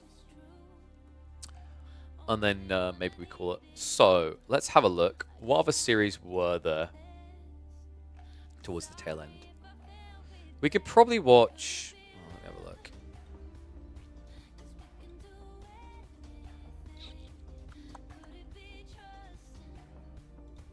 Maybe Wham versus Avali? Numidon versus Corvinus? I'm trying to think which one's the main broadcast cast. I think they done. Was it? I think they done Louis versus. No, sorry, they done. Was it Zerton versus CSO? No, it's Wham. Sorry, they done Wham versus B into Louis versus Zerton, I think it was. And then they finished off with Puppy Ball Vortex. So, there's potentially Antam versus Anavaku. There's also Wham versus Avali, Kiljadi versus Avali, or CSO versus GUA. We got any preferences?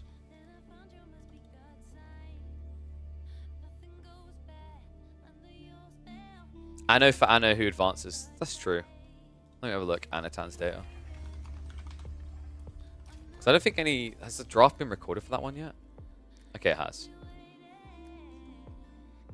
Himiyama, Lipani, Dry Arabia. Okay, I'm here for some Himiyama for sure. Let me pull the draft up.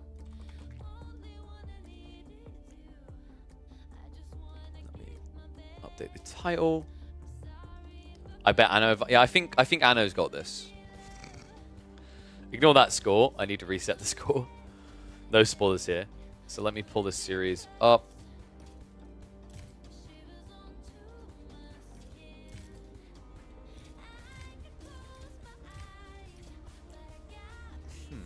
Oh, I'm going to run ads actually quickly. If you guys aren't subscribed, subscribe. And then we can have this nice little bit of chat before we get into game. So 90 seconds ads. Good time for us to catch up, chat. And then we'll get into game 1, which is going to be Chinese versus English. Yes, Anavaku plays a lot of Order of the Dragon. That's why you're seeing him pick it here. I've been told he picks this a lot.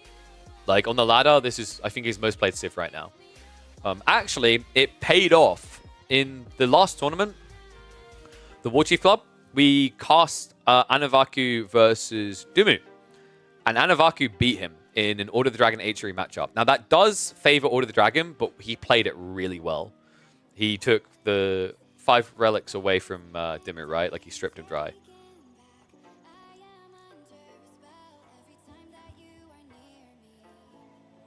What's the game plan for Order of the Dragon right now? You all in. You play long feudal. You try to end the game in feudal or complete it in castle. You always want to be an age ahead or in feudal. Yo, what is up? Texas Tuxedo. Thank you very much, the Prime Man. Welcome to Swarm. If you guys have got Primes, I appreciate you dropping them in here. It helps make this more affordable to do as a living, which is really important, to be honest. Considering I put a lot of hours in, I don't think I make minimum wage at this point. But the more important thing to me is you guys get your hands on amazing emotes. And some of them are amazing. Check them out. And then on top of that, you don't have to worry about ads. By the way, I need to catch up with my artists. They are working on it, but I think they are getting close to being done with 16 new animated emotes for the channel. Yeah, you heard that right. 16. So, I think the ads are done now, and we can get ready to roll.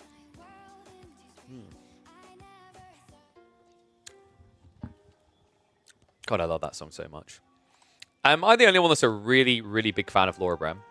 There's something about her voice. She's an incredible artist. You wonder if reverse draft would be fun? Oh, do you mean like... Hey! Sub Anonymous Gifter. Thank you very much, man, for setting Julie Beck up with a sub. Our resident Juji picker. So, do you mean like you pick for your opponent sort of thing? That could be kind of cool. I've always liked the idea of Grief Olympics, where you need a friendly fire mod, but the idea would be that you'd have one enemy one enemy put on your team, basically. This is something that I can't remember which game it was. I think I once upon a time saw this kind of idea in HOTS. The whole idea is like you put a spy on the enemy team, and they would be able to do things like they would be able to use certain abilities to mess with the other team. And thank you, Pharmacist, for the Prime. Appreciate you, buddy. Absolute legend. Look at you guys. You're incredible. It's important that I remind you about those primes. I could have sworn I had a Nightbot that does this, but he's been slacking, so I'm just here to do it instead. But yeah, the idea with the Grief Olympics that they done, the Grief Olympics would allow, for example, in Heroes of Storm, you had these Vikings. There were 3 entities that you controlled, and what you could do in that game is you could basically, it was quite comedial, you could get hit by an AoE spread that would, after a delay, spread again to anyone nearby, and you'd have these Vikings and you'd move them around, and you would just keep spreading the explosion to kill the enemies. So like the idea of having this is that you could, for example, warn your enemies, but you need friendly fire because you need to be able to get out of those walls.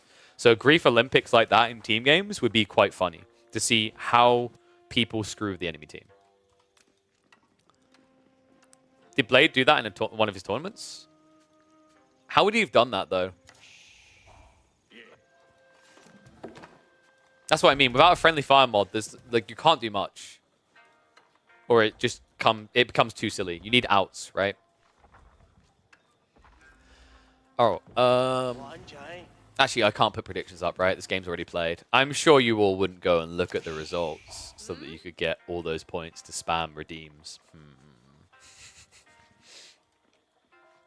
All right, one and all. Oh god, try to get out the habit in that. All right, I do like all right. I look at too much. Who would win?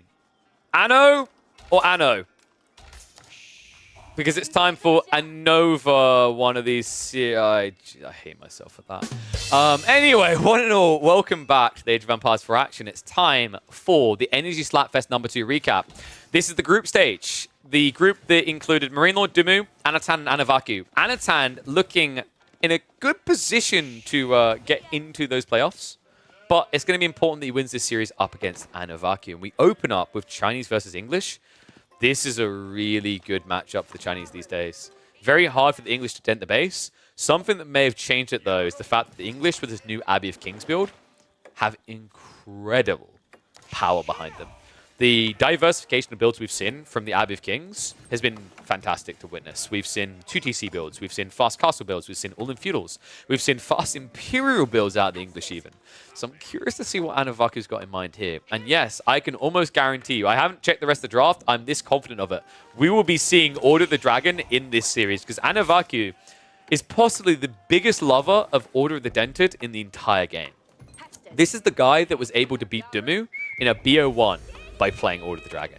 So it would be a sin if after picking it, we don't get to see him use it in the series. Whoa. What?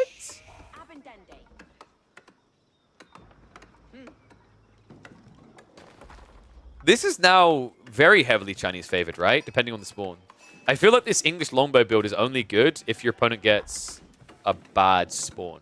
Like, looking on the ladder, highest level play, Chinese versus English right now, 36.4, but it's only had 11 games played. If we go previous patch, Chinese versus English. Yeah, English are at a 47.9% win rate, so they are losing more than winning, which is to be expected. The reason why the new Chinese is just so much better against this build is the Imperial Academy timing just gets you taxmen so quickly. And that gives you better supervision of your early game eco and allows you to get into counters. The most popular of which is to go into Horsemen. And because you have better scouting range, typically you get more sheep. But what the Anatan, what happened? Oh my god, I can't believe this. Anavaku somehow has 14 sheep. Anatan only has 5. With a Civ that's meant to be better at scouting. That is wild. I'm a bit speechless at that. I don't think I've ever seen a Chinese player get such a low amount of sheep. At least not in a very, very long time. And not when it's a top 50 player in the game. Wow. And not just that. Okay, there is at least a recovery here, right? If Anatan just darts now north side, he might be able to get some more sheep back in this. His thought process right now should be, why have I got no sheep down here? This must have been scouted. So if I check the back corner, and I did just see him running around the back of the base, I think he glimpsed in there for a second, then it should just be natural for him to just head over to the north. But this is now tough. The reason it's tough is like, if this had been 10 plus sheep for Anatan, he doesn't care about Council Hall. But now he has to secure food. And that's why you're seeing the Barbican drop down here. It's critical that he gets the food to get into Horseman, because without that, he's going to struggle to stay in this game. Oh, nice. Our hype train finished. Whoop, whoop. Choo, choo. So Council coming in. Anavaku, is this just going to be a typical play where you open Spearman as well? I expect it here. Villagers are being pulled. Wait, what? Oh, 2TC. Okay, I wasn't paying attention to that. Yeah. I'm struggling right now to understand why this is better than going Abbey of Kings. Because this build right here is better with Abbey of Kings now. Like, there's no doubt in my mind. I don't think you can even argue it. I guess from Anavaku's perspective, he needs the Lombos to deal with crossbow with Chiganu. That kind of makes sense. But I feel like you can just add in the archer ranges for that.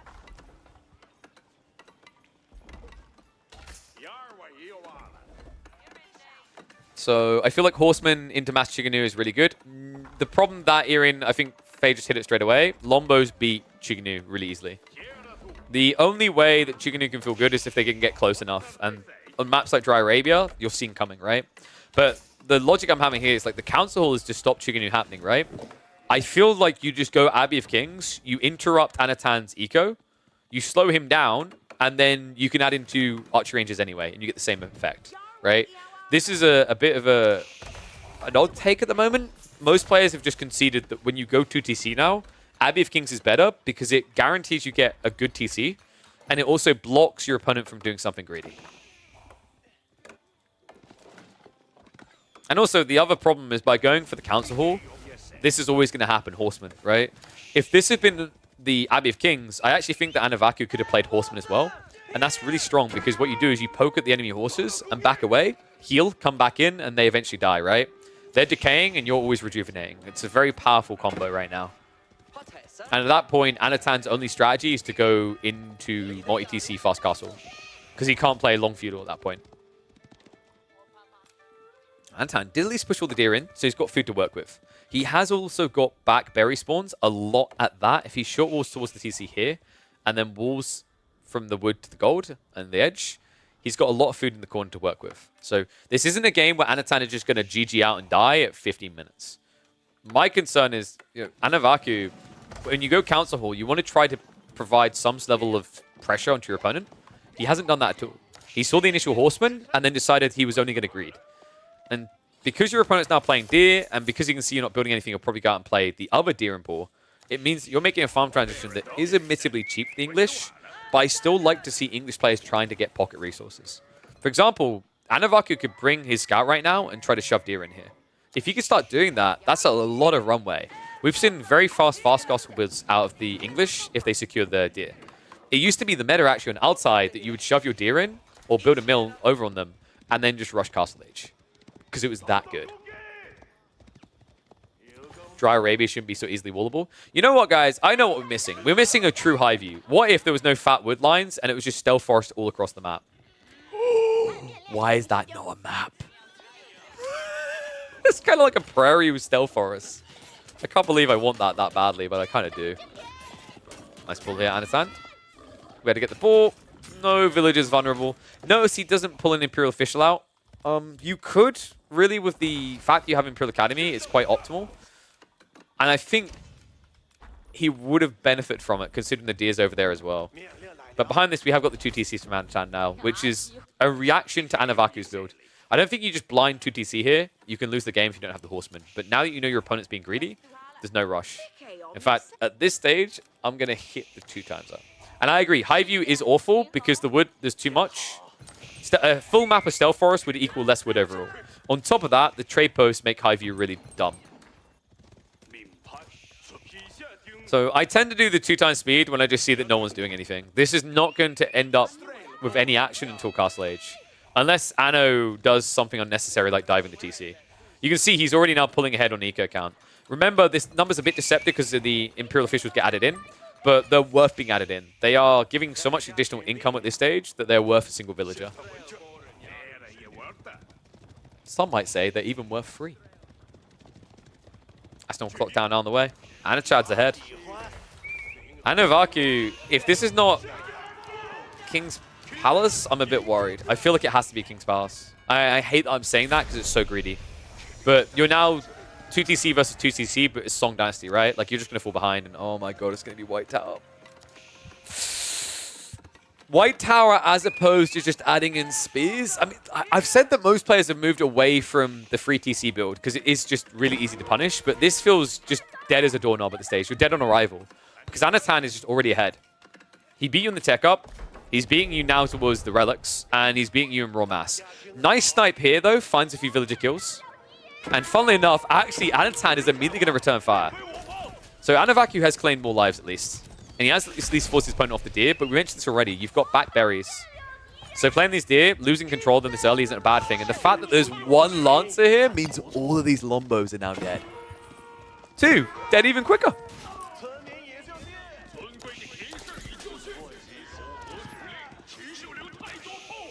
This makes you want a game mode where you play at the speed. You might want to check out Hostin's creation. There is a 1.25 and a 1.5x simulation speed multiplier.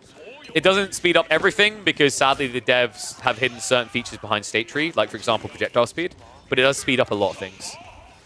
Oof. So, Lombo's all gone. Crossbows, men-at-arms now coming out. Anatan could really just hunker down at this stage. Nesta Bees against this is a win. This is what I don't like about English, is when they reach this stage of the game and they go to a static comp. Men-at-Arms, the big strength they're meant to have is Armorclad. Ooh, wowee, that's great. Too bad it's not very effective against Firecrackers. Nesta Bee's damage is Siege. It means that armor is irrelevant. To be a Dota player about it, Siege does pure damage. So, Armorclad isn't your MVP. And if your opponent just goes Spears, this whole combo fails. But now, of course, it's going to be Lancers, because Anatan knows that Anavaku hasn't walled himself in. So he's going to try to punish him for that. And also sneak the relics. Alright, guys, what do you think? One's in chat if it's a 5 relic game for Anatan. Because I'm starting to think we're looking at a 5 relic game. Look at the moves. He supervised that temple 100%. Yeah. This is such a powerful play for Chinese, man. The fact you can supervise the temple is insane. 12 seconds to get a Monk out is true Monk-S. Lancers are in, and the crossbows are split. All of a sudden, just as soon as Anavaku starts moving out of his base, his reinforcements are getting cut. And the problem is the walls are going up. Wait, old man's like, please let me in. Looks like Anavaku is going to find his way off the back of pathfinding. So luckily he goes the right way. If he'd ran to the south side of the wall would be complete before he gets this. So there is going to be an opening. And there is going to be an opportunity to punish. The question mark, is he just going to go north again? I think he is. He's got the scout blocking the wall already. So this should be a march back towards the deer location. Well played. Okay, I like what I'm seeing here. Anavaku. He needs this as well because he's giving over the relics. And Anatan will immediately just break away. He could actually quick wall this, and he could have had access to the ball if he just walled like that. But instead, he's going to make his way up here, probably wall here, and then contain the threat. The problem is, as long as there's a scout here, though, it's impossible. Don't like that Anavaku's been giving away free kills like this, though. Right now, economically, Anatan is about as weak as he's going to get. He's invested in all these monks. He hasn't got a reliable food source. So the worst thing you could possibly be doing is giving him these free trades with the few lances he has.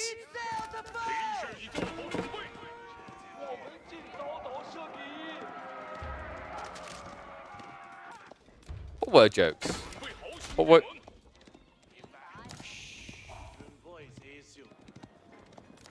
Have I been doing word jokes? Because he's punny? Wait, isn't that how you spell puny? Pepper hands. I'm a dad. Do you know what? Like, dads are given budgets of puns and jokes they can make. And do you know what the budget is? Infinite. We're given infinite jokes. So suck it up.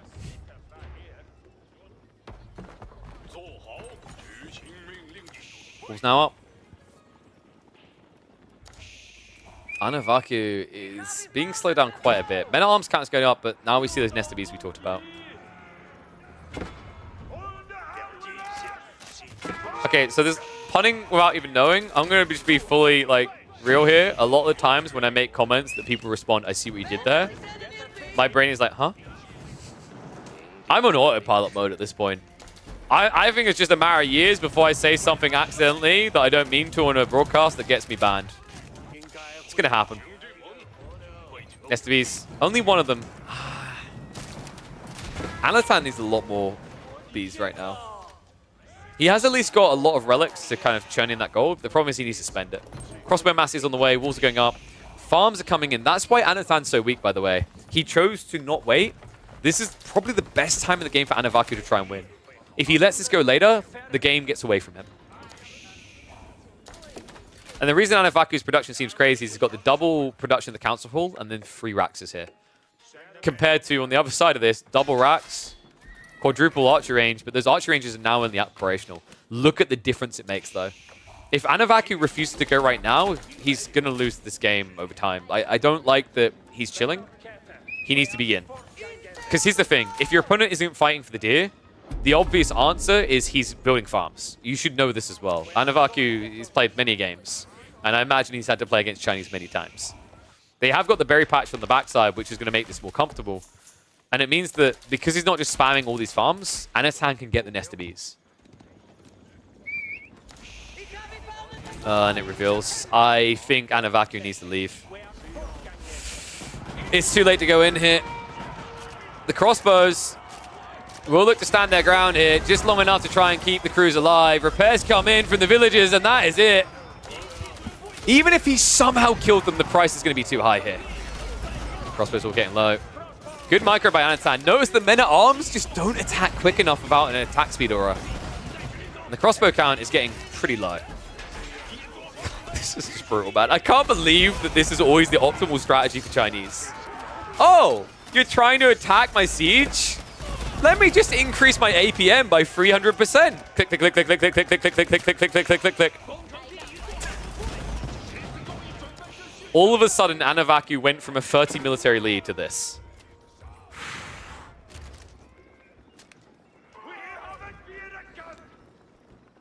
And that is why I hate this. It's not just the Chuganu, it's this Nesta Bees detail. It's so insanely strong.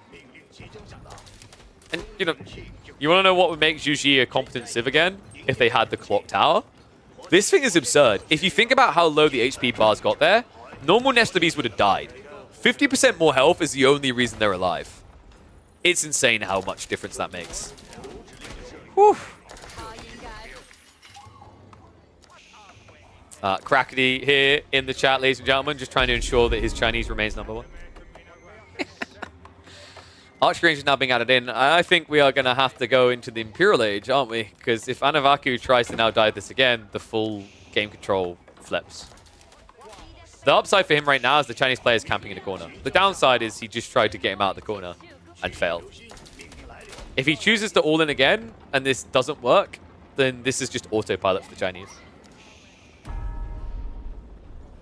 I'm not a filthy knobhead. All right, mate. Crackety, ladies and gentlemen, the most famous Rhea about Nesta Bees in the game. Probably the only one that outdoes me.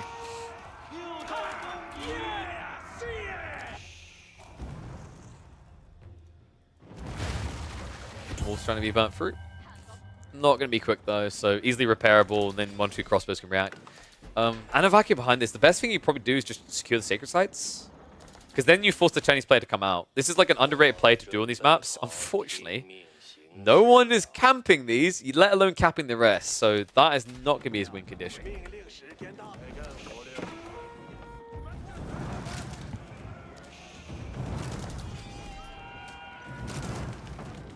Let's ask Crackety about this. Crackety, if you saw an English player build Council Hall and go 2TC, instead of Abbey of Kings 2TC, would you feel like you had the freest game as Chinese? Or would you feel friend? You might feel friend because you don't know what he's doing with it. You know what I mean? Like, thinking back, with how long it took Anavaku to even use the Council Hall, I am really surprised he didn't opt for that option. Stonewall's now up. Well, good luck with that game plan. It's like, I didn't want the deer anyway. Take it. I've got my granaries, baby. Sacred Site castles into Imp while feigning aggro. Like, this is what I'm talking about. I don't think you even castle the... If you castle the Sacred Sites, you lose the game. Spending 2,700 stone to castle 3 Sacred Sites is a quick way to lose at this point, Chinese. But what you do is you capture Sacred Sites, patrol them, and then that forces Anatan to come out. And that's where these Nesta Bees aren't going to be safe because you won't have choke points and villages to repair with, right? It'll be too far away. But right now, Anavaku is trying to restrict the map without securing that win condition.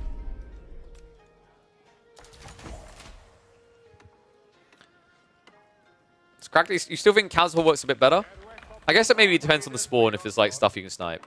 My thought is the Abbey of Kings can just kind of block out this widespread that you know Chinese are going to go for, right? It's a free raider unit. And the reason why I was highlighting Abbey of Kings is because Anavaku didn't even start using the Council Hall until he was ready to pretty much go castle. So when he came out of the base with the Lombos, he was in Castle Age. Moving on to the mid-map, Anavaku is definitely going to Imperial. And this looks like a Berkshire game. Probably going to be dropping it here next to the Gold Vein. Which... I've kind of been converted. I think Wingard is absurd. And if you've got 105 eco and you're not going Wingard, you're not winning the game. It's called Wingard for a reason. So hopefully he's not going to opt towards it. But considering the gold location so far out like this, I think he's going to try to build a Berkshire. If the timings line up wrong here and the Nesta Bees approach this as he's building it, it might just be enough to push Anavaku over the edge.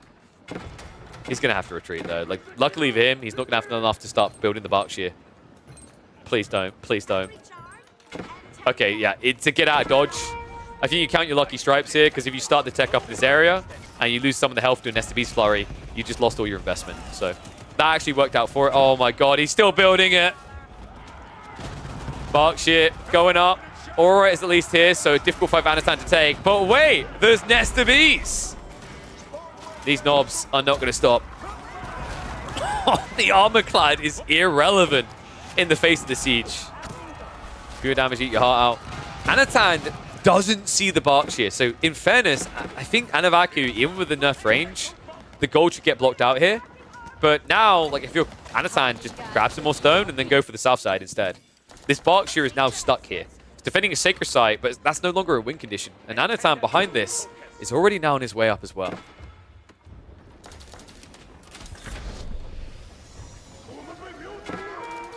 Counterpoint, Berkshire basically hits both big golds. If you build it here, sure. So, 1 gold has been blocked out. However, with the keep here, he's not gathering it either. I'd like to see Anavaku potentially just get a Trebuchet to slow sieges down, to keep pressure on Anatan. He has definitely got enough wood and gold for that. Instead, he's trying to build full production, and oh no. That is exactly where you can't find yourself at this point in the game. Anavaku needs to evacuate the front of his base. Outpost on the flank as well. I mean, it's kind of interesting that we're even seeing Anavaku try to play for deer. You'd think he'd just add in more farms at this stage. He's already at 44. Now, I'm getting a bit worried because the army is completely out of position here. Anatan saw Anavaku's positioning and he was like, I'm just going to bypass. Why would I play into the aura, into the army, when you've just left the floodgates open into your base? Dive in, Anno.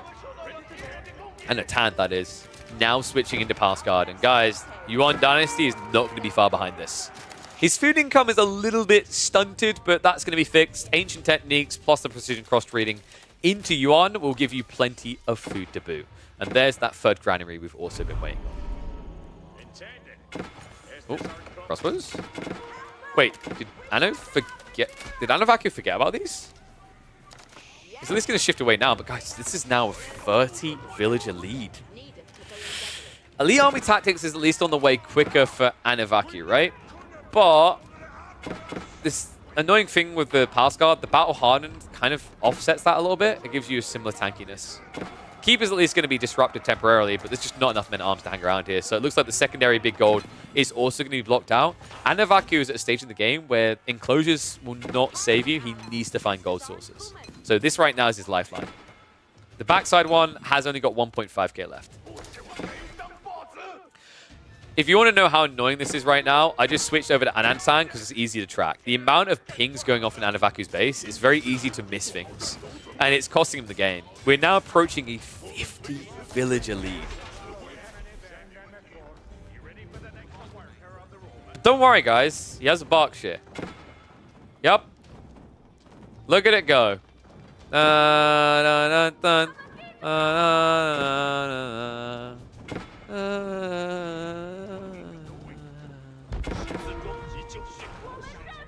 Bombard's now arriving. And I feel like Anavaku is running out of places to hide now. His farms are at least somewhat safe with the White Tower in his base. But this is an absolute massacre. Are you kidding me? He's not even pulling them away. Anavaku about to lose another 10 villages.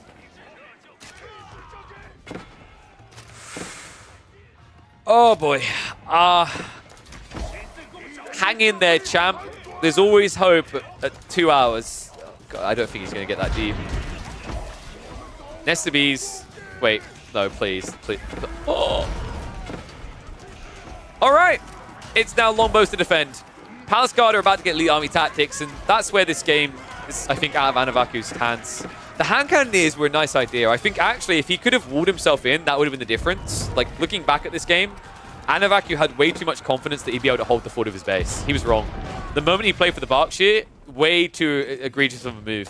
I understand the thought process of blocking gold away from the Chinese, but the timing wasn't right. He moved out for that gold. He had surplus gold. Food was the thing he was waiting for.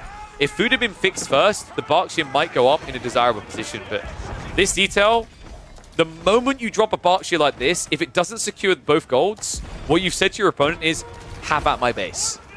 And Anatan says, don't mind if I do. Clearly in a very British voice, as being Belarusian, and he definitely sounds British. So, game one looking like a pretty firm win for Anatan. Remember, follow-up picks we've got in this series. There is Byzantines and Delhi for Anatan. And then there is Order of the Dragon and Malians for Anavaku. I'm expecting Anavaku to go in for the Order of the Dragon with his back up against the wall. My feeling is that Byzantines can actually deal with that quite well. So you're probably praying for a Delhi pick here.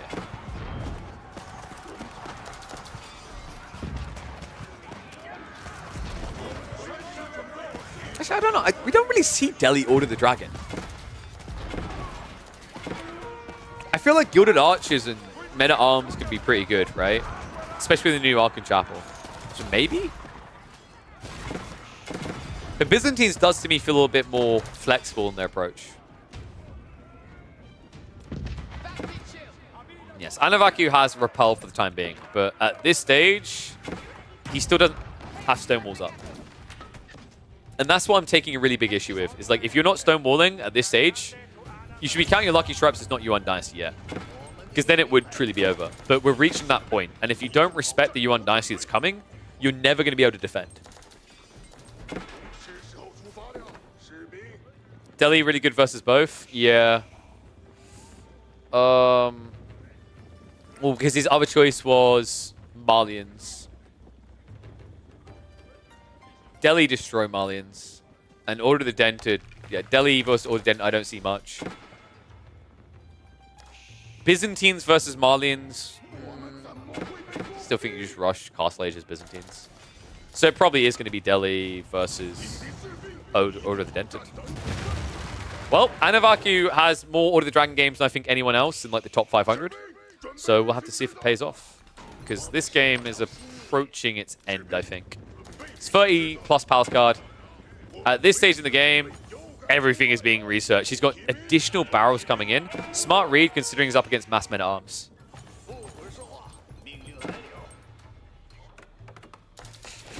Anavaku gathering wood from the enemy side of the map. Oh, that's brilliant. However, what's not so brilliant is the fact that he just watched a palisade wall get burned down. Where is his army? Oh, no. That's another 10 villages chopped off the block. That's looking absolutely chocolate at this point. I mean, Anatan, the amount of different techs he's just getting. When do you ever see people get extra materials?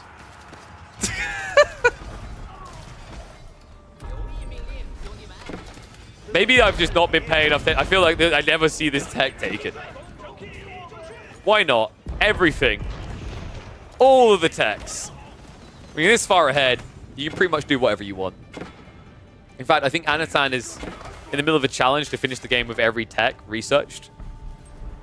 I think Anatan has forgotten that he's not playing the Delhi. You don't need to research everything. But have at it, champ. This is your game to do whatever the hell you choose with. Bombard now hitting into the landmarks. Second one soon to fall. Berkshire is going to be left until last in a bitter state. But it's going to be easily floodable with the Palace Guard. This is going to force the mana. Anavaku has to commit. Palace Guard, hand cannoneers. I mean, this is the problem. The hand cannoneer recovery arc, it's not big enough, and even if it was, you're building it against the hardest civ to do so. Chinese with the extra range dominate you here. I think actually, if anything, you needed longbow men-at-arms. It's too late for that. Bombards crumble the second landmark. Army is getting torn a new one, and I think we are going to have to see if Anavaku can recover this series in a game 2, because his back is most definitely up against the wall. All right, 1 game down. Potentially 2 more to go. So let me update this. We've had English, we've had Chinese. It has to be Order of the Dragon. Like, if I'm Anatan, I'm going in this game, I'm like, he's going to pick Order of the Dragon. Like, he's going to comfort pick. He's going to try and comfort pick to get himself out of a corner. It just makes the most sense, right? So, with that in mind,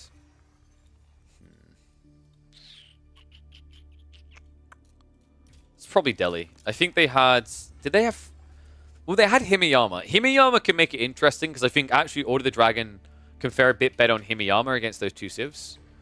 Because Byzantines, they do alright, but they don't really use anything special about Himeyama. And Delhi is 2 sacred sites, right? It's like, oh god, he went Lipany. Wait, let me double check their draft. I'm pretty sure they had drafted for Himeyama. Yeah, Himeyama was the home pick for Anatan. So Anavaku goes for his home pick instead. It is going to be Order of the Dragon versus Byzantines. What's weird to me is that Anatan left the Delhi for Himeyama. Huh. I feel like this matchup is going to be Order of the Dragon trying to hold everyone in Feudal Age, and the Byzantines trying to rush Castle. That's how I would envision this game playing out. All right, one sec. Let me update the score. And then we'll get into some more AoE4 action. All right, let's go.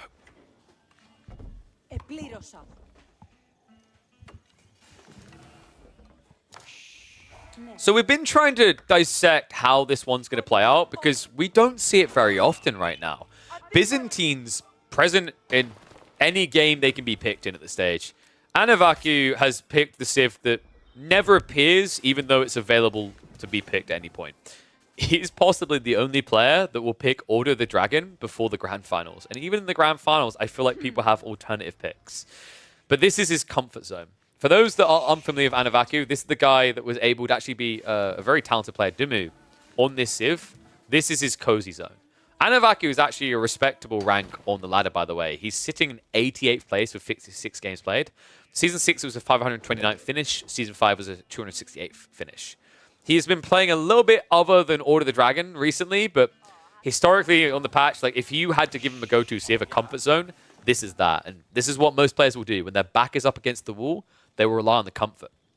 The problem is I think Anatan knew that. Anatan picked the Byzantines. He picked the Byzantines despite the fact that his final map will be Himeyama, and he has the Delhi, which I don't think are fantastic on that map. I think Byzantines might be a bit better. So this speaks a lot to what Anatan is seeing in the series. He seems to think there's a better solution with the Byzantines, and I'd be inclined to agree. I think the power of the Byzantines is how flexible they are on the opening units. The weakness of the Order of the Dragon is how one-dimensional they are on the opening units.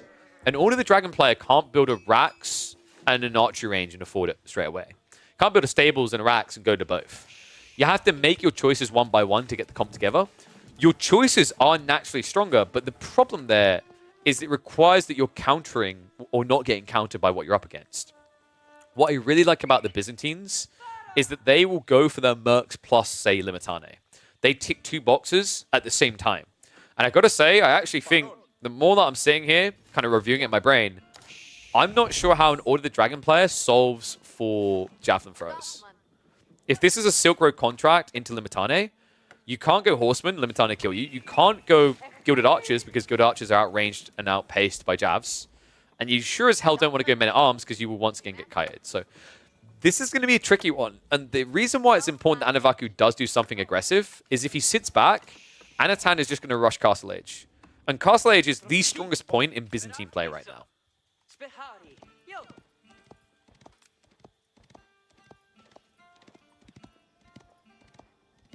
What is all this meowing talk right now?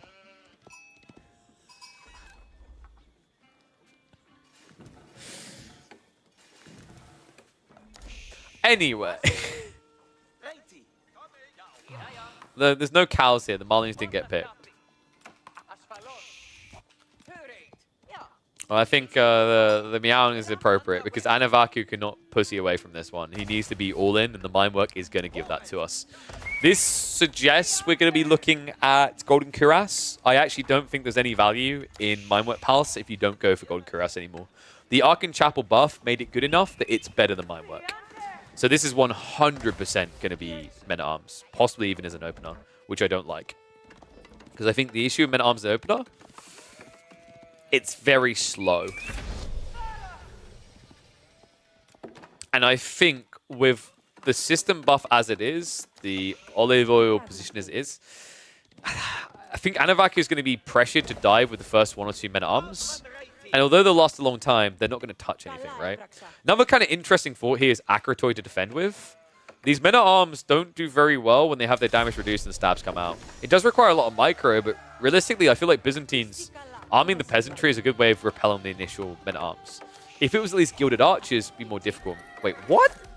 Okay, now I'm even more confused. This gets counted more. It is at least quicker, right? I don't want to like teeter-totter and just say everything that Anavaku could do is bad. The Order of the Dragon is kind of, yeah.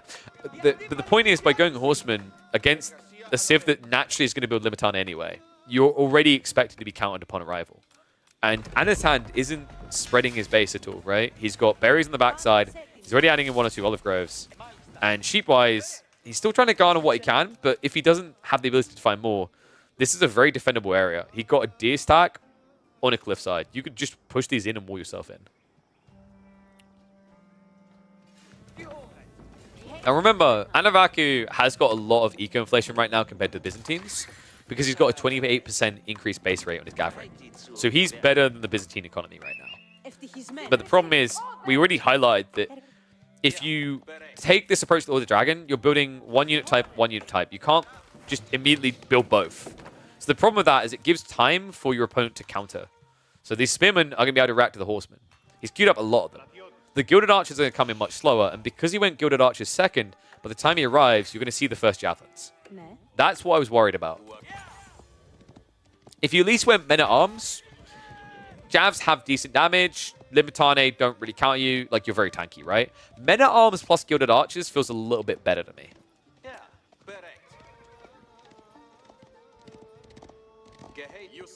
Yeah, I was just thinking, I remember the other day when I was talking to Crackety, he's like, I think that all horsemen should have Ghazi stats by default.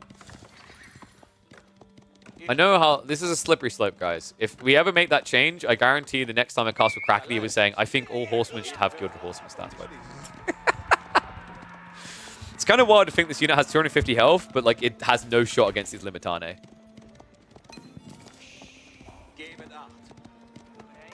That's the thing that is kind of weird about Order of the Dragon, by the way, is they have this weird dynamic where early on, if they get countered, they get full stopped. But the whole logic is once you get your combo online, you're strong, right? But once you get your combo online, you have to use it straight away. Because if you wait too long in a game, the Order of the Dragon lose again.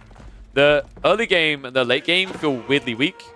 The early game is like deceptive in that it is weak, but it isn't. And what I mean by that is if you get counterpicked, if the unit comp is wrong, you feel like you've lost the game already. However, if the unit comp is right, you feel broken, right? Like men-at-arm spam gets crazy. And oh my god, I wondered where the Merc House was. He's gone for Sapai. That's sick. That's so freaking cool because now he can contest these Gilded Horsemen, but he also has the answer to the Gilded Archers. And he didn't have to waste food on it. That is Giga Brain by Anatan. That's actually a really big deal. The reason is you have to remember Limitane are more expensive on the food.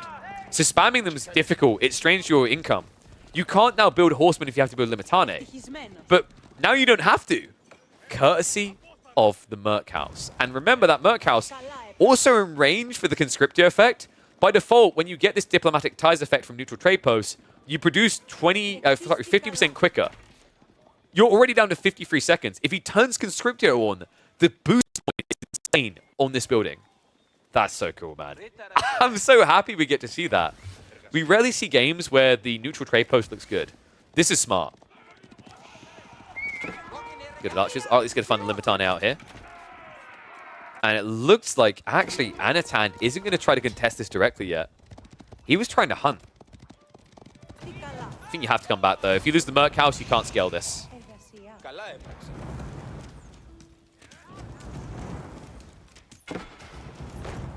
And no, remember, ignore this effect. This effect. Actually, no, wait, what? Yeah, you're right. Oh, wait, yeah, he's out of range, isn't he? Oh, come on. Dude. Wait, dude. He's out of... Oh, come on. And he's still faster. And this fight, oh my god. Immediately these type of losses scale quickly. Remember, that's 160 resources per archer dying. He can't even turn around.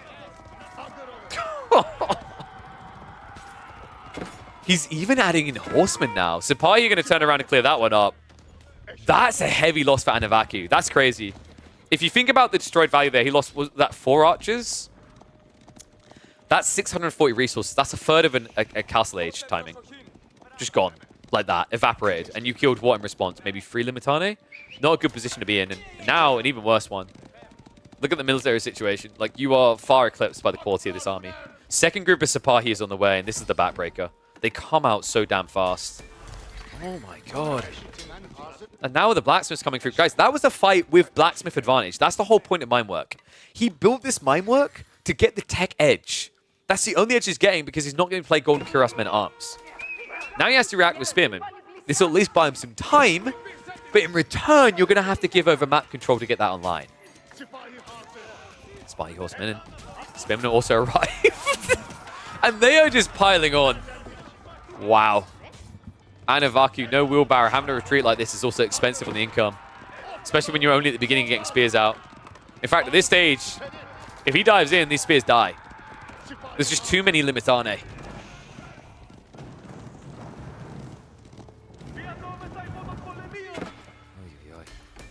I still can't believe that it's just out of range. I feel pain for him right now. It doesn't matter, though. The amount of supply he's got is good enough to shut down the archer detail and the horsemen. So realistically, Anavaku has to add in quite a few spearmen to contest this now. And I think Anatan has already got enough Limitane to bog that down. The reason why I really don't like Order of the Dragon spearmen is I almost feel that they need to have a 2-headed spear.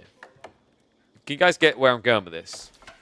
the problem is like when cavalry comes into you, it's not too bad in this matchup because it's not knights, but when this cav comes in and you brace, there's too many targets for you to stun.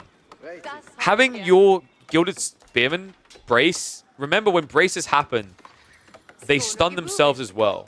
So they can't fight straight away. That's difficult to deal with when you've got mass against you. Like, I think this, to me, Spearmen, although they have really high numbers and we talk about how absurd it sounds, in reality, in big bulk fights, they're one of the biggest underperformers in my eyes because of the fact that they just get stunned. So if your opponent has more numbers, which if they don't have more numbers, they've really royally screwed up against Order of the Dragon, then they'll always get more return damage into you. I think behind this, Anatan just techs up now, right? He's adding in archers. That'll keep Anavaku in check, but in my eyes, this is just a cruise mode into castle. And when Varangian come out, we mentioned this already. For Order of the Dragon, that's GG point. Because Gilded Crossbowmen, like, you're not even in castle age, right? And they are expensive to scale into. The Supply is already going to counter it even when it comes. Men-at-Arms aren't your saving grace, because unlike the HRE, you don't get heavy maces. I mean, the crazy part is actually, here's a funny detail for you, is Byzantine Varangian spam beats HRE Men-at-Arms spam. We've been seeing this a lot in tournament play recently. It's the better gathering rate, it's the fact that the Varangian are quite chunky, and the biggest detail to me is teardrop shields. Teardrop shields attack speed increase makes them a beast. Golden Cuirass is pretty tasty though. Yeah, but you know, there's a reason that Cuirass is spelt with ass.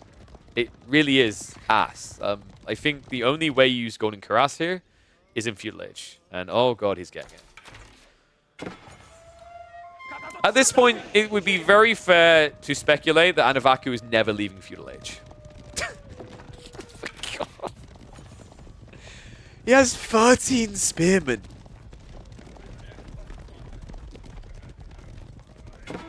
Well, remember what I said about not being able to stun enough targets? That's no longer a problem.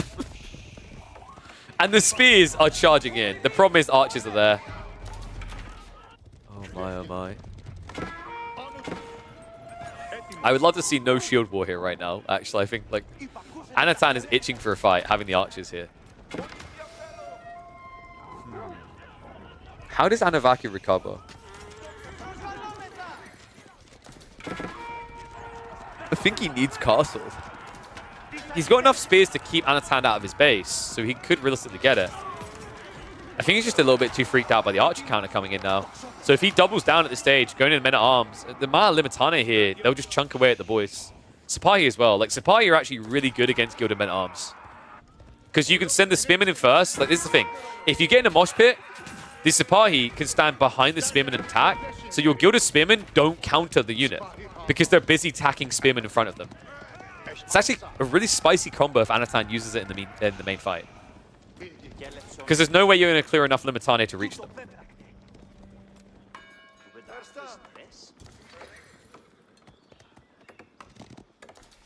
Got it, Faye. I agree too. Anavaku should have outpost rushed. I don't even think Men-at-Arms could have saved him here, because the issue is Sipahi have really good base damage. They hit for 12 damage, so Men-at-Arms aren't very chunky at that point. They seem chunky until you've got Limitane meat grinding them, right? And then Sipahi behind them. I don't know, man. I think this matchup, I said both of them felt kind of cursed for Order of the Dragon, Delhi and Byzantines. This one, to me, I feel like you just need to get Castle Age. Gilded Crossbowmen and Gilded Archers, maybe kind of your saving grace. Other than that, probably outpost rushing. And people asking what contract Antan went for. He went for the Western. That's smart. I think I listed the best civs to do Landsneck with in the past. The order is Byzantines are best, Order of the Dragon are second best, and then HRE are third best. I actually think Byzantines are the best civ to scale into Landsnectar. Because they just get all the olive oil, they can afford it forever. There is like a power spike timing for Order of the Dragon that puts them ahead of Byzantines in the mid game. Because you just funnel all the gold, right? And they're very hard to kill. But when you get later in the game, you can't easily afford land snakes, and the Byzantines can. Wait, is that wolves? I always have to check. Yeah, he's safe. I don't trust wolves on the edge recently. We've been seeing some funky things. Golden Horn Town now coming out. I think Anavaku, once this tech up's complete, I wouldn't blame him for just GGing.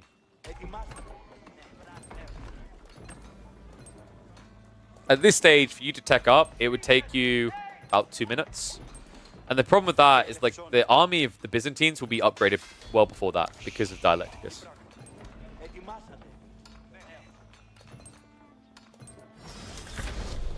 Versus H3 Land Snakes are so good, we H3 enjoys only build melee. Sure. So, I mean, I guess Order of the Dragon has a better chance against Land Snakes here than H3, but I think he's about to have some Varangian issues.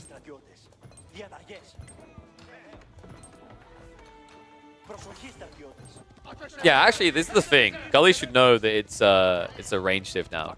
Gully, I don't know if you guys realize this, Gully basically just cheesed HRE to get top 20 on the ladder and then stopped playing that account. I think he played like 2 extra games that weren't HRE and lost them, and he's like, I'm just going to leave myself at like rank 18. I am shaming him right now, quite happily.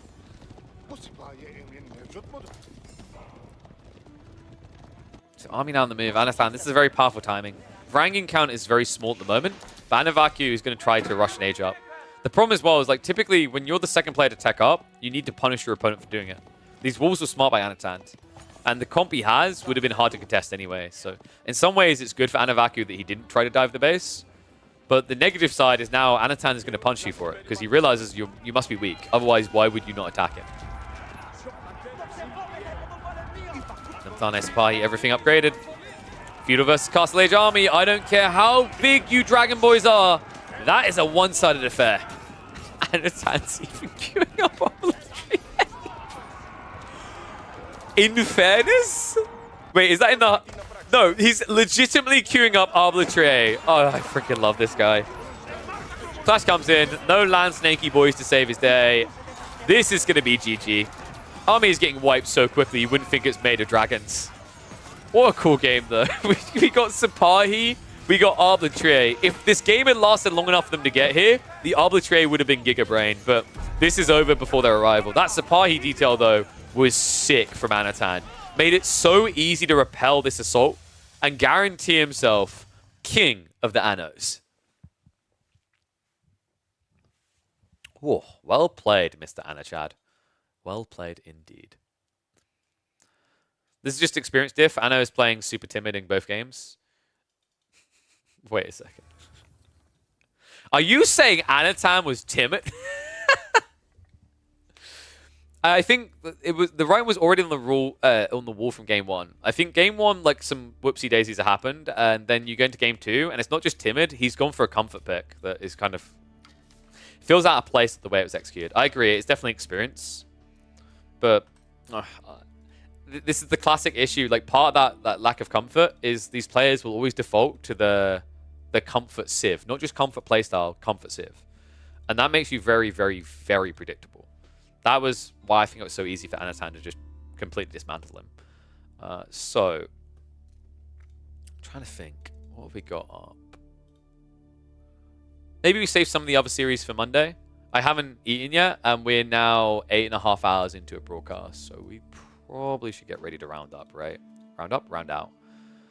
Tomorrow, maybe tomorrow we'll go live a bit earlier to recap some of this series, and then what I think I'll look to do, quarterfinals into semifinals, and then I'll probably raid across to Matisse or Krakady for grand finals. I go out of my way to not do double coverage. I think it's cringe.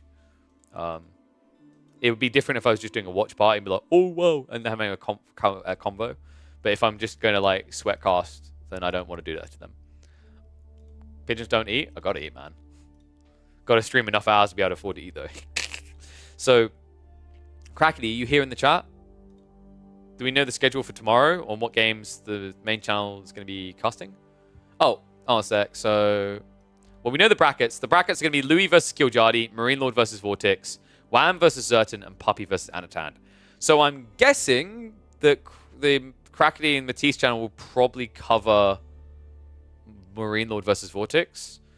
So I feel like I want to do Louis versus Kiljadi, but it makes more sense to be on the opposite side of the bracket there. So maybe we do Puppy versus Anatan. And then we could potentially have the bros in the semifinals. Yes, Wham and Puppy are on the same side of the bracket. So no double Canadian grand final. Very big rip. But I imagine we'll either look towards Louis MT versus Kiljadi or Puppy Paw versus Anatan. And those will be BO5s. So I will be casting at least, well, actually, like, so potentially 10 games of live games tomorrow. But we'll aim to go live a little bit earlier. And we'll probably catch up on the Puppy Paw Corvinus series and maybe like the Kiljadi versus Avali series, something like that. So we'll have some things in there to kind of, flesh it out. Just more recap, All right. And then I think to balance things out, I'll go live Monday, watch the other series that didn't get cast, and then I might take Tuesday off just so that there's enough pub games being played at that stage so we can come back in on Thursday. We'll see. I'll balance that out. It kind of makes sense if we're going to be live both weekend days, if you think about it. Because I've got to have some downtime to spend with the family as well as also sort other things behind the scenes. But for now, I'm going to catch up with chat a little bit, and then we'll get ready to close out the stream. Thank you, Symbiotics. So kill pigeons clearly only kill for fun and still eat seeds. I mean, if you're carrying my seeds, you deserve to die. Like, just feed me the seeds and you wouldn't die. It's that simple. Like, why are you going to tease me with them, bro? So, let me just mark that series. Who's live? Who can we cast? Who can we cast? Who can we host, Rob? Who is alive right now? Oh, let me get YouTube out of the way first. Bye, YouTube. See you tomorrow.